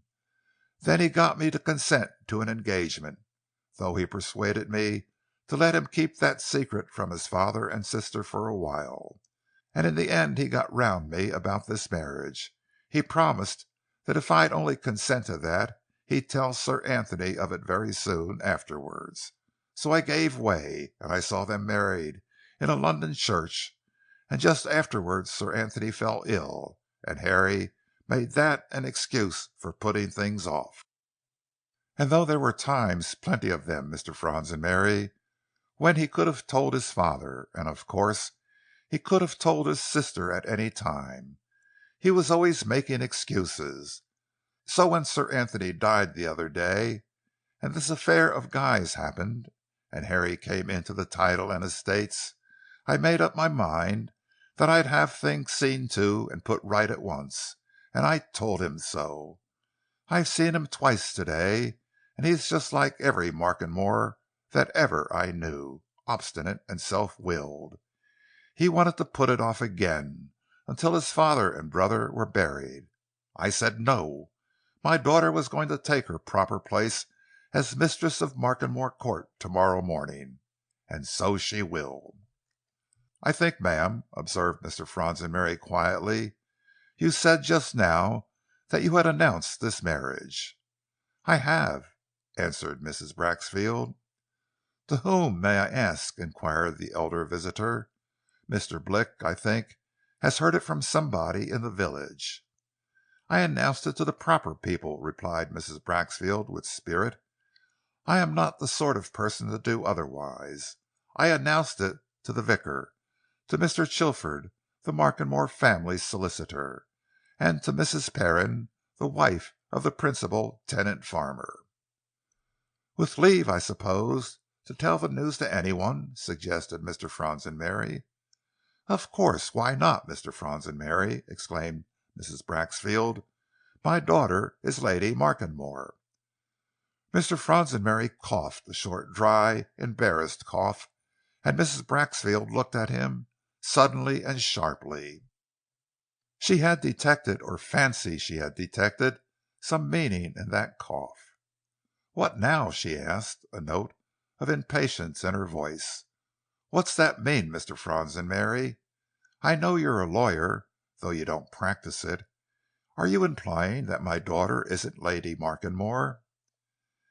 "If her husband is Sir Harry Markenmore, ma'am, your daughter is certainly Lady Markenmore," replied Mr. Franzenberry calmly. "But is he?" Mrs. Braxfield's rosy cheeks turned pale. Blick, who was watching her closely, saw a sudden compression of her lips. He saw, too, an involuntary, mechanical lifting of her hand upward. But the colour came back as she turned on Mr. Franzenberry. "Whatever do you mean?" she demanded, with an awkward attempt at an incredulous laugh. "Sir Harry? Of course he's Sir Harry. His father's dead. His brother's dead." "Supposing his brother left a son," said Mr. Franzenberry in quiet, level tones. "What then?" Mrs. Braxfield turned paler than before, and now Blick, keenly alive to the new situation and possibilities, saw that she was really alarmed. She stared silently at Mr. Franzenberry, stared, and still remained silent. And Blick spoke, looking at the elder man. "You wouldn't say that unless you've some grounds for saying it," he observed. "Have you? Because if so, I'd like to know. It's my duty to get all the information I can about Guy Markenmore." "Mr. Blick," answered Mr. Franzenberry in his gravest accents, "your profession being what it is, I can speak freely to you, and I will speak freely to Mrs. Braxfield, things having developed as they have. What I am going to say has only been known to me for a few hours. I think it may be known to the Markenmore solicitor by now. It may be, and possibly to Harry Markenmore. But I'll tell you and Mrs. Braxfield what it is, now. It may save some trouble. Mind, this is nothing that I can personally vouch for. It is only something that I have heard. And it is this. I may tell you that I have spent the whole day searching for Baron von Eckerstein. I have been all up and down in the lonelier parts of the woods and in some of the down valleys. About noon I was in that very out-of-the-way valley on the other side of one hill called Grayling Bottom, a wild, solitary place, Mr. Blick. There is just one human habitation in it, tenanted by a woman whom Mrs. Braxfield no doubt knows, Margaret Hilson. It was very chilly in that valley, a sunless, cold place always, and I asked Margaret Hilson to let me sit by her cottage fire while I ate my lunch, which I had carried out with me. The woman is a close, reserved person, the sort, I should say, who could keep secrets forever if she chose. But she talked to me with some freedom about the present events and situations. And finding that I was a lawyer, she talked still more freely, and in the end, knowing, as she said, that things would have to come out, she said that she would tell me something that she had kept entirely to herself for 4 years. Briefly, it was this. Margaret Hilson says that at just about the time of Guy Markenmore's disappearance from these parts, there also disappeared a girl named Myra Halliwell, a very pretty girl, one of 2 daughters of a small farmer in this neighborhood, whose sister, Daphne Halliwell, she said, went out to India as a lady's maid to Mrs. Tetherow, came back with her, and is now in her service at the Dower house. This Myra, says Margaret Hilson, was considered to be engaged to be married to a man named Roper, James Roper, a woodman, still, I believe, employed on the Markenmore estate. But, as I have said, she, according to Margaret Hilson, completely disappeared at the same time that Guy Markenmore left the court. That, observed Mr. Fransenberry, pausing in his narration and glancing significantly at the detective, is an important matter to keep in mind, in view of what follows. Blick nodded, but he was not watching Mr. Fransenberry so much as he was watching Mrs. Braxfield. Obviously, she was more than deeply interested in the story which was being so unexpectedly revealed to her, and since the introduction of Myra Halliwell's name, her interest had deepened almost to the point of agitation. Her color came and went. Her lips were alternately compressed and relaxed. Clearly, thought Blick, this woman was distinctly anxious, not to say alarmed. And when Mr. Fransenberry paused, she kept her eyes on him with an expression which showed that she was waiting with almost frightened eagerness to know what was coming next. "Well," continued Mr. Fransenberry, "what follows is this. Margaret Hilson, some 4 years after the disappearance of Myra Halliwell from these parts, went to London to visit a sister of hers who lived near Wandsworth Common. Margaret usually went out on the common of a morning to take the air while her sister, a working man's wife, was engaged on her household tasks. One morning, as she was strolling about, she saw a young, smartly dressed woman, whose appearance seemed familiar to her, and had with her a nursemaid in charge of a perambulator in which was a child. They came near, and in that smart young woman Margaret Hilson recognized Myra Halliwell. The recognition was mutual. They stopped and spoke to each other, and the result was that Myra Halliwell, pledging Margaret to secrecy, confided to her that she was married to Mr. Guy Markenmore, and that the child in the perambulator, now 3 years old, was their son. Mrs. Braxfield suddenly smote the table with a clenched fist. "A lie!" she exclaimed hoarsely. "A lie! All through! Why, he asked Mrs. Tetherow to marry him the night he was here. You both heard her swear it in the witness box. You know you did." Blick said nothing. He was watching Mr. Fronsonberry now, convinced that there was more in and behind this story than he had first imagined. Its various phases were opening up new ideas, new visions to him, and he was becoming professionally excited over it. "I have not yet finished, Mrs. Braxfield," said Mr. Fronsonberry quietly. "Allow me. Now, Margaret Hilson, who, in my opinion, is just the woman to keep close thoughts, promised young Mrs. Guy that she would keep the secret, and she did. But a year ago Margaret Hilson went to visit her sister again, at the same place. Again she took her walks on Wadsworth Common, and one morning she met, not Mrs. Guy Markenmore, but the same nurse with the same child, then grown into a sturdy boy of 5.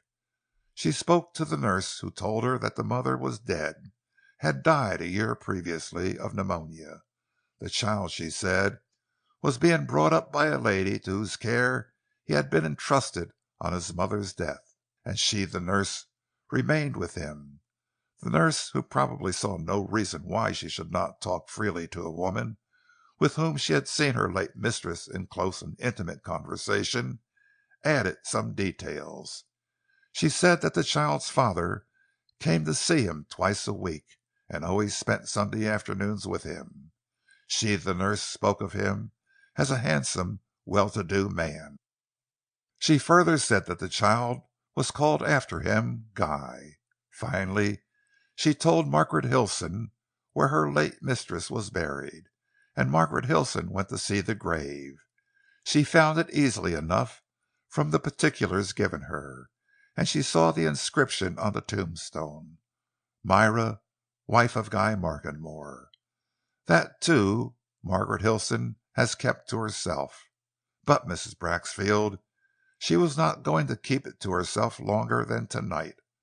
Her intention, when I called at her cottage, was to tell Mr. Chilford all that she knew. This evening, as I did call, she told me. I advised her to tell Chilford at once. By now she may have done so. I suppose she has. I don't think there's the slightest ground for doubting the truth of her story. Why should there be? And it is, of course, absolutely certain that if the late Guy Markenmore's little boy is alive, why, he's the heir to the title and the estates. End of chapter 17. Deep Lane. Mr. Fronsonberry brought his story to an end with a force and emphasis worthy of a judicial utterance, and Blick, who was now busily occupied with suggestions of a surprising sort, nodded assent to his concluding remarks. But Mrs. Braxfield, in spite of her obvious agitation, showed a dogged disinclination to accept Mr. Fronsonberry's premise. "That's all very well, Mr. Fronsonberry," she said after a pause. "You're a lawyer and ought to know. But it's all ifs and buts.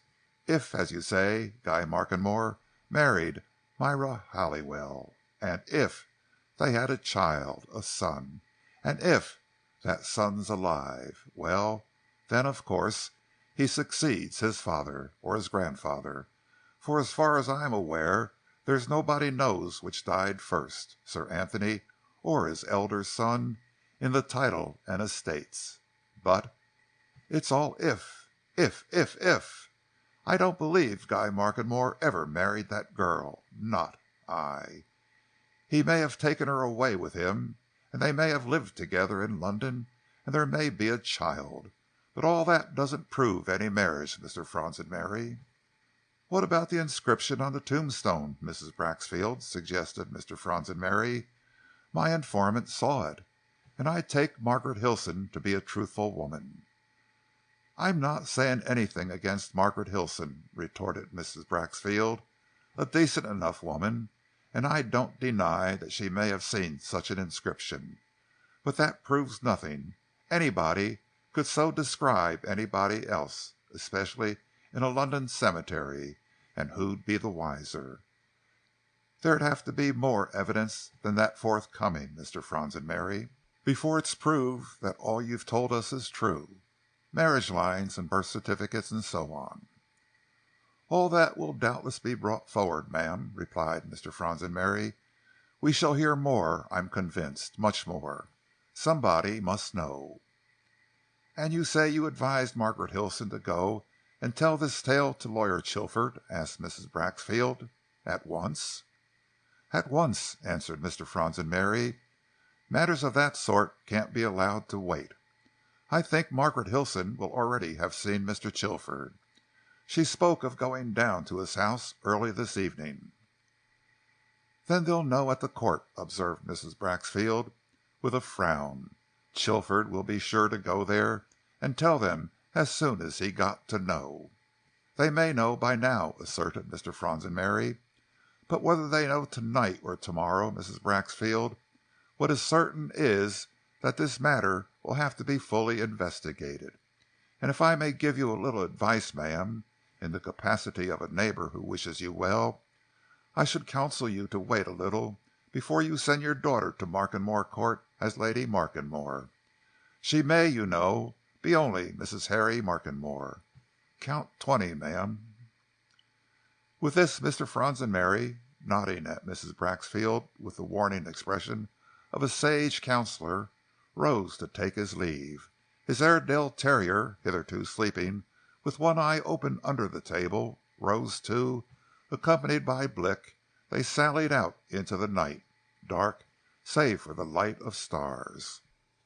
For the moon had not yet risen.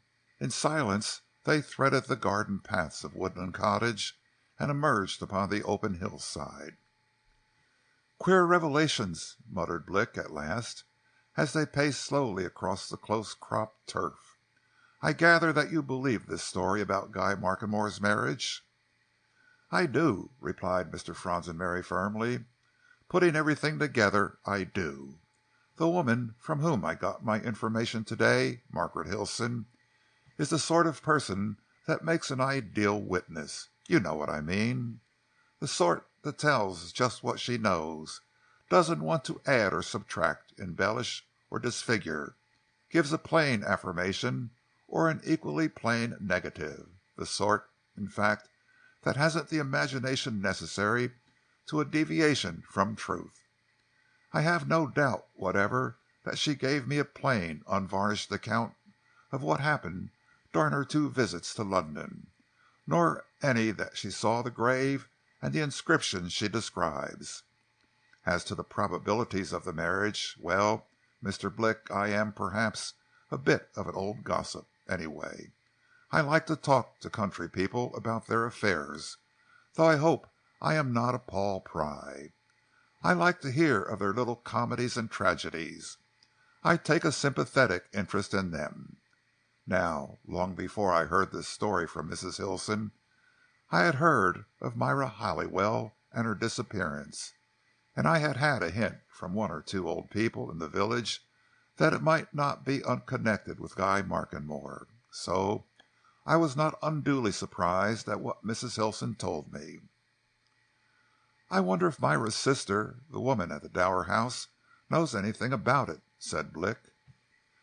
"Daffy, as they call her. I wonder, too," answered Mr. Fronsonberry. "I think not, though Daffy, whose correct name is Daphne, has been away in India for 3 years with Mrs. Tetherow, and has only recently returned. Of course she may, but if she does, you may be certain she'll soon let it be known." "She looks," remarked Blick thoughtfully, "like a woman who's got a good many secrets. Secretive, very much so. Well, it's an odd business, sir, and as you unfolded your story to Mrs. Braxfield, I began to speculate on possible relation to my particular business. Naturally." "In what way, now?" asked Mr. Fronsonberry. "Well, first of all," replied Blick, "an obvious question. Has this anything to do with Guy Markenmore's murder?" "Ah!" exclaimed Mr. Fronsonberry. "Has it indeed? A very big question, my good sir, and a remarkably difficult one to answer. "Another," continued Blick. "Mrs. Tetherow told us at the inquest that she and Guy Markenmore had renewed their old love affairs when they met last Monday night, and had agreed to get married at once. Now, I'd like to know this. Did Guy Markenmore tell her that he'd been married before, lost his wife, and had a son living?" "Did he indeed?" said Mr. Fronsonbury. "I wonder. But who knows?" "If he did," Blick went on, "why didn't she divulge the fact at the inquest? If she knew it, why did she conceal it?" "Aye, why?" muttered Mr. Fronsonbury. "Why?" "And if Guy Markenmore didn't tell her the woman he was going to marry, why didn't he?" said Blick. "Did he or didn't he? It strikes me, sir, that there's a good deal that's of high importance in that." "I shouldn't wonder," agreed Mr. Fronsonbury. "But then, between you and me, there's a good deal else that I've wondered about ever since I heard Mrs. Tetherow's evidence." "What, for instance?" asked Blick. "Nothing in any particular instance," replied Mr. Fronsonbury. "I have wondered generally if Mrs. Tetherow told all she might have told, if she was candid, open, ingenuous, truthful. Between ourselves, I think she's a vain, selfish, silly woman, and as stupid as such a woman always is." "Stupidity of that sort is often allied with a good deal of cunning, isn't it, though?" suggested Blick. "She struck me, what a bit I've seen of her, as the sort of woman who could play a game." "I shouldn't wonder," agreed Mr. Fronsonbury.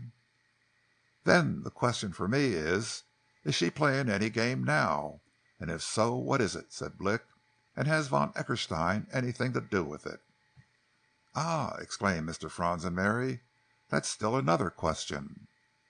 "Nice mystery altogether," muttered Blick. "Black as this lane, my friend," said Mr. Fronsonbury, as they descended into the deep and narrow cutting which, high banked and tortuous, wound its way upward to the summit of the downs between the Warren and Woodland Cottage. "And you want something more than starlight by which to find your way in it. Up to now, I believe you've scarcely got hold of the ghost of a clue." "Got no more than a very slender thread, which mayn't be a thread at all," answered Blick, thinking of the information that Lansbury had given him. "No, so far, Mr. Fronsonbury, I've very little indeed to work on. What's your dog up to?" The Airedale terrier, who had preceded the two men into the darkness of the lane, had run on before them to a spot whereat he had shown inordinate signs of restlessness and curiosity when Mr. Fronsonbury was on his way to Mrs. Braxfield. He was now whimpering again, and as they came near the bushes, they heard him tearing and scratching at the soil. The whimpering presently changed to growling. "Now I shouldn't wonder if that is a badger," remarked Mr. Fronsonbury. "I've had an idea that there were badgers or a badger in this lane and hereabouts for some time. I fancied that I detected footprints in the loose sandy soil. If only I had a lantern, I could soon tell, for a badger's burrow is easily distinguishable from a fox's hole." Blick put a hand in his coat pocket and produced something which, under pressure of his fingers, gave a sharp metallic click, followed by the steady glare of a light. "There you are," he said. "Electric torches are better than lanterns. Where is he?" Mr. Fronsonbury forced aside the bushes behind which the Airedale was busy, and revealed him at work, digging furiously at a cavity in the bank. The terrier turned his head, blinked at the light, and went on with his task more eagerly. Mr. Fronsonbury sniffed. "Whew!" he exclaimed. "A badger, certainly. No mistaking the rank odour. Quite different to that of a fox. But he won't be there now, my boy.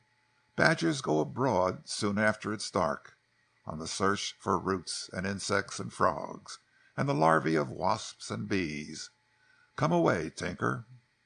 But the Airedale went on digging, and Blick watched him with interest, keeping the glare of his electric torch on the mouth of the burrow. "Good hand at excavation," he said. "He's thrown some stuff out already. He'd soon be deep into the bank at that rate, if— Hello!" He suddenly stooped forward, pushed the dog aside, and from the gravelly soil and loose sand that he had thrown up, dragged forth an object which shone bright in the glare of the torch. With a sharp exclamation he held it up to Mr. Fronsonbury. "Look at that!" said Blick. Mr. Fronsonbury looked and recoiled. "Good heavens!" he exclaimed. "A revolver!" Blick straightened himself, and holding his find in his left hand, turned the full light of the electric torch on it. "A Webley Fosbery automatic pistol," he said, "and new, and thrown in there not so long ago, Mr. Fronsonbury. What if we've found the thing that caused Guy Markenmore's death? I shouldn't wonder." Mr. Fronsonbury backed away into the lane. "Is that loaded?" he asked nervously. "I beg you to be careful, my dear sir. I have the greatest horror—" "You hold the torch," interrupted Blick. "I'll be careful. I know all about firearms." He handed the electric torch to his companion, and with both hands free, began to examine the mechanism of the automatic pistol. "Nothing in it," he announced presently. "Not a single cartridge. But look here, sir. This has not been in there long. Not a speck of rust. All bright, clean, fresh." "The sand is very dry," said Mr. Fronsonbury, glancing at the mouth of the burrow. "And the gravel, too, perhaps." "No," said Blick. "If that had been there long, there'd have been at any rate some show of rust, at least a speck or two on the metal. Talk about luck! I feel inclined to give your dog a silver collar." "You attach great importance to this," suggested Mr. Fronsonbury. "The greatest!" exclaimed Blick. "I should think so. Why, we're within half a mile of the place where Guy Markenmore was shot dead with a pistol of some sort. And here is a pistol, an automatic pistol, which has obviously been thrown, quite recently, into a hole in the bank, behind bushes, in a lonely lane. Important, my dear sir? It's a clue." "We are close to my house," observed Mr. Fronsonbury. "Let us go there and consider the matter more fully. Bless me, what a very remarkable discovery! It does indeed need deep and precise attention." "I'll get it," said Blick grimly. "First material clue I've struck." Mr. Fronsonbury led the way to his house. At his door they were met by the trim parlour-maid. "Mr. Chilford is waiting for you in the library, sir," she said. "I told him I didn't know how long you'd be out, but he said he must wait." Blick pulled Mr. Fronsonbury's sleeve as they entered the hall. "Not a word about the automatic pistol," he whispered. "Don't want that to get out at all, yet. Look here, Chilford might not want my presence. Shall I go?" "No, come in," said Mr. Fronsonbury. "I want you to come in. I'll tell him that you know all about this Hilson business. Ah, Chilford," he went on, as they entered the library, where the solicitor, evidently full of thought, sat staring at the fire, "I know what's brought you here. I expected it. You've had Margaret Hilson to see you. She'd tell you she'd seen me already. Well, Mr. Blick is fully conversant with her story, so—" Chilford looked from one to the other. "Something more than Margaret Hilson's story brought me here, Fronsonbury," he answered. "I've seen her, of course. She called on me late this afternoon. I didn't know what to think of her story, exactly, as long as it was just hers, unsupported. But since 11 o'clock this evening, I've known it to be true, in every detail." "You have!" exclaimed Mr. Fronsonbury. "How, now?" Chilford waved a hand towards the window from which, had it not been night and the blinds drawn, they would have looked across the park to Markenmore Court. "The successor to the title and estates is down there," he said. "A boy of 6, quite unaware of what he's come into." Mr. Franzenberry glanced at Blick and saw that what he himself was thinking about was also in the detective's thoughts. The question raised by Mrs. Braxfield as to marriage or no marriage. "You sure, then, of his right?" he said, turning to Chilford. "But how has he turned up? This is something unexpected, isn't it?" "Hadn't the ghost of a notion that any such development would occur," answered Chilford. "Nobody ever suggested to me that Guy Markenmore had been married.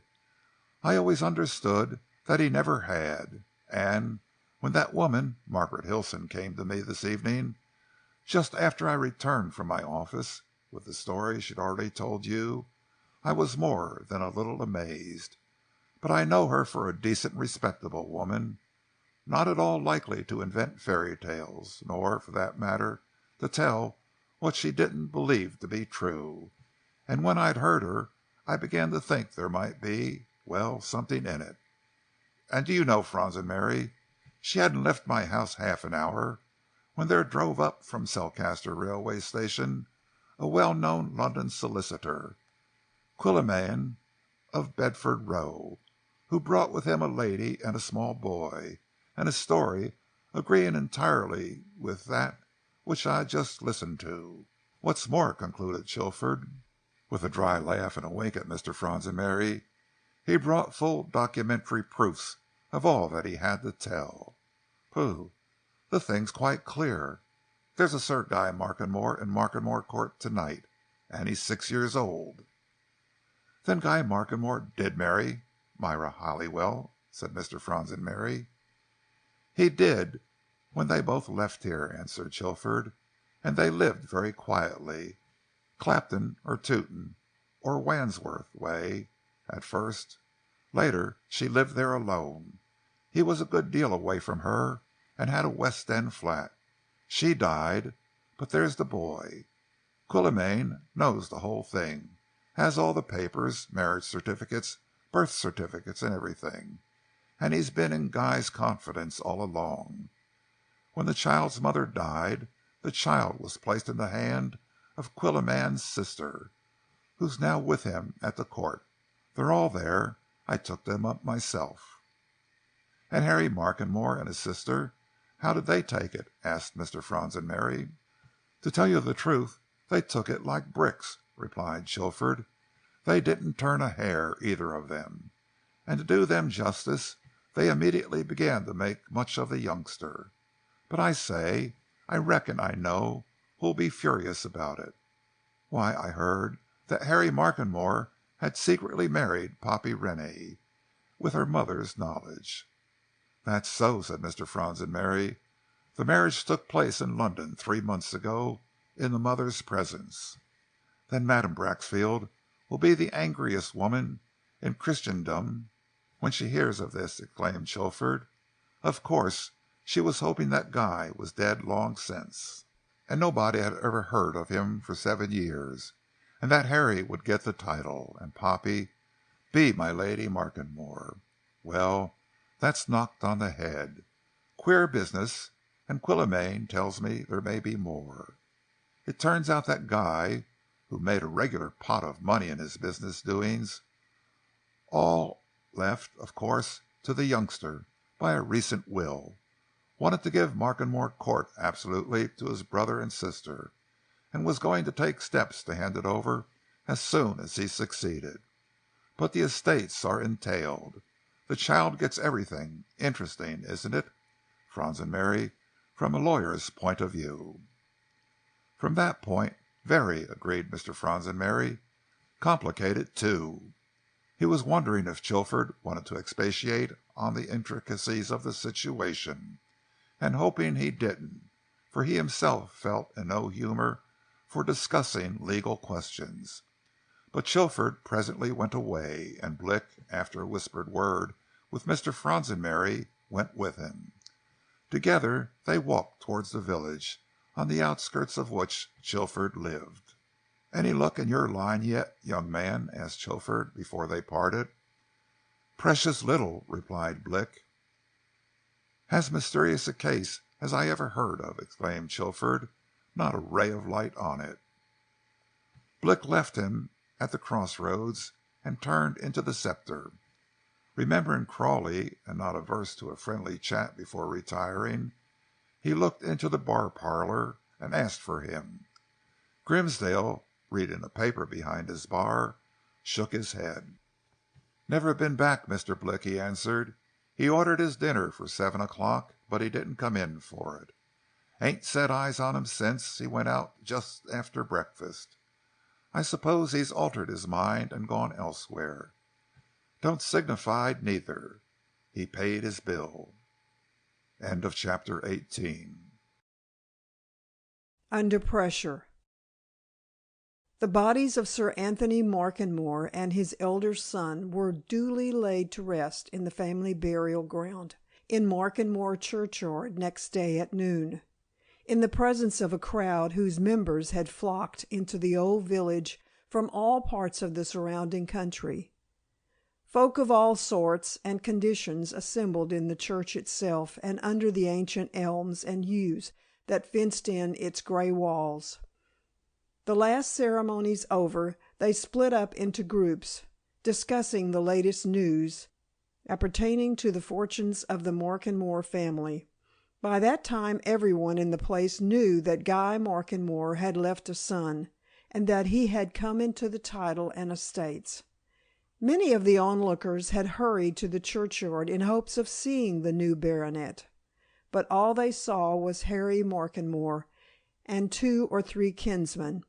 No women of the family were present, and there was nothing remarkable nor spectacular. The curtain went down on this act of the drama quietly and uneventfully, and when those present had seen the last of Guy Markenmore, laid side by side with his father, and in close proximity to his many dead and gone ancestors, they fell back on the oft-repeated question, who was responsible for his tragic end? Blick saw nothing of these obsequies. He was not concerned with the dead. His one object was to lay hands on a living person, the murderer of Guy Markenmore. That person was somewhere, possibly far off by that time, possibly closer at hand than he knew.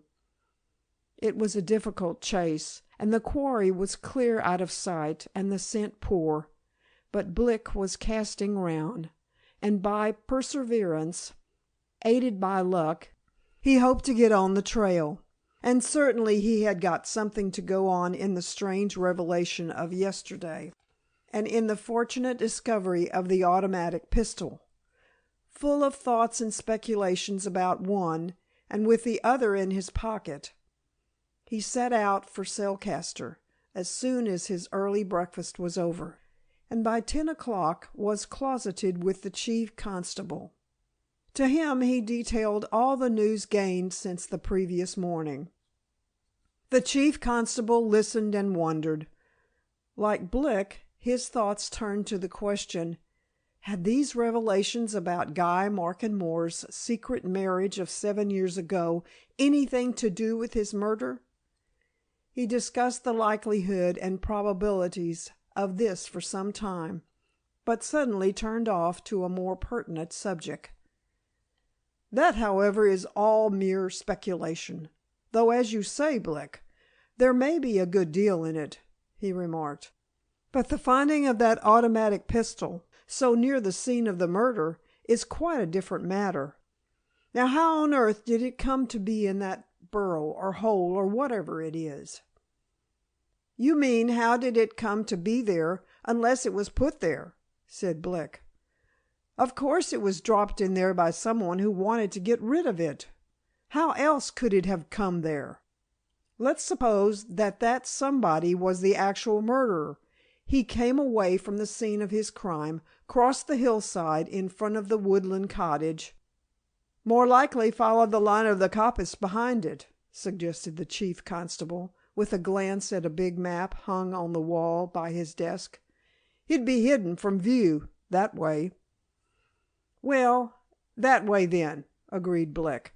"Anyhow, he comes to Deep Lane. Going down there, he resolves to get rid of his weapon. There are any amount of holes in the banks there. behind the banks and the undergrowth at the foot of the high hedgerows. He pushes aside the bushes and drops his weapon into one of the deepest holes, and there it might have lain for ages, if it hadn't been for Fransimir's dog. Well, you found it anyway, and the next thing to do is find out to whom it belongs," said the chief constable. "Stiff business, but it can be done." He picked up the automatic pistol which Blick had laid before him, and looked at it with speculative eyes. "Seems to be brand new," he remarked. "I wonder if it was bought from anybody about here." "I'm going to inquire into that at once," answered Blick. "Such things can be bought in Cellcaster, I suppose." "You can buy sporting guns and revolvers in plenty," replied the chief constable, "and no doubt things of this sort. There are 2 or 3 gunsmiths in the city, and of course there are ironmongers and hardware dealers who sell firearms." He picked up a small volume from amongst a row of reference books on his desk. "Local directory," he explained. "You'll find names and addresses there." Blick made a list of names and went out on a voyage of discovery. He called on half a dozen tradesmen, who, once they were aware of his identity and business, and had been pledged to secrecy, were only too ready to chat confidentially with a famous London detective. But they could give him no information.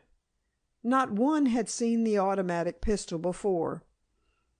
It was not until he made his last call that he got any help or signs of it.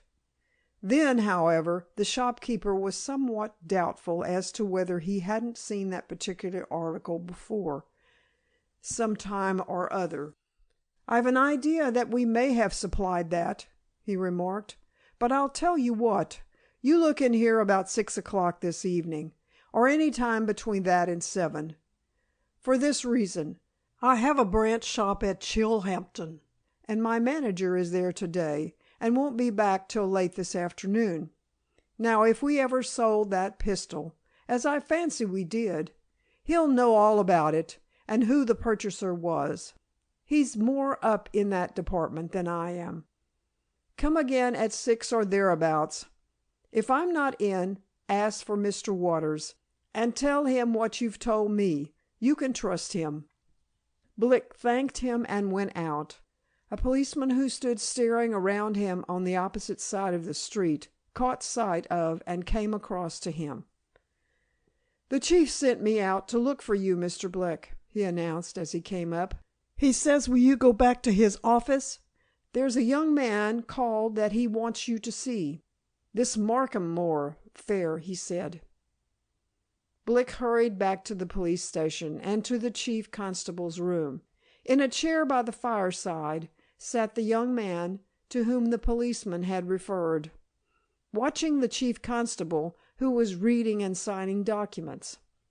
He was a very meek and mild young man, thought Blick, as far as appearance went, an intellectual of some sort, evidently.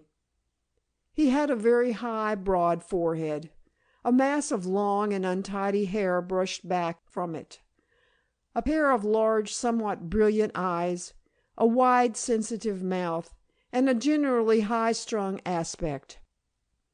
Blick's sharp eyes took all this in at a glance. He also observed that the young man's black coat was very much stained in front, as though he was in the bad habit of spilling things on it, and that his long, delicately fashioned fingers were also stained. His hands, in fact, from wrists to fingertips, were disfigured with odd patches of green, purples, and scarlets.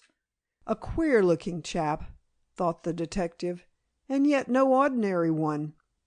The chief constable signed a big blue paper, pushed it away from him, laid down his pen, and swung round in his chair. He waved a hand towards the figure on the hearth. "This young gentleman has looked in to say that he's been reading about the Markenmore problem in the papers, and that he thinks he can throw some light on it," he announced, glancing at Blick. "I waited till you came before hearing what he's got to say. Now," he continued, nodding at the visitor, You can go ahead. This is Detective Sergeant Blick, of the Criminal Investigation Department, who has this case in hand. You can tell him and me anything you like, in privacy and confidence. And first of all, to whom are we talking?" The visitor looked from one man to the other and spoke in quiet, even tones. "My name is Spindler," he answered. "Eustace Spindler. I'm an assistant in Moore and Smith's chemist and druggist, Farsham." "I know it. Very good, high-class business," said the chief constable. "Old, established." He turned and threw an aside to Blick, who had sat down near him. "This is the chap Lansbury told us of," he whispered. "The chap who had the secret to sell." He looked round again at the caller. "Well, Mr. Spindler," he continued, "glad to hear anything you can tell." "It is in strict confidence, of course?" inquired Spindler. "Strictly between ourselves? At present, at any rate?" "You've put it in precise fashion," assented the chief constable. "At present, at any rate." "Well," continued Spindler, with a nod of agreement, "what I wanted to tell you was, and is, this, and I may say that I came here as much for my own satisfaction as to give information.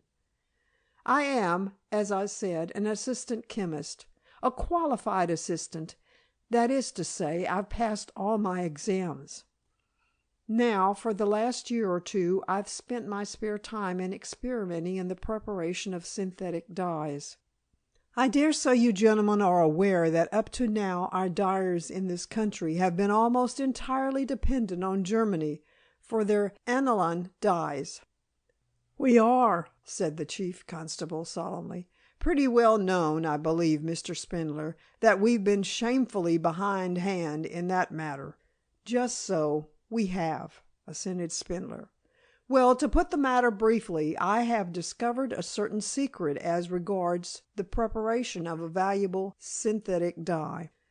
A most important secret.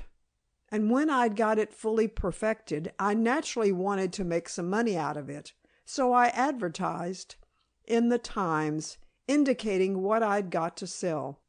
My advertisement was answered by Mr. Guy Markenmore.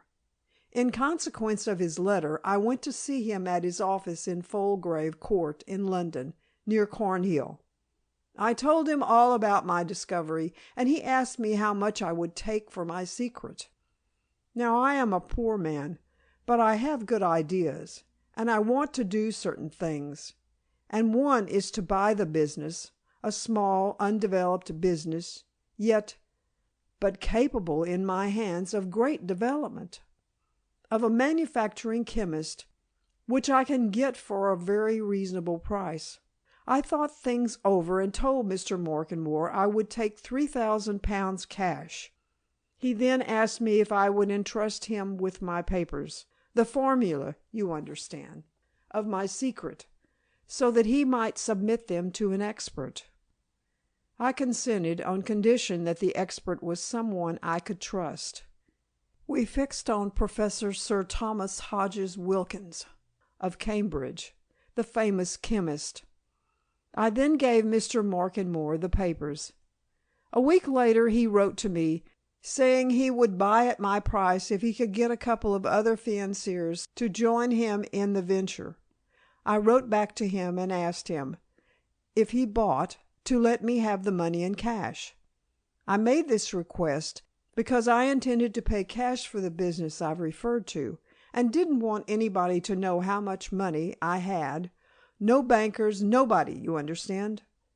He replied that that was all right, and that he'd probably call on me at Farnsham's in a few days and hand me the money. And after that, concluded Spindler, spreading out his thin hands, I never heard anything till I read of this murder.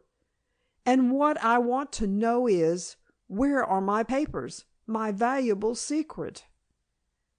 "And your £3,000, muttered Chief Constable, aside to Bick. "Well, Mr. Spindler," he said aloud, I can assure you that no scientific papers of the sort you refer to were found on Mr. Guy Markenmore's dead body. We have everything that was found. But just tell me, that formula of yours, supposing it fell into the hands of anybody who knew what it was, what was it all about, I mean? Would it be of use?" "Of use!" vociferated Spindler. "I should just think it would. Why, of course, it tells exactly how to manufacture this particular dye." "Then it would be worth anybody's while to steal it?" asked the chief constable. "Worth anybody's while!" exclaimed Spindler. "Goodness gracious me! Don't I tell you Markenmore was giving me £3,000 for it? Just the papers?" "The secret is on the paper." "A paper, an ordinary sheet of notebook paper.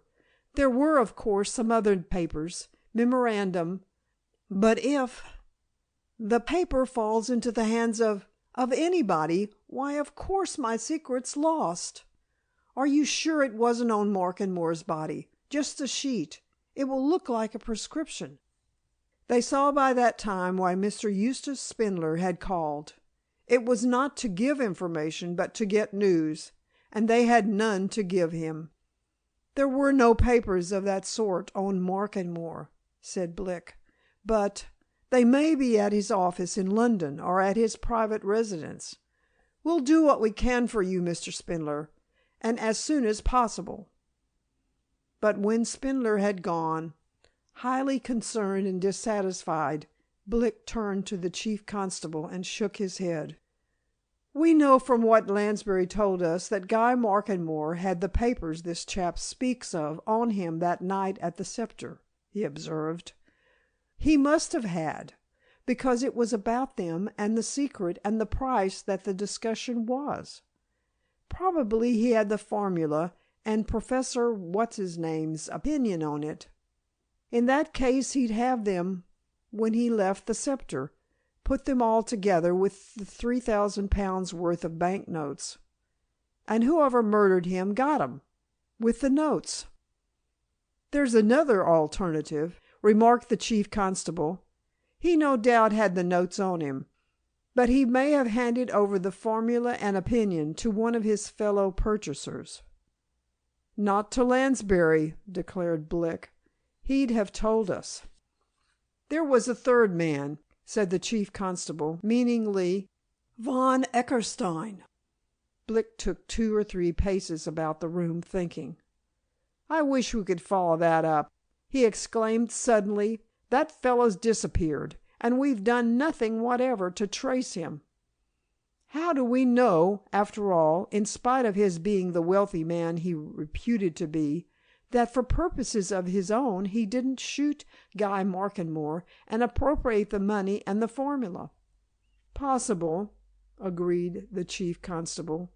"But as to tracing him, we've done all we can here, and we've ascertained that he hasn't turned up at any of his usual haunts in London or in the city.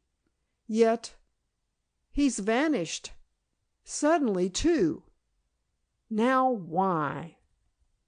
Blick paced the room again, thinking still more intently. "I wonder if Mrs. Tetherow knows more than she's told," he said suddenly. "I've a conviction, a sort of intuition, that she does." "I've had a suspicion of that sort all along," answered the chief constable. "My own personal belief is that I don't believe her a bit." "Well," said Blick, after more thought, "there's one thing we can do." "What?" "Go out there, both of us, this afternoon," replied Blick. "Put pressure on her, bluff her, make her think we know something. Come with me and leave the talking to me. I'll force something out of her." "Very good. After lunch," agreed the chief constable. "It's a chance." Mrs. Tetherow, alone in her boudoir late that afternoon, was neither surprised nor displeased when Daffy Hollowell announced the chief constable and Mr. Blick. The chief constable, as an ex-army officer of rank, was likely to be quite agreeable as a visitor, and Blick was a young man of good looks and interesting personality. She welcomed both with some show of pleasure. "I hope you've brought me some news of Baron von Eckerstein," she said as she pointed them to chairs near her own. "It's really most distressing that I've heard nothing yet, though I'm sure I've done everything that I could to find him in this neighborhood, organized search parties, and I don't know what. Have you heard anything through your police people?" "A great deal, Mrs. Tretherick," replied Blick. Mrs. Tretherick started and glanced sharply at the detective. These were not the tones in which he had addressed her on his previous visit. His voice now was official, firm, almost menacing. He spoke like a man who has got the whip hand of the person he is addressing.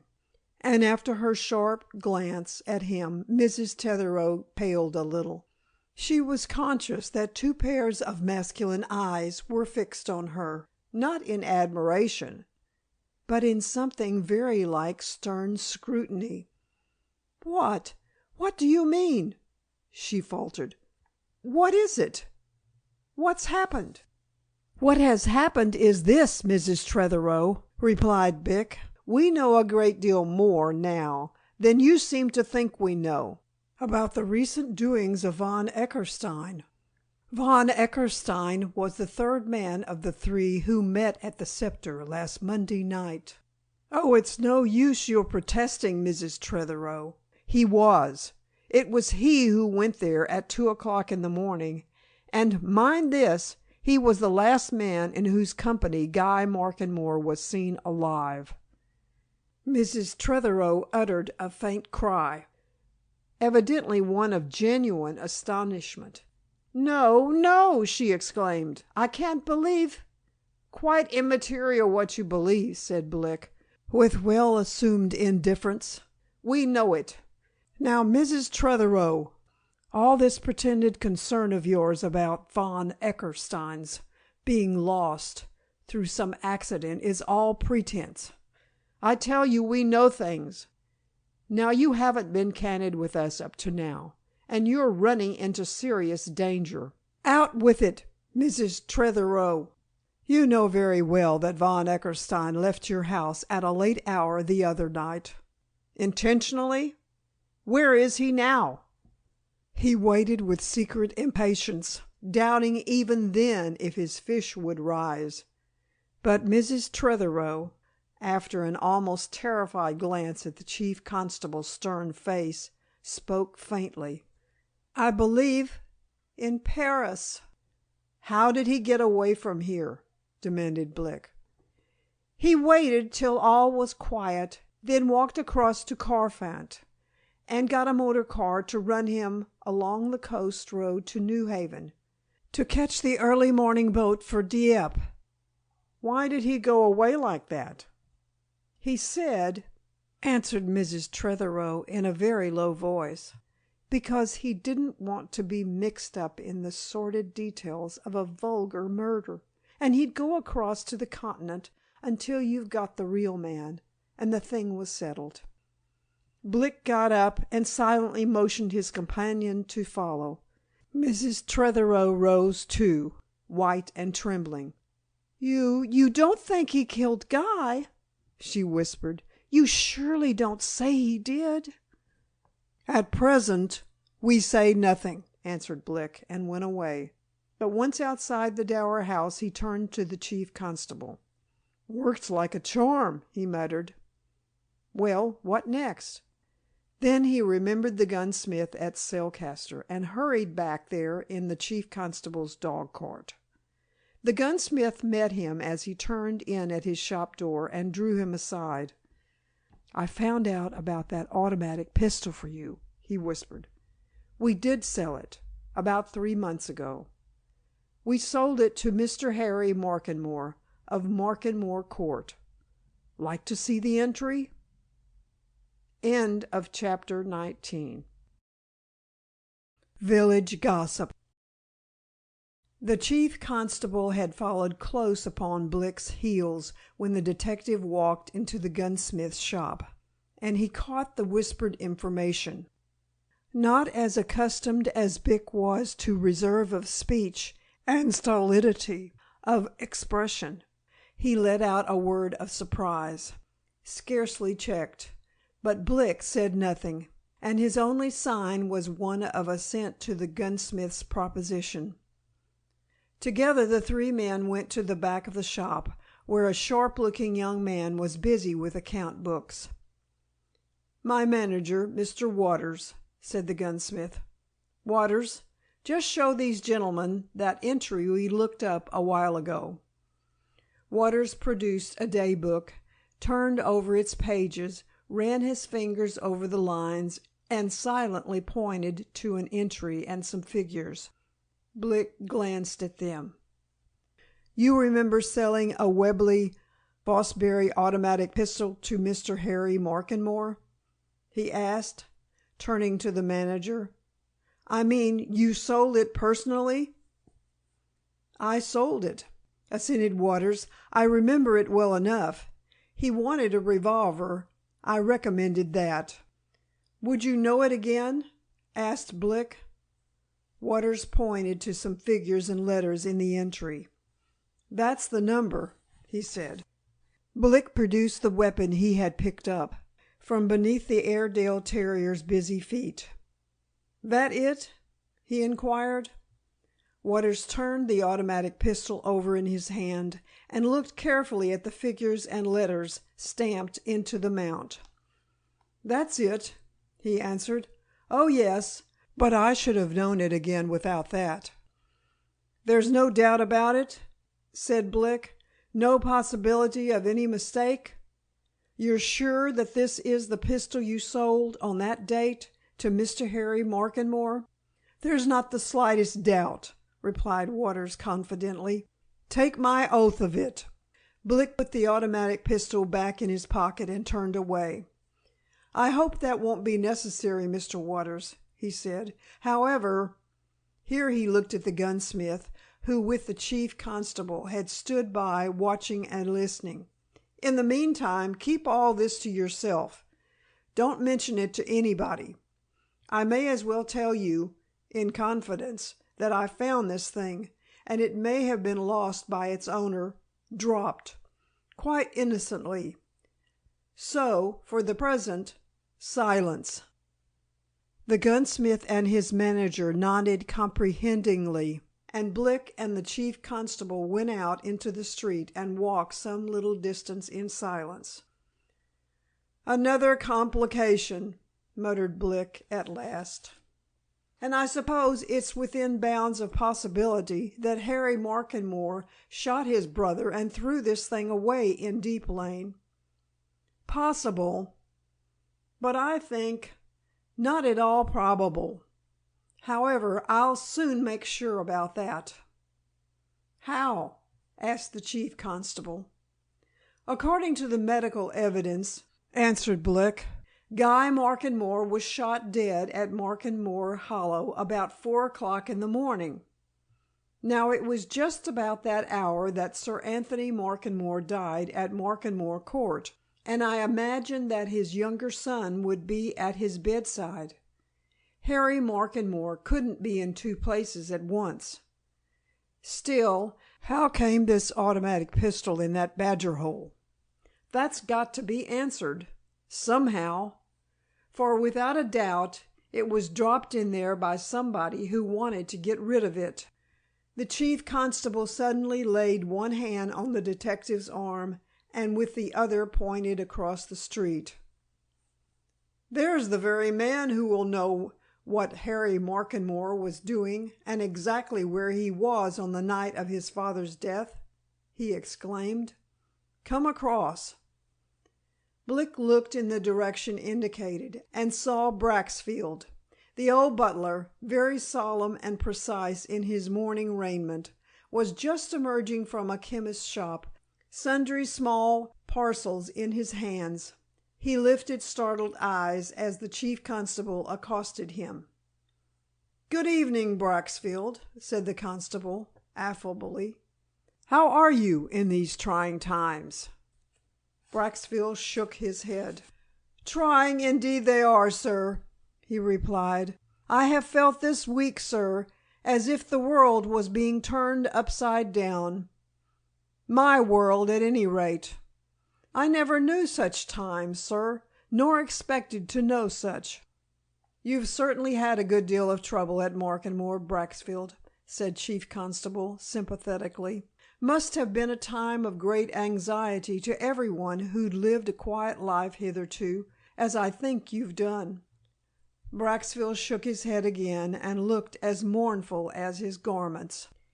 "It's not been so much the trouble, sir, nor yet the anxiety, though both have been bad enough, as the continual surprises," he answered.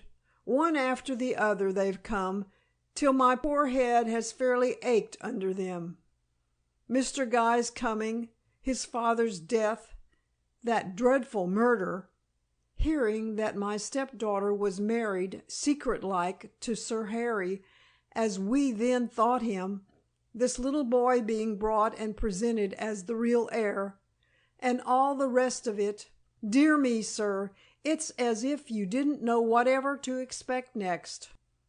"Ah, well, you'll get settled down in time, Braxfield," remarked the chief constable. "The little boy is, of course, a great surprise. How does Mr. Harry take the sudden change in his fortunes?" "Mr. Harry, sir, and Miss Valencia," replied Braxfield, "have taken the matter in the best way possible. The little gentleman, Sir Guy, of course, has been welcomed in the warmest fashion. He is already made us much of by his uncle and aunt, as if they've known him from his cradle. Family feeling, sir, is strong in such houses as ours." "I suppose Mr. Harry was fond of his father, Sir Anthony?" asked the chief constable, with an almost imperceptible side glance at Blick. "Very constant in attendance upon him, I believe." "Mr. Harry, sir," answered Braxfield, "was a very good son to his father, especially as Sir Anthony drew near his latter end.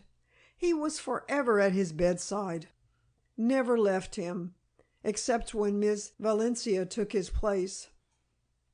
"Was he with him when he died?" inquired the chief constable, coming at last to the question which Blick desired to have answered.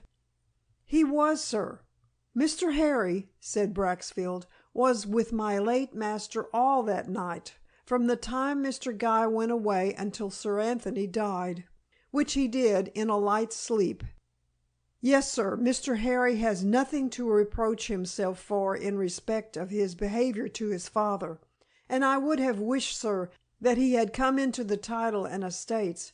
But the law, I believe, is the law, sir, as you know better than I do, and all Markenmore, and the old title belongs to the little boy.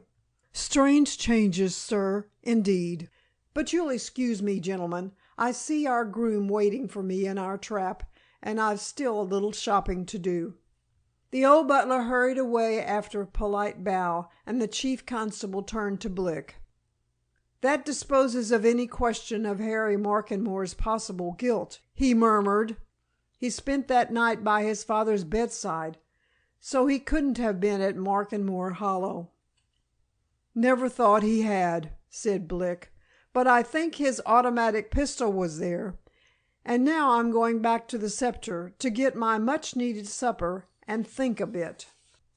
"Tomorrow's Sunday," observed the chief constable. "I'm aware of it," replied Blick, "and as I have reason to believe that Sunday, amongst rustic communities, is a great day for gossip, I intend to hear what these Markenmore villagers are saying. I fancy they're saying a good deal amongst themselves." "And how will you get to hear? A stranger?" asked the chief constable with a laugh. "Easily," replied Blick. "All village gossip either begins or ends at the village ale house. I shall hear no end at the Scepter, I think." "One way of getting information, to be sure," assented the chief constable. "Well, Sunday or no Sunday, keep me posted up, Blick. if you hear anything really pertinent." Blick promised and went off to Markenmore, and that night, of set purpose, he put his business clean out of his mind and spent a quiet evening in reading the local histories and guidebooks which he had procured from Selcaster when he first took up his quarters at the Scepter. There was a great deal of interesting information in those books, and before he went to bed he had learned much about the Markenmore neighborhood and the Markenmore family, whose pedigree, long and intricate, was given in full in one of the volumes. And the next morning he stayed late in bed, and lounged mentally as well as physically, and it was not until after his midday dinner that he thought of his professional problem at all. It was recalled to him first when he strolled along the quiet street in the middle of the peaceful Sunday afternoon and came across Benny Cripps, the sexton, who sat on a stone bench outside the lych gate of the churchyard, smoking his pipe. There was a look of invitation in Benny's eye, and Blick sat down by him. "Taking a bit of rest from your Sunday labors, eh?" he said. "Nice spot to smoke your pipe in, this." "Custom o' mine," answered Benny. "I do allays smoke a pipe or two o' tobacco here of a Sunday afternoon, year in, year out, wet or fine. I do keep that up, if 'tis fine weather, along o' this ancient stone bench. If so be as 'tis wet, under that there lych gate, and while I smokes, I meditates." "On what?" asked Blick. "Different subjects at different times," answered the sexton. "If so be as you wants to know the precise nature of my speculations on this here occasion, I may tell ye as how when you come along, I was a thinking of you." "Of me, eh?" said Blick. "And what about me?" "Thinking as how if you're endeavoring to find out about that there murder." "'Tis a long furrow as lies afore ye," replied Benny, "and a main stiff soil to plow through. You ain't got much farther, I reckon, since I seen ye last." "No," admitted Blick. The sexton took his long clay pipe out of his lips and rubbed his nose reflectively with the stem.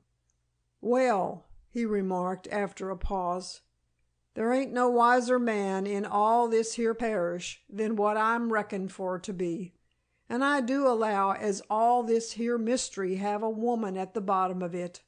Surely." "A woman!" exclaimed Blick. "Well, it med be women," continued Benny. "Woman or women, 'tis all one. Women is pisson. Ain't never been nothing go wrong since ever this here old world was created out of nothing, as it do tell in first chapter of Genesis, but women was at the bottom of it. I tell ye, sir, the women makes all the mischief. Men is peaceable animals, but women is uneasy critters." "What would Mrs. Cripe say if she heard you?" asked Blick. "Ain't no Mrs. Cripes," retorted Benny. "Not that there ain't been. Been 3 of 'em, one time or another. Buried 'em all, I did, and the last 'un, it be 5 year ago. Never another, says I. When I covers her in, 3rd time, says I, pays for all. They was tolerable old toads, all 3 of 'em, and I fare to do deal better as a widowman. If you ain't a wed man, don't ye ever go for to be one, my dear. 'Tain't worth it." "I'll bear your advice in mind," said Blick. "You've evidently tried it pretty well. But I say, what woman do you think's at the bottom of this affair?" "Med be one and med be another," replied Benny. "I ain't at all comfortable in my mind about that there young Jezebel at the Dower house. Deal too much mystery and queer goings on about her to suit my disposition. Knowed her ever since she was the height of a 6 or copper, I have, and never knew her to do nothing but mischief. Reckon her's something to do with this affair, and keeps it so deep as my well. And then again, there's that there Mistress Braxfield. I ain't no opinion of she." "Why, what about her?" asked Blick. "Highly respectable woman, isn't she?" Benny sniffed. "Depends on what you call highly 'spectable," he answered. "Don't call it neither high nor yet 'spectable for a woman what used to keep a public house to go marryin' her gal, hole and corner like, to a young gentleman of old family. Low conduct, I calls it. But her thought as how there was a good chance of her daughter being my Lady Markenmore, that was her notion. And 'twouldn't surprise me if she wasn't at the bottom of this, some way or another way. Women, I tell ye, is allays at the bottom of all unpleasantness. If ye was as well acquainted with the Bible as I am, which ain't to be expected, considerin' as I be a pillar of the church, you'd know that what I tell ye is gospel truth. So 'tis. Ain't you never heard tell about what Eve did to poor old Adam?" "I've heard of that incident," admitted Blick. "Bit stiff, wasn't it? I believe 'ee, my son. And so 'tis all through. The women is allays deep down at the root of all mischievousness," assented Benny. "I could tell ye more tales o' women nor you could find in a dozen books, and so I would. Only it be time for our parson to come and catechize the young varmints o' children what you see trooping into my church, and I must go and keep order among they. But I tells ye straight, my dear, you seeming a decent and fair-spoken young feller, though no doubt a Londoner, which I don't hold wis, that if you wants to get at the bottom of this here, you go a-looking for women. Women is at the bottom of all battles, murders, and sudden deaths. And don't you forget it." Blick got no information out of this interview, but it made him think a great deal. He, too, was eminently suspicious about Mrs. Trevorrow. He had forced out of her an admission that Von Echterstein had gone away with her full knowledge, and it was obvious that she sent out her search parties on the day after his fully arranged departure with intent to deceive the police authorities. But he found it difficult to believe that she had any knowledge of the murder. Something told him that her first impetuous accusation of Harborough was genuine. Genuine, too, he thought, was her evident concern when she asked him, only the previous afternoon, if he thought that Von Echterstein had killed Guy Markenmore. If then there was something which she knew and was keeping back, what was it? And what was her object in secrecy? From her he turned to her maid. Did Daffy Hollowell know anything? She gave one the impression, thought Blick, of being the sort of woman who had a habit, or the knack, of knowing things. "And I should say," he muttered to himself, "she's a confoundedly clever hand at keeping them close when she does know them." That evening, tired of reading local history and topography, he went into the bar parlor of the Scepter and sat in a quiet corner. There were several men in the place, small farmers and village craftsmen. If they knew who Blick was, they gave little heed to his presence. Their talk was free and unrestrained. For once Grimsdale was not behind his bar. The waitress from the little coffee room officiated in his stead. She had little to do, and seeing that she looked lonely and somewhat bored, Blick, who was naturally amiable, leaned over the counter and talked to her. But he kept one ear open for anything that was said by the men behind him. His experience was that you may pick up a good deal from a chance remark or stray hint. The men, of course, were discussing the events of the previous Monday night and Tuesday morning. They had been discussing them for 6 days, and they would go on discussing them for many days longer. Long, Blick felt sure, beyond the proverbial 9.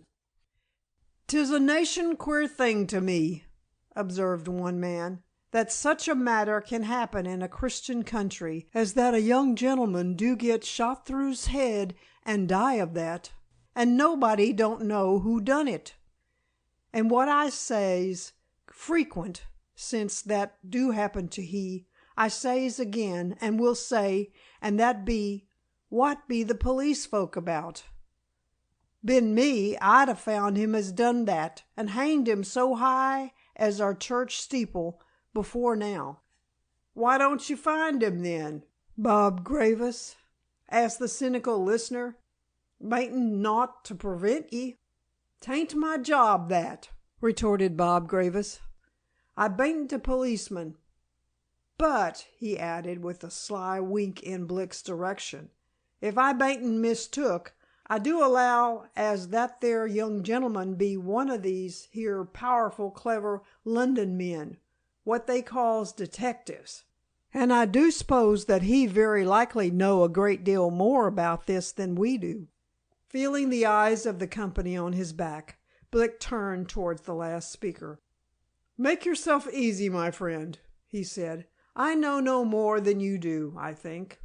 I should be glad to know a lot more." "But you'm what I do say, hain't you, mister?" suggested Bob Gravis. "I hear you was, anyway." "Well, you can take it I am," admitted Blick, "but I can't see through a brick wall any more than you can." "'Tis a truth saying that," remarked one of the company, solemnly. "Faith, yes, the powers of mortal men be terrible limited, as you mid say. Things there is as man that is born of a woman can do, and things there is as he cannot do. And there ain't never been a man, so fur as I knows on us, could see through a brick wall. A true remark." "Well," said another, "it be a main powerful mystery who done it, and as difficult a thing to find out as I reckon it un be to lift Selcaster Cathedral with a jackscrew. And you can't go for a walk around the neighborhood a saying to one and then to another, 'Was it you as done this terrible wicked deed?' Can't, nohow. 'Cause why? They'd all say they didn't."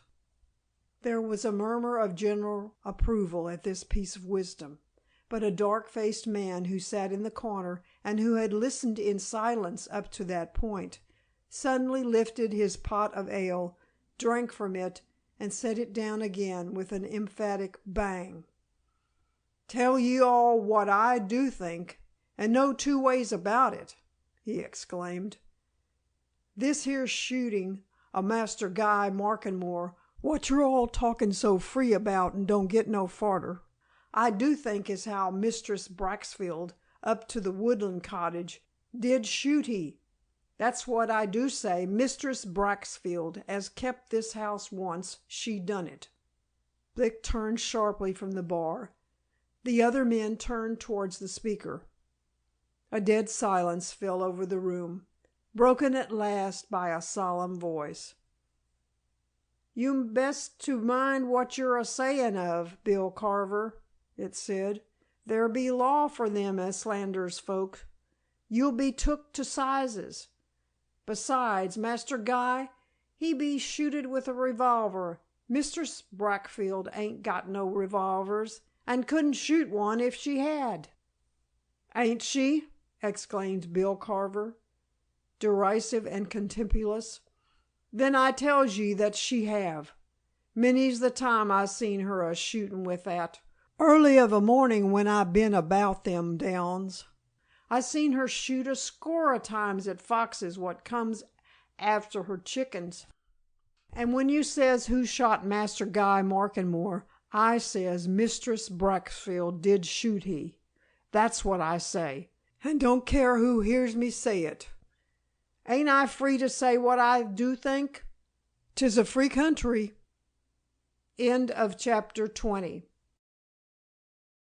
Arrest. A period of tense silence followed on this bold declaration, ended at last by a shuffling of feet and a succession of dry, deprecating coughs. Then a voice came out of the smoke-laden depths of a far corner. "'Tis all very well to say as how this here is a free country," remarked the voice, "but I do allow as 'tain't so free as that a man may call murder agin a woman. That there be what they call libel and slander. What folks goes to assize for. It be a punishable matter that. I count as how you get yourself into sore tribulation, Bill Carver, if so be as you do go up and down a saying that Mistress Braxfield her did murder poor young Muster Guy, so you will." "Ain't a sayin' as how her did murder he," retorted Bill Carver. "What I says is that 'tis my belief as how her did shoot he did.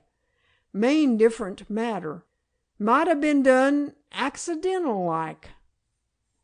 "Oh, if 'twas accidental like, 'tis a vastly different circumstance," said the correcting voice. "There been a deal o' serious and bloody murders done accidental, I do allow. But it seems strange if this here catastrophe been brought about that way. Mistress Braxfield, she say nothin' o' that so far." "'Tain't likely as her would," declared Bill Carver. "Her've more sense. Ain't no 'casion as I knows on for any man or woman to go for to accuse theirselves o' terrible doings. Wouldn't be a common sense thing for anybody as that happened to come for'ard and say as they done it. Ain't Christian conduck for anybody to walk into a trap with his eyes open, I do reckon." "'Tis very true," assented another wiseacre. "No, I don't count as how any well-disposed, law-abiding citizen have any call to criminate hisself. 'Tis agin religion and nature, which is powerful commodities. No, I reckon that if Mistress Braxfield done this, accidental like, with that pistol what Bill Carver referred to, she say to herself, 'Well,' she say, 'this here is a sad misfortune to happen to me, but I ain't no call to tell about it,' she say, and then, of course, she say nothin'. That be the way of it, common sense like. And we all knows that accidents does happen to the meekest of us." "Accident'll happen to I, if I don't get home along," remarked Bill Carver with a laugh, as he rose from his corner and made for the door. "My old woman she do have supper ready 9 o'clock Sunday nights, and if I ain't to the minute, she'll let me hear the sound of her tongue. I bid ye all a good night."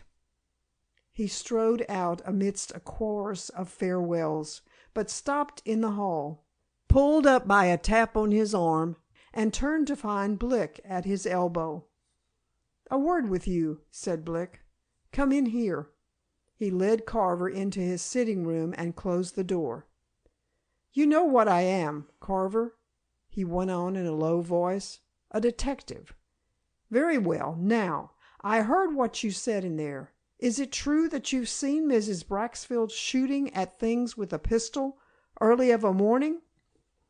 "True enough, master," replied Carver. "I seen her do that more than once. Been working up in they woods all this winter and spring, I have, and gone to my work uncommon early since the mornings got light. I seen Mistress Braxfield out about her house now and again, taking a pop at they foxes.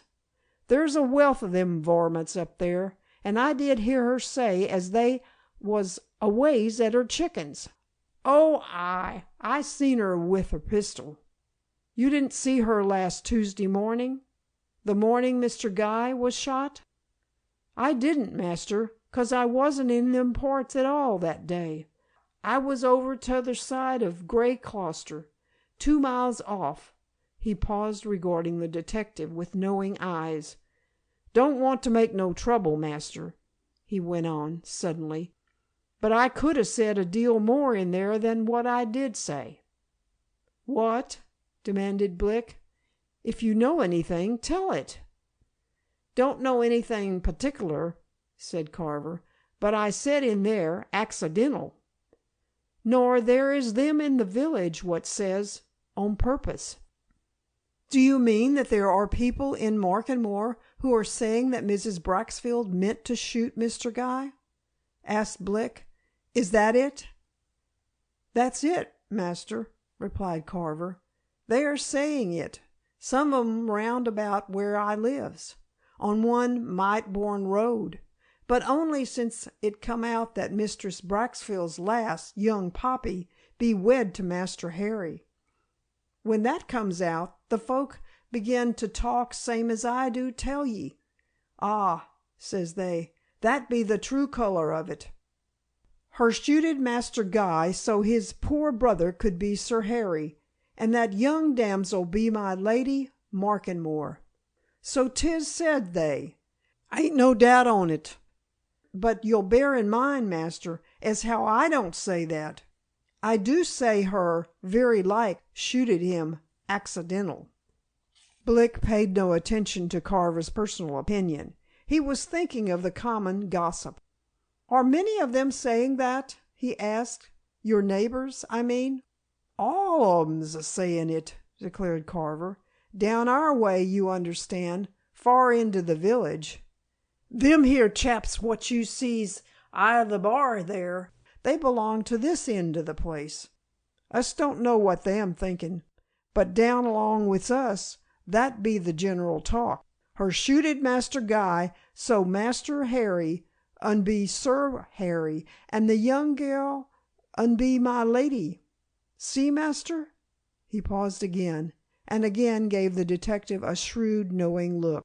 "Her's a sharp, spry female, Mistress Braxfield," he continued suddenly. "I could tell ye more nor that, only I ain't one for to get nobody into trouble, but so I could." "If you know anything, you ought to tell it," said Blick. "What do you mean, now, about Mrs. Braxfield?" "Well, master, I tells ye," said Carver, after a pause. "Maybe ye didn't see but I was up at that crowner's quest what they held at the court. Mistress Braxfield, her wented into the witness box and gived evidence. Her said as how her seed Master Harborough at a certain place on the hillside from her chamber window, at a certain time that Tuesday morning. Master, her didn't do nothing of that sort. Her couldn't see that place from her chamber window. 'Tis impossible. I did help to build that there house of hers, Woodland Cottage, and from her chamber window you couldn't see that place where she said she did see Master John. But her could 'a' seen it and him, or whoever was there from somewhere else, where very like her was." "Where?" demanded Blick. "Bit of a spinney right against Markenmore Hollow," answered Carver, "where I seen her more than once a looking out for they foxes." Blick suddenly remembered his big ordnance survey map still pinned against the wall. He led Carver over to it and pointed out certain landmarks. "I seen a drawing like this afore, master," said Carver. "Old Muster Tompkins to Beech Farm, he have one of them here, framed in his parlor. Many's the time I've studied he when I been waiting there for the old gentleman to give me my orders. And I'll show ye what I do mean about what I say." He pulled out a wooden match from his pocket and proceeded to point out places and trace lines on the map before him. "Now here be Woodland Cottage, master, so plain written as never was, and there be the spot where Mistress Braxfield do say she see Muster Harborough. But as you see, between them two places there be a rise of a bit of a hill. Her couldn't see through that, nohow, could her? No. But now you comes along here, as it med be, from her house, across the hillside, to this here bit of spinney on the edge of Markenmore Hollow, and you sees that from that her could see, straight down, to the place where she said she see Muster Harborough. 'Tis all visible, so to speak, from that. There med be no doubt her did see Mr. Harborough at that particular spot that morning, but her didn't see him from her chamber window, 'cause her couldn't. If her seed him at all, her seed him from that spinney where I assures ye I see her more than once popping at they foxes." "Did you ever see the pistol she used?" asked Blick. He was certain by then that at last he had got on a definite trail, and he felt that he might as well pursue it. "Seen it in her hand time and again," replied Carver. Blick suddenly produced the automatic pistol and held it out to his companion. "Was that it?" he asked. Carver looked down at the exhibit with a flash of curiosity. "Well," he exclaimed, "if 'tain't, 'tis the very spittin' image of that there what I sees her handle. But they things be pretty much of a muchness, I reckon, master." Blick put the automatic pistol back in his pocket and laid his hand on Carver's arm. "Now look here," he said, "just you keep all this to yourself. There's a good man. Don't say a word about it to anybody, not even to your wife. I hope you won't get into trouble by being late for your supper, but silence now, not a word." "I understand ye, master," responded Carver, with a knowing grin. "And I 'ont go for to breathe a syllable till you tells I 'tis convenient. Howsomever, do ye remember, master, as how what I says is, accidental it med be, ain't no sort of hands at shootin' off guns and pistols isn't women, as you knows." When Carver had departed into the night, Blick walked up and down his sitting room for a good 10 minutes, thinking. At the end of that time he went up to his bedroom, got into an overcoat, and made ready for going out. Descending to the hall, he encountered Grimsdale just entering the house. "Late walk, Mr. Blick?" asked the landlord with a smile. "Fine night, too." "I'm going into Cellcaster," replied Blick. "And look here, I don't think I shall be back tonight. I shall stay the night at the Mitre. You'll see me sometime tomorrow morning." Grimsdale nodded in acquiescence, and led his guest out, and Blick went away along the starlit road towards Cellcaster, still thinking, speculating, putting things together, and all his thoughts and speculations came to a point in Mrs. Braxfield. Mrs. Braxfield was in her tidy kitchen next morning at 8:30, giving orders to the charwoman who always came to Woodland Cottage on Mondays, when a knock sounded on her front door. She opened the door herself and confronted Blick, the chief constable, and another man in plain clothes, but obviously a policeman. The three men, all watching her keenly, saw her start, frown, and turn pale. But they affected to notice nothing unusual, and the chief constable's voice, addressing her, was polite and cheery. "Good morning, Mrs. Braxfield," he said. "Just called to have a little chat with you, madam. May we come in?" Mrs. Braxfield turned back into the hall, and opening a door, motioned her visitors into the room in which Blick had listened to Mr. Franzen Mary's story 3 nights previously. The plainclothesman, entering last, carefully closed the door and remained standing before it. "What do you want?" demanded Mrs. Braxfield. The color had come back to her cheeks, and she was looking decidedly angry. Anger, too, was apparent in her voice. "We want to have a talk to you about last Tuesday morning, Mrs. Braxfield," replied the chief constable. "Just a quiet talk, between ourselves." "I'm not so sure about that 'between ourselves,'" exclaimed Mrs. Braxfield with unmistakable asperity. "It strikes me that some folk, when they say 'between ourselves,' mean a good deal of the very opposite. I believe some of you," here she gave Blick an indignant glance, "some of you have been talking about me behind my back. Here's my charwoman just come up from the village, and she said there's talk going on down there about me and the murder. Nay, there's more. They sayin' some of them that I had something to do with it.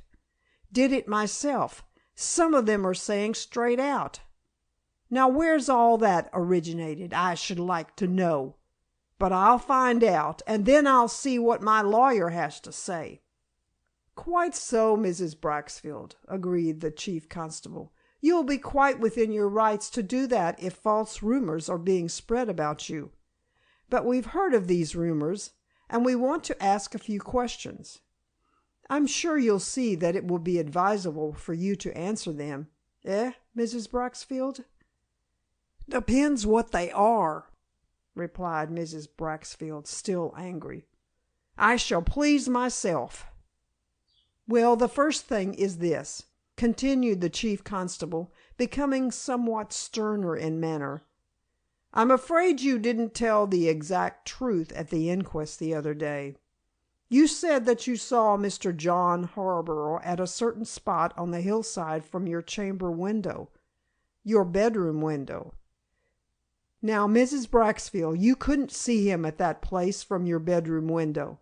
There's a rise of a hill between your house and that particular place. What have you to say to that?"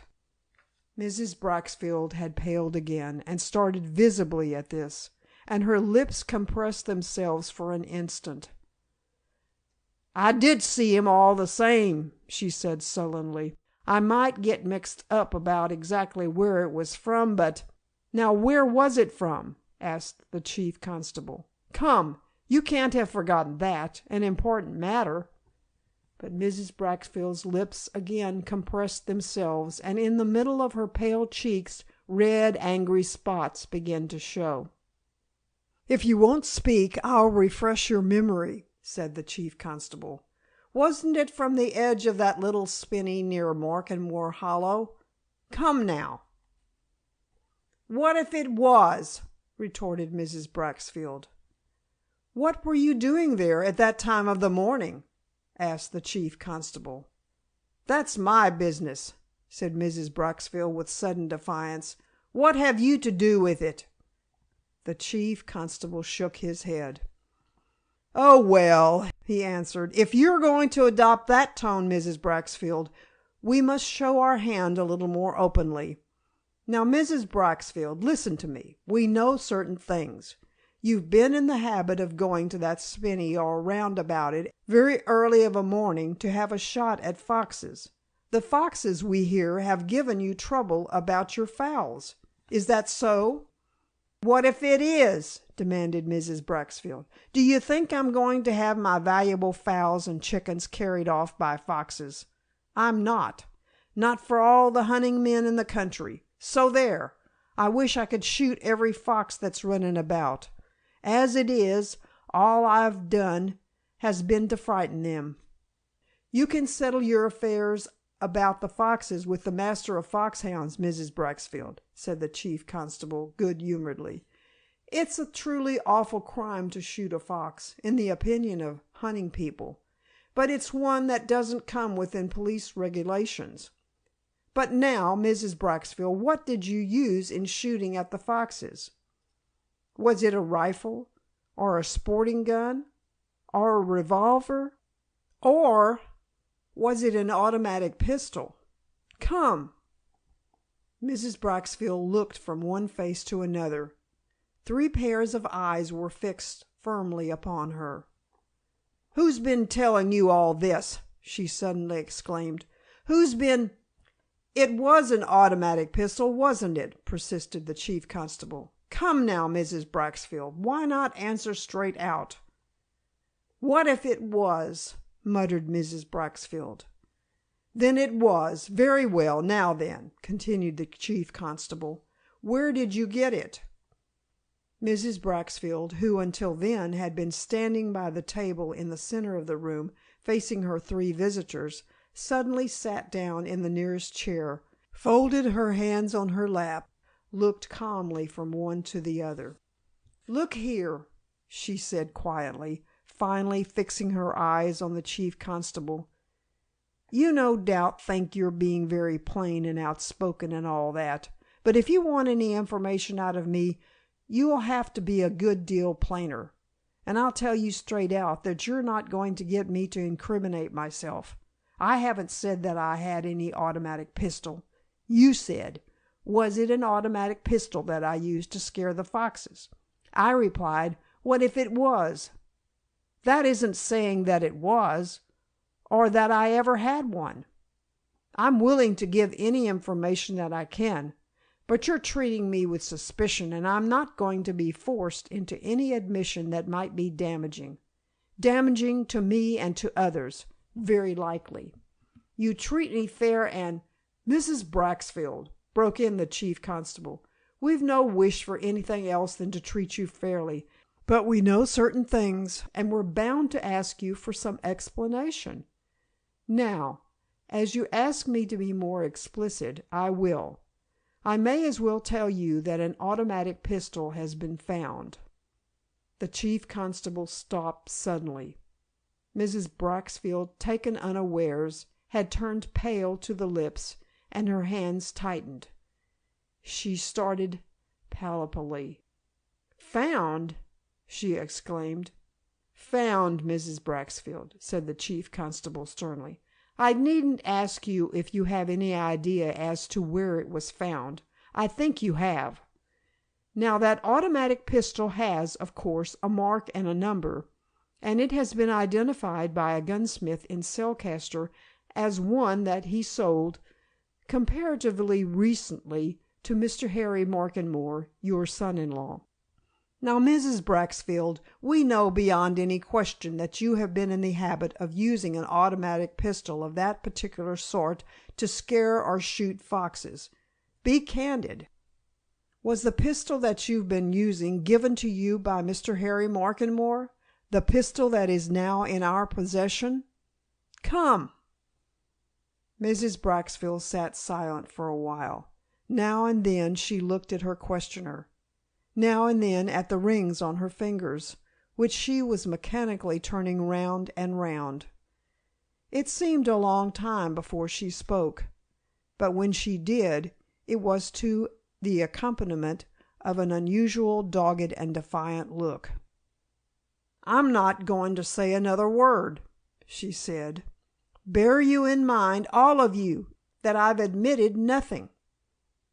The chief constable glanced at Blick and sighed, the sigh of a man upon whom an unpleasant duty is forced, much against his will.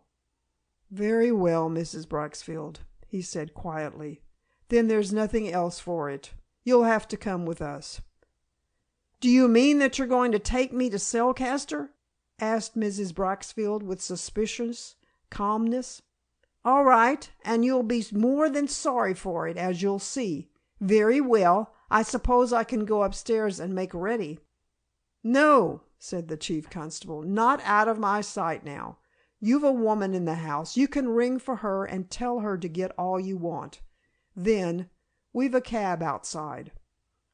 "Ah," remarked Mrs. Braxfield maliciously. "You're only doing what you meant to do. All right, Mr. Chief Constable, and the other two of you, you'll be sorry for this." But the chief constable silently motioned to Blick to ring the bell for the charwoman. Chapter 21. Mrs. Braxfield's move. 5 minutes later, the charwoman, amazed and lachrymose, and holding a corner of her apron in readiness to apply to her eyes, watched the little procession move away across the garden of Woodland Cottage and over the hillside to the edge of the grass track whereat the cab was in waiting. She kept her eyes fixed on Mrs. Braxfield until Mrs. Braxfield vanished. But Mrs. Braxfield never looked back. Her eyes were concentrated on the cab in which she was to be carried away. There were 2 more plainclothesmen in charge of it, one on the box, another by the door, and at sight of them she laughed satirically. "You came pretty well prepared, I think," she said with bitter emphasis. "I can see what was in your minds. This is what you call having a talk between ourselves, being frank and candid, and all that rubbish. You've only got to be candid, Mrs. Braxfield, and there'd be no necessity to take you away," said the chief constable. "If you'd only just tell me—" "I shall tell nothing," retorted Mrs. Braxfield. "Nothing at all. Not one word. Until I've seen my solicitor, Mr. Crewe. I suppose you'll not deny me the right of seeing him when I get to wherever you're going to take me." "You shall see Mr. Crewe within 10 minutes of reaching Selcaster," assented the chief constable. "I'll give orders to that effect. My men here will see that you're quite comfortable, and that you and Mr. Crewe have every facility you want. And I hope, Mrs. Braxfield, for your own sake, that by the time I get back to Selcaster you'll have thought better of things and been more open and candid with your solicitor than you've been with me." "That's my business," said Mrs. Braxfield. "I can do it without any advice from you. But aren't you going back now? Mr. Crewe'll want you." "Not at present," said the chief constable. "You'll go with my men.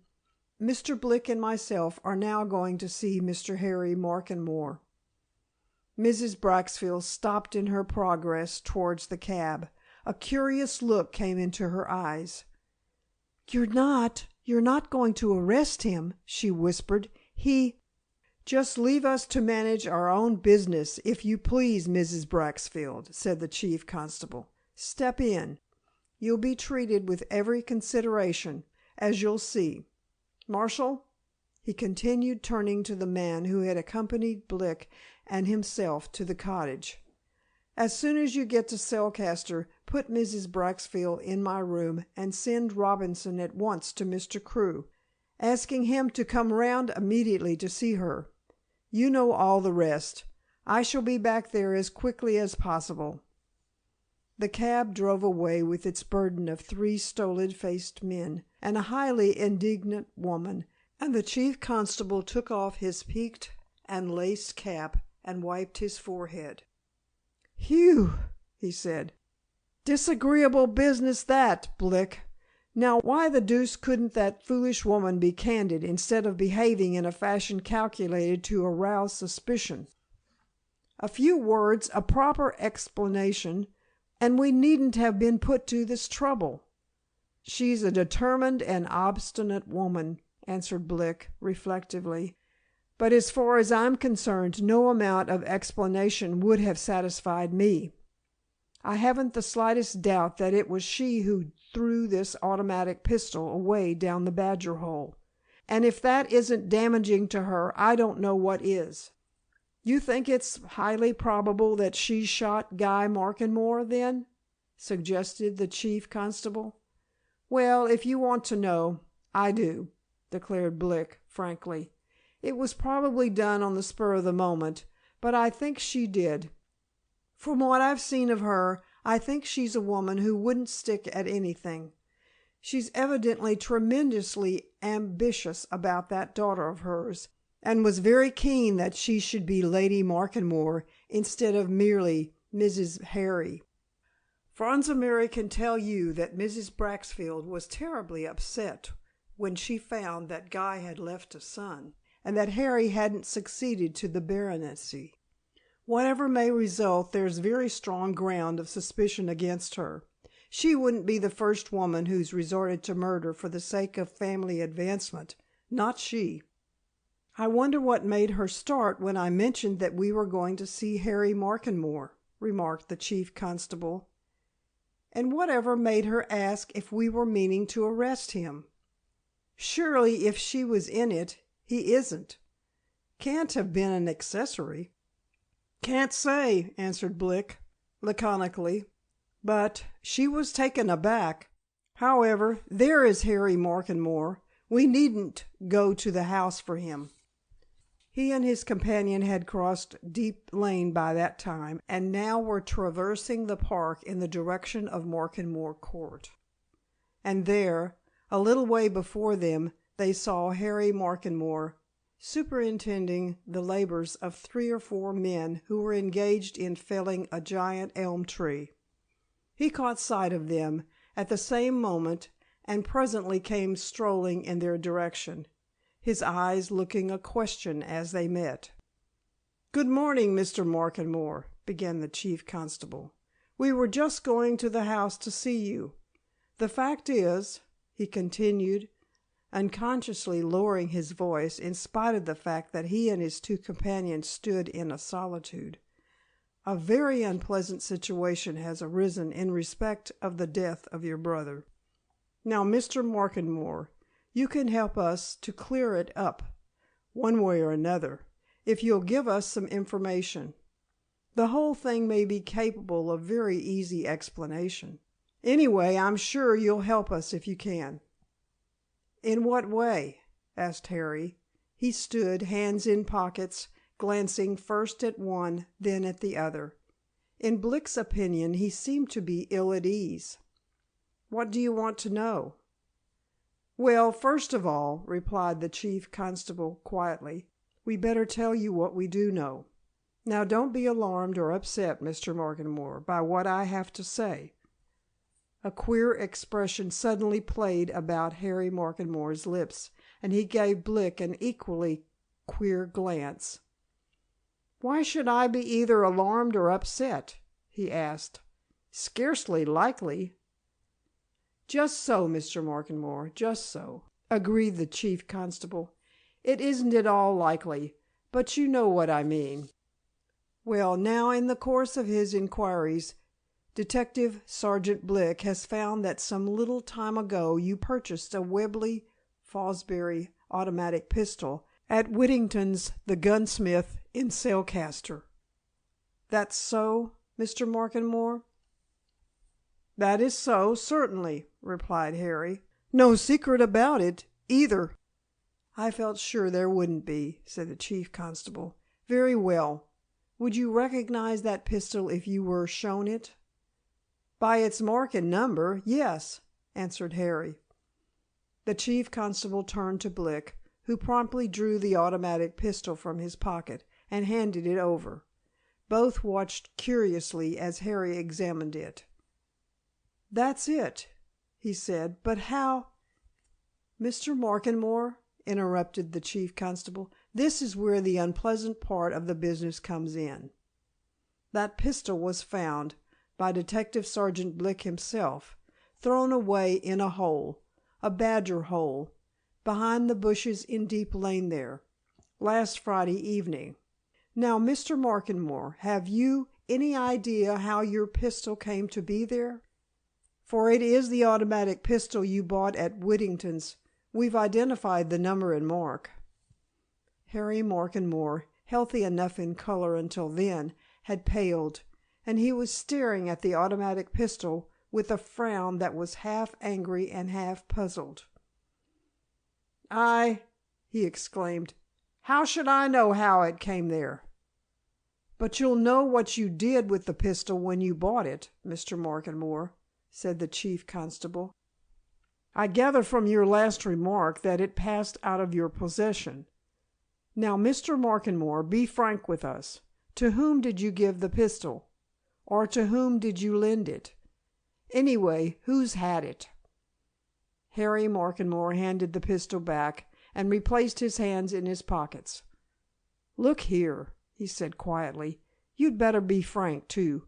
Are you suggesting that it was a shot from that thing that caused my brother's death?" "We think it extremely probable, Mr. Markenmore," answered the chief constable. "We showed it to the police surgeon last night, and in his opinion it is just the sort of thing that was used." "And whom do you suspect of using it?" demanded Harry. "Come now." He had assumed the role of examiner then, and he was watching the two men as keenly as they had watched him. The chief constable hesitated. "I should prefer that you tell us what you did with the pistol," he began. "And I prefer that you tell me whom you suspect of using it on my brother," declared Harry. "Whatever you prefer, I'm not going to say anything that may incriminate perfectly innocent people. That's flat and final, too." The chief constable looked at Blick, and Blick, who was beginning to size matters up, nodded. "Tell him," he murmured. "Very well, Mr. Markenmore," said the chief constable. "I'll take the lead. We believe there is ground of suspicion against Mrs. Braxfield.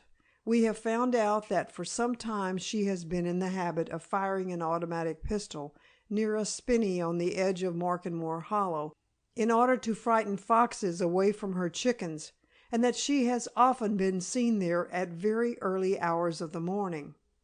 Now, Mr. Markenmore, is yours the pistol she used?" "What does Mrs. Braxfield herself say?" asked Harry quietly. "Mrs. Braxfield refuses to say anything," answered the chief constable, "except that she admits firing at the foxes sometimes at the times and place I've mentioned. And the result is that we've been obligated to take her off to Cellcaster pending inquiries." Harry Markenmore's face suddenly became dark with anger. "What!" he exclaimed. "You've arrested her?" "Detained for further inquiries," said the chief constable, with a sudden approach to stern formalities. "She has only to give us a satisfactory explanation." "Damnation!" Harry Markenmore suddenly burst out. "Are you aware that Mrs. Braxfield is my mother-in-law? What the devil do you mean by even suggesting that she murdered my brother?" "Be calm, Mr. Markenmore," said the chief constable. "Help us to clear up this affair of the automatic pistol. Tell us if and why you gave it to Mrs. Braxfield, and if you can account for its being thrown away.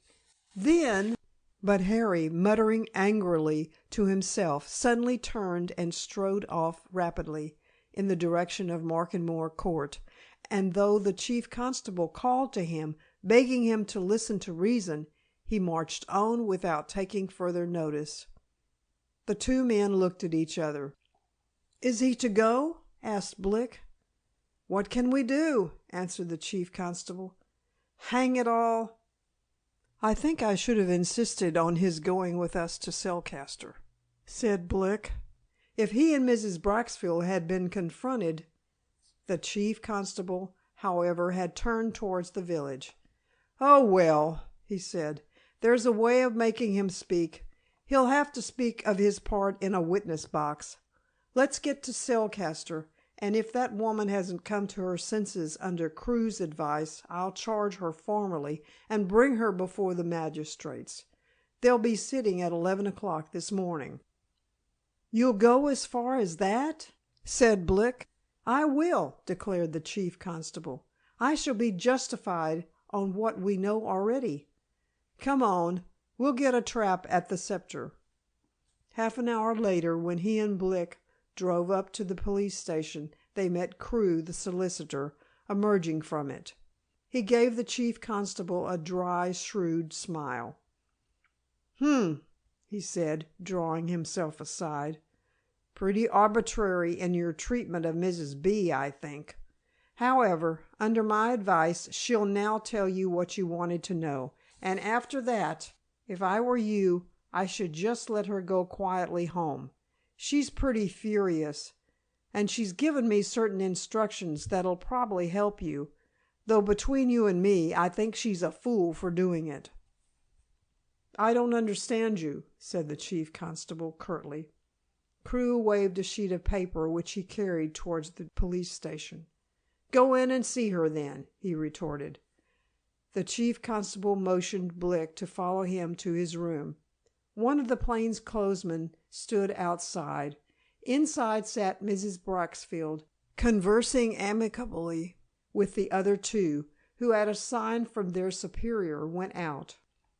"Well, Mrs. Braxfield," said the chief constable as he seated himself at his desk, "we've just seen your solicitor, and he tells me you are now going to give me the information I wanted. But I may as well tell you I'm a bit tired of this, and I want straightforward answers to my questions. Now then, is that automatic pistol that you've been using to scare the foxes with one that was given to you by Mr. Harry Markenmore?" "Yes," answered Mrs. Braxfield sullenly. "For what purpose did he give it to you?" "Well, it was some time after he became engaged with my consent to my daughter.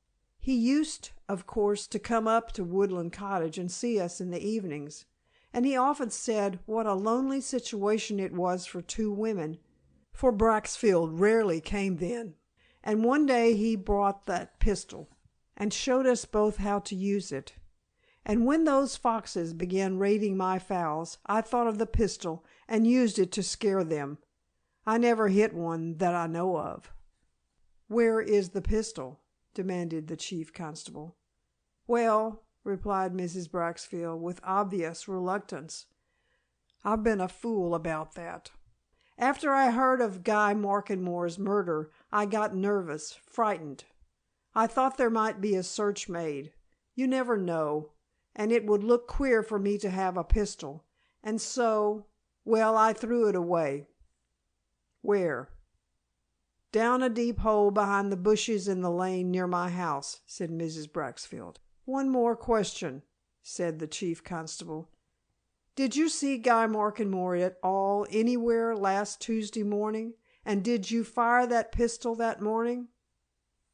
"No," declared Mrs. Braxfield. "I never saw Guy Markenmore, have never seen him for 7 years, and I never fired the pistol that morning. I hadn't it with me." The chief constable took Blick aside, and for some minutes they talked together in low tones. At last the chief constable turned round. "Well, Mrs. Braxfield," he said, "I won't detain you any longer. You've only yourself to thank for your being brought here. You can go now." Mrs. Braxfield got up from her chair with dignity. "I am going," she said, "and it would be a bad job for anybody who kept me any longer. Just as it'll be a bad job for anybody who spreads any more rumors about me. But I've adopted a course that'll surprise some of you, and you police folk may as well know what it is. It's something that ought to have been done before. I've instructed Crewe to get out at once this very morning a bill offering a substantial reward to anybody who gives information that'll lead to the arrest and conviction of Guy Markenmore's murderer. If you police had had half your wits about you, you'd have done that long since. Lord bless you, do you think there aren't folk in Markenmore who know something? Why, there isn't a soul in the place that wouldn't give his or her own mother away for a £5 note. And I'm not short of £5 notes, I can tell you. I could buy all Markenmore up if I wanted." "Good morning, Mrs. Braxfield," said the chief constable. Then, remembering that Mrs. Braxfield had come there against her will, he added politely, "Will you have a cab to drive home in? I'll order one at once." "Thank you, I can order cabs for myself, and pay for them, too," said Mrs. Braxfield as she sailed out. "I want no favors." The chief constable sighed when Mrs. Braxfield had gone. "I dare say that's the real truth, at least, about the automatic pistol," he remarked. "Why couldn't Harry Markenmore tell us?" "I don't suppose that he knew that she threw it away," answered Blick. He was walking up and down the room, evidently restless and dissatisfied. Finally he brought up at a window overlooking the street. "Here's Harry Markenmore himself, with Chilford," he exclaimed suddenly. "He must have ridden in as soon as he left us in the park. They've met Mrs. Braxfield now, and she's giving them the benefit of her tongue, I think." "Let her," said the chief constable. "I'm sick of her." "I'm not satisfied about her and Harry Markenmore and that pistol," observed Blick. "After all, we've only got her word for what she alleges, and we haven't got his at all. If he gave her the pistol for the very innocent reason she spoke of, to keep in the house as a means of protection, why couldn't he say so straight out, without all that mystery and losing his temper into the bargain? Not very satisfactory. I suppose he was angry because Mrs. Braxfield is his mother-in-law, and he'll have to tell his wife of what we appeared to suspect," remarked the chief constable.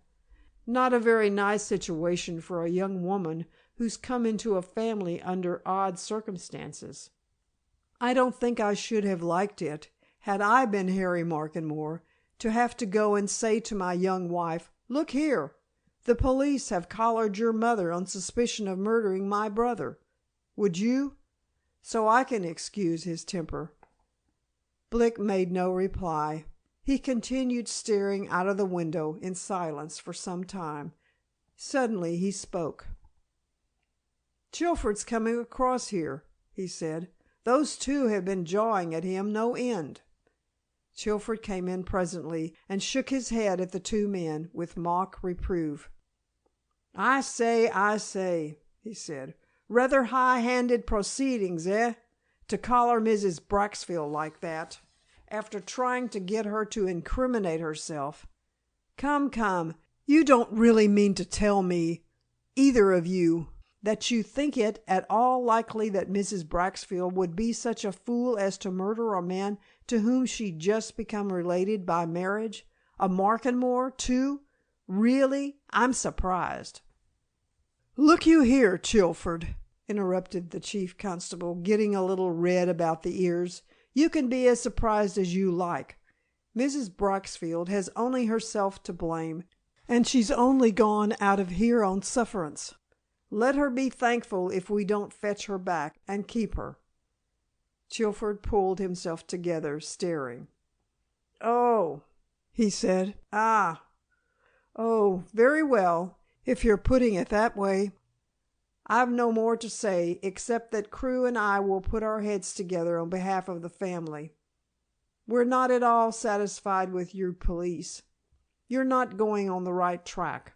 Why don't you recognize once and for all that the real reason for Guy Markenmore's murder was money? Money in some fashion or another, money." With another emphatic repetition of his last word, he swung round and left the room. End of chapter 22. The Professorial Theory. The chief constable looked at Blick when Chilford walked out. His eyes assumed a somewhat blank and doubtful expression. "What on earth does he mean by all that?" he exclaimed.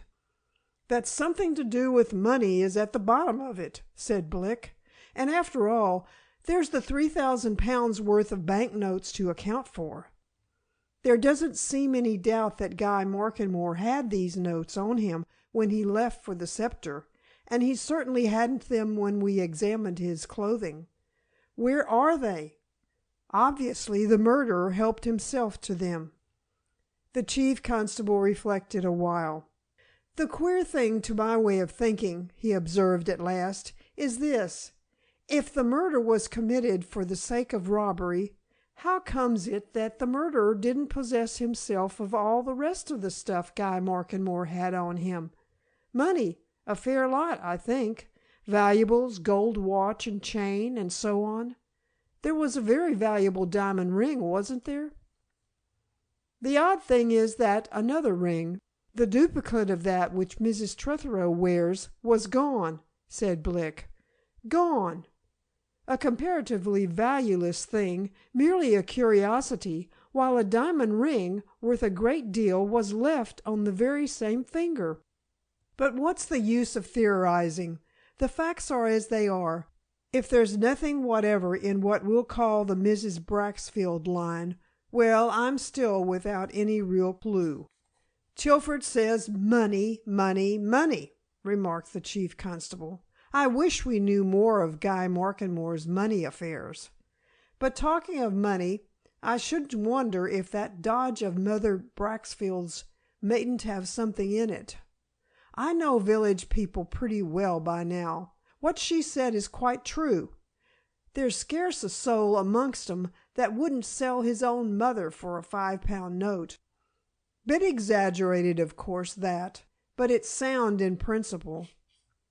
Blick looked doubtful and surprised. "Do you mean to say that, supposing there are people in Markenmore who really do know something about this affair, they've kept silent up to now?" he asked. "I don't mean people who might be incriminated by confession or revelation, but people who are in possession of information and simply won't give it." "Nothing more likely," affirmed the chief constable, with the emphatic assurance of experience. "Village folk are the biggest gossips and scandal-mongers under the sun. There isn't a village in England that isn't a perfect hotbed of slander, born of envy, hatred, malice, and all uncharitableness. But don't you make any mistake, my lad, village folk, in spite of that tendency, can be as close as ever they make 'em. You might as well try to get butter out of a dog's mouth as try to extract a secret from them if they don't want to tell it. Why, I would give you piles of proof of that out of my own experience. I remember one case that happened near here not so long ago.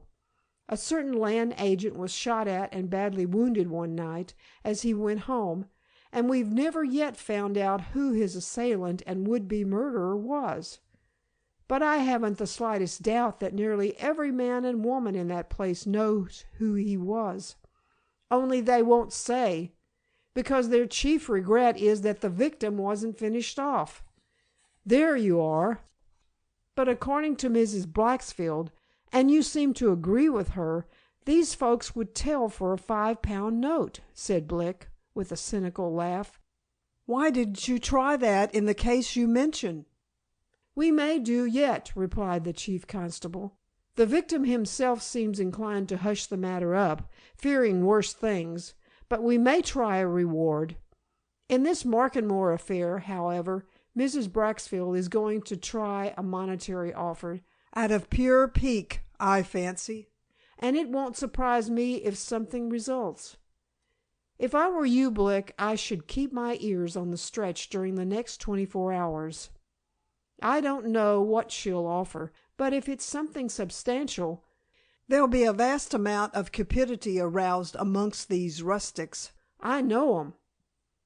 Blick got up from the elbow chair in which, since Chilford's abrupt departure, he had been sitting with his legs stretched out and his hands in his pockets, looking perplexed and somewhat disconsolate. "I may as well be going back then," he muttered. "Hanged if I know even now, if we didn't part with Mrs. Braxfield a bit too easily." "She'll not run away," retorted the chief constable, with a significant nod of his head. "And if it's all a piece of bluff—" He paused as a policeman entered the room and laid a card before him. "The gentleman's waiting outside, sir," said the policeman. The chief constable glanced at the card, started, and turned to Blick. "Sir Thomas Hodges Wilkins," he murmured surprisedly. "That big scientific chap. Professor from Cambridge that fellow Spindler told us about. What on earth can he want? Bring him in, Jarvis," he went on. "Set a chair there." He looked wonderingly at the detective. "Another development," he muttered. "What now?" Blick made no reply. He was watching the door, through which suddenly appeared a man who was not at all the sort of person that Blick expected to see. Instead of being old and grave and bald and bearded and spectacled and dressed anyhow, the famous professor of chemistry was a smart, alert, rather military-looking man, fastidiously attired, wearing a monocle instead of spectacles, and endowed with a breezy air and a cheery smile, which he bestowed freely on the two occupants of the room as he marched in and seated himself by the chief constable's desk, on the edge of which he laid down 2 or 3 newspapers, heavily marked here and there with blue pencil. Good morning," he exclaimed. "I don't know whether you'll guess my business from my name, or indeed if you know anything about it. But I've been reading the newspaper accounts of this Markenmore affair, and it seemed to me, last night, that it was my duty to come here and tell you something. And first of all, to make things clear, have you had here a young man named Spindler, a chemist's assistant from Farmsham?" "We have," replied the chief constable. "Did he tell you anything in which my name came up? And if so, what?" "He told us—this is Detective Sergeant Blick, who was with me when this man Spindler called, that a certain secret of his, respecting the preparation of some dye which he had offered to sell Guy Markenmore, was submitted to you by Markenmore for your expert opinion." "Just so. It was. Markenmore got my opinion. Now, how much further had that gone?" "Gone to this," answered the chief constable.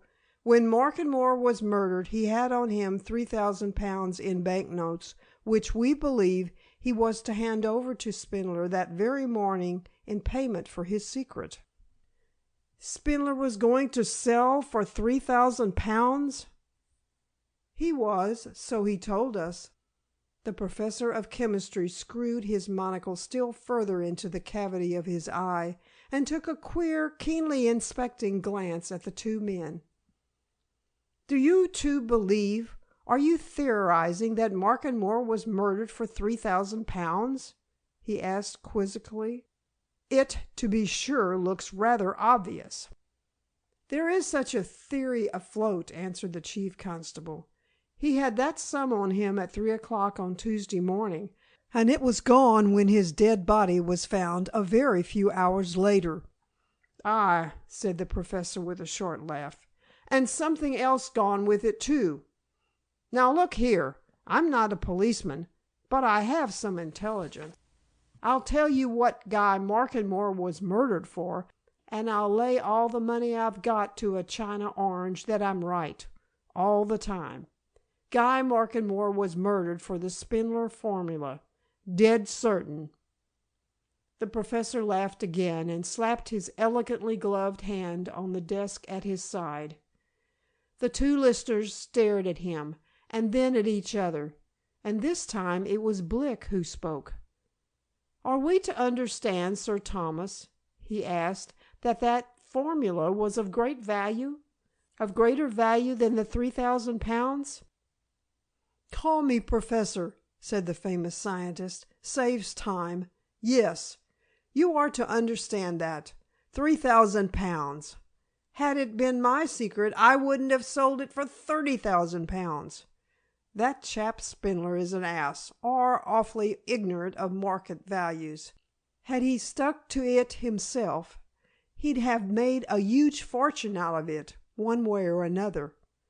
I don't know if you two are at all up in this question of aniline dyes.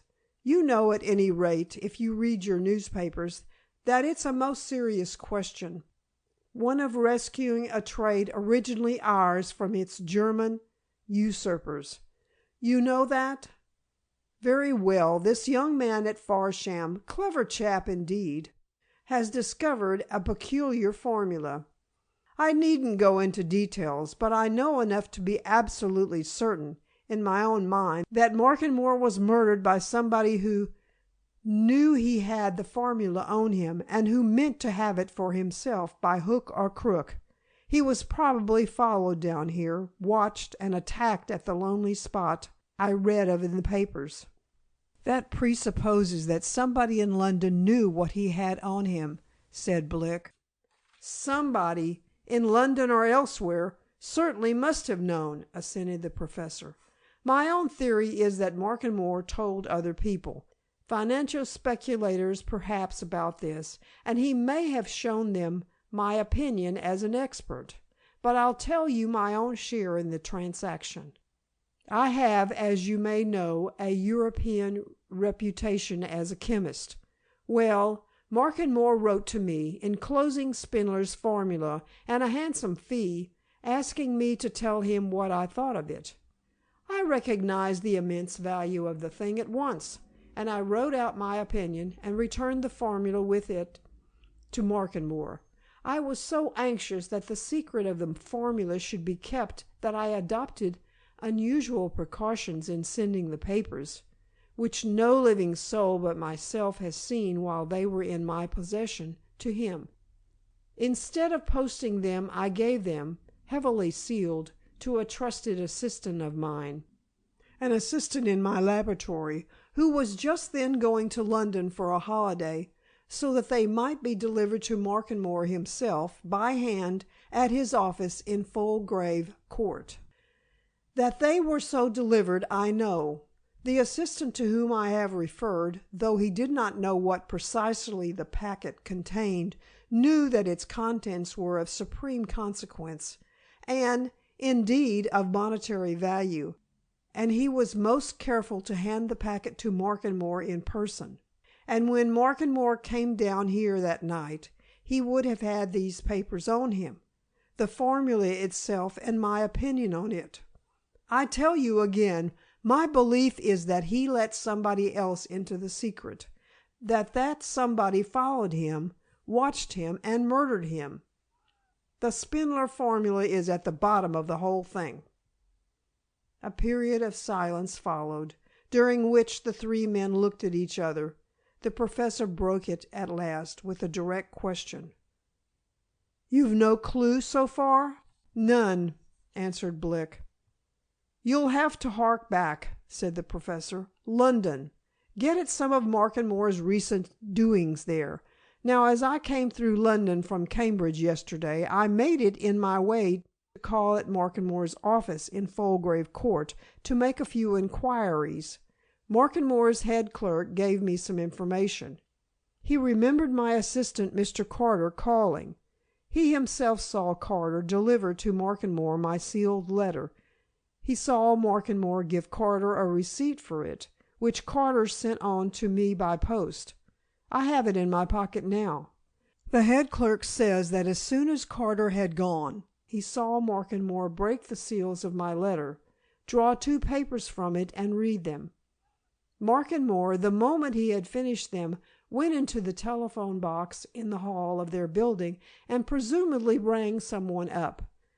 Within half an hour a man came who was an absolute stranger to the head clerk. He is positive that this man had never been there before, but he remembers him well, a foreigner by appearance, and can give you an accurate description of him. Now the clerk saw Markenmore produce my sealed letter, unsealed of course I mean, and show the strange man the 2 pages which it contained. A few minutes later they went out together. Now who is that man? You'll have to find him." The chief constable looked at Blick. "This," he said, "seems like shifting the scene of your operations." But Blick looked at the professor. "What description of this stranger did Markenmore's clerk give you?" he asked. "Dark, swarthy, middle-sized, middle-aged man, very well dressed," responded the professor promptly. "The sort of man," he said, "you see much of in financial circles. Some sort of a foreign Jew, in the clerk's opinion." "Had such a man come into these parts, he must have been seen," said Blick. "I've made minute inquiries about the recent presence of strangers at all the railway stations." "There are other ways of transport than railways," observed the professor. "But anyway, here's one thing certain. Markenmore showed the formula and my opinion on it to this man." Blick walked about the room a while, in his favorite attitude, head down and hands in pockets. He turned at last to the chief constable. "Well, I'm going back to Markenmore," he said. "There are certain things to see there. Afterwards—" "We must have more talk," responded the chief constable. "As you say, afterwards." The professor rose and picked up his hat and walking stick. "I am going to stay at the Mitre here for a day or 2, he said. "So if you want me, you'll know where to find me. But while I am here, I should like to see the scene of all this mystery, and if you're going out there, Sergeant, I'll go with you, if I may."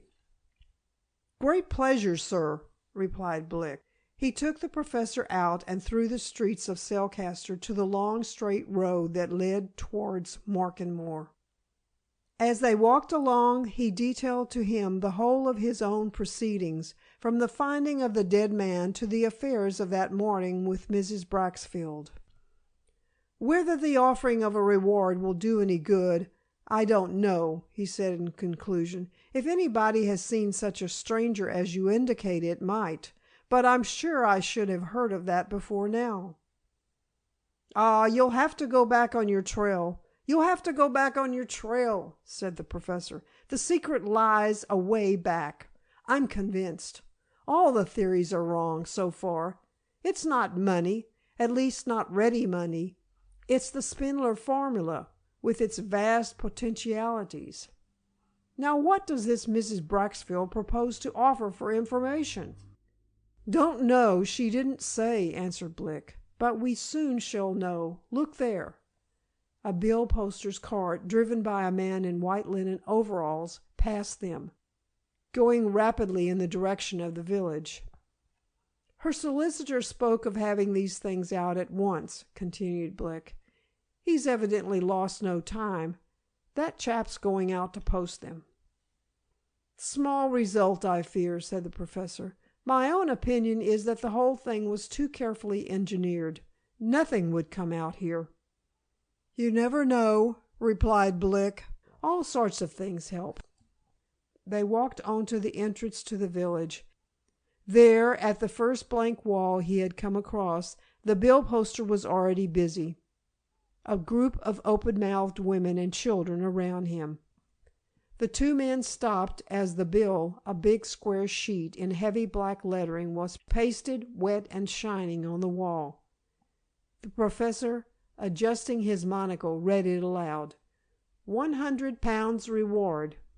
Whereas Guy Markenmore, Esquire, late of Markenmore Court, near Selcaster, was found shot dead on the downs near Markenmore Hollow on the morning of Tuesday, April the 24th last, and is believed to have been murdered. Take notice that the above-mentioned sum, £100 sterling, will be paid to any person giving information which will lead to the arrest and conviction of the murderer.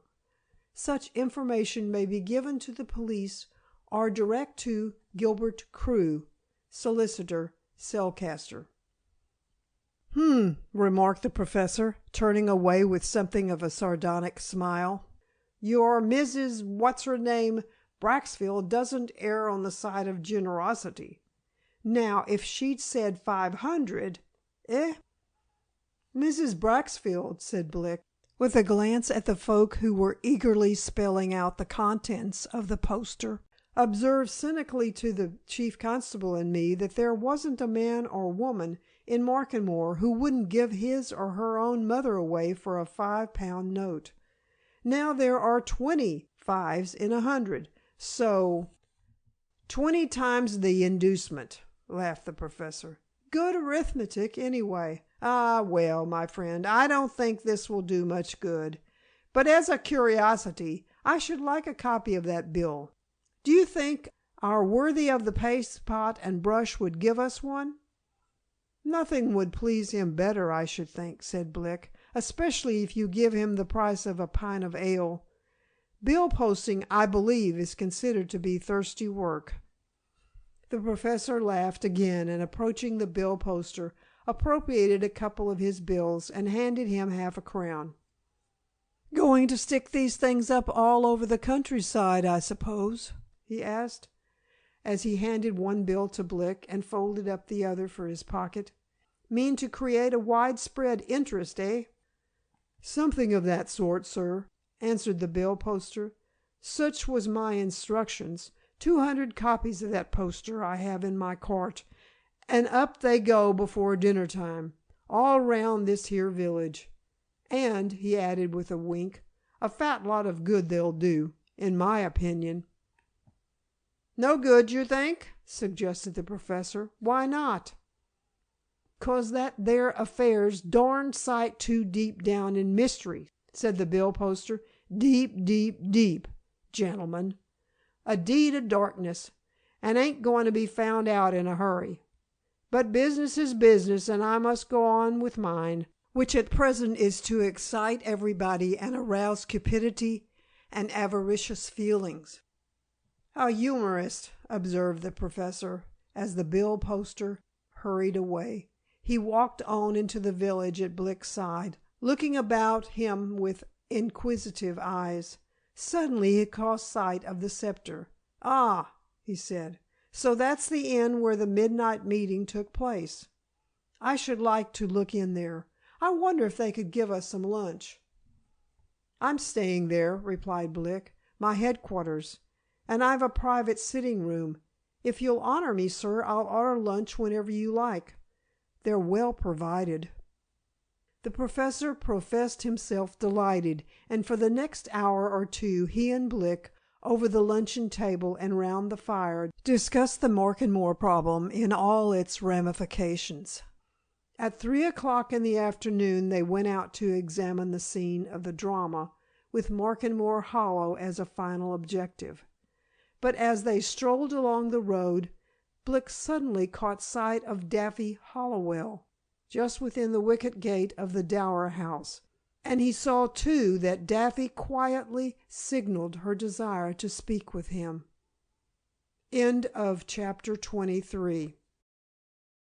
The Man Who Could Guess. As she made her signaling movement towards Blick, Daffy retreated a pace or two within the thick shrubbery, and the expression in her eyes indicated a desire for secrecy and caution. Blick, in his turn, signed to his companion to follow him, and whispered an aside as they left the road and passed through the wicket gate. "This is one of the women I told you of," he murmured. "Mrs. Trethrow's maid, Daphne Hallowell, sister of the girl Myra Hallowell, who married Guy Markenmore. She's therefore aunt to the new baronet. And as deep as they make 'em. Come with me. I'll let her think you're an assistant of mine." "Excellent," said the professor. "An adventure. By all means, my dear fellow. The lady looks as if she had something to impart." "I shouldn't wonder," answered Blick. "As I say, she's deep." Daffy had retreated further up the walk between the laurel and holly bushes. She now stood awaiting their approach, and as they drew near, she looked closely at the professor, and especially at his fashionable attire. Her eyes glanced a question at Blick. "All right," whispered Blick. "Professional friend of mine. What is it?" "I want to speak to you," said Daffy. She looked round at their surroundings, and then at a narrower path which opened close by. "Come along here," she went on. "There's an old summer house down there that's never used. We shall be safe there." The two men followed Daffy's trim figure through a maze of shrubs until they came to a rustic arbor set in the midst of high trees. Entering this, a dilapidated and moldy place, she turned and confronted Blick, with another side glance at the professor. "I wanted to speak to you, Mr. Blick," she said in low tones. "I'd been waiting there at the gate some little time, thinking I might see you coming out of the Scepter. My mistress has driven into Cellcaster, so I shan't be wanted, and nobody's likely to come here. So we're safe enough for a bit of talk. Look here, there's a reward out, isn't there?" £100, assented Blick, watching her narrowly. Daffy made a grimace. "Oh, well," she said, "it's a miserable amount, but I don't want it, and I don't know anything that would enable me to get it. But, now, this is between ourselves, isn't it?" "Absolutely," declared Blick. "Strictly so. Tell us anything you like and can." "Well, I know of somebody who I believe has made a pretty good guess at the truth about Guy Markenmore," answered Daffy. "And he's a man who'd be glad of £100, for he wants to emigrate." "What man?" asked Blick. Daffy lowered the tones of her voice. "Jim Roper," she whispered. "You've heard of him?" "Yes," replied Blick. He was already wondering how much of whatever was coming was to be relied on. As far as he had seen into her character, Daffy did not seem the sort of woman to tell anything that would not benefit herself. But she might have reasons for benefiting Jim Roper, which was not yet apparent. "Yes," he repeated, "I've heard of Jim Roper. He's the man who wanted to marry your sister Myra, isn't he? The sister who ran away with and married Guy Markenmore?" "That's just it," assented Daffy. "It's because he was about to marry Myra when she threw him clean over and went off with Guy Markenmore that Roper hasn't spoken, but £100 might induce him to speak." "What do you mean, exactly, about it's because of that?" asked Blick. "And what is it that he hasn't spoken of?" "Well," replied Daffy, with a glance that took in both men, "it's like this. Roper is, and always was, what you'd call a dark-tempered man. The sort that never forgets nor forgives. He'd always meant to marry Myra, and she'd promised him, too. In fact, they were just about to have the banns published when she suddenly ran away with Guy. And, of course, nobody, not even me, her own sister, ever knew what had become of her until recently, when all this business came out about their having got married. Roper, when she first went off, went many a time to London to look for her. He never got a trace of her, of course, but he always swore that it was Guy Markenmore who'd enticed her away. And he swore something else, too, that if ever he chanced across Guy Markenmore, he'd kill him, if he swung for it there and then. He meant it, too. That was about the last thing he said to me just before I went to India with Mrs. Tretherick, and it was the first thing I heard him say when I came back here 7 years later." "Still meaning to do it, eh? After 7 years?" said Blick. "I believe he'd done it if he'd met Guy Markenmore after 17 years," replied Daffy. "He's that sort. I could see he'd got worse with brooding over it. It was the one thing on his mind. Why, it's only a fortnight ago that I met him hereabouts one day, and happened to mention that old Sir Anthony was on his last legs, and that I'd wondered if Guy would come back and be master. And he scowled and said that if Guy ever came back, it would be only to get a knife through him. And I'll tell you, since it is between ourselves, that when I heard that Guy had been murdered, I fully believed that Roper had met him that morning and done for him. I really did." "And you don't believe it now?" suggested Blick. "No," asserted Daffy, "but I believe Roper has a very good idea as to who did murder him. In fact, he may have more than an idea. He may know. And I tell you that he may be inclined to tell you for £100, for now that he knows Myra is dead, he wants to leave here and go abroad." "What makes you think that Roper knows something?" inquired Blick. "Let's have it straight out now. Has he said anything to you?" "Yes," replied Daffy. "I met him a night or two ago when he'd come down to the village to do his shopping. We got talking by that gate where you met me just now. And, of course, it was all about the murder. I asked him straight out if he'd had anything to do with it. He said no, worse luck, he hadn't. And then he said more. I could tell something about it, he said, but I ain't going to, for the thing's done now. I ain't going to help the police, he went on. Let 'em do their own work. That was all. He went off then." "Giving you no more idea than just that?" asked Blick. "He said nothing but that," replied Daffy. "But I'm sure he knows something. Only if you begin questioning him, for God's sakes don't let him know I told you." "I can get over that easily, if you'll just tell me this," said Blick reassuringly. "Did Roper make threats against Guy Markenmore in anybody's presence beside your own?" In the old days, I mean?" "Oh, he certainly did, in the old days, before I went to India," asserted Daffy. "I've heard of him saying dreadful things at the Scepter. I should think there's many a man in the village who's heard him."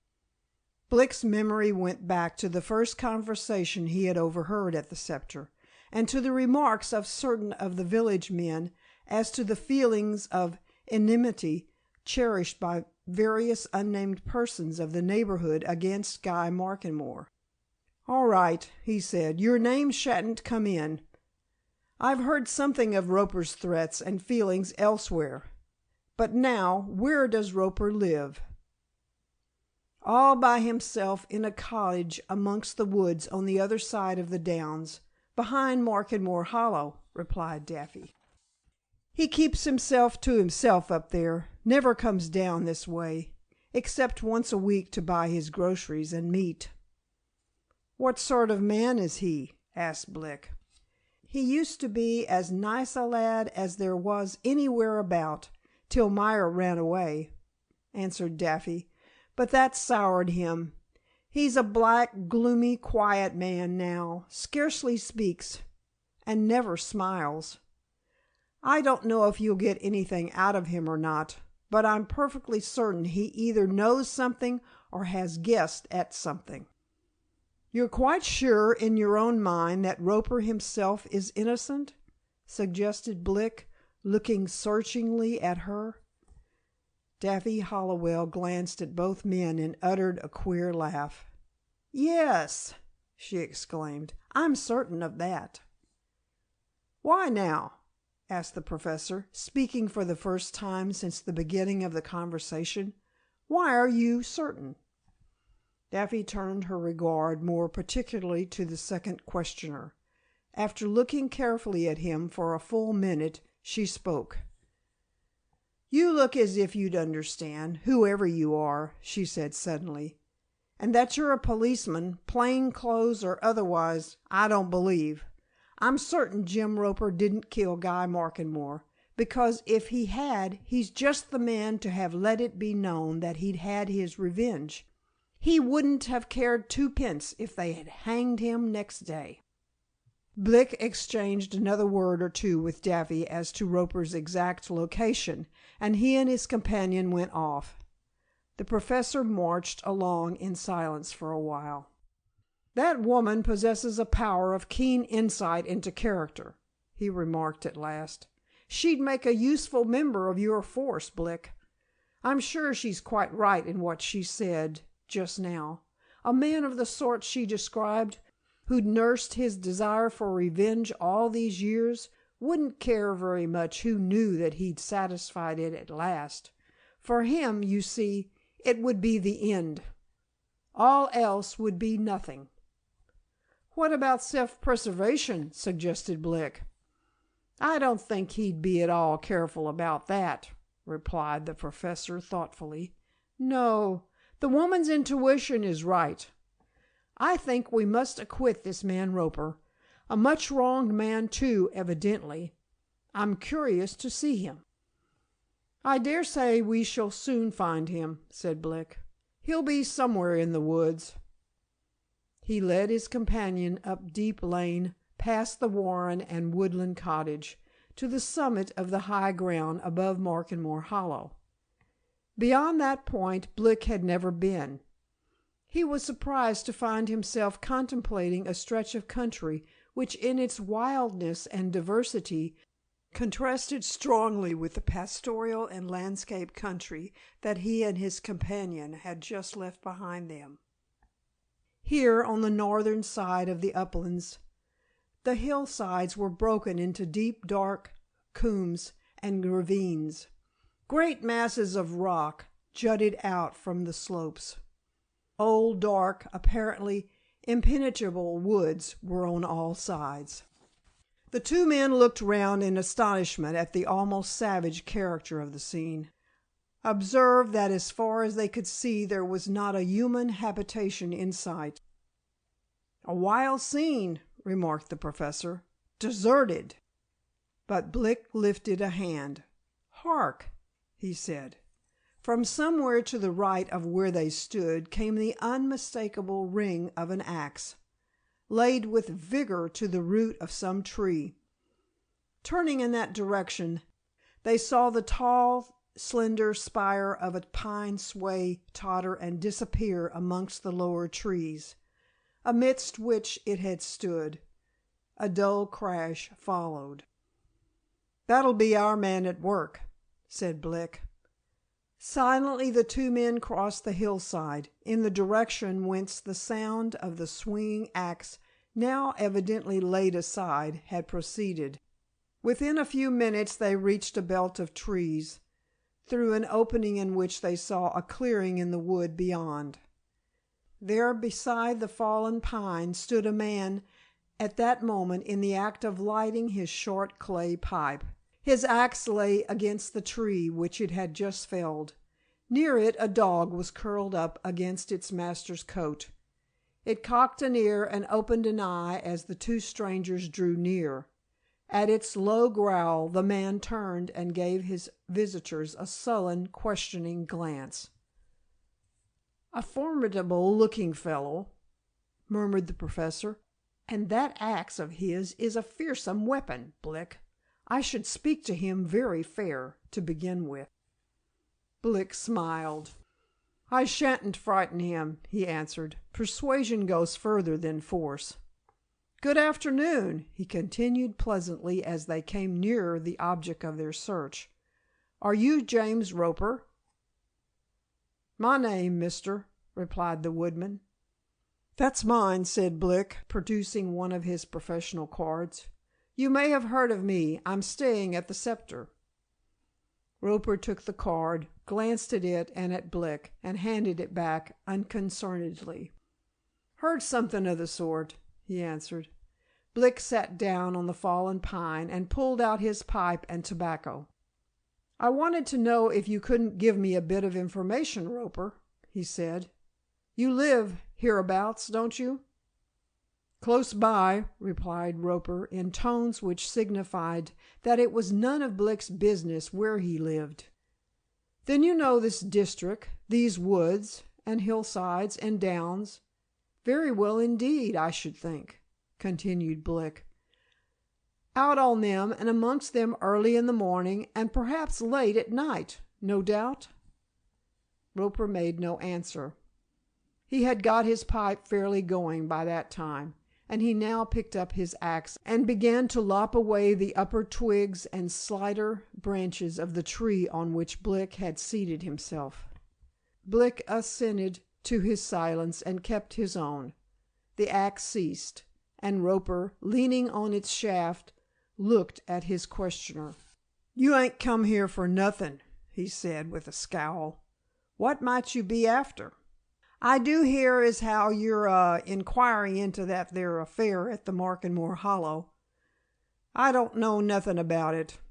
Might strike ye that if I did I'd come somewheres your way or to the police at Selcaster and had told."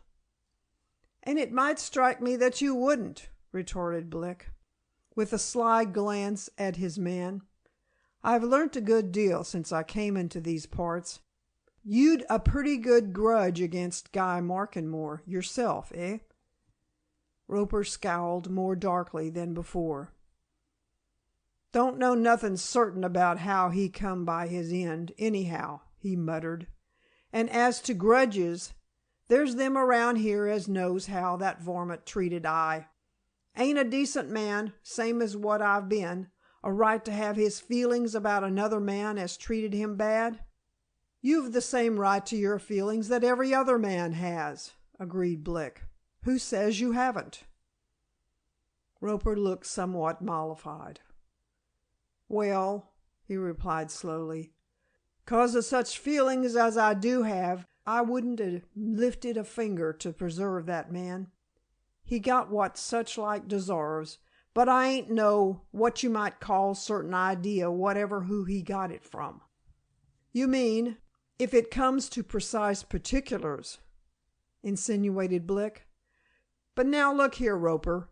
You knock about a good deal round this part, early and late, and I guess you've a pair of sharp eyes and a pair of sharp ears as well.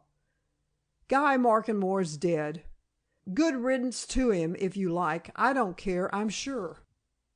But what's it matter if you have any knowledge of any sort about him, just before his death, if you let it out, especially if it's made worth your while? For instance, in going about as you do, have you ever seen anything suspicious, or met any suspicious characters? Have you ever heard or seen anything out of the common?" Roper looked from one visitor to another. The Professor, smoking a cigar, was watching him attentively. "Ain't heard nothing about its being worth anybody's while to tell anything as they might chance to know," said Roper, suddenly. Blick silently drew out his copy of the reward bill and handed it to the woodman. The Professor, keenly attentive, saw Roper's eyes brighten at the sight of the heavy type in which the particulars of Mrs. Braxfield's reward were printed. He drew his heavy brows together as he laboriously read through the offer. "How does that strike you?" asked Blick presently. "There's £100 to be picked up by anybody who can tell a bit. If you know anything, mind, Roper, I'm not implying that you do, but if you do, Roper began to fold up the reward bill. His eyes were fixed thoughtfully on the trees in front of him as he handed the paper back to the detective. "Keep it," said Blick. "It's posted all over the place. If you do chance to know anything at all, Roper, cut in first." "That there money, £100, said Roper slowly. "Is it a sure thing?" "I'll guarantee that," answered Blick. "Dead certain, to anybody who can give accurate information. Have you got any?" "Money down?" asked Roper. "Money down," assented Blick. "Spot cash." Roper's pipe had gone out. He suddenly seated himself on a fallen tree, and proceeded to relight the tobacco with a deliberation which showed that he was being equally deliberate in his thoughts.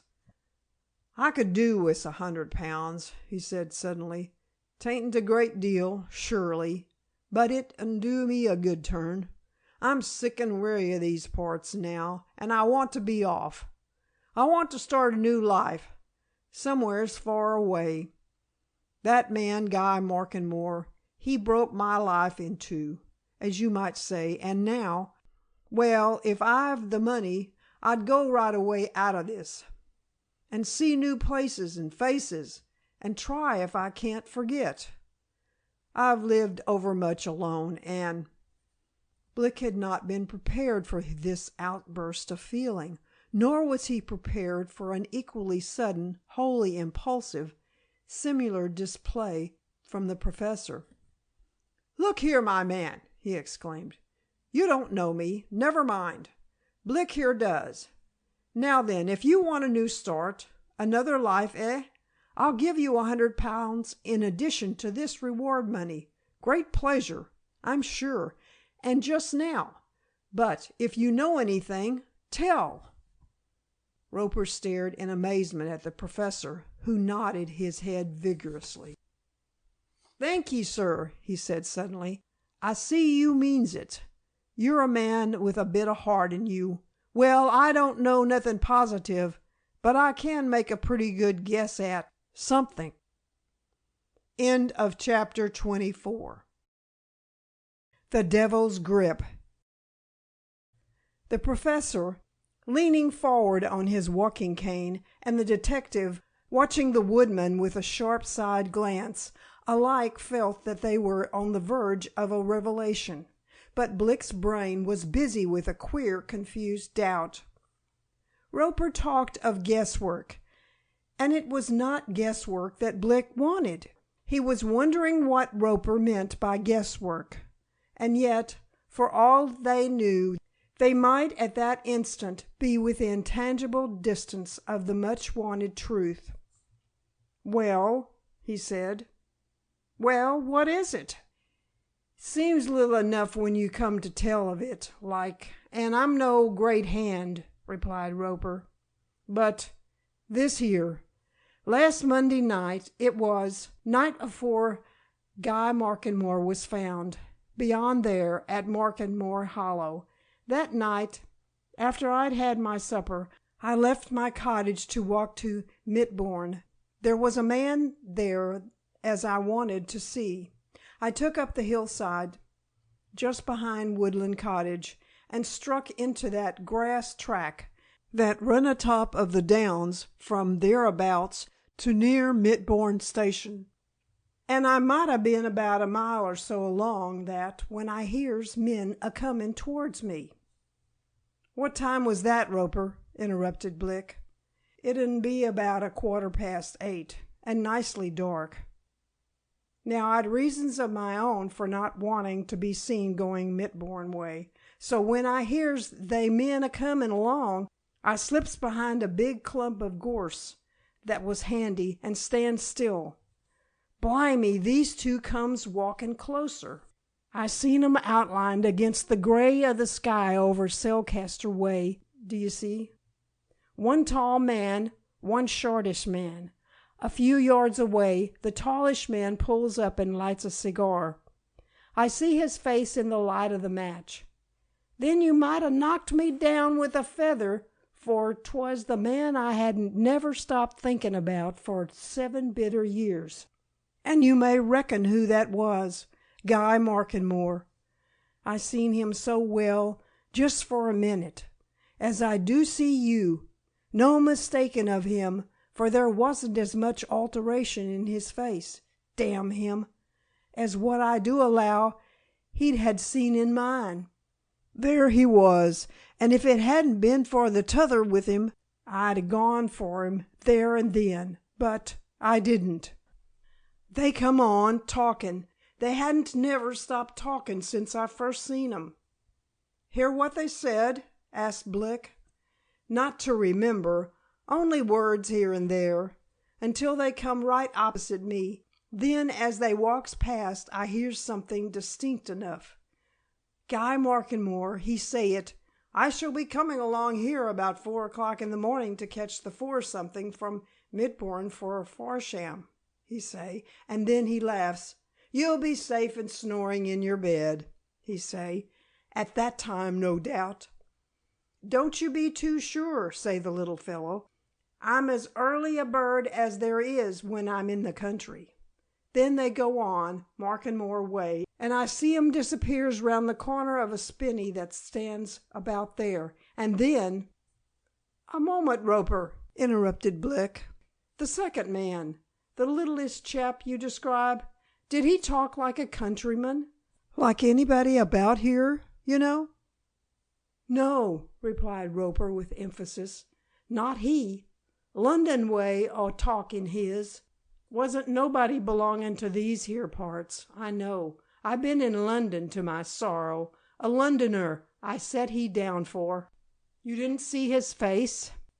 "I didn't see nothing of him 'cept his figure like. He stand away, as it were, out of the light when Guy was a-lighting his cigar. So I didn't catch nothing of his looks, but he was a littleish, broadish chap. To be sure, I didn't take no great notice of he, 'cause I was wishing he wasn't there at all." "Well, what then?" asked Blick. "Then I goes on to Mitbourne, and do my business with the man as I wanted to see," said Roper, "and when that was done, I had a pint of ale with him at the Cock and Pie, and so come home again." "Ay," remarked Blick, "just so. And—" he paused and gave Roper a particularly knowing look. "Anything else?" he asked. "I ain't a-going to keep nothing back," said Roper. "There is something else. Don't ye forget as how I've been keeping my feelings warm for Guy Markenmore for 7 years. A man's what's been wronged as I had, he don't forget easy, and when I gets to my cottage all alone that night, after I come in from Mitbourne, I sat a-thinking, and I did remember, 'cause I hadn't forgotten, what Guy say to that chap he was with, about being on that footpath to Mitbourne at 4 o'clock next morning. So I gets up at 3 o'clock and sets off to meet him, intending, if I did find him up there, to have it out with he, once for all." "Did you find him?" asked Blick quietly. Roper glanced from the detective to the professor. "Aye," he answered equally quietly. "I found him, but there'd been somebody there before me. He was warm then, but dead enough, with a bullet through the brain." The professor gave a little sigh, but Blick showed no sign of surprise, and his voice when he spoke was more matter-of-fact than ever. "It had happened then, just before you got there?" he said. "See anybody about?" Roper shook his head. "When I found him," he replied, "I made out as how he'd shoot himself, but I looked close and sharp all about him, and I see there wasn't no weapon, no pistol, revolver, nothing of that sort. Then I looks all around. I see nobody. It was gray morning, and you couldn't see very far. There was mists among the spinneys and coppices, and curling along the tops of the downs. No, I see nobody, 'ceptin' hisself, dead." "Did you touch him?" inquired Blick suddenly. A curious dark look came over the woodman's face, and now he looked, not at the detective, but at the professor, as if he felt that in him he was secure of a certain sympathy and understanding. "It's a queer thing," he muttered, "but a minute before I come across him, there's nothing I could 'a' liked better than to lay hands on he. I had him by the throat and shook the life out of him, same as that there dog 'ud shake it out of a rat. But when I see him lying there at my feet dead and gone, I felt as if I couldn't bide to touch a hand to his body. He was dead. And yet I did a thing, and it was through doing that I came to know that he was still warm." "Yes, yes," breathed the professor. "What now?" "I see a ring on his finger," answered Roper simply. "The sort of ring that the gypsies women do trade off on the lanes hereabouts. A thing of no value, you understand, but one that you'd notice. And it come on me, I dunno why, that my Myra had given it to him. And I pulled it off his finger, and I went away with it, leaving him there a-staring at the sky." The professor let out a long sigh, but Blick spoke. "What have you done with that ring, Roper?" he asked. "'Tis here," said Roper, putting 2 fingers in his waistcoat pocket. "'Tis in my mind that my poor lass gave it to he. Her was fond o' geewaws or of that sorts. Many's the time her'd been took in by they gypsy women, trading a bit of poor trash or that sort to her for good money. But it's in me to think 'twas hers, and I wasn't going to let he carry that to his grave." "Well, you were wrong," said Blick, with remorseless candor. "Mrs. Tretherick gave that ring to Guy Markenmore, and he gave Mrs. Tretherick another exactly like it. They bought them in an old curiosity shop on Portsmouth Hard. It was never Myra's." Roper looked fixedly at the detective. Blick nodded, and at that Roper, who had been turning the ring over in the palm of his hand, suddenly threw it on the ground before him with a gesture of dislike. "I thought it med be," he muttered, "but since it isn't—" Blick picked up the ring and rose to his feet. "Now, Roper," he said, "that's the whole truth?" "All I know," answered Roper. "Can't say one word more, master." "You'll stand by it?" demanded Blick. "Stand by every word I've said," affirmed Roper. "It comes to this," continued the detective, turning to the professor. "We've heard now of a man who was in Guy Markenmore's company the evening before the murder, and who knew that Guy would be on the downs at 4 o'clock next morning. Who is that man?" "Probably the man his clerk told me about," answered the professor. "That's my opinion, anyway." "Well, let's be going," said Blick. "I'll see you again, Roper. You've no doubt put us on the track of something. But the professor lingered. "Look here, my man," he said, turning to the woodman. "You know the Mitre Hotel at Selcaster. Very good. I'm staying there. Come and see me there tonight. There's my card. Ask for me. If you want to emigrate, I'll find you the money. Tonight, mind, any time you like after 8 o'clock." He nudged Blick's elbow and hurried him away out of the wood before Roper could thank him, walking at a great pace until he and his companion were once more on the hillside. "There's a man into whose soul the iron has entered, my friend," he said. "Poor fellow, poor fellow. I felt deeply and sincerely sorry for him. 7 years lonely brooding over his love affair. Terrible." "I fear you have a very deep vein of sentiment, sir," observed Blick. "I'm sorry for the chap, too. He evidently took Myra's defection pretty badly to heart. But I'll tell you what I think, Professor. I think Master Roper ought to be feeling very thankful that I didn't request him to march down to Selcaster police station with me. If I were not a believer in psychology as a science, I should certainly have desired his presence there. But I sized him up and watched him closely, and I think I understand his curious mental processes. And I believe he told us the truth. I only wish he'd come and confide in me a week since. Do you know, I rather think that I should have done precisely what he did, had I been in his case," remarked the professor, ingenuously. "I sympathized with the unhappy man all through. But now, my dear fellow, this mysterious person. How are you going to get on his trail?" "The queer thing about it," observed Blick, "is this, at least. It's a surface difficulty. Taking Roper's story to be true, as I do, here's a strange man, a Londoner by his speech, says Roper, by which he probably means a man of the educated classes, on the downs with Guy Markenmore, late on Monday evening. Who is he? Did he come down with Markenmore from London? Did they meet in the train? Did they foregather on the way between Mitbourne and Markenmore? We don't know, but there are more important questions than any of these. For one, where was that man going? Where did he go when he and Markenmore parted? For another, and a third and most important one, if he's the man who shot Guy Markenmore next morning, where had he been in the meantime? Where did he spend Monday night? It couldn't have been far away from hereabouts, if he laid in wait for his victim at 4 o'clock next morning. Puzzling, admitted the professor. Yet I suppose that a man who had much at stake wouldn't mind sticking it out in these woods for a few hours. The nights are warm now, and there's a lot of shelter here in these valleys.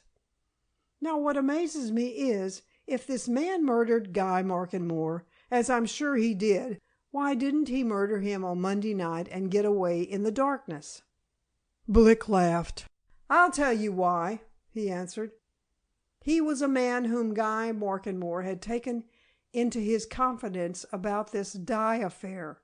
He had come down with him, fully acquainted with what Guy was doing. He knew that the money business was likely to be settled that night, and he waited until morning so that he could possess himself of the cash as well as the formula you have told us of, with your opinion attached to it. Probably he is the man of whom Markenmore's clerk at Fulgrave Court told you, and we'll have to try and find him. But the clue's thin and poor, so far." The professor nodded, paused, and looked about him. While talking, they had strolled slowly along the hillside into a still wilder stretch of country. They were now standing on the edge of a deep ravine, which cut into the land beneath to a depth of some 200 feet. Here and there the fall was precipitous. In the dark and gloomy recesses far below, great masses of yew and pine were broken by huge blocks of gray limestone. Over everything hovered a somber and mysterious silence. But suddenly the professor broke it. "There's someone signaling to us!" he exclaimed. "Down there! A woman! Blick looked in the direction indicated and started in surprise. Far away below them, a little to their right, he saw a woman's figure standing near a grove of trees which lay at the foot of the most precipitous part of the ravine. And as the professor said, she was certainly endeavoring to attract their attention. "Good heavens!" he said. "That's Miss Valencia Markenmore. Whatever is she doing down there? Do you know what they call this place? The Devil's Grip. Grip, I suppose, means a sharp cut in the surface of the land. But what can she want?" "Let us make our way down," suggested the professor. "We are evidently wanted. Hello! There are men, too." Two figures had just emerged from amongst the cluster of pine trees near which Valencia stood. Blick suddenly recognized them as those of Harborough and Mr. Fronsonmerry.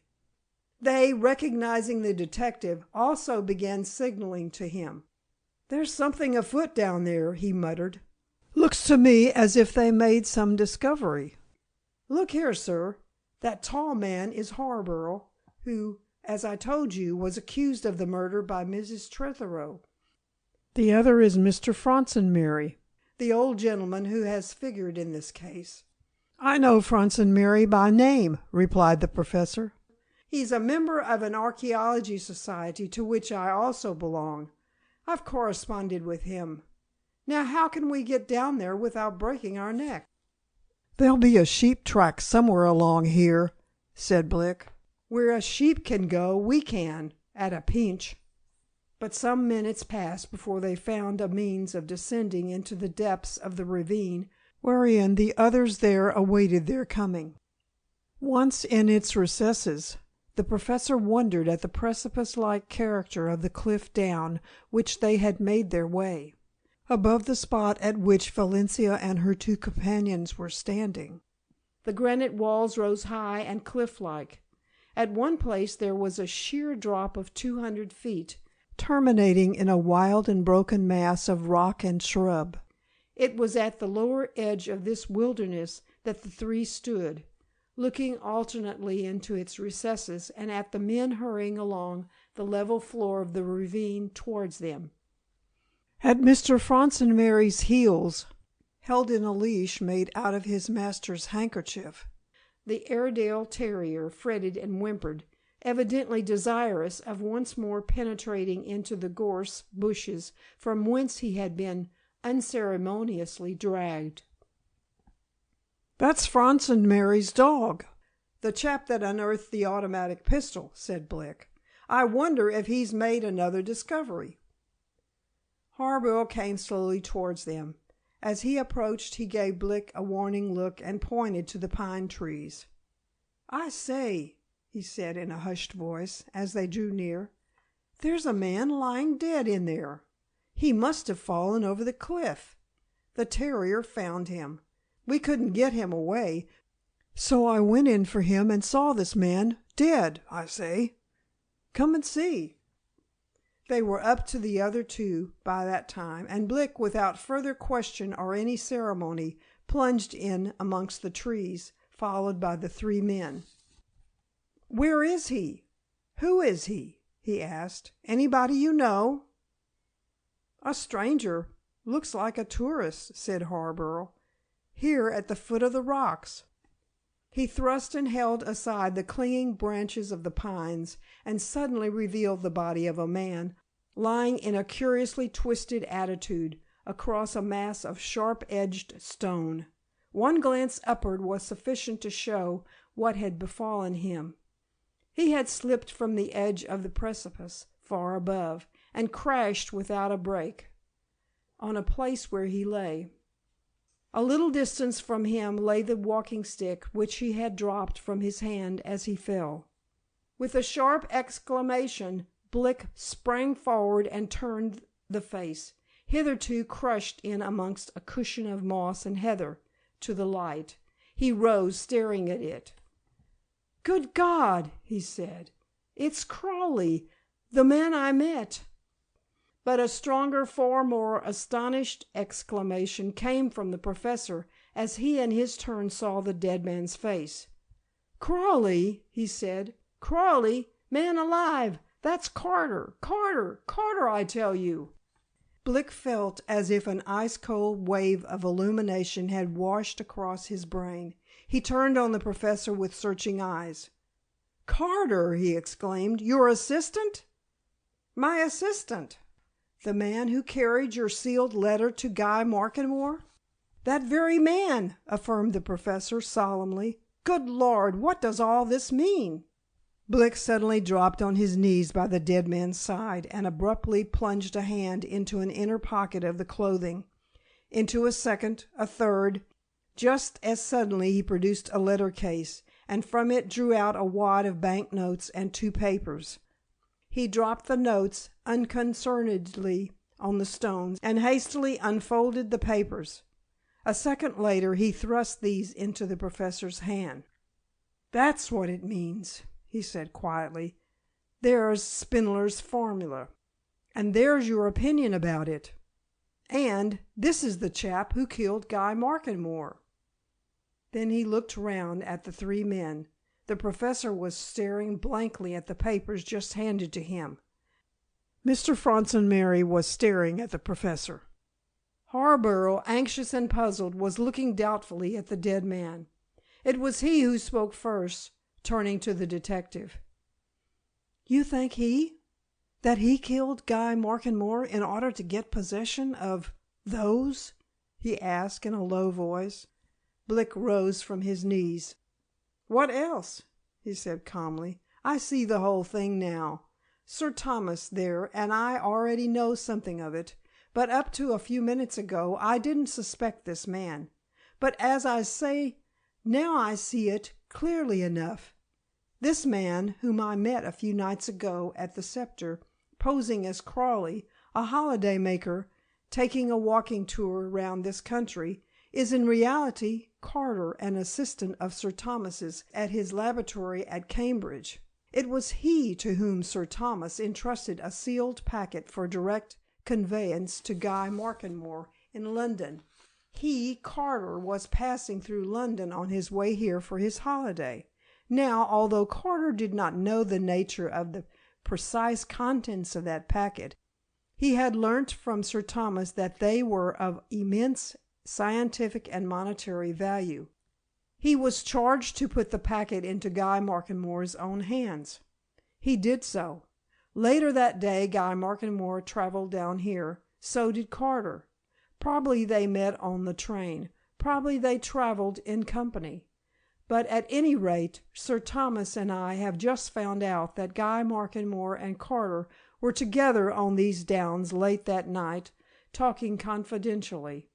Now, from what I've learned about him, Guy Markenmore was a talkative, free and easy sort of man, open and candid. Probably, knowing that Carter was Sir Thomas's assistant, Guy took Carter into his confidence about the secret. And Sir Thomas and I have just ascertained that Guy told Carter that he would be at or about Markenmore Hollow at a very early hour next morning. What does Carter do? He forms the plan of hanging about all night, a warm night, mind, waylaying Guy early in the morning and murdering him for the secret and for the money which was to be put together for it that night by Guy, Lansbury, and Baron von Echterstein. And he carries all this into execution. What does he do then? Goes quietly away amongst these hills and woods on his walking tour. Who's going to suspect an innocent-looking pedestrian? But, having in the meantime read the newspapers, he works round in his character of tourist to the Scepter, where I met him, and where I confess he thoroughly took me in. The murderer's old trick, you see, of hanging around the scene of his crime, full of a morbid curiosity to know what's been said and done. Nobody suspected this man in the slightest degree. I, myself, never dreamed of connecting him with this affair. He stayed his night at the Scepter and went away, crossing these downs. And here he met with this fatal accident. And if we hadn't found this, and those papers on him, I don't believe we should ever have known who it was that killed Guy Markenmore. But we know now."